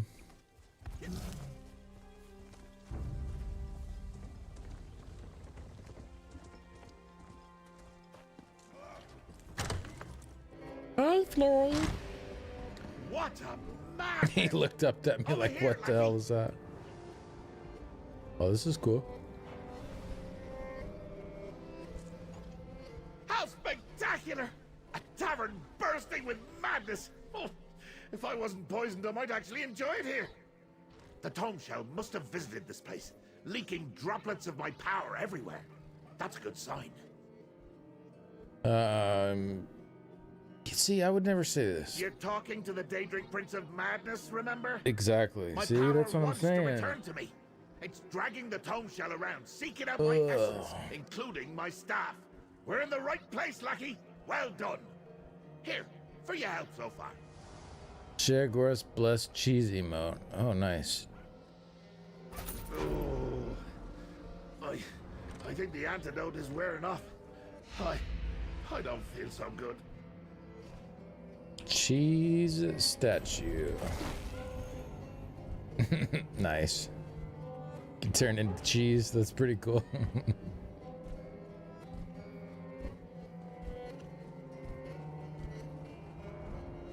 I dig it. Yeah, I'm really not a like. I think the quest is fine so far. I think the NPC's dialogue and stuff is fine so far. Really not a fan of the choices that I'm given to say. It's all like stuff that I can see why I wouldn't say it, because I know his response next is going to be like, no, you idiot, like it's because of this. And I'm like, well, I knew that, but they made me say this instead. Like, it's full of that. Like every part of the quest along the way, it's just like full of making me say things that I know are like stupid things to say. I don't know. It's just kind of off-putting, I guess. I don't know. It's whatever. It's not that big a deal, I guess. It's just a little bit What's a dapper annoying, Prince to do without knowing his my staff? character would never say these things. I find that orc, he's gonna lose a few kneecaps. Ugh. This shoddy mortal form no longer performs as I expected. I need my staff, and my vessel, and my power. All the things! You took the antidote. I did, but the poison is resilient. Stronger than the antidote recipe I had on hand. I'm starting to feel all oozy, like a freshly flayed Daedrat. Very much like no duh, really dialogue. Yeah. I mean, and Lazaki were here, so someone may know where to find them. it's even worse. It's just like Yeah, it's like making you say the stupid thing that you know you shouldn't say in that moment. It's just, I don't know. Not a fan of that. There should be like multiple options to pick, and like that could be one of them. Then people can click that and then get that response. But then if like you know better, then give me another thing to say. I don't know. It's just kind of weird. Give me some role play in my RPG. You know. Anyways, are you sure the madness around the tavern is because of the tome shell? What else could it be? The vessel containing my power isn't meant to be carried about. My madness sloshes around, and wherever it spills, chaos follows. Oh, I need to rest, lackey. And you need to get to work. Talk to the barkeep and find my staff. Alright, I'll talk to him. Barkeeps have their own special power. They pour the drinks. I once knew a barkeep, I think. I poured his insides into a flask, just to see what would happen. Oh, you should try it sometime. The screaming is great fun. Oh, better ask him about my staff first. Okey-doke. Oh, perfect. Another problem to solve. What do you want? I don't have enough help as it is. Can you tell me about Othuk? Even under normal circumstances, it's not my habit to divulge patron information to anyone who asks. And I hardly remember my own name in this chaos, let alone some orc. No. I just need to clean up the mess and go home. That's it. Tell me, what do you remember? How did it get like this? Bah, fine. I don't know. There were books flying around, patrons losing their minds, furniture rearranging itself. Your characters don't have backstories. And now I'm down 2 servers. Carnodia's a mess, but poor Edward, he might have seen your orc. What happened to Edward? I'm not sure. Poor lad never missed a day of work. But that was before all this. Better you talk to my server, Carnodia, instead. She was with him when everything went wrong. All right. We'll go, yeah. It's over. I'll never get him back. I can still hear his skin melting. Oh, Jesus. Ugh, I hate this place. The customers are so rude, and my employer only looks at me long enough to bark orders. That blasted cheese festival came to town, and we were overrun. And then that stupid book flew in here, and my poor Edward. What happened to Edward? It was awful. One moment it was a normal day, crowded because of the cheese festival. Then the door burst open and a book flew in carrying a vase? An urn? I'm not sure what to call it. But something was leaking from it. It was pure chaos. The vessel was leaking? Oh, that's the word. And yes, leaking. Things started shifting and my head was spinning. Everyone started acting strange. But Edward, he tried to comfort me as his flesh melted. His eyes dropped to the floor. He transformed. Changed. For what? I'm not sure. Edward ran. Faster than I thought possible. With the way his body was twisting, he ran toward the Daedric ruin to the south. The way he ran, the way he melted, it was awful, but I couldn't look away. Why couldn't I look away? I don't know. We all got a little bit of that freak in us, you know what I mean? Sometimes you just gotta look.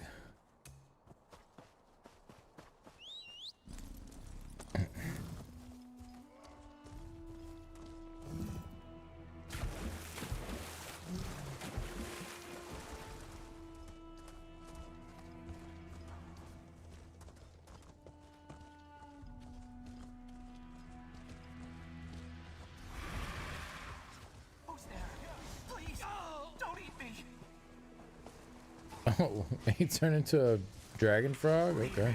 Oh, I feel so strange. I hope everyone at the tavern is all right. Edward, is that you? Wait, you can hear me? Ow! My mouth doesn't work right anymore. It's so much wider than it should be. What happened to me? You said Edward. Is that my name? Oh, everything feels wrong. I'm so confused. What happened? I'll try. Oh, it's all so fuzzy. Tavern. I remember a tavern. I was bigger then, serving some people. They had a long stick. A staff. Yes, that's right. Then a strange flying book appeared, and my mind goes blank. Where did they take the staff? I can't remember. Oh, why was I so tall then? Such long arms. Help me remind myself. Bring me something to help me remember who I was, please. I'm scared, and all I can think about is, oh, tasty little flesh flies. Aha! So this is what that melted pile of flesh became. It left quite a disgusting trail in its wake. Things that talk are usually the tastiest.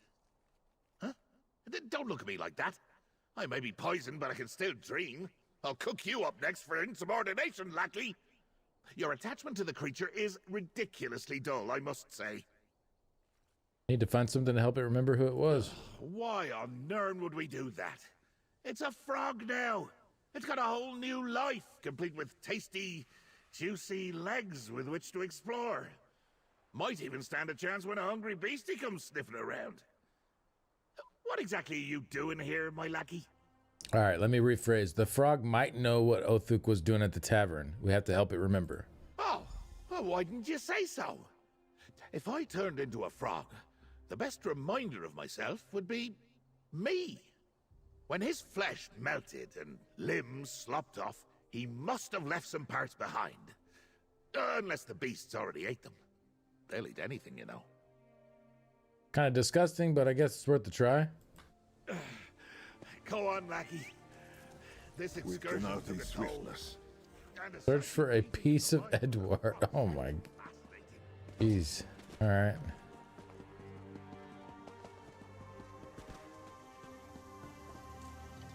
Festering morsel mound. Rotten foot stuffed boot. Jeez. Okay.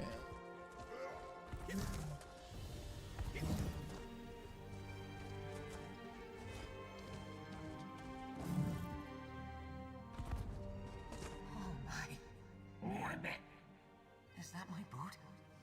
Is that my foot? It's a waste. Hey. Oh my goodness. What kind of monster brings Catatonia, how's it going? Welcome in, everybody. How are y'all doing? Thank you very much for the raid. Appreciate that. Let me get you a shout out. Nope, somebody beat me to it already. I'm too slow again. I'm too slow. Y'all make sure to follow Cat. Click that little heart there. Go check them out. Thank you, Cat. Night's going pretty well. Yeah, I'm a little sick. I woke up kind of sick last night, but we're powering through today. So I'm feeling a little better as the day's gone on, but still a little bit sick. Thanks for the new follows, guys. Appreciate y'all. Welcome in, everybody. Got him. Yeah. But thank you. Welcome in. Yeah, thanks for the raid. Really appreciate that. Hope y'all had a good stream. What were y'all up to? I'm doing this Sheogorath quest stuff here. You remembered it's your boot and your foot. Still awful, but I do remember something. I was at the tavern, serving a loud group. One was an orc, I think. He had been in before. Kept bragging about some big prize and waving around this strange same staff. You can sympathize. Monster headache today. Oh, I'm sorry. We power on. Hope you start feeling better. Yeah, same to you. Did a bit more on the Shale quest. We opened Dungeon Queue. Helped folks with some runs today. Such a blast. Nice. That sounds fun. Yeah, I did the patch notes earlier. We spent a few hours on the patch notes. Overall, mostly pretty good. Not impressed with the new monster sets in the least bit, but that's pretty typical for new gear coming out for me to not be very impressed with it. So, what else is new there? Did the orc say where he was going? Everything's so blurry. It's already slipping away. Something about a camp? The barkeep. Ask him. He talked to them. Wait a minute. They ordered a lot of stinky cheese, both the first time and this last time.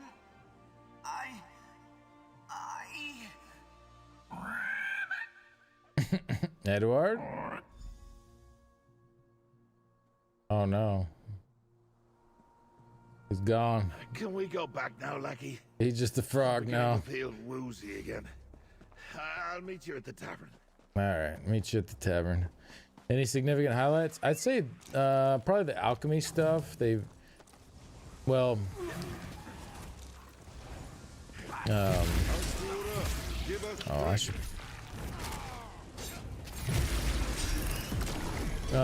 Alchemy stuff. So they finished up hybridization finally.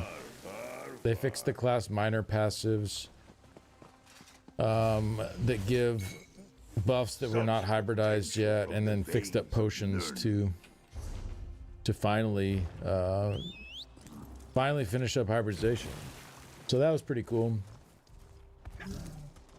It's really sad the girl that worked on all that and finished all that up was part of the layoffs too. Like, she put in all that work.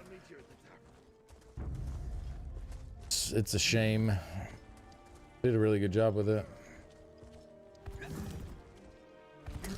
So yeah, there's gonna be some new ingredients for alchemy stuff, some new buffs and poisons and stuff like that for the potions and poisons. New buffs and debuffs, and then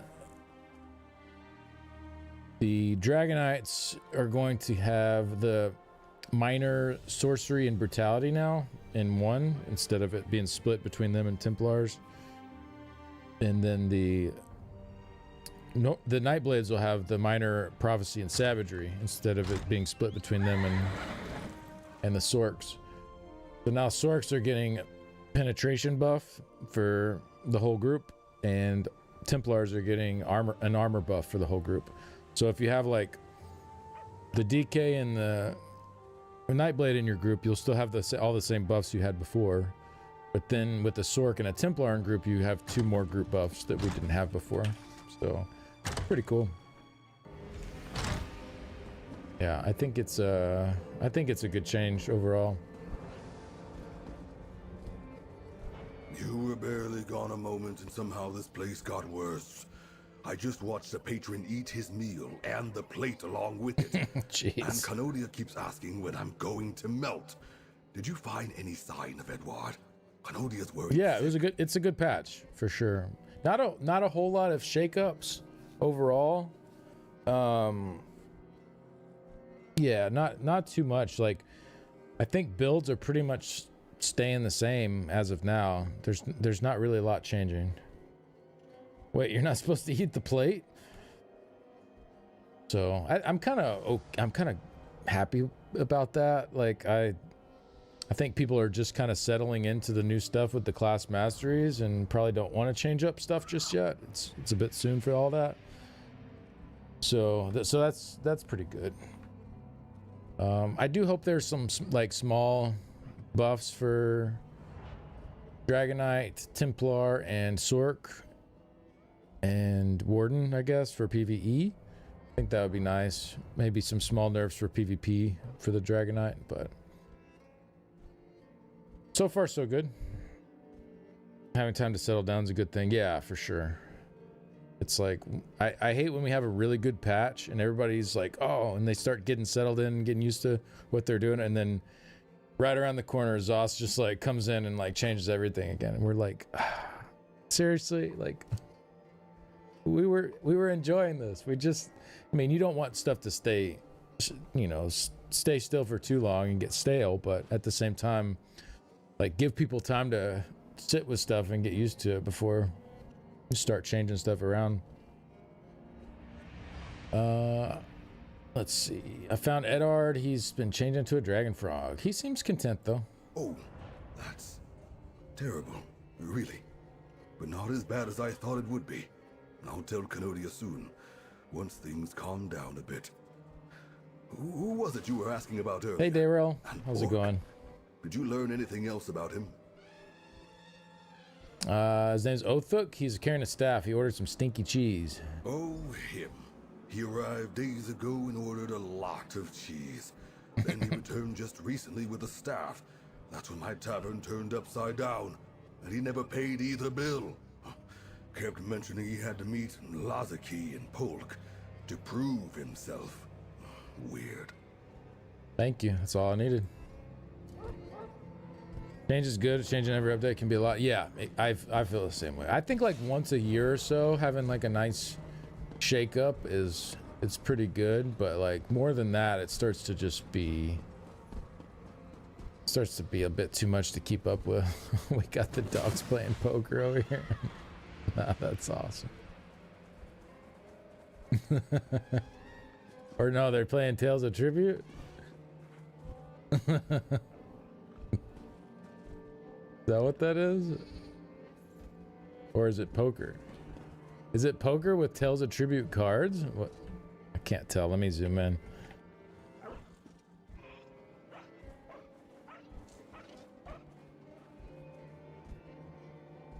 Yeah, he's got the 5 laid out here, and they've each got their hands. So yeah, I think it's poker. That's funny.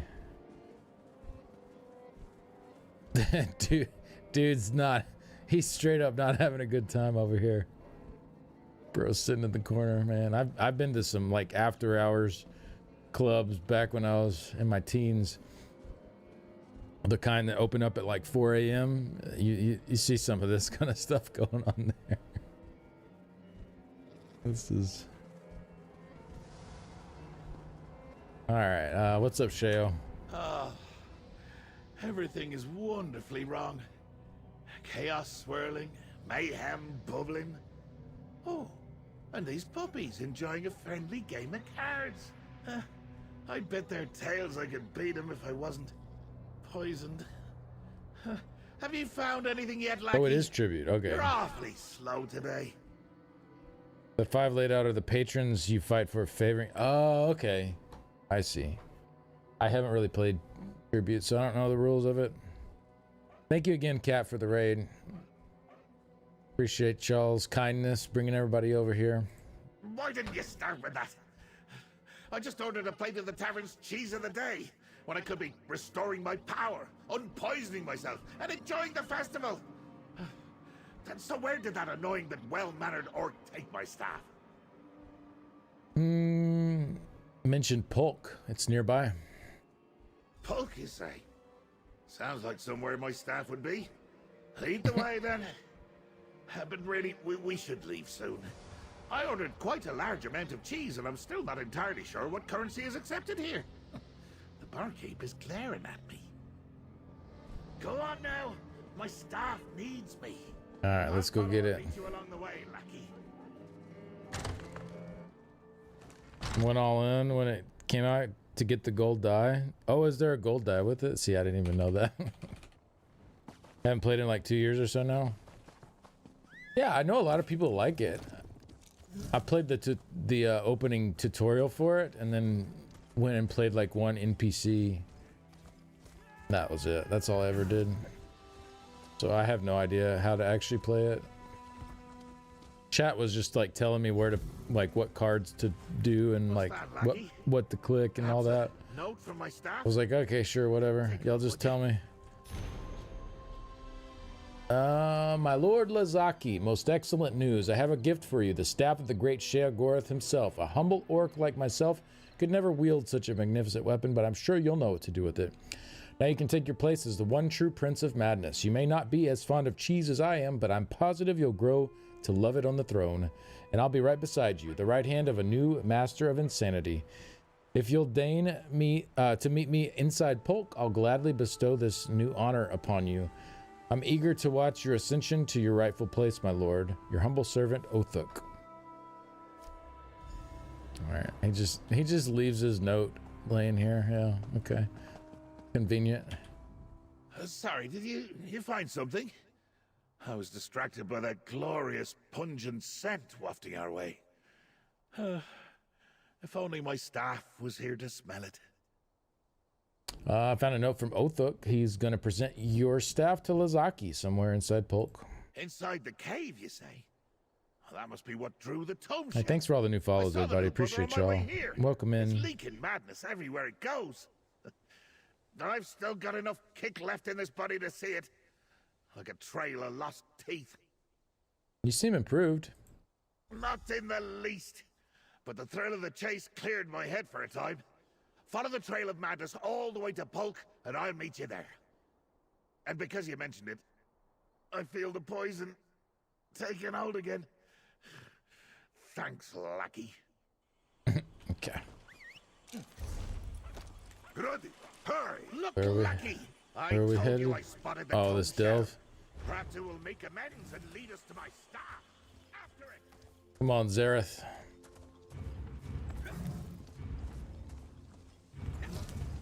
Any scrolls? Yeah, let's pop a scroll. Get Zareth some leveling going while we do this.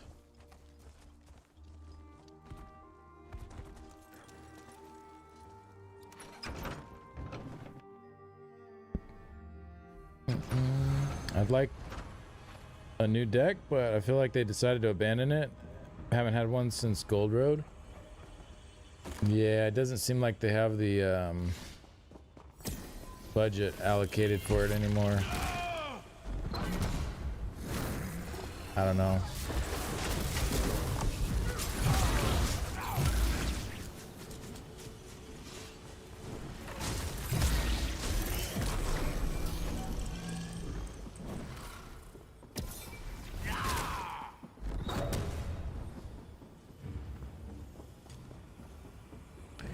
Do do do do do. Oh wait, can I get in here? Oh, here we go.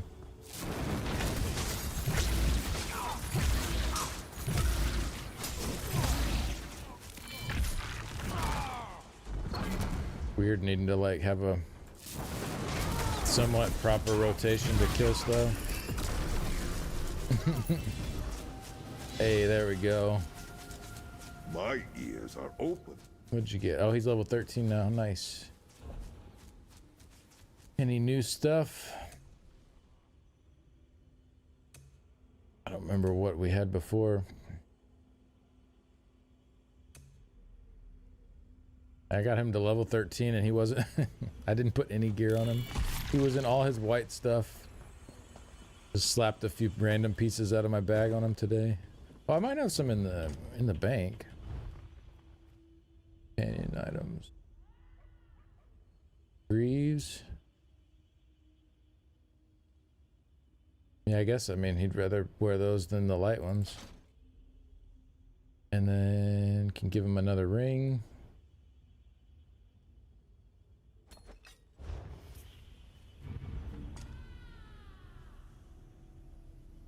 Speaking of XP with the new Mundus for XP and inspiration, I assume running divines might be better on gear. Shall we find some Yeah, I think so. Well, I guess it depends on what you're doing.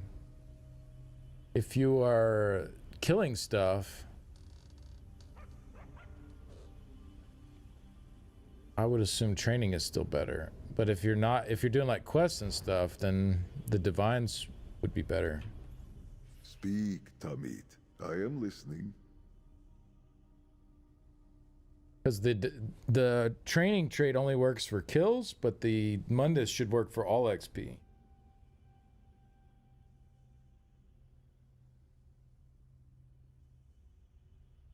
That would be my assumption. But for like your crafting writ tunes, or I guess you could swap before your quest turn ends to Divine's gear if you really wanted to min-max it. Like run around in training gear as you're getting your kills and then swap to Divines for your quest turn ins. That's a little sweaty for some XP, but such word. Let us hey, we got our other Ouroboros crate. Let's go.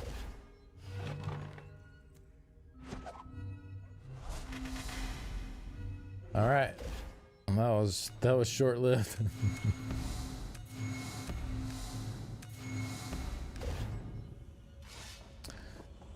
Oh, we got 5 gems. What are we looking for here? Follow the Tome Shell's trail. Okay. There's some purple. Some purple. Oh wait, this is where I came in, I think. This purple. Purple. Oh, there's some purple.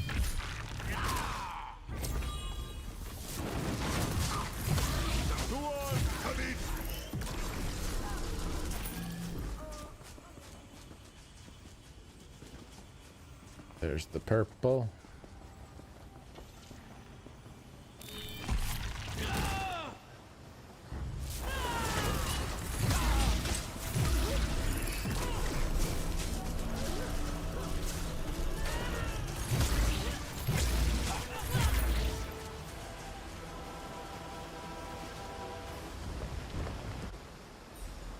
This place got you turned around? I'm actually not super turned around at the moment. I'm surprised. I usually am. But at the moment, I'm pretty good. Compared to my normal self. Alright, what is this? Oh, we got our shoulders now. The shoulders are pretty cool. Or the shoulder, I guess you should say. The butterfly on it. Kind of cool.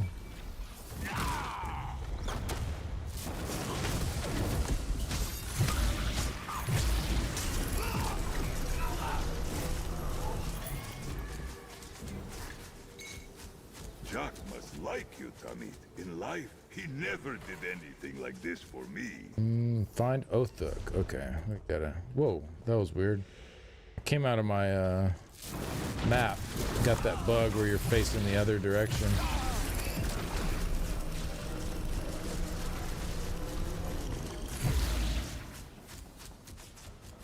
I don't know if y'all ever get that. I feel like most people don't, but every once in a while somebody's here that's like, oh yeah, I get that too. Stop him before he gives Lazaki. Oh, Lazaki. Okay. Finally found Here we a are. cheese that didn't agree with you, I see.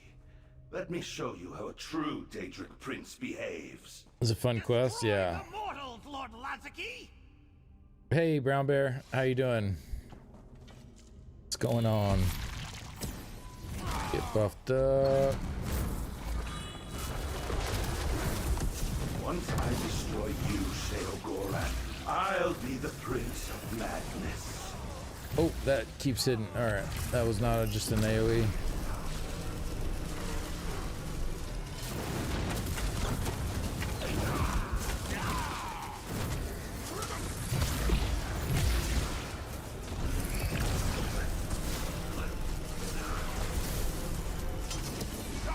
Oh, God. Heal me. Heal me. Jeez. Oh my God.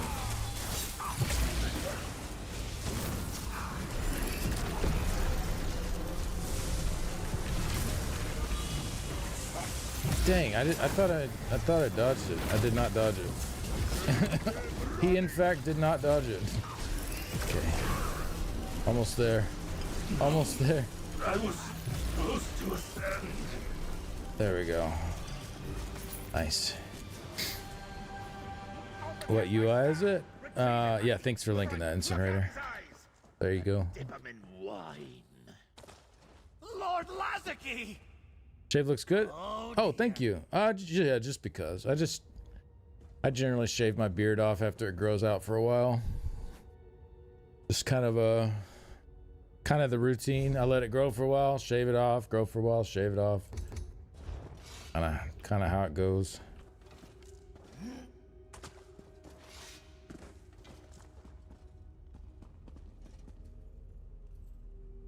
All right, Othuk, you screwed up, brother. You screwed up. Enough, please! You could lower your weapon. I'm not a fighter like Lazaki was. But wait! I still have the staff! Stay back, or I'll figure something out! Give me the staff. Why should I? You're not Sheogorath! He's still watching me, isn't he?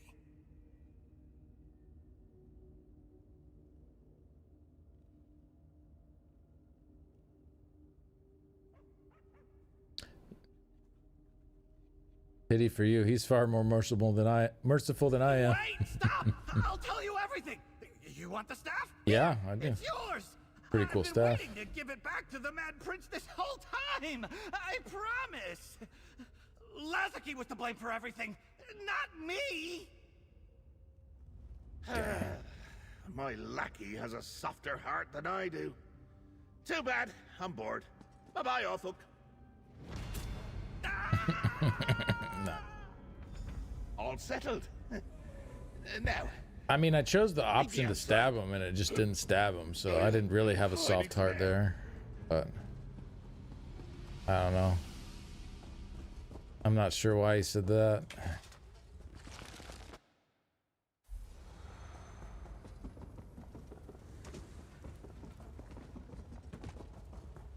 Where am I going?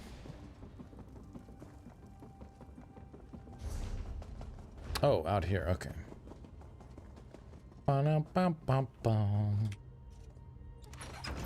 Not from Oblivion, but it is the same one from the earlier ESO quest lines. There you are. Nasty tomb shelf, leaking madness everywhere. I'll deal with you later. The one from Oblivion does a bunch of other voices in this game, though. I think because they didn't use him originally for Sheogorath, they wanted to keep it consistent within the game and the same voice actor as before. But like since the original quests and stuff, the guy that did Sheogorath, Wes Johnson, he's done a bunch of roles in ESO. Yeah, just not doing Sheogorath. And I'm guessing it's just because they want to keep it consistent. That's my thought anyway. I mean, I don't know that for sure, but what's going on? Talk to Sheogorath. Okay, but it doesn't let me. Okay. Do. Maybe we got to do a dance. Maybe you got to do the warrior wave.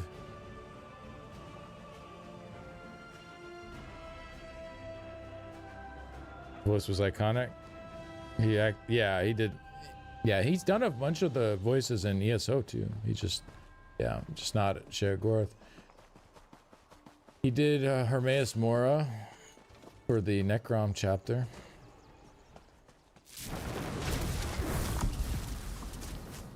All right, I guess I need to just relog.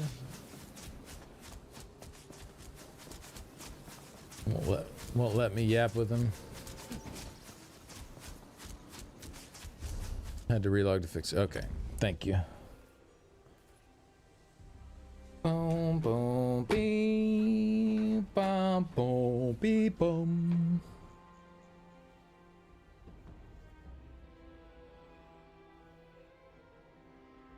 Stop right there, criminal scum! You violated the law. Yeah, there's a there's a video with him and Nelly from what's it called, GCX, the one in Florida that they just went to. He's doing that to her. It's pretty funny. He goes to a lot of those events. I met him at the Vegas event in 2023 for Necrom. He went to that one as well. I got to take a picture with him.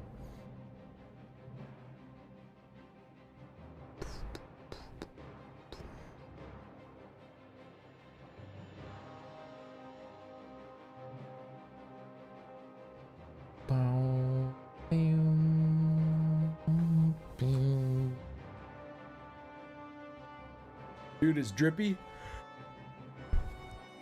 That's a good thing, right? Like he has good style. Is that what that means? Leaking madness everywhere? I'll deal with you later. Back to the shack with you. Ah, my beloved staff. Here, give it here. It feels lighter than before. Did you forget to feed it? Not sure. Something wrong with it? No. And by no, I mean yes. It's feeling rather wooden, like a stick, which is what a staff is, but mine's got a bit more oomph usually. Still, I'm glad to have it back. Lazarky could have used it to claim my power for himself. You want to steal your power? Is that possible? I'm not sure. Being mortal has opened me up to many new situations. Poisoning in particular. Of course, the staff itself doesn't contain my power. The tome shell still got that. Lazarky wouldn't be able to claim the Shivering Isles without it. So what's next now that you have your staff back? Until I reclaim my power from the tome shell's sticky tendrils, my staff is mostly ornamental. At least it's mine again. Oh, I feel weak. Perhaps I could use it to keep the poison at bay, eh? Worth a try. Stay ready, lackey. I'll need you again soon. More into the Jiggy Lag lore after Shivering Isles? Oh, I don't even know what any of that is. I'm gonna need a holiday after this holiday. At least I have my staff back. And it's keeping the poison mostly in check. But the time has come to retake my Daedric mantle and leave this charming mudball before a worse fate befalls me. The worst fate? Oh, I can think of fates so terrible they'd curl your toes. Make slowly dying from this deadly Daedric poison seem like a pleasant day, staked to a mound of honey while being consumed by buzzing flesh flies. Oh, I must remember that for later. So how do you get your power back? We return to the Shivering Shack, lackey. All right. Finally got that pesky tome shell to take my vessel of power back there. I'll reclaim my mantle of madness, throw off the last of the poison, and say a heartfelt toodaloo to this stinking ball of dirt. All right, I'll meet you there.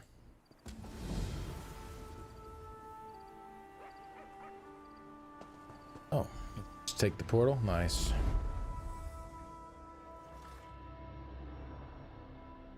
Wait, isn't the shack? Oh no, it is. It is here.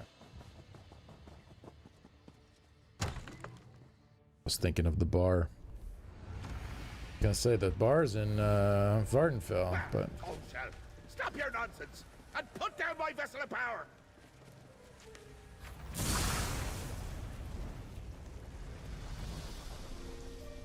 Tomeshell, I'm your madness. Free at last. Call me Maddie. Yes, Maddie. wait, what's? There's so many people here. Trying to see. Impossible. Lackey, interrogate this prevaricator. What's up, Maddie? Hello, I'm Maddie, short for Madness. I'm new here. Are you new? What are you? I'm a tingle, a thought. Lots of tingles and thoughts. I'm all the power contained in that broken vessel finally set free. I'm not sure how I know words or think thoughts or remember things, but I'm not whatever that nasty man called me. Jigglig probably spelled that wrong. It's Sheogorath. He's the Daedric Lord of Order and appears briefly at the end of Oblivion's Shivering Isles. Most powerful Daedric Lord, only subdued from the joint effort of all the other Daedric Lords. Sheogorath transforms to Jiggaleg at the end of the Grey March, I think it's called. It happens every few hundred years in the Shivering Isles. Oh, okay. I don't know nothing about all that. You're Sheogorath's power? His power, his memories, his insanity. Yes, it's nice to be out in the real world and not stuck in his head or that vessel. Is that Sheogorath over there? He looks angry. Very angry. I should leave, sort myself out. Tell him I said pumpernickel. Hang on a moment. Oh. My power manifested without my permission. The audacity. Oh, horrible. Like looking into a twisted mirror. My own madness made manifest. How did this happen? What will the other princes say? And more importantly, how do we capture it so I can reclaim my mantle? I blame that blasted toadshell. I kind of don't want to help him. Let the madness go free.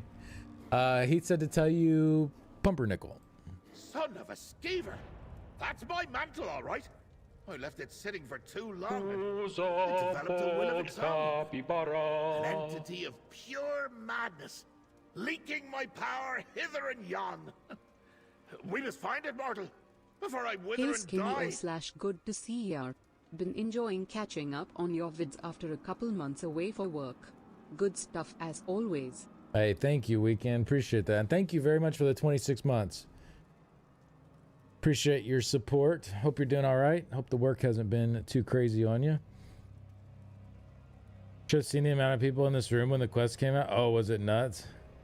Yeah, I bet so. Hey, what's up, Redgate? How's it going? Maddie reminds you of someone. I just can't place a name. He reminds me of that genie from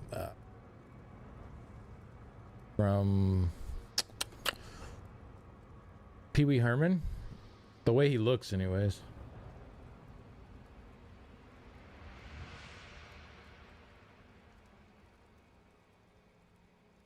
I thought Daedra can't actually die. I'm not exactly a Daedra right now, am I? This is uncharted territory. If I do die, what happens to my mantle? Does it assume my role as god of madness? You think I'm bad? I bet this Maddie's 10 times worse. Like me without all the restraint. All right, what do you suggest we do? This Maddie doesn't have Robin much Williams in control. makeup? He's leaking madness like bile from a bag of entrails. Oh, I can see that. Here, take my staff. Follow him through that portal. We can use the staff to collect my leaked power and put it back where it belongs. In me. All right, through the portal then. We'll get my power back and banish that rogue entity. You'll see. Or I'm not the great Sheogorath. Has anything like this ever happened before? Has my mantle ever sprouted legs and walked away before? How should I know? I do hand all the regalia of office down to myself occasionally, but it's not like Daedric princedom comes with a manual. Unless... Is there a manual and no one told me? Quickly, follow that thing's trail through the portal. Yeah, I didn't notice the Robin Williams, but I'll look if we get to talk to him again. If it looks like him to me. I recognize this place. And doom. There. That thing leaked a mote of my power. That, my lackey, is a mote of my own power. Hey, we got all with this my stuff. Staff and then come speak to me. Rune Gathering of the Mad God. Nice. We're definitely using this.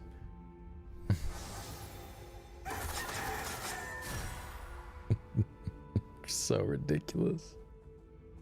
Oh, let me move my camera so y'all can see it better.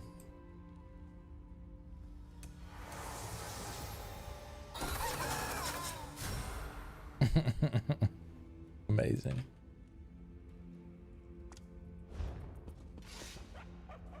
I attended a feast. 10 out of 10, yeah. Long ago. Definitely first era. No, before that. Ages ago, at any rate. Now the aliens, they knew how to. Yeah, it's good. Torturing, delirium, dismemberment. Oh, good times, good times. You wanted to talk to me? I did? Oh, I did.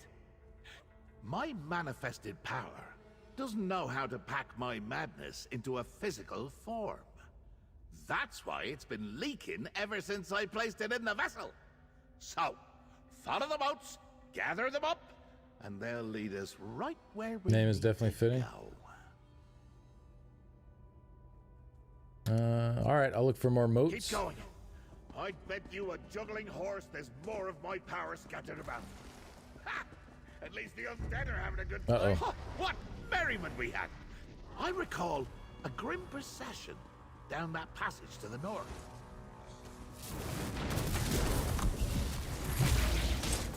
Why won't you die?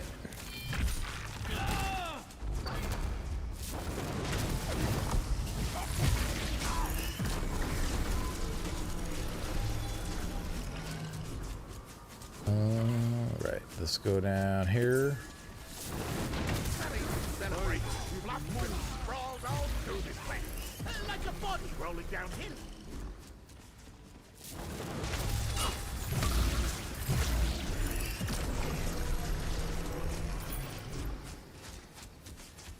Ah, it's just duplicating my past shenanigans. How unoriginal.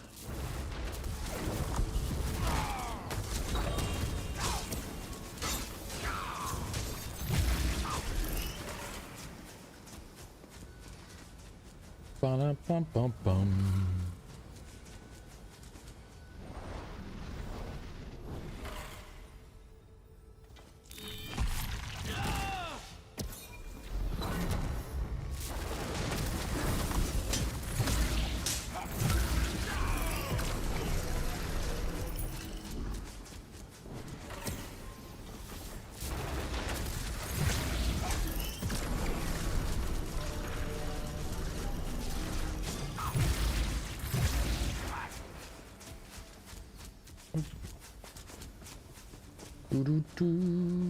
Ah, yes.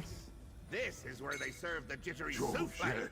How until useful. I helped it escape. All right, y'all gotta stop talking at the same time. It's really giving me a headache here.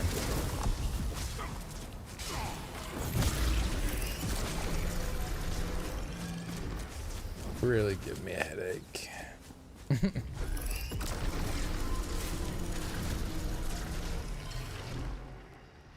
After the feast, we dragged a troll down that east passage and painted the walls with its blood. Oh no! Oh, I was in combat with this stuff.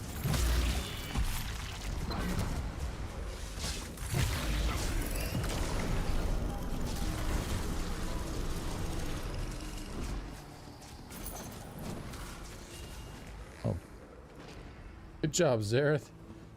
Way to light attack him to death. Proud of you.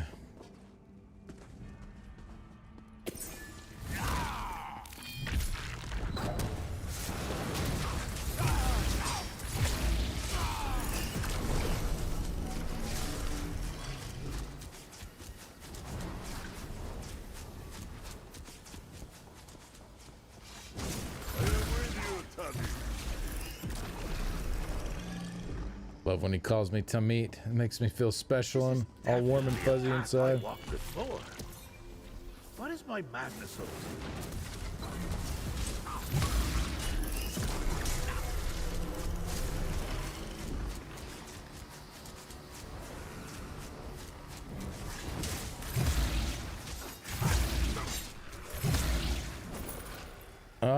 What's up, Pone? How you doing, man? For now. What is this? Wow, what build is this? Lighting the flames around you? It's mostly the Herald of the Flame setup from last patch. You can just drop whip off the build now because, yeah, whip it. They nerfed whip to not give you the bonus damage anymore. But other than that, it's pretty much the same. I'm using Ardent Flame, Earthen Heart, and Herald of the Tome. But the flame stuff is mostly like the DK skills. So if you just play DK, you'll get all that. All these guys are dancing in here. It's amazing. Oh god.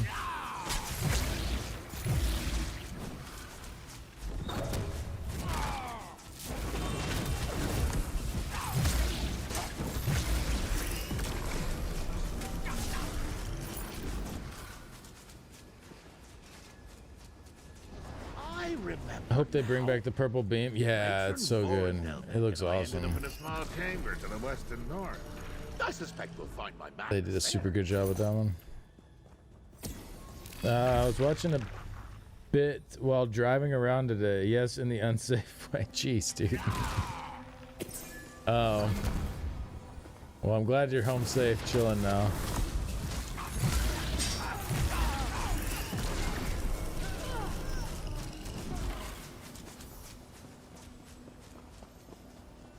Where am I going? I got distracted again. My power is close. My Daedric power. Capture it, lackey. I hear You you. found me! A game!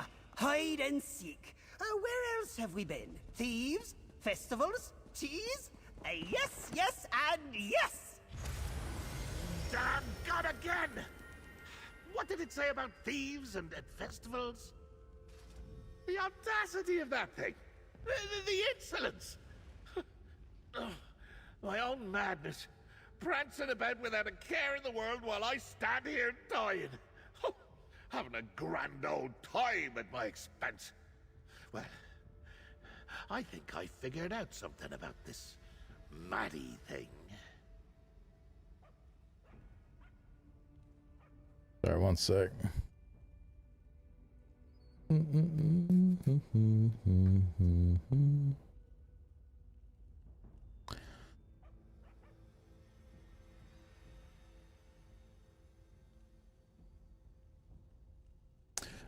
What'd you figure out? That little tidbit about thieves and festivals?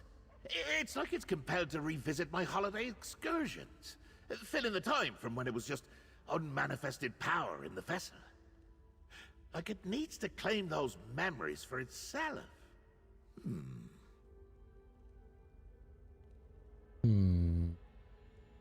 Where should you go then? My manifested madness is likely headed for the cheese festival. You know, where you let me get poisoned? Oh yeah, it's my fault. It's returning to that warehouse with the cheese thieves. My staff should have absorbed enough power to open a portal. So you choose.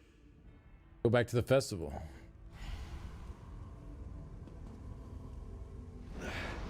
Where this Maddie goes, madness blooms.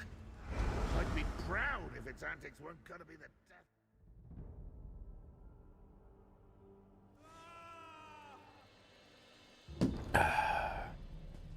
All right.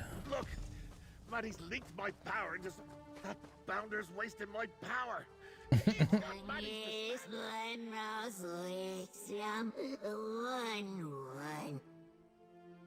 No, my scales are melting.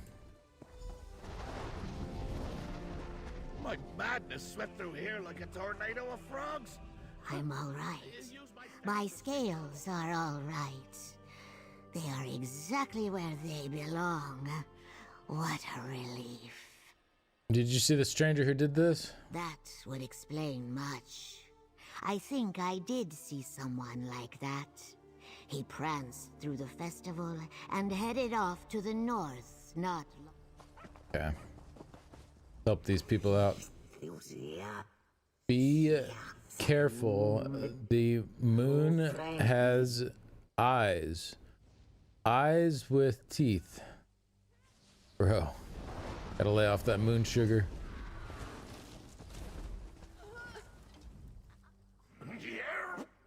The cheese. It's leaching into my brain. Or leaking into my brain, maybe.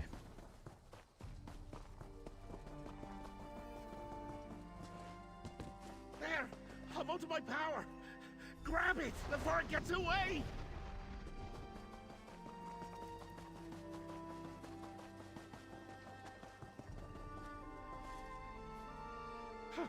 My misbehaving madness must be headed for the cheesery. Let's go! Back to the cheesery. All roads lead to the cheesery, apparently. Of course, my manifested madness also loves cheese. Find it, lackey.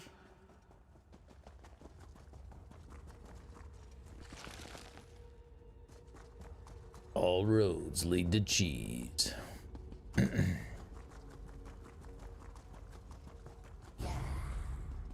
Look, I'm learning, becoming. I'm gonna want to visit those cheese plunderers next. Bye! Damn it!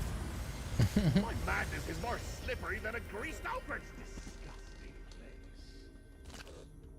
Wander on, little spirit. May you guide us to riches again soon. Ah, escaped again! And that Maddie is just tossing around my power willy-nilly. That power is mine, damn it! And I want it back. We need to follow that confounded thing. He's really starting to become a whiner. I think Maddie's headed for the cheese plunderers next. Right! Off to reacquaint myself with those bumbling thieves back in Stormhaven.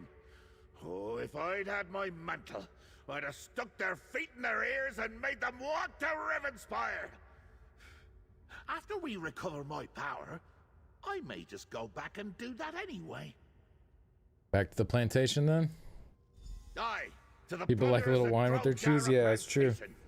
Use whatever power remains That's a fair in the staff point. and open a portal. And when we find Maddie this time, I plan to make my manifested madness stand still long enough to put it back where it belongs.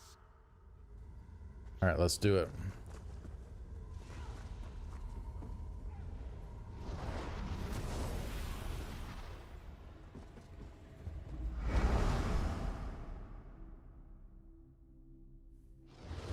No! The poison sticks its sharp fangs into me again. I just ride off and ignore him. This chicken's got some purple. We got purple chicken. What's going on here with these doggos? Oh, that's probably their pets. My crew. What's become of them? My poor comrades. No one deserved what that thing did to them. No one. What happened? What's the thing you mentioned? We were on patrol at Drodara Plantation, and this thing passed by us. Purple The chicken beaver gang. Wobbling and woobling. The next thing I know, my comrades were transformed. Transformed? How? They screamed and melted and changed into barnyard animals. Chickens. They all turned into chickens. I fled before I was overtaken, but I'll never be free of what I saw. Chickens? Huh. Easy enough to fix. Use my staff and retrieve my misused power. All right. We'll do it. Extract from the plunderers. Here we go. You are chicken no more. Be free.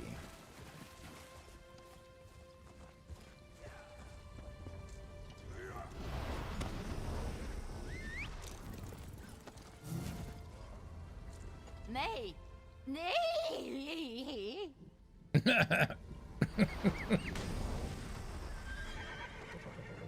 Oh my god. Okay. That was pretty good. Like that.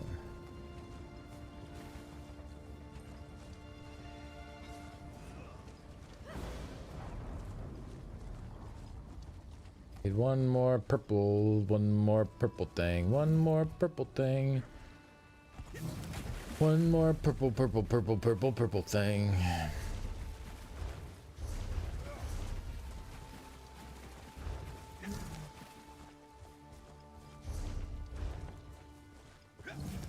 More purple thing, one more purple thing, one more purple thing. Stream is hardcore, you're hardcore.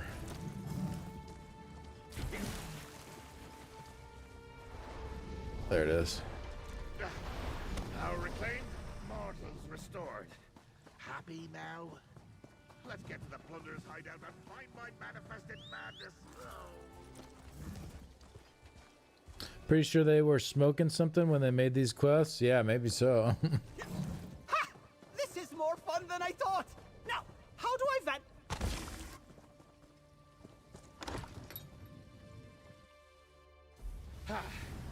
Back to where these plunderers squirreled away my cheese. but they're not Not yet, anyway. 7. I was going a little too fast, I think.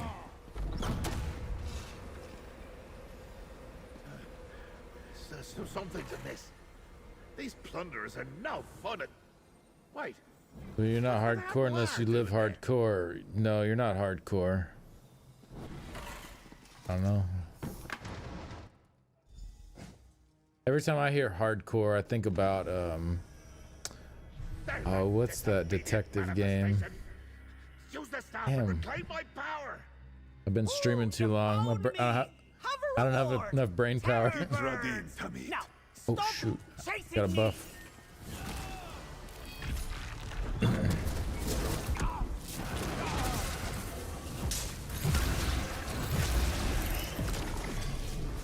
Careful, this might sting a bit.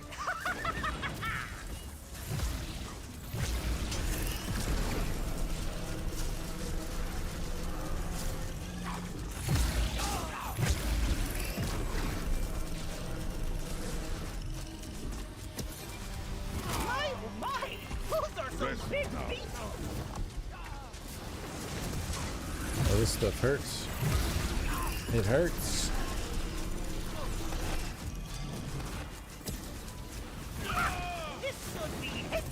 Oh, that's cool. Lamia Queen. Oh, he's hitting hard.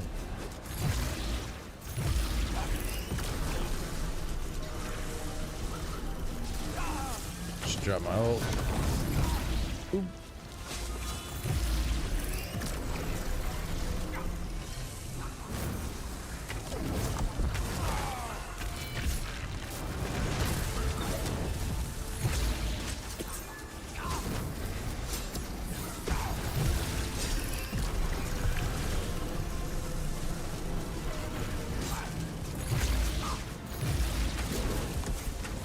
Oh, damn. Something hit me. Creeping Manifold, 53k over 4 ticks. There's that disobedient manifestation. I don't speak much Spanish. Just letting you know. If that's Spanish. Yeah, it looks like Spanish. Some major of the oh shoot, hold on. Can I not, like, bro? I guess I can't take a second here if they don't give you any time.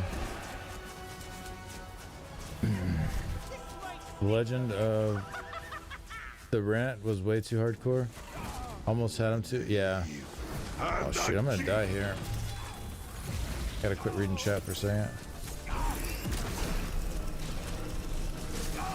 I gotta figure out what to do about that one mechanic. It was hidden super hard. My, those are some big beetles.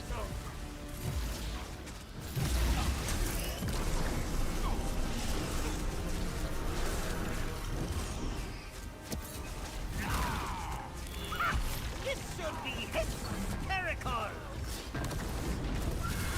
Oh my god, my skills won't cast. Not now. Not. What is happening? It's lagging out so hard.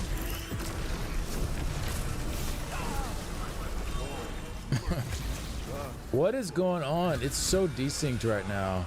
Holy crap. Like, my skills are casting like 1 full second actually after I actually press the buttons.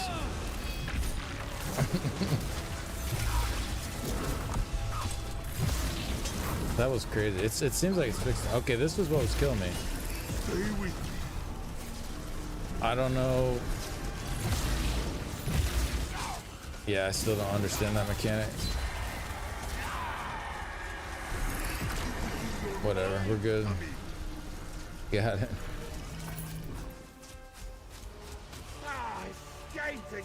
Jack Black, School of Rock. Oh, I never saw that. Jelly with a feather. Come talk to me, lackey. Oh, I loaded us again. Is this a plot? Do you want me to die, lackey? Do you want madness to run unchecked through your world forever? Not that Maddie could botch this place up any worse than you mortals already have. I don't know. I feel like I'm doing all the work around here. What do you want to do now, man? Oh, here it comes. Please, Sheogorath, tell this pathetic little mortal what to do. Well, luckily, I was paying attention. My runaway madness told us exactly where it's going. I should have thought of this before. Maddie's headed home. Home? Oh, damn this mortal shell. Home! To my deranged domain! But Maddie is correct. While my staff can portal us short distances, it doesn't have the power to break through to oblivion. Let's return to the Shivering Shack and figure this out. Wait, I can't use the portal to do that? Open a portal with Sheogorath Staff 1. Open a portal with Sheogorath Staff 2. Wait, what? I sense Jock and I guess I can do that. mischief. This is a nice surprise.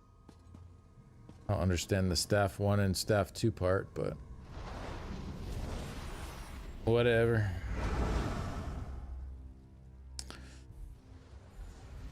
Back in the shack.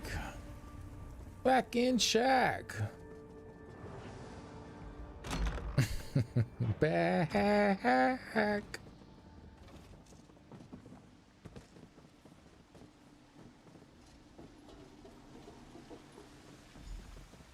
of spooky down here. Loud enough. I am in pain. I'm losing it. Yeah, I am. My lucky is It's been almost 10 hours and I'm sick, so I'm surprised I made it this long. I'm in dire straits, mortal. Me mantle of power, me madness, manifested, called itself Maddie, fled to the Shivering Isles and left me here to die. Oh, bastard thing to do. While also utterly hilarious. It's just what I would have done.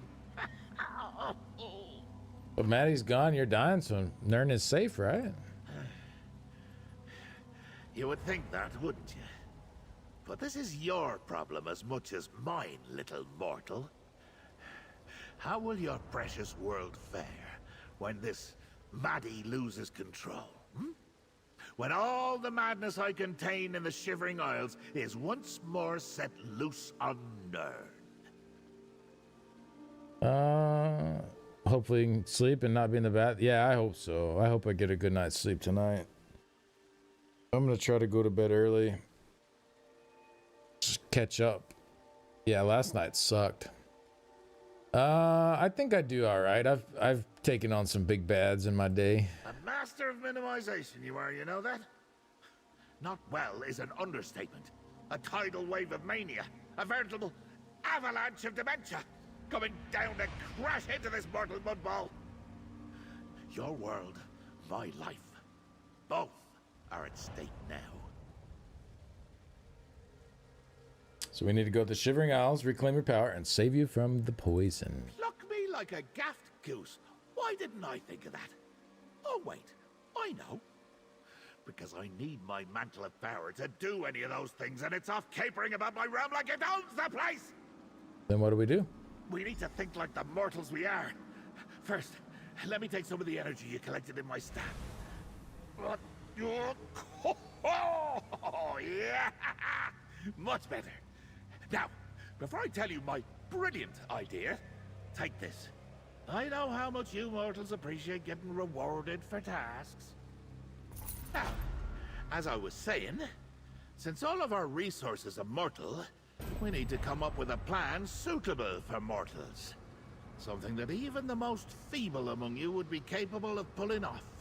Some, mortal inspiration to help us reach oblivion. Just like us mortals, yeah. What do you have in mind? Mages! Mortal mages are constantly roaming the back roads of oblivion. And do you know how they accomplish that? Why, with spells and rituals, of course! Now, they have a place where they keep all their stuff, don't they?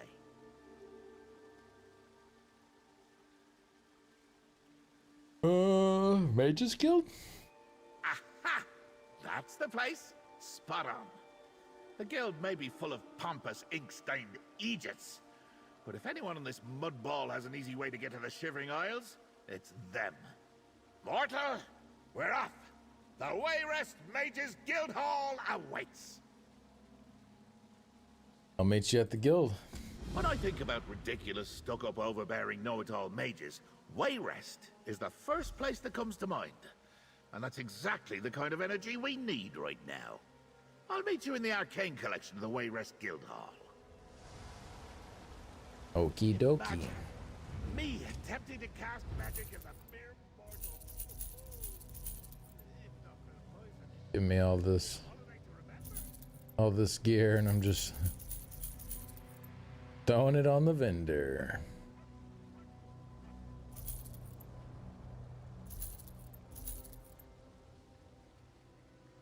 Oh, yeah, I never put that stuff on Zareth.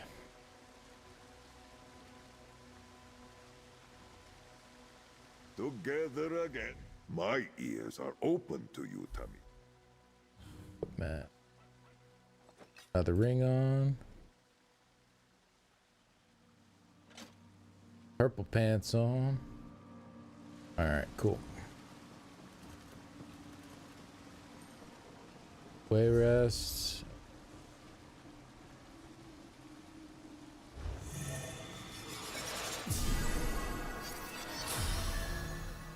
Feels like we're probably getting pretty close to wrapping this up. This one seems a bit shorter than the Thieves Guild quest line. I think that's fine though. Honestly, there's only so much of Sheogorath I think I could stand. Like he's kind of hard to deal with.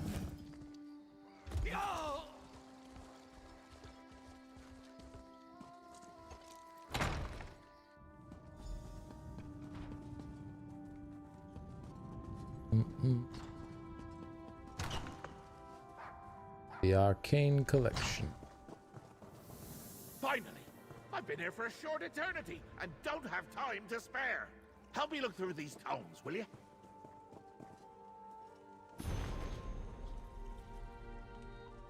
The Garbled Grimoire. Boink! Rattle, rattle, rattle. Clinta. Hunksidish, thongshitong. Me here in Vulikata. Hell, no, no, no, no. Squeeze the butterfly gently.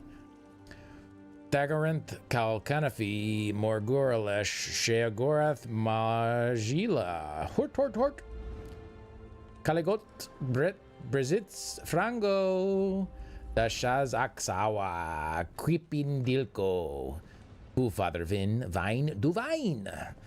Another sketch of a cat done in charcoal. You upside down. Florg, Fleur, Florg, Florn, Florn, Cower, Gleefa, ha ha ha ha, Dahlia, ha ha ha ha, Success.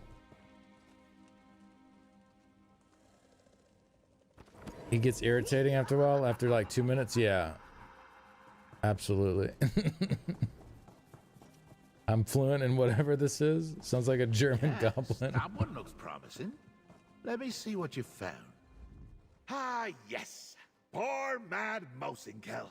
Did all that research to get to the Shivering Isles and then met me. And I let him keep all his fingers so he write down the spell he developed. Like hey Nadir, how you doing? Someday.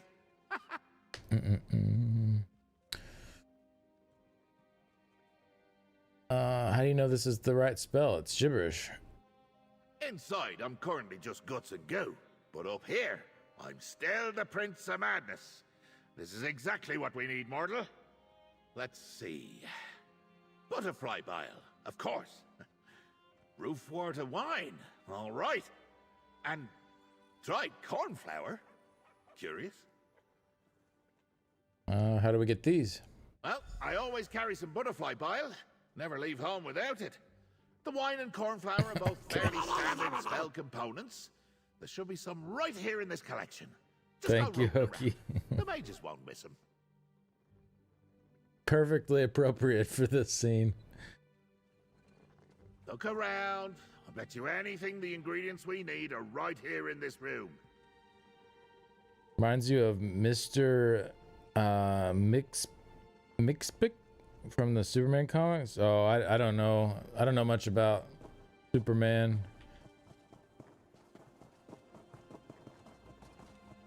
I did the entire quest line on mute. I had to get that chicken. Hey, you're going to experience it now, though. Whoa, it went dark. Oh, that's cool. That's kind of funny. Put me back out here.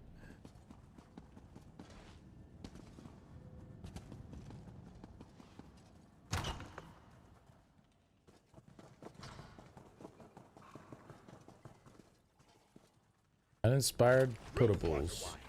Nice. Wild stuff. Only the folk of the sweet shivering isles can stand it.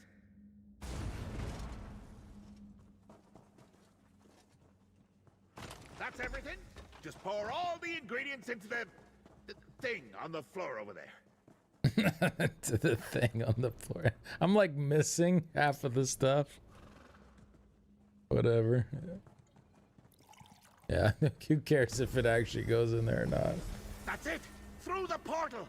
I can hear the call of my beloved isles. Such a huge purple chicken. Yeah, it's pretty awesome. It definitely is like a lot more over the top than what they would normally put Ah, the smell of demented dreams. for like a free in-game reward. Rage and maniacal thought. Blood, gore, congealed putrescence. Oh, home sweet home. Oh, it's good to be home. Now, let's find my wayward manifestation of madness, reduce it to its component parts, and restore my mantle of power. Any idea where to find Maddie? Maddie. What a Chicken's your new ridiculous favorite? Nice. But I can feel my power all around us. My rogue manifestation must be close. And this Maddie still hasn't learned to contain my power and madness. It's leaking everywhere. What happens when we find Maddie? We use the staff to gather up my spilled power. Then I banish Maddie and reclaim my mantle of power before this poison finally does me in. Oh! That was the poison. Reminding me it's still eating this mortal shell from the inside out. All right. You're not supposed to be here. This is my realm now. Go away, you grumpy old man. Old man? You sniveling little coward. Come here, now! Go away. You're not wanted here. Grab him. Behead him. Do something.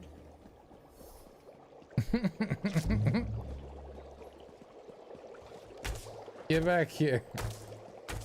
Laddie has a surprise for you. Uh-oh. Hey, that's it.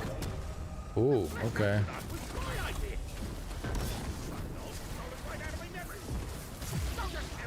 I don't know how many hits I can take from this dude. I'm guessing not many.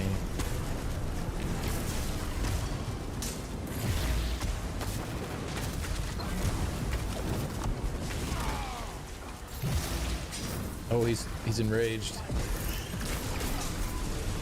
Gotta stay back, maybe.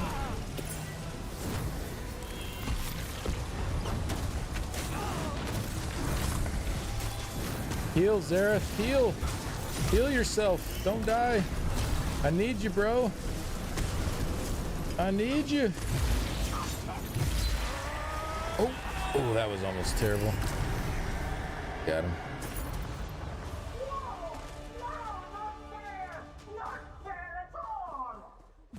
Stop! This one is Noth! Maddie turned Noth into that hideous creature! You tried to kill poor Noth!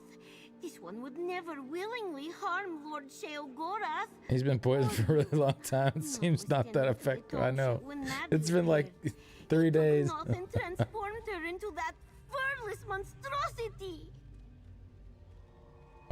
Sorry, Noth, are you alright? This one thinks so, yes!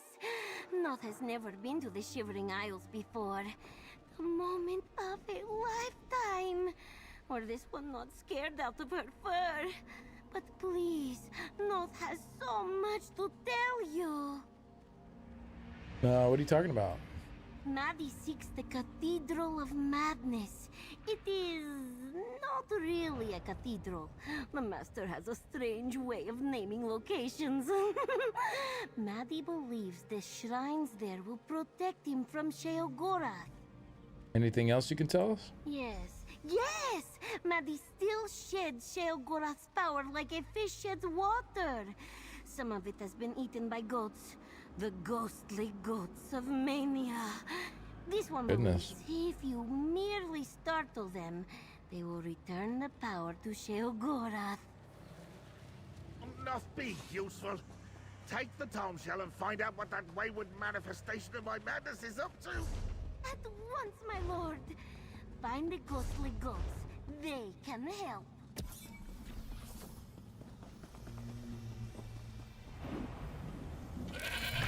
Ghostly goats. They contain some of my power. Just use my staff, and they should cop it right. Get back here, goats.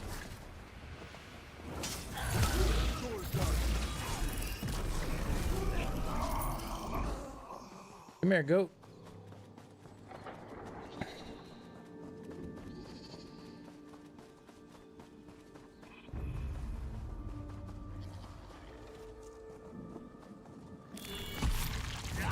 Does it want me to kill this stuff, I guess?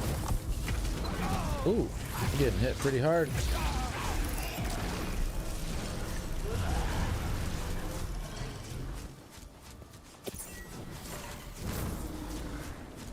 Oh, here we go. No, I didn't want to kill the goat. I'm a monster.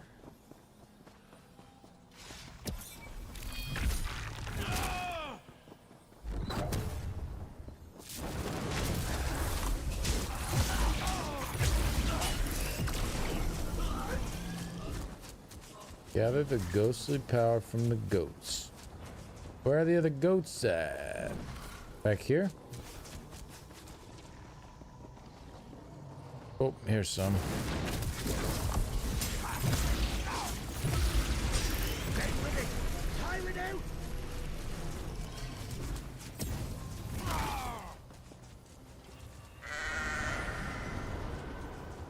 What a good goat, returning some of my power.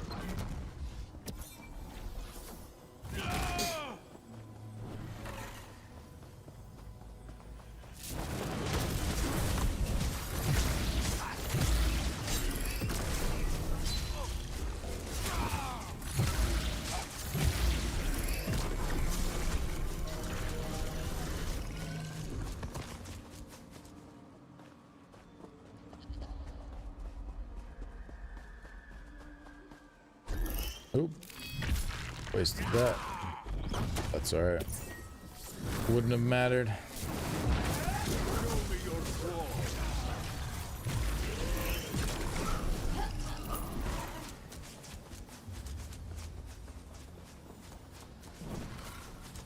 What's going on here, goat?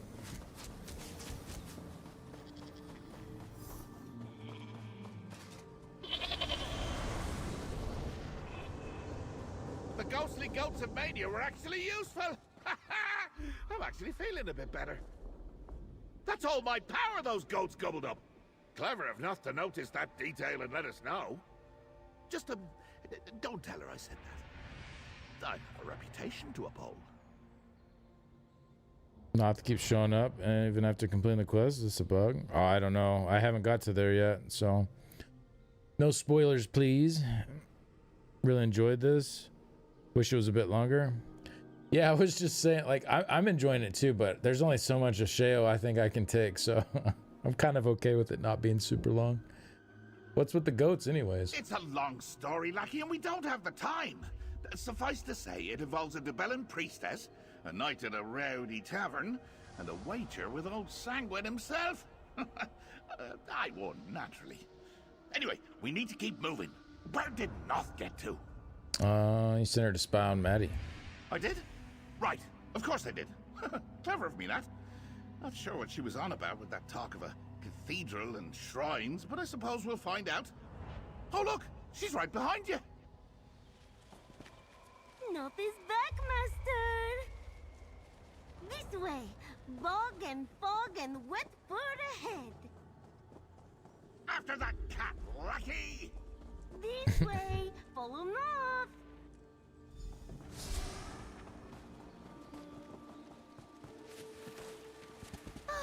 North found something. This one thinks it may be important. What did you discover? Blobs! Maddie hid things in them. Okay. North was quiet and stealthy, and saw what the manifestation of madness did. A loot, a book, and a dagger. Why would Maddie hide a loot in the blob? North thinks Maddie did not want us to find them. The manifestation of madness has hidden himself behind the barrier. This one saw him do it. Perhaps the things in the blobs are the keys? Oh, you should find the things and help the master. Okay. Alright, blobs. We gotta find some blobs. Oh, this is a blob. Come here, blobby.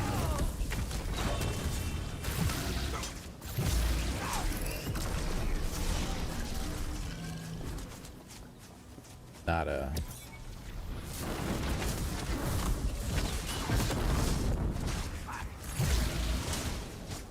What is happening? I cannot cast my skill. It's just like I'm just standing there light attacking.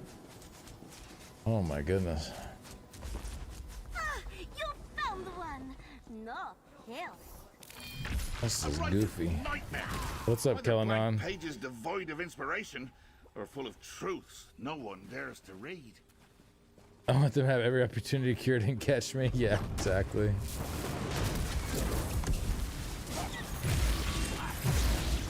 Bog dog. Wait, what? Where'd it go? There was something there, but now it's gone. Okay, whatever. Oh, it's back again. Pretty instrument, that. I made such beautiful music with it.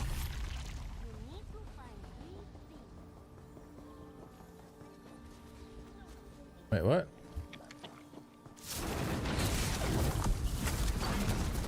They're like disappearing.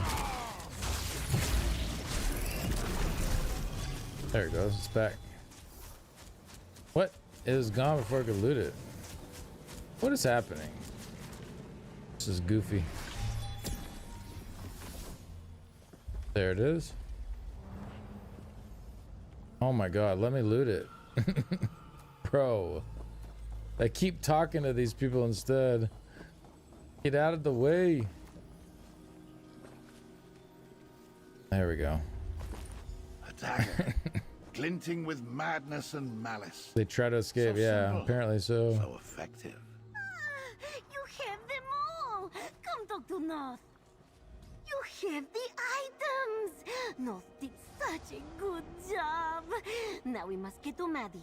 He hides behind the barrier. The manifestation of madness kept repeating something. North wrote it all down. It made no sense. But it seemed like the thing to do. How will these help us get through a barrier? To open a door, you do not always need a key. Sometimes you just need an answer. And the items, the things you found, they are the answers to the questions. Answers to the barrier. That was important. And I almost forgot. So these are keys to open the barrier. Yes! Maybe? Please, this one is not good at understanding. Maddie was saying these words over and over. Not wrote them down. Look! Where do we find the barrier? It is just up ahead. At the Cathedral of Madness. At the shrines to the Master. Beyond the barrier lies the manifestation of madness and Sheogorath's mantle of power. Go to the barrier, use the keys, then Sheogorath can end this. This one will find you again. Knock it away. Got them? Then let's get out of this muck and mire.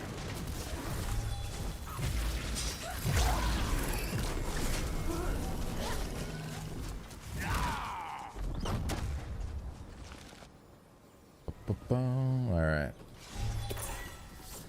Should be almost there. Maybe.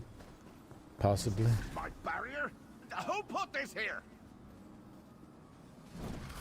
I can't believe my manifestation of madness set up a wall to keep me out of my own home. What did that good-for-nothing cat have to say about this thing? Said they would work as keys. Crafty, my madness. Each one of these items represents a memory of mine. Memories as a prince, and one from before. That lute, for example. Long ago, I played one just like it. This one I made using the spine of a mortal singer, as a tribute. What about the book and the dagger? A tale from the past made for the future. A talent turned to insanity, until the writer loathed their own words. As for the dagger, ha! It's a toy for a dangerous, mad child. You can still see the glint of paranoia if you look closely at the blade. All right, how do we use them? What? Oh, right. The barrier. Look around, mortal. These shrines are to me, myself, and I. Offer these items up to the shrines, and my memories will unravel and bring the barrier down. Okay. There is a switch there. Think we can handle it? Can you get there, Guardian?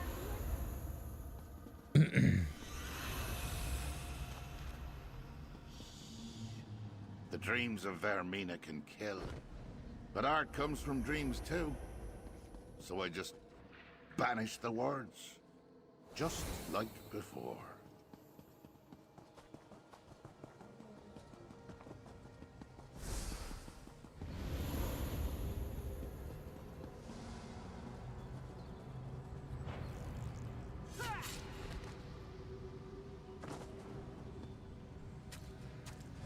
Jeez, all right. Gave them creativity, you see? The mortal king thought to deny me. It upset the children. And so young Glint did the most practical thing he could do. Okay.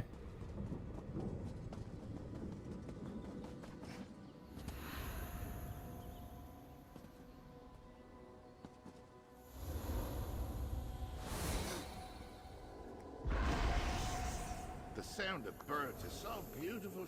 Using shrines to me as a way to keep me away from me. Unthinkable.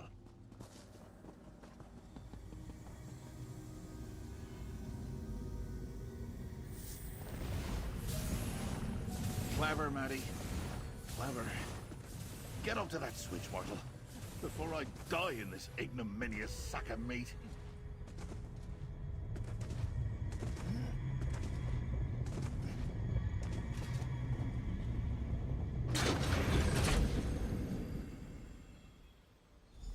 Let's get this over with. My holiday was ruined, and the poison is close Yeah, to Garth ending. quest was great. Breath of fresh air for questing. It's definitely a lot different. No more tricks. No more games. Mortal, go kill that thing. It's my power now! You can't have it back!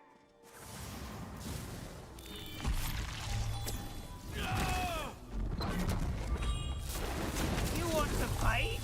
I'll show you what I can do! Oh no, he negated. Bruh. Oh shoot, I missed that. Okay.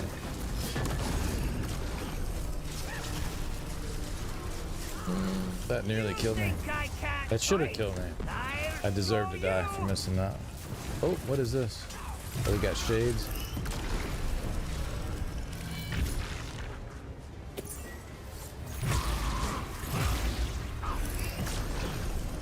Bro, the negates. Stunning arrow, there it is.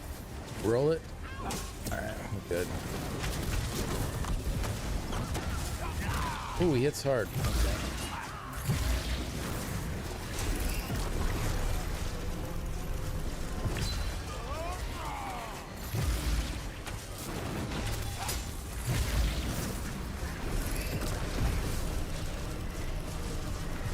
You should run! I should run. Oh. Oh my god. Oh, he hits hard. Noxious. That's this dude. The guy that farts.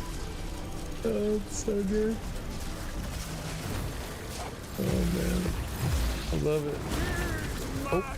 Cross you! Giant feet! Stop! Stop! Stop! Oh shoot, what's hitting me so hard? What's hitting me? Oh my gosh. Deviant consumption and glob discharge. Okay.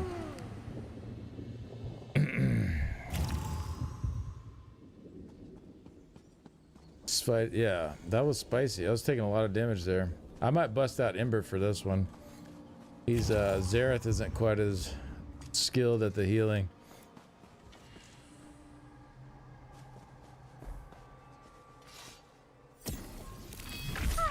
I knew you missed me. I did miss you, yeah. You want to fight? I'll show you what I can do.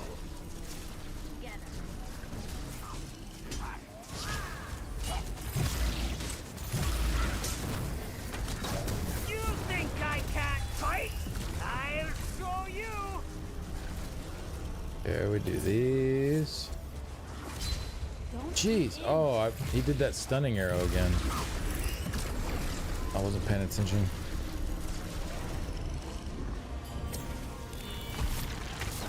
Now he's doing it again. Oh, I can just interrupt him. There's the negate. So I'm gonna drop my ult here.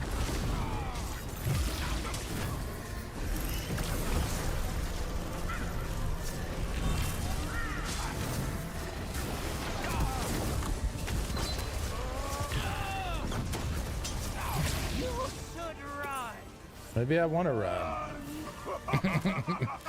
Maybe I want to run.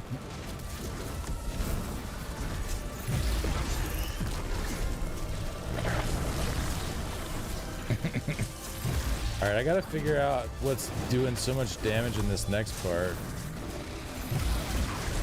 Maybe I need to kill these blobs. Mighty cross you! Giant feet! Stop! Stop! Stop! What was deviant consumption? Is he? I guess it's like a ranged heavy attack. Maybe I need to roll that. I don't know. Okay. Think I had the same face as you and died of the Big Matty. All right. So I guess he does like a big heavy attack there. I'm too tired for this to be like my last thing of the night. Wait. Yeah, deviant consumption 22596. I had to lower your difficulty. We'll see. I'll give it a few more tries on this. You want to fight? I'll show you what I can do.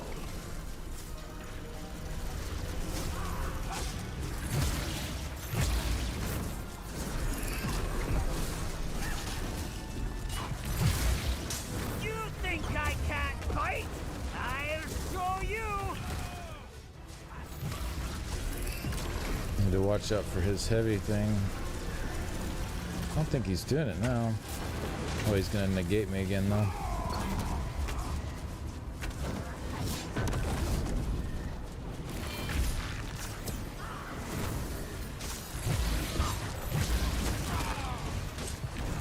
Oops.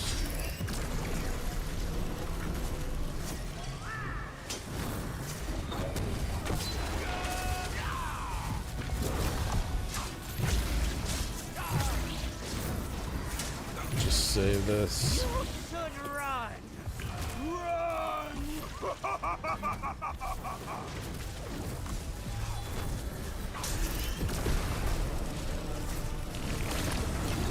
It even has like a fart sound effect. Oh my god.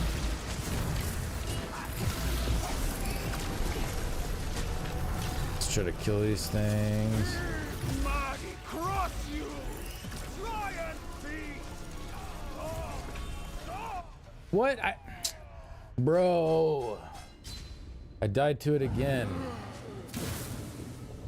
I think I rolled too late. I think I was hitting roll like right as it came out. This is annoying.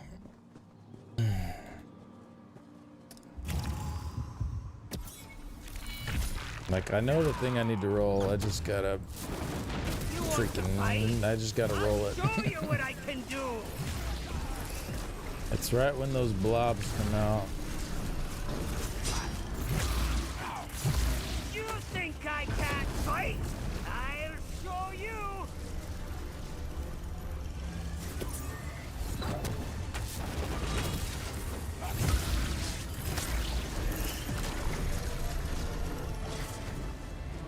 Wait, oh, this one didn't die.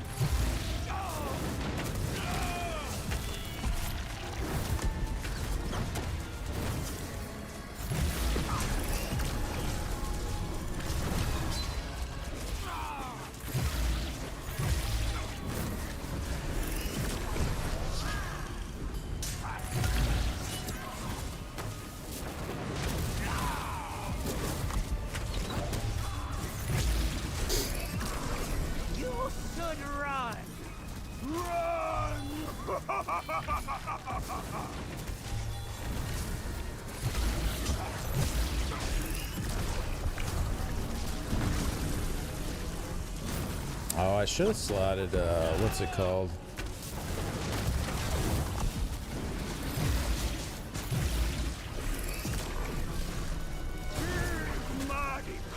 Okay.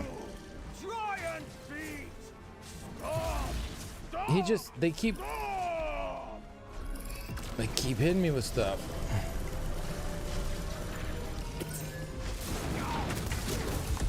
Oh my god.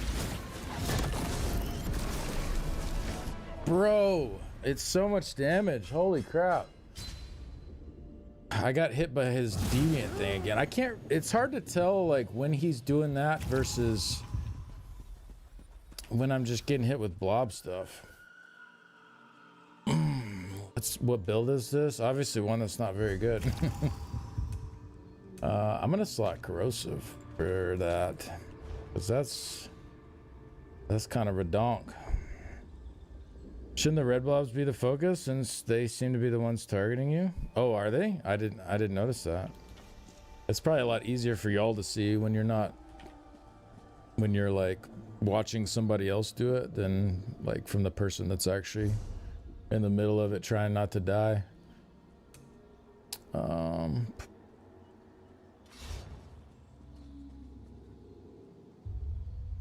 Let's also change. Kind of had a bit of an RP thing going on here. Not like full RP, but doing bow just cause. Maddie is not afraid of you. Go to two-hander.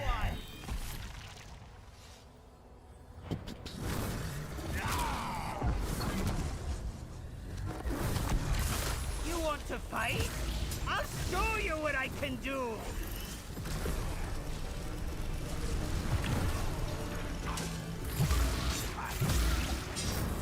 You think I can't fight? I'll show you.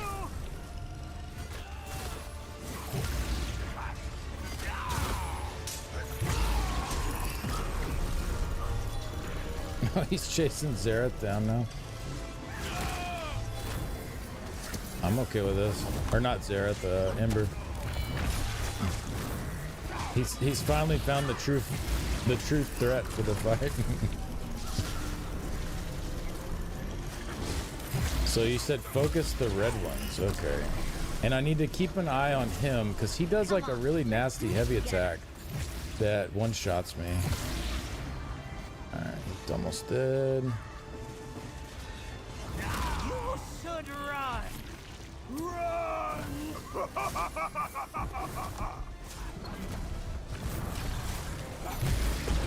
He's fighting Ember now too. Alright.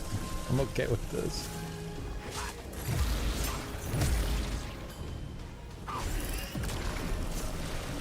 Alright, so look for the red ones.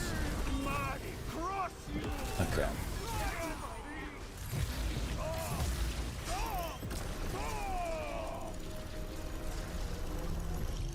Got 1 second left of this.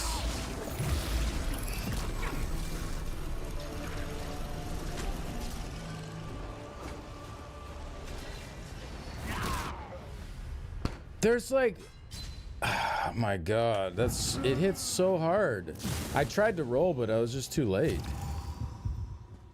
Holy crap. All right, I think I need more health, maybe. When he is eating the slime, as soon as the animation ends, he shoots that 20k. Oh, he's eating the slime. I didn't even notice that. Okay, that's good to know. Thank you. Oh, I could also use my like armor pots too. Might help me be able to actually tank one of those hits if I miss it. You want to fight? I'll show you what I can do. Wait, why do I have 37 KR? Oh, Ember has a skill that gives me armor. That's right. I was like, wait a second. How is this possible? You think I can't fight? I'll show you. Wait, what?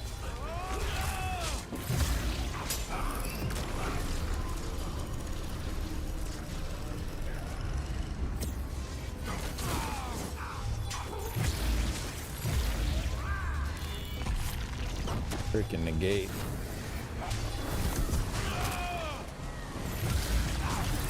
Yeah. Ember's tanking it hard.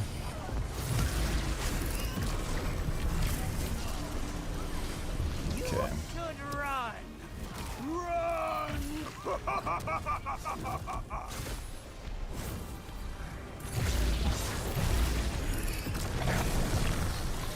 Good job, Ember. He's just farting all over her. Poor Ember. Come on, let's do this together. Okay.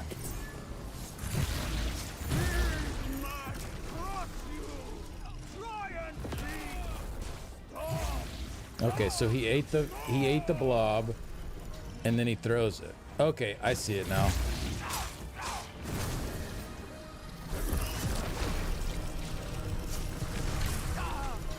He's eating the blob.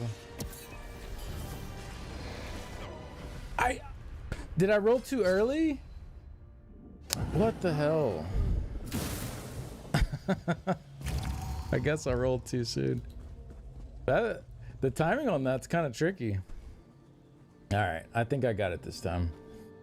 I have the Mad God's power. I think I got it this time. Streaming late. Yeah, I was gonna get off 30 minutes ago, but the quest was almost over, so I wanted to go ahead and finish it. I think my I don't think my armor potion did anything to mitigate that. I wonder if it's oblivion damage.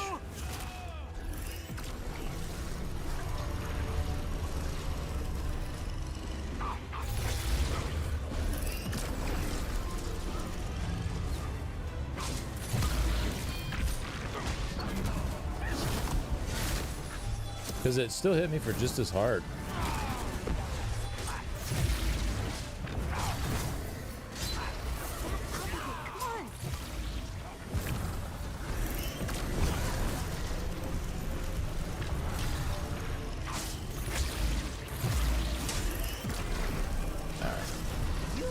Oh, the stupid negate. God, those are annoying.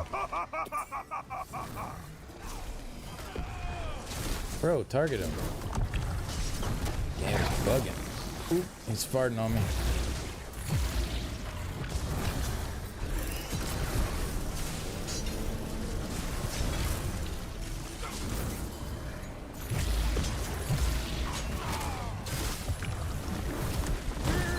Mighty cross you! Giant beast! Stop! Stop! Stop! Wait, what? Oh, here we go.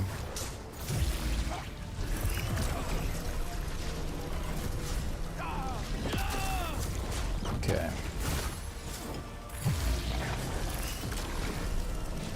Four seconds left on this. He's eating that thing. Okay, I rolled that one perfectly. Can you just not roll them? Like, I definitely rolled that one. Like, I was mid-roll when he shot it out. Too soon on your screen? Like, I was mid-roll when I died, though. So how is that too soon? I don't know. I'm starting to think I can't roll that. Hmm. You want to That's fight? annoying. I'll show you what I can do.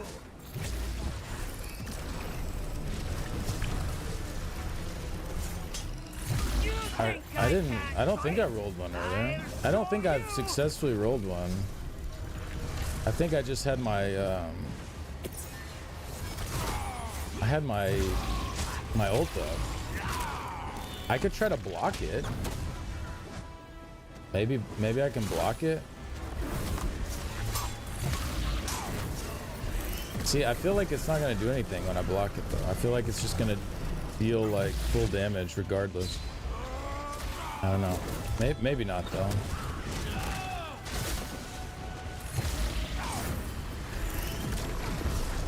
Well, either way, I'm gonna swap potions, I think.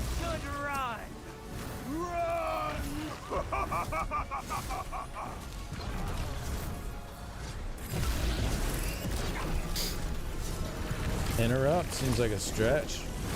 It's possible.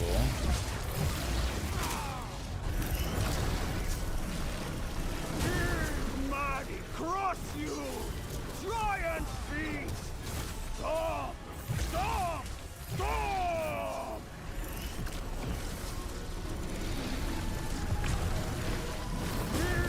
Mighty cross you!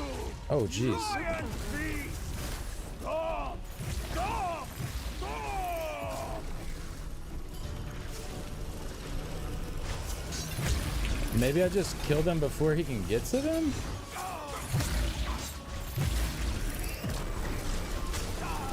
No, he's got it. All right, I'm gonna try to block. Wait, what? Now I'm getting hit by other stuff. I don't know what happened that time.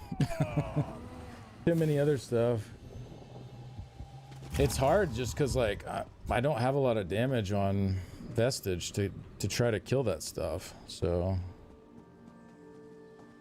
Maddie is not afraid of you. Hold on. Maybe... No, my pin's okay. For Overland. Maybe just focus the green and tank. I can't tank the red one, so that's what killed me that time. The red ones hit too hard. This is tricky. Take one red and then focus the greens? Maybe. I'll show you what I can do. Maybe that's the play. You think I can't fight? I'll show you. Hey, village idiots. Oh, shoot. Thank you very much. Thank you so much for the gifted subs. Appreciate that.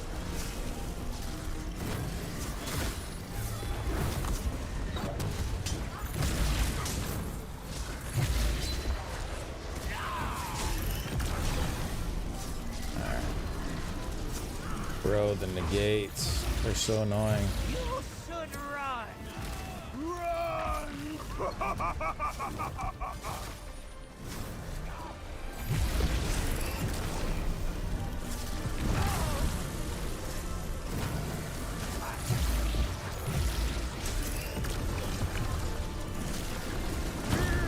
Mighty cross you! Giant feet! Stop! Stop! Stop! Okay, maybe Cross you! get one of these down. Stop! Stop! Stop! All right. I think I timed it better that time. No, don't eat it. Don't eat it. Oh, he's going to eat it. All right, I'm blocking. You can't block it. You can't block it. It just kills you. There's no blocking it. Magica, now. Ah, that's annoying. I think I just have to...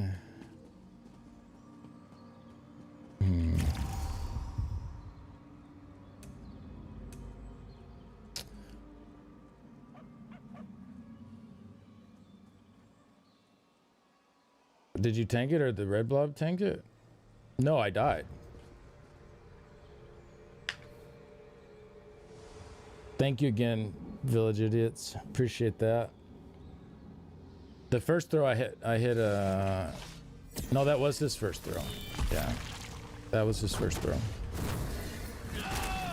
I have them. You want to fight? I'll show you what I can do.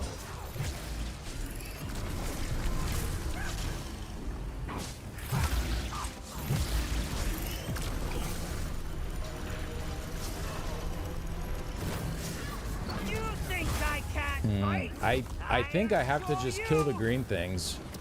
I don't think there's any way around it. I think I have to kill the green things and just try to out heal the red ones. I don't know what else to do. Because if he throws one of the green things at me, I die. I can't roll it, I can't block it. Like, it's just a one shot.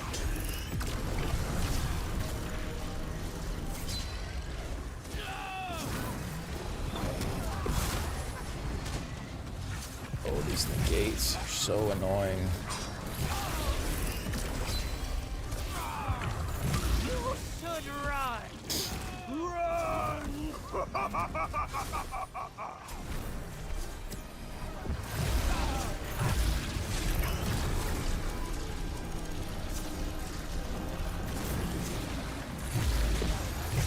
Okay.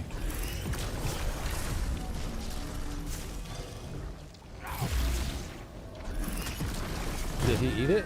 No, he didn't. Okay. Alright, let me see if I can get this one. Come on. Okay, the green ones are down. I just have to tank these guys now.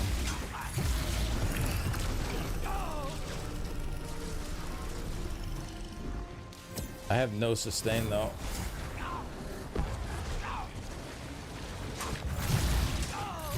He got more green ones now? Are you kidding me?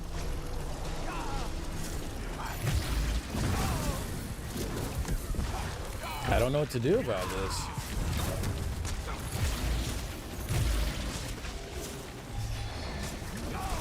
Wait, I lived somehow. I don't know how I lived.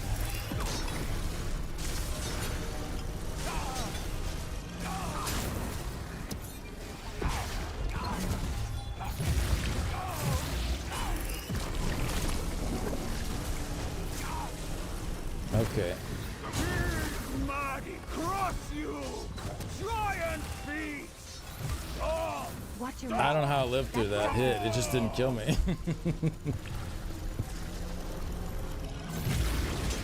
Oh, he's gonna do it again. Oh my god, are you kidding me? Mighty cross you! Giant feet! Oh! Oh! All right, I hit my thing right as that went out. This is crazy.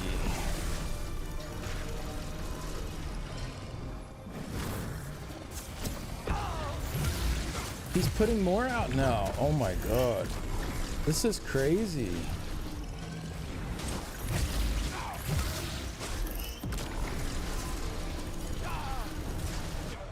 Bro. This is absolutely nuts. What the hell? He just keeps spawning them.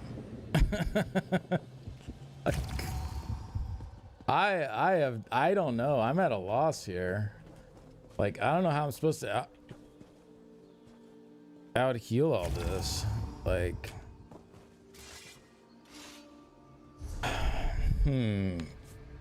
it was going so good. It really wasn't though. I just got really lucky is all it was. I got really lucky. It was not actually going very good at all. I was on my tank. I got so overwhelmed with the globs. I might have to do this tomorrow when I'm fresh. Best is greatest weakness being outnumbered. Those slimes hurt. Yeah, he just keeps spawning them is the thing. That's what makes it tough.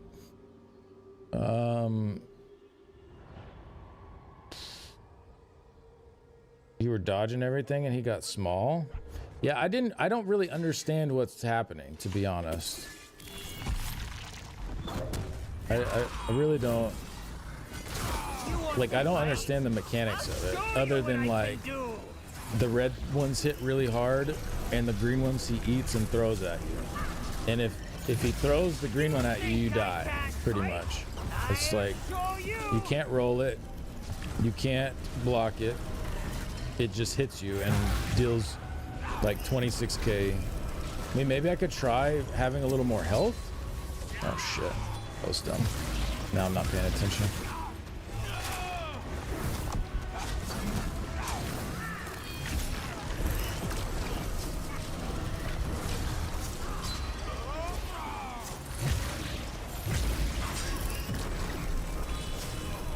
Maybe he gets smaller at health percents. Is that possible?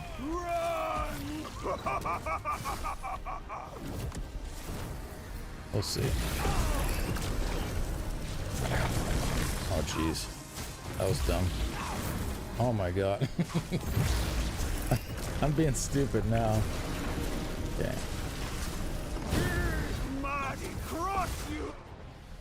Oh, okay, so that wasn't the play. He just smacked me. Okay. Each stage he gets smaller, but more blobs spawn. Okay.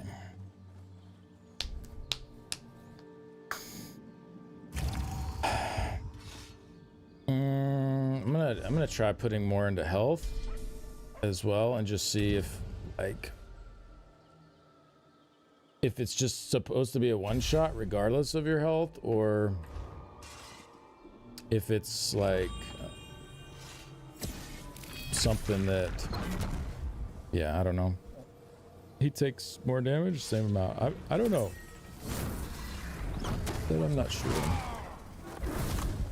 You want to fight? I'll show you. Just go ahead and hit my ult now. I might have it back up in time.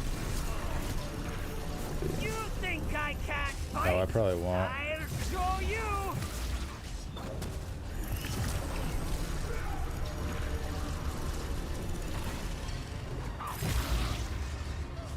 Come on, let's do this together.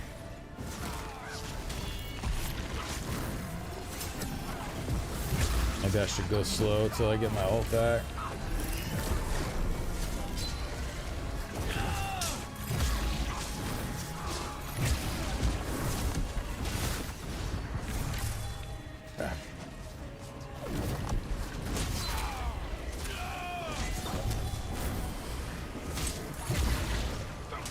Alright, we're almost there. You should run. Should be up soon.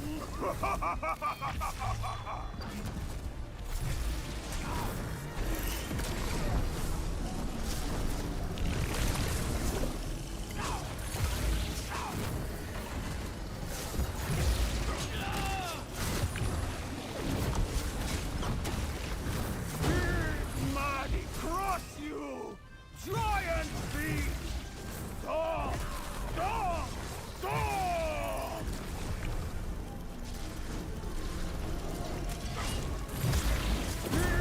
Mighty cross you! All right, he's feeding on this thing. It didn't kill me, but the red ones killed me. Yeah. So it didn't do more damage. It just, I think I gotta kill the red ones and then hope that I can be at full health, and maybe I could pop a shield when he does that. Like, I feel like if you can't block it and you can't roll it, then it's probably oblivion damage, and you can't shield it either. But I don't know. Maybe it's not. Final boss of the Sheagora questline, yeah. Alright, let's try again.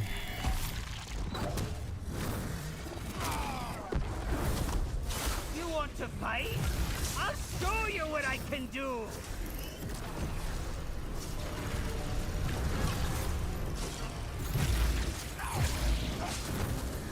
You think I can't fight? I'll show you!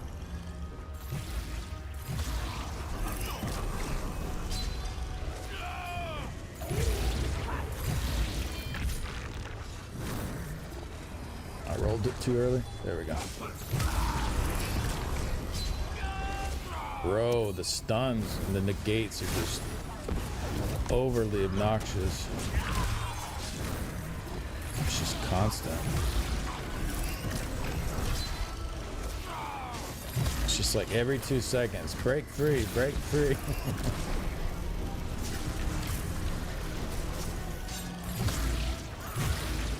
You should run! Run!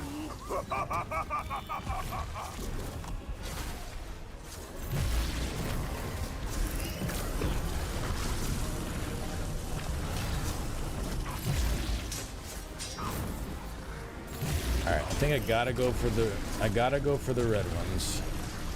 They just hit way too hard. Crush you! Giant feet!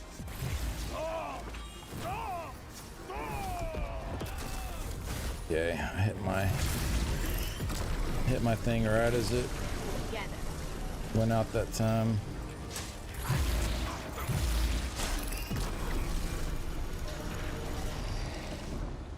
Okay, I didn't die. I have enough health where I didn't die that time. Yeah, you can't block it or do anything, though.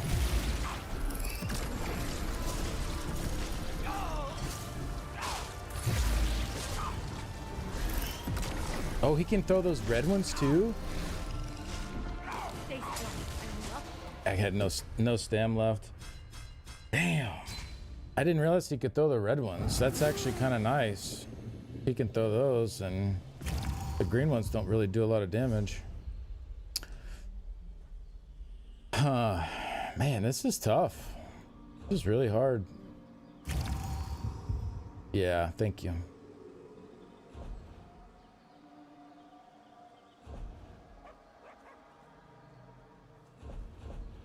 I can find where the repair kits are. There they are.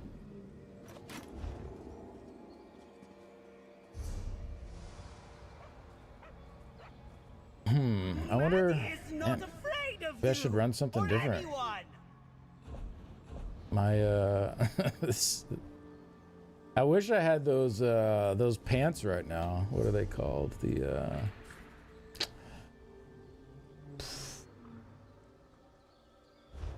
I have no brain left at this point. Esoteric guards. Yeah, thank you, Shetty.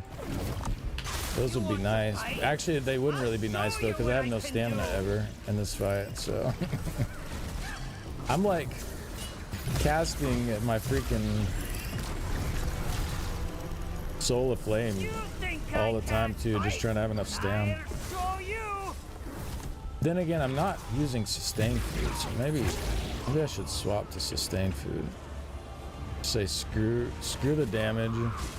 Just have enough health and sustain to survive.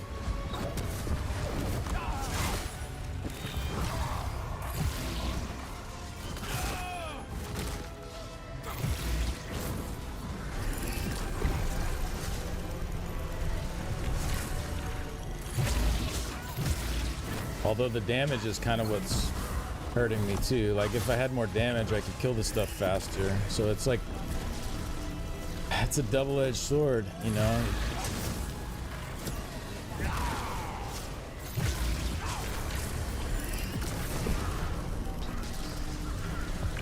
You should run! Run! Your magic is low. Be careful. My magic is low, you're right.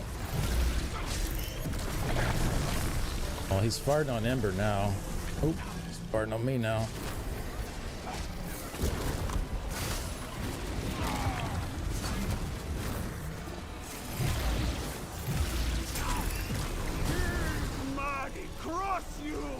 he just went right to that one.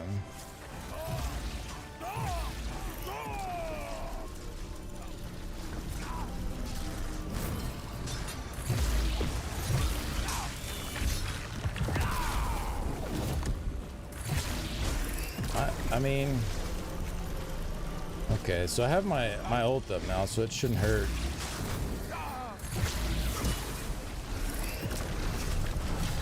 Alright, well, we got another one of these stupid things now, though.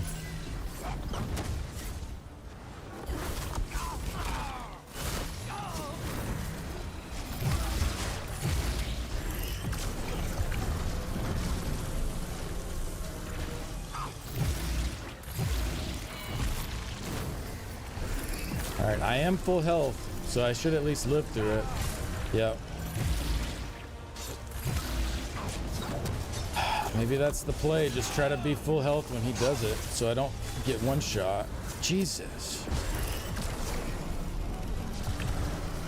He's smacking on Ember now. Okay. Oh, not for long.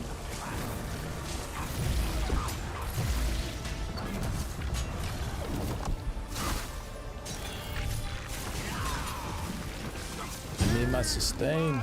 Cross you! Giant feet! Stop! Oh. He's not summoning these dudes. Oh, right as I say that, he's gonna summon them.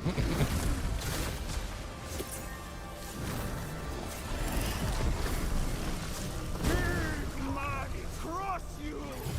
Giant feet! Stop! Stop! Stop!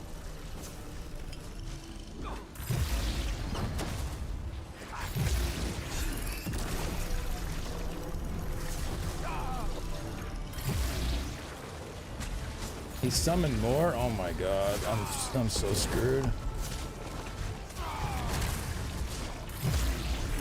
I'm gonna die. No, he's farting. He's farting right now. Alright.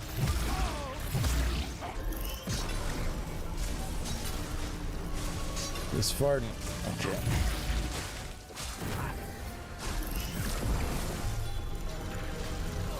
Okay, I'm at almost full health. Alright.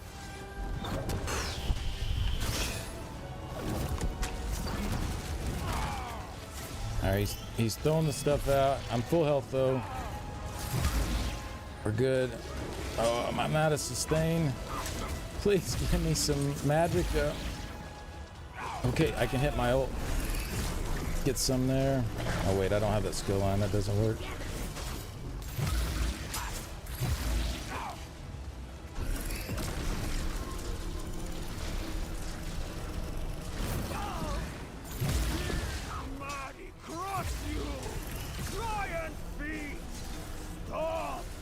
Oh my god. He's so little. So little. Oh. Alright. We just gotta kill him. We just gotta kill him. Right. Good to get the blood pumping, right?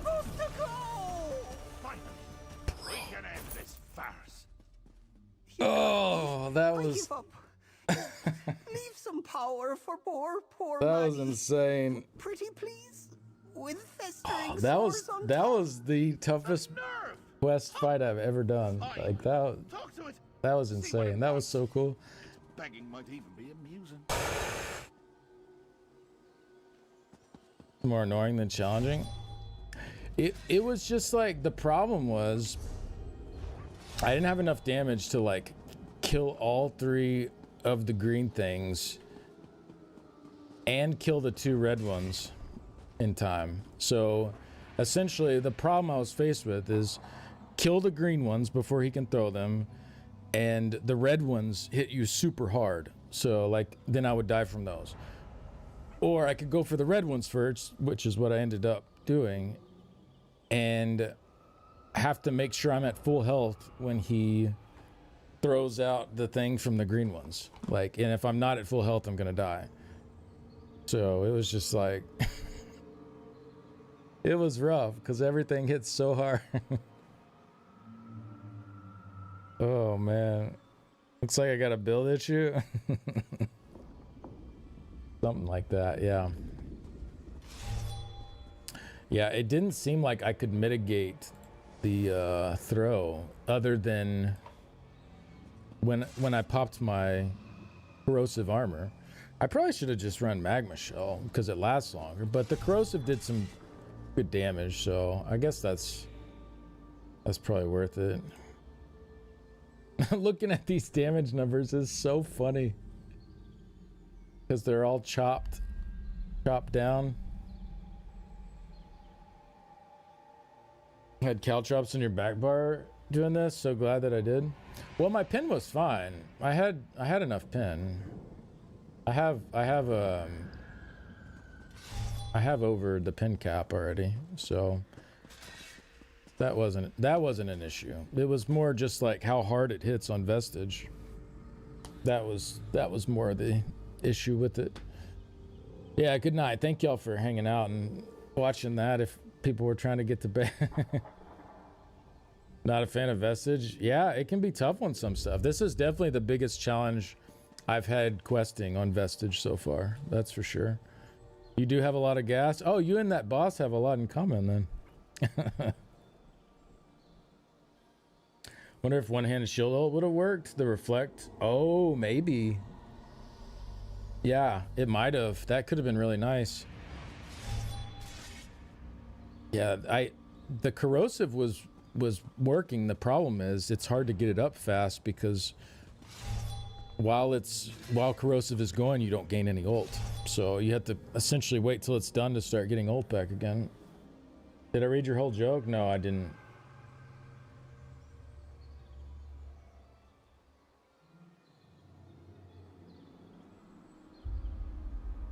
Wait, did you say something earlier?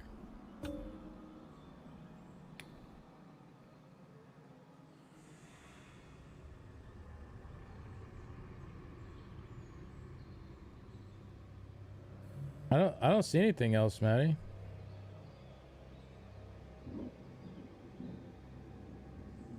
Yeah, I read that. Maddie. I'm not sure what that has to do with you having gas, though. I'm so confused right now.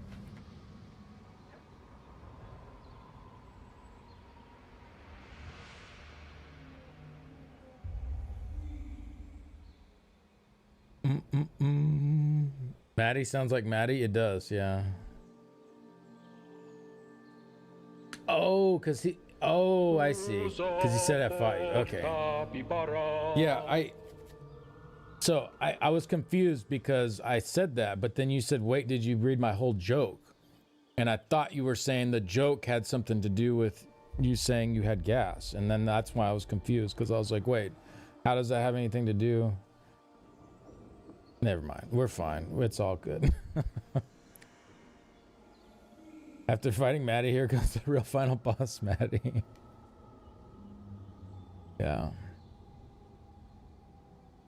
I'm sick. I'm tired. I'm about to go to bed. First, we're gonna kick this guy's butt. I'm Sheogorath's madness and mantle. I am. It's fun to be out. He's Maddie. Look. I like the colors. Thank you, Maddie. And the smells. And Maddie. Especially the bad ones. And look, I made myself look different. Does that help? Not scary. Maddie is nice and fun. All right. You don't look like an ogre anymore. That is true. Yes, I figured out how to do that. I've been a part of Sheogorath. His madness, his mantle. There's so much chaos inside him. This reminds me of and insanity, sadness, the Deep Space Nine. And I learned to use some of his power. Just a smidge. Do I look all right? Where they have the clone and he's like, but I deserve to live too. Or no, that wasn't Deep Space Nine. That was Voyager. It was Voyager. Spoiler alert for old Star Trek. They're like, screw you, clone. You don't get to live. Oh man. What do you want, Maddie? Sheogorath wants his mantle. his power back. I know, and he Too can late for have spoiler. it. Just Yeah. leave a tiny bit for me. He won't miss it. He has so much. Wrong I want color. to It's a smell weird shade of other orange. things and laugh and run. I like being Maddie. Yeah. Being It needs me. more orange for sure. Please, for me.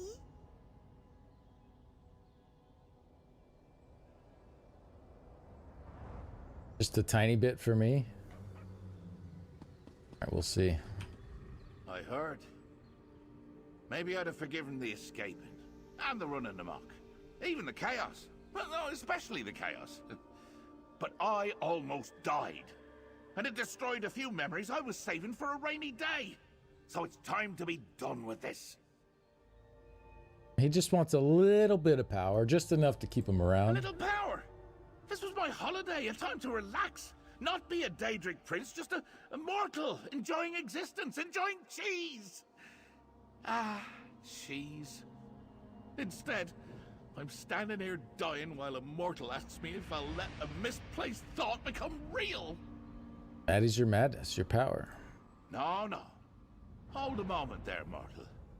You wanted me to think about it, right? Oh, they're gonna make But here's me the pick? thought.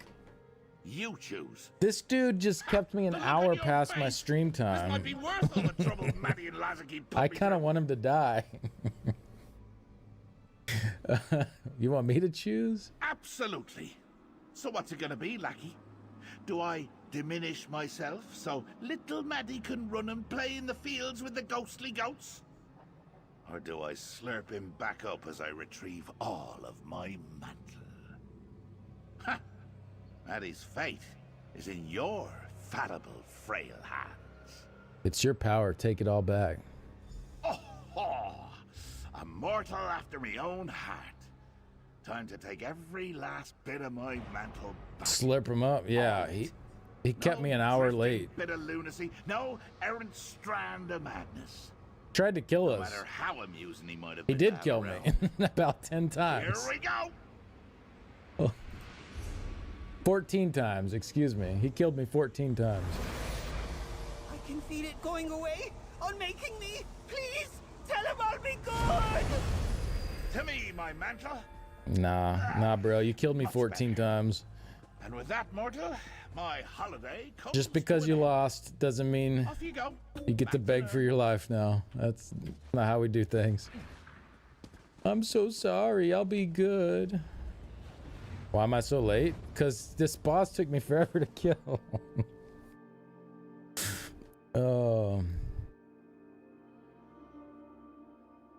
Took me like an hour. We got it though. We got it.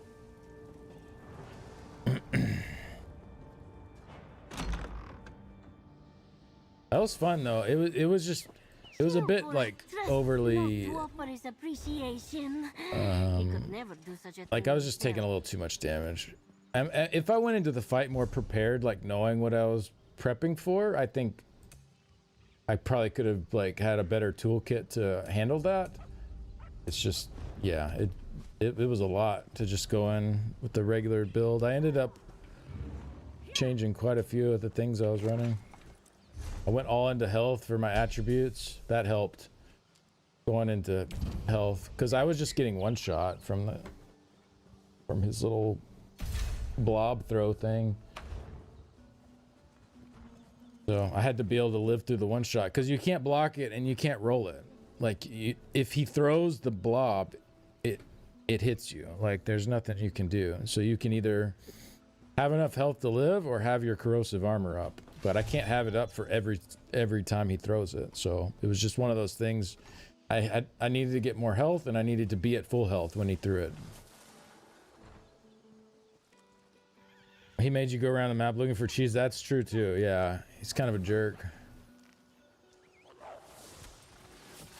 Hello. What's up, Hello Noth? again. Noth is overjoyed. Noth is good and useful and ooh, look, a butterfly. Enjoyed the event? Bit short. Don't tell Lord Sheogorath, but Noth eats butterflies. And which event? So tasty, much better than cheese. Oh, sorry. Do you mean the Sheogorath questline? No more Shivering Isles for you. Cheese is pretty I see. I'm not a big cheese fan, so the whole thing is just not really working for me. Now that everything is back to normal, no. Normal? A grave insult to the god of madness. Sheogorath is back to himself, which makes Nod happy.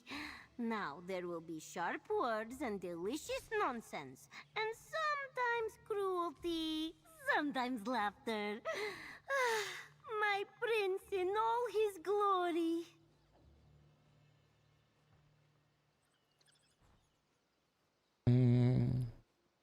Used event only because it was tied to the rewards. Oh, for the, yeah. So I guess the Golden Pursuit is like an event. True. We return to Shivering Isles, Noth? If the master lets me, now that Sheogorath knows what being mortal feels like, especially the almost dying part, it may make him less likely to return to our world. Of course, he may send Noth or others to do his bidding here. You relieved he took all the power? As they say, all is well that does not kill you. Oh, we get the Tome Shell pet. Nice. To Noth and help Lord Sheogorath. Noth, a little sad that Maddie was not allowed to exist, but such was your decision. Here, I have some pretty things for you. Nice and shiny. Nice and shiny, yeah. Thank you for being so Hey, 1.1k tome points. Let's go. Sometimes the prince is not so kind. Noth, the tome shell is loose. Get after it or you'll wish that cheese had killed me.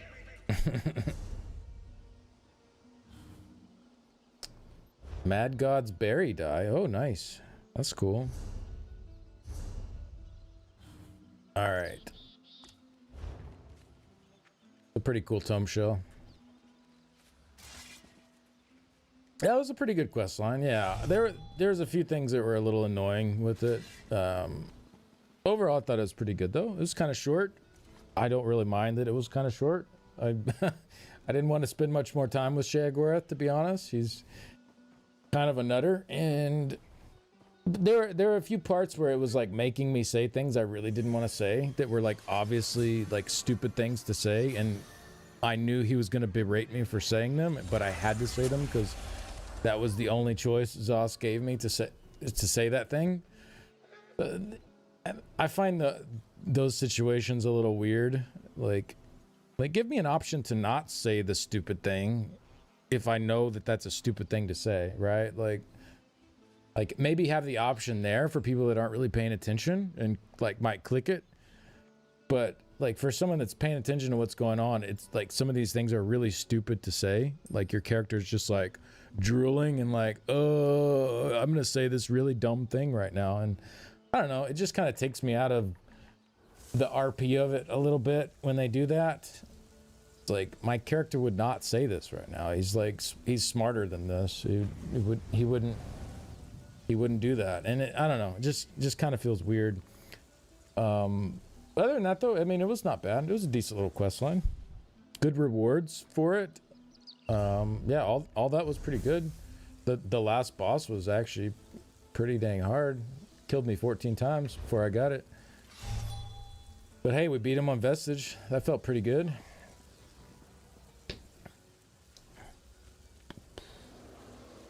Only critique is since Sheogorath remembers you from Mage's Guild, I'd like to see Velas at some point because I chose for her to be with him.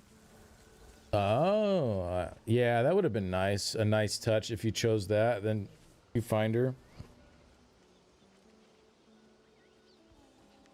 When there weren't a million skill points, right? Yeah, for sure. Not the beard, what the heck? Hey, what's up, Defy? Wait, why are you not raiding? I ended up staying on an hour late because the quest boss for Sheogorath was actually really hard on Vestige, and it took me like an hour to kill him. I'm about to go to bed though. I'm freaking exhausted. Ugh.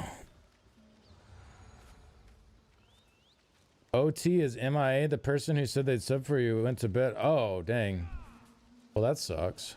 So I guess even if I was there, we wouldn't have had an OT.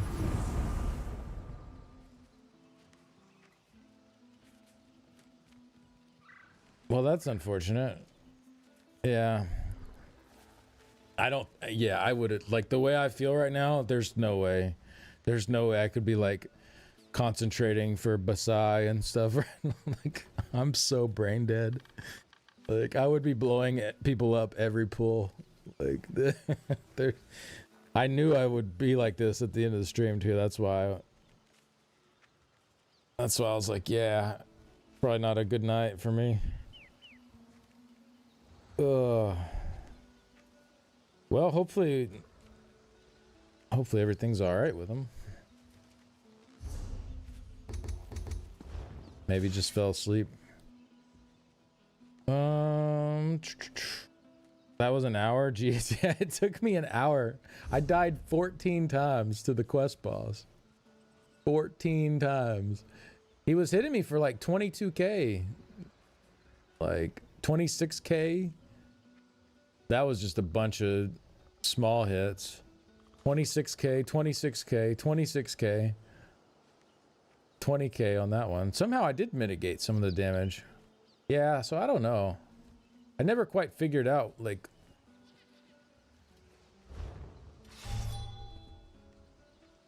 Yeah, oh, it could have been if I was in my Hearth and Home. Maybe, because that gives you major protection. That might have been making it hit for a little bit less sometimes.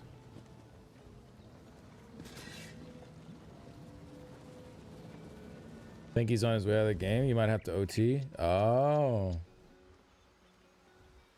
Well, that do be happening sometimes. People, they come and they go. All right, guys, this was fun. It was a fun first day for the subathon. I appreciate y'all very much. 5 hours left. Oh no, we're going to bed. 5 hours is for tomorrow's clock to get us started. What's up, villager? You won't guard me? Oh, you won't guard Defy if he's off tanking. Yeah. I was like, I don't need a guard. I don't need no guard. Yeah, I forgot you're guarding OT. Man, I was really happy with our Basai prog. Like the second night, doing as well as we did. I figured we'd be at it a few more nights before we got it down. It felt pretty good. Obviously, I mean, we still got a lot to work on, but it's definitely good progress.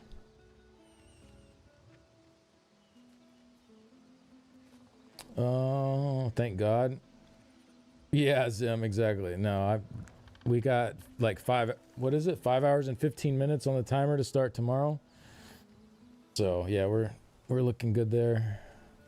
I love that we all came over from Core. What's up, Moose? What's up, everybody? Yeah,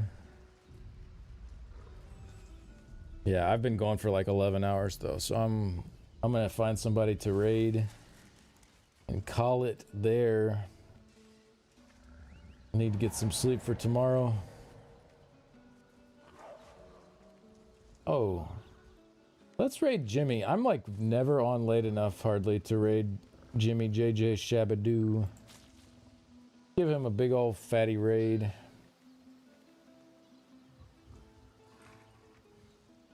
Yeah, good night, everybody. Appreciate y'all being here.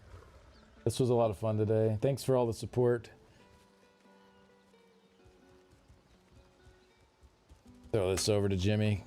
See y'all in the morning. I'll be back probably the same time, 11 a.m. Eastern. If I wake up really early, I might start a little earlier.